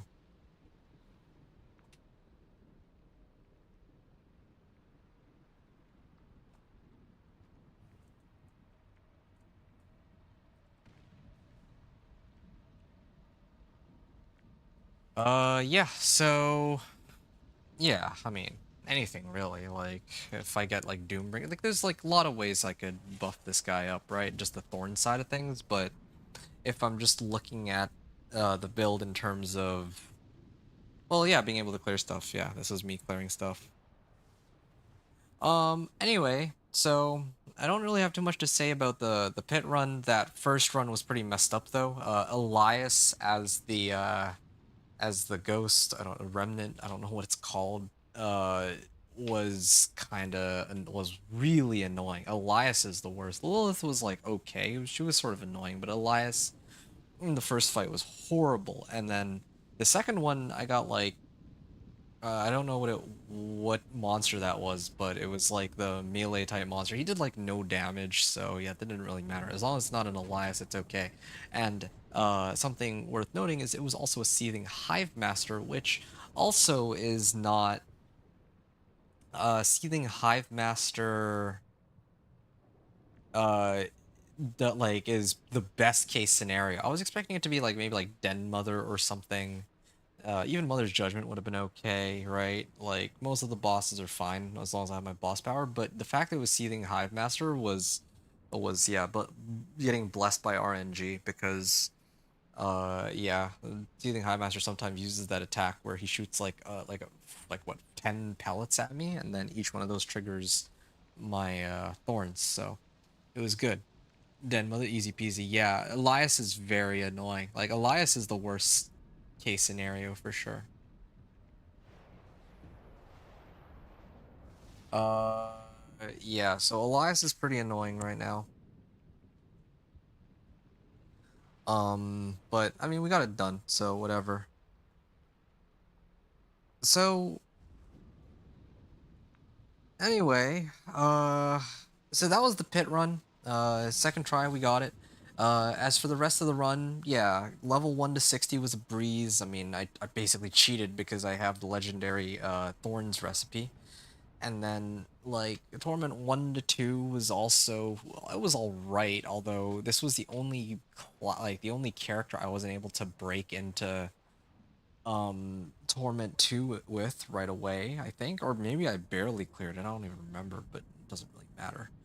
But on the other hand, yeah, getting this one boss power, the Harbinger of Hatred's Volley, really did amp up this character's capabilities.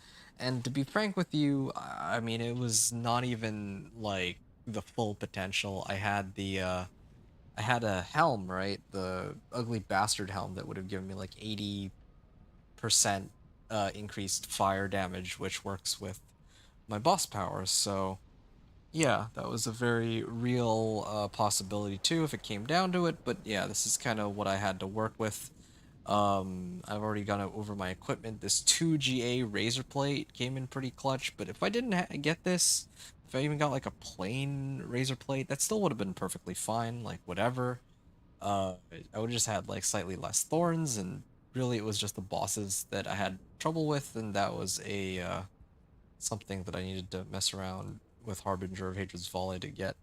And I'm really glad that I was able to clear it right away, because it would have been nice to get like there's like gloves. The Fists of Fate was what I was looking for, or I was gonna search for, but then I mean, evidently I didn't need it. I attempted it, I pushed, and I tried to see if I could pull it off, and I was able to. Otherwise, yeah, I would have gone for Fists of Fate, because that would have been, at least on average, it would have been like a 50% damage boost, multiplicative, right? But oh well, whatever. Aspect of Elements is okay too. Juggernauts on my pants. Pants probably least useful. It's a lot for me here. I was having to do tacits to round out my resistances, but I evidently had more than enough resistances to survive most of the things that were thrown at me. I mean, this is without the incense and elixir, because those were off. Yeah, because Razor Plate was definitely going to be my chest armor no matter what. And then my helm, this is fine. I did it to round out my resistances, but yeah, if I use that other helm for more fire damage, that could have been pretty insane. And then, yeah, this was like +2 to brawling skills, of course. Warcry would have been much nicer. But still, whatever. I got Thorns well fortified. Yeah, and then my weapons, I don't have much to say here. Just strength, max life, and damage, more or less, with varying GA rolls.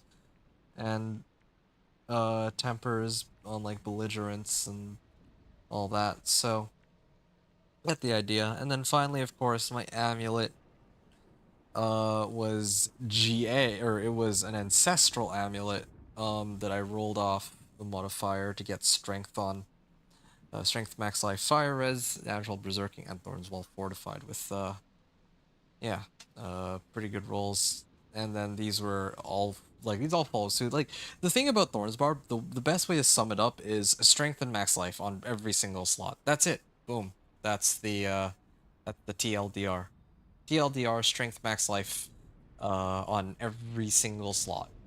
With maybe some like I guess Warcry cooldown reduction and multiplicative damage modifiers. That's the gist of it. And then yeah, of course, like I was perpetually like on max fortify and max barrier.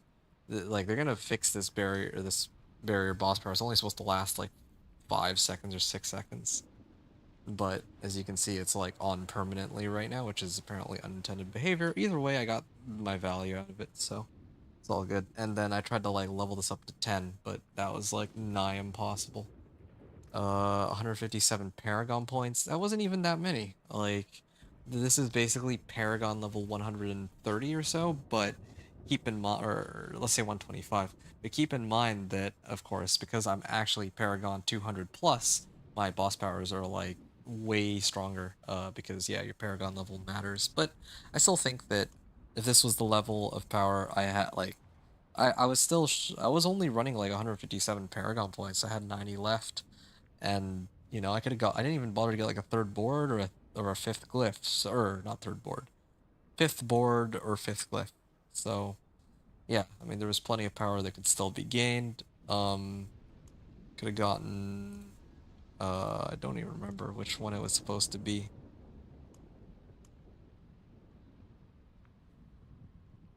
Uh, Yeah, Warbringer maybe? I could have used Warbringer. Yeah, Warbringer could have been pretty good. I could have subbed out my helm and then thrown in like no juggernauts. I just put on my chest armor the steadfast or I could get rid of steadfast berserker actually, I meant to say, and keep juggernauts on my chest armor maybe. Yeah, I don't know which board I would use. I probably would have used this one though, but yeah, that's basically it. Plenty of room for growth. I didn't even like get max rolls on life. I didn't get GA on for my weapons on strength or life. Like, there's so much more room to grow. And then my mercenaries, I did it for fun with no mercenaries, but frankly, yeah, here for resistances would have been ideal. And then same with Aldkin for DR. And even for report rewards, it would have been nice to use like either one of them, at least as a reinforcement, if nothing else. And Subo himself could have also been helpful while leveling. But okay, that pretty much covers it. It was quite a bit of rambling, but yeah, just kind of going over what I could have done differently. Oh, and here's one other thing. Yeah, I got 76% crit strike. There we go. I have 76% crit strike chance base, but with the runes, I can actually cap it out to 100. That was very helpful with this boss power. This boss power, like I mentioned, like I had planned for the beginning, pretty much carried me. And this is knowledge that I gained from my past runs and testing that I realized that Volley is actually very strong. So, yeah, I wonder if there's other powers that are also as strong, but I just haven't quite had the chance to test all of them. I heard that this one, Grigor's Lightning Square, is really strong. I haven't had a chance to test Lilith's Wind of Hate, so who knows. Alright, folks, I think that brings us to the finale and ending of this stream and recording. I will be ending off here because it's like 3 a.m. It's getting really late, and it's time for me to call it a night, get some rest, and I'm gonna also take some time to clip and upload the run. So, all right, let's wrap up here. I don't think there's. I think I've answered. Do not hit me. Didn't say anything else, and Zangetsu, I said you're gonna be home in 20 minutes or less, so maybe you get to play. You don't need me here anymore to keep you company. But I'm kidding, of course. Okay. Oh, why is it annoying? And yeah, no den mother, no problem. Alrighty, folks, that brings us to the end. Thorns Barb, definitely T4 capable, and yeah, when like the next time I'll do my stream, it's going to probably be the final 1 to 60 and Torment 1 to 4, that being with the Spiritborn. I'm excited for that because after that, it like I'm basically done with all the classes, and then I'll get to mess around with endgame for my Sorcerer. Or maybe even do a 1 to 60 on Blizzard Sorcerer, because I'd like to do a guide on that one. Anyway, without further ado, though, I am ending. We are in Torment 4. Hope you all enjoyed the run. Appreciate you all tuning in and watching. Thanks everyone for watching. Adventure out.